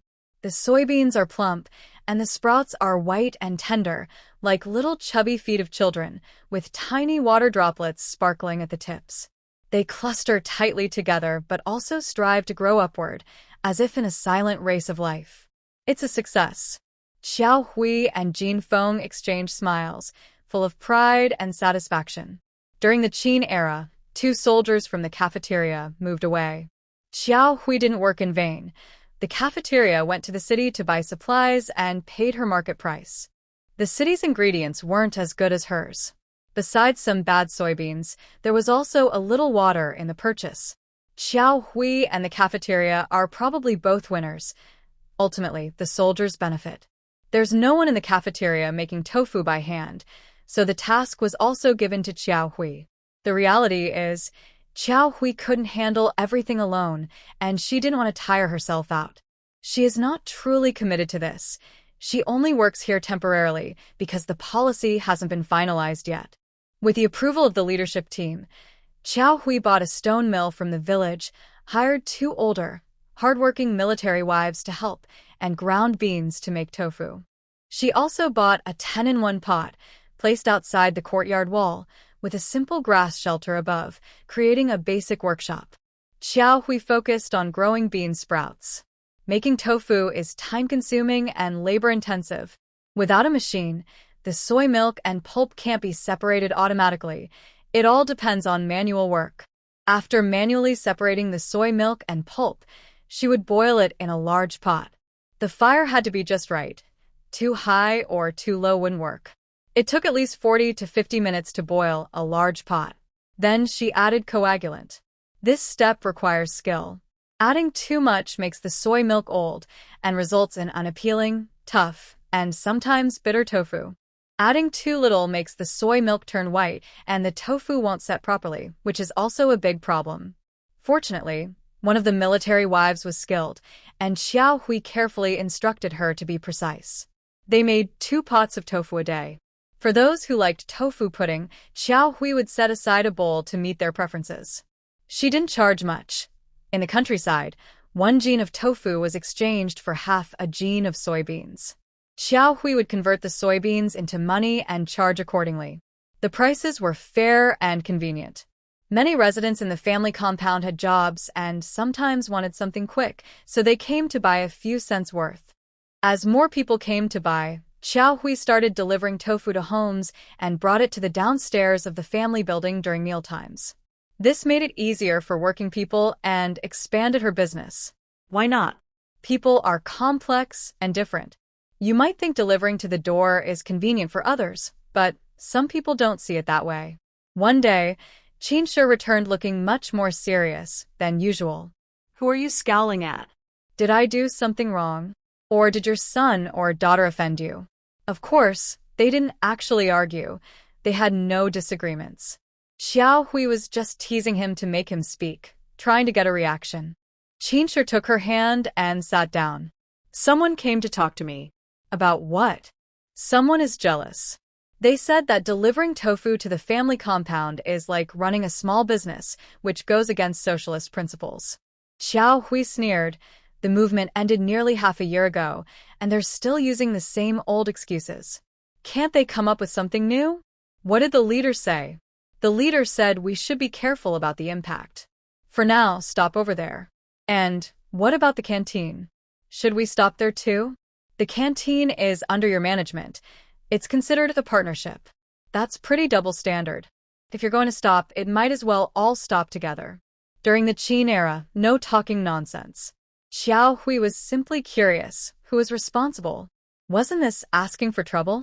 Did the leader tell us that? Telling you might lead to fighting? Escalating conflicts? Alright, then I'll stop. It's too exhausting. The next morning during breakfast, Xiao Hui didn't go to the staff housing area. There are about 50 households there, so someone always comes looking. Sure enough, someone came to her home. Is this the home of Captain Qin? Why didn't you come today? Xiao Hui calmly replied, I didn't go. I won't go anymore. Someone reported to the leader that I was running a small business, going against socialist principles. I think I should take a break. They've even made it a big deal. What kind of people are they? People say they're just making excuses. They're too lazy to cook in the morning, so they just grab a piece of tofu. Thanks to your tofu shop, life has become much easier. After cursing, the person still wanted to buy some tofu, but Xiao Hui refused. Sister-in-law, I'm not making things difficult for you. I know I could earn some money selling to you. But the leader talked to Qinshe, and if I sell to you again, it would be illegal. I can't do that. No matter who tried to buy, Xiao Hui always said this. She couldn't let herself suffer losses for nothing. In the end, about a dozen people left disappointed. On the way back, some people were complaining loudly. Yi Xiao Hui is really something. She won't even sell us a piece of tofu. Do you think she's doing it on purpose? It's impossible she's doing it on purpose. She said she could earn a little selling to us. If there's profit, why wouldn't she sell? Someone must have reported her. Who did she offend? Now we're the ones suffering. It's tiring enough, and I don't even want to cook anymore. I know who it is. A few people asked together. Who? The person who's always been shady with Yi Xiao Hui. Qin sure recognized Commander Gu, who's always acting suspicious. Last night, around 9 o'clock, someone came down from the 3rd floor saying they were visiting someone. Maybe they went to complain? The residents on the 3rd floor are all officers above battalion level. Xiao Hui didn't care anymore. She wasn't very popular. Not everyone liked her. It was normal for some to dislike her. Actually, pushing a stone mill was tiring. Doing less work would be easier. But the staff housing area was too inconvenient, so she reported it to her leader. The army could have a small factory for processing, so why not add a tofu shop? No matter the era, food is always the top priority. If something isn't compliant, just create a compliant version. One person's complaint versus many. Are they the same? The leader finally decided to allow Yi Xiao Hui to reopen the tofu shop in the staff housing area. Xiao Hui took a few days to pick up the task after others urged her. Who wouldn't have a bit of temper? Chun Xiangju quietly told Xiao Hui. They all say the person complaining is Ding Xianghong. Xiao Hui knew a little about it and tentatively asked, that can't be true, right? I haven't offended her. Why would she openly offend you? Your husband got a promotion, and he's on the same level as her husband. Your father-in-law is a high-ranking leader, so she can't even keep up with him. She's jealous. The only thing she is going for her is controlling the tofu factory and processing plant. Now that you've come back, started making bean sprouts and tofu, and might surpass her, she's even more jealous. Loving someone has only one reason, simply loving them, no matter what. Not liking someone has countless reasons. Everywhere you look, there's dislike. Xiao Hui started to understand Ding Xianghong a little. You can live well, but you can't live better than me. Once again, Xiao Hui went to deliver tofu at the family compound and met Ding Xianghong. Xiao Hui, 5 cents for a piece. The tofu was pre-measured. Each piece cost 5 cents. If it was too much, she could go home and get it. Xiao Hui helped her put it in a bowl. Long time no see. Xiao Hui forced a smile. Yeah, not much. Someone reported to the leader that my small business shouldn't be selling tofu. Who are those people? That's too much. Exactly. Don't think only she reports. Turns out, the people are sharp-eyed. Now it's come back to me. I didn't expect some people to be so forgetful. Did they forget how the factory was started? If I can run it, I can also mess it up. But I won't be like that person. I have manners. She almost slapped her face, but Ding Xianghong played dumb. Yeah, some people are just too serious. She turned around, patted her chest, and was careful. Who told on her? Although Xiao Hui wasn't very busy, she still felt quite stressed.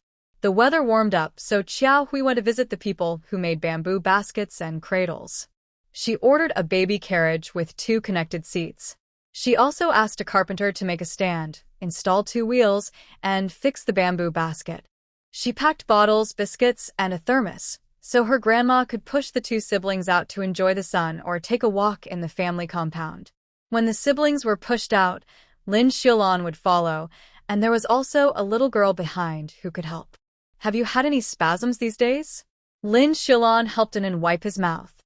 Not lately. It seems the acupuncture is working. That's good. Grandma, I want to drink water. Yang Yinghong chuckled and scolded. You don't get thirsty or hungry when you're at home, but once you go out, you're both thirsty and hungry. Nan Nan liked Ning Ning's bottle, which had a Donald Duck picture on it.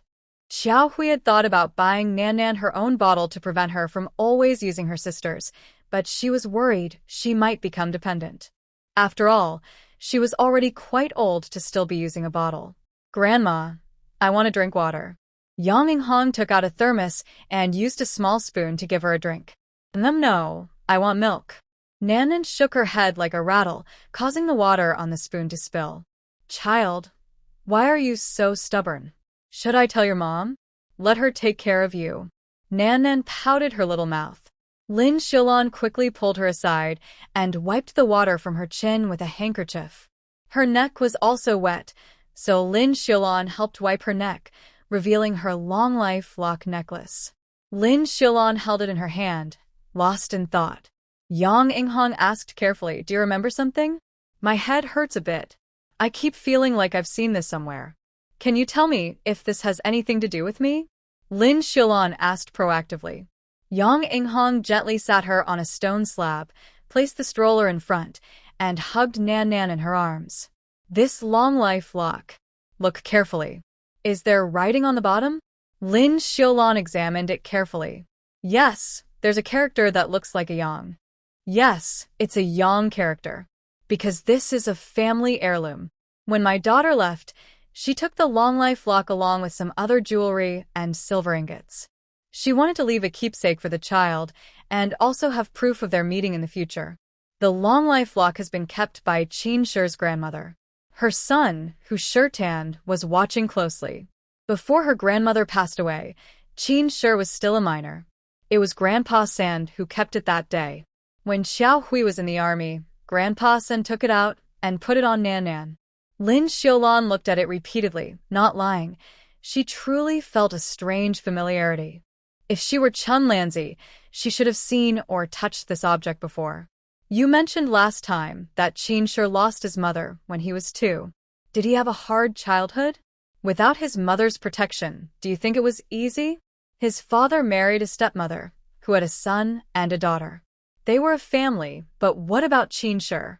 Luckily, Qin Shi had his grandmother and Grandpa San. They treated him well. Without them, his life would have been even harder. Lin Xiaolan didn't understand why, but hearing about Qin Shi's hardships made her heart feel like it was being torn apart. So painful. Wasn't Qin Shi's mother dead?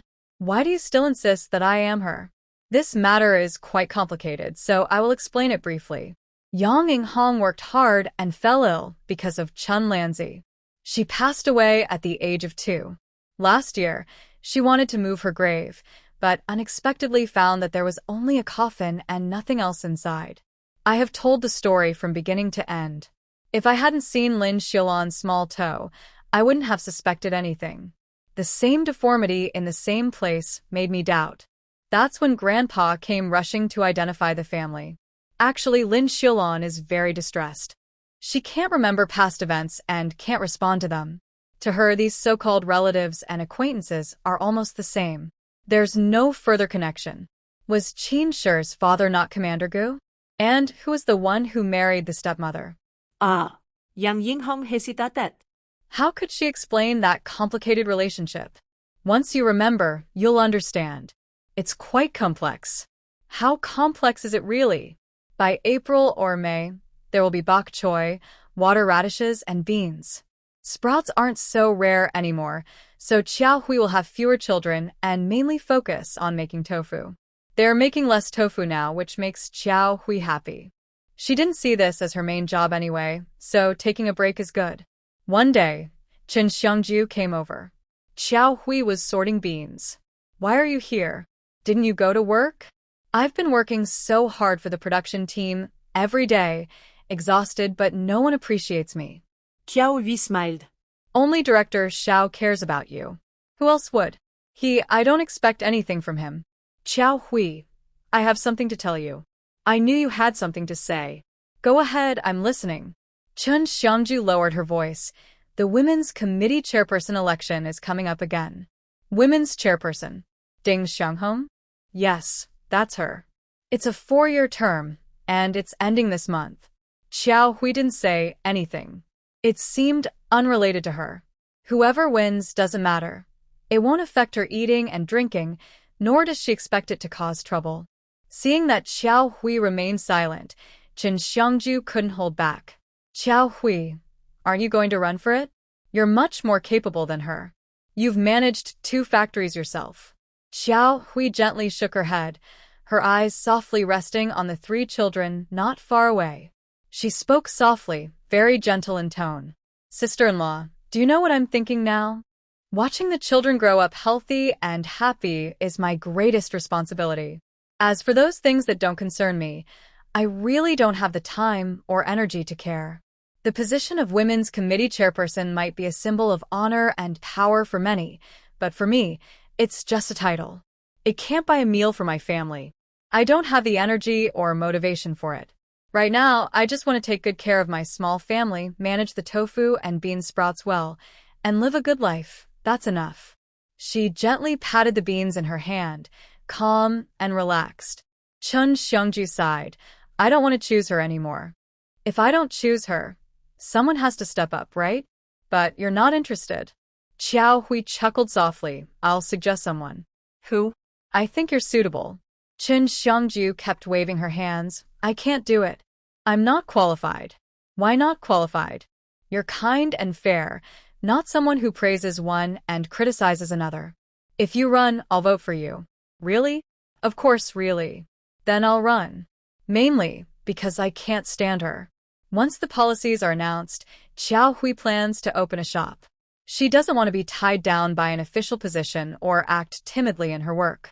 One day, Xiao Hui was picking beans in the yard when she heard footsteps.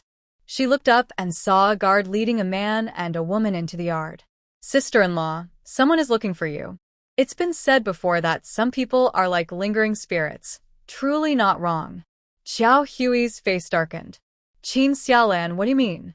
Why did you bring him here? Qin Xiaolan's face was full of smiles. Dad, misses his grandchildren. As children, we shouldn't have such small demands. Xiao Hui almost laughed in frustration. Qin Xiaolan, he wants grandchildren? Don't make me laugh.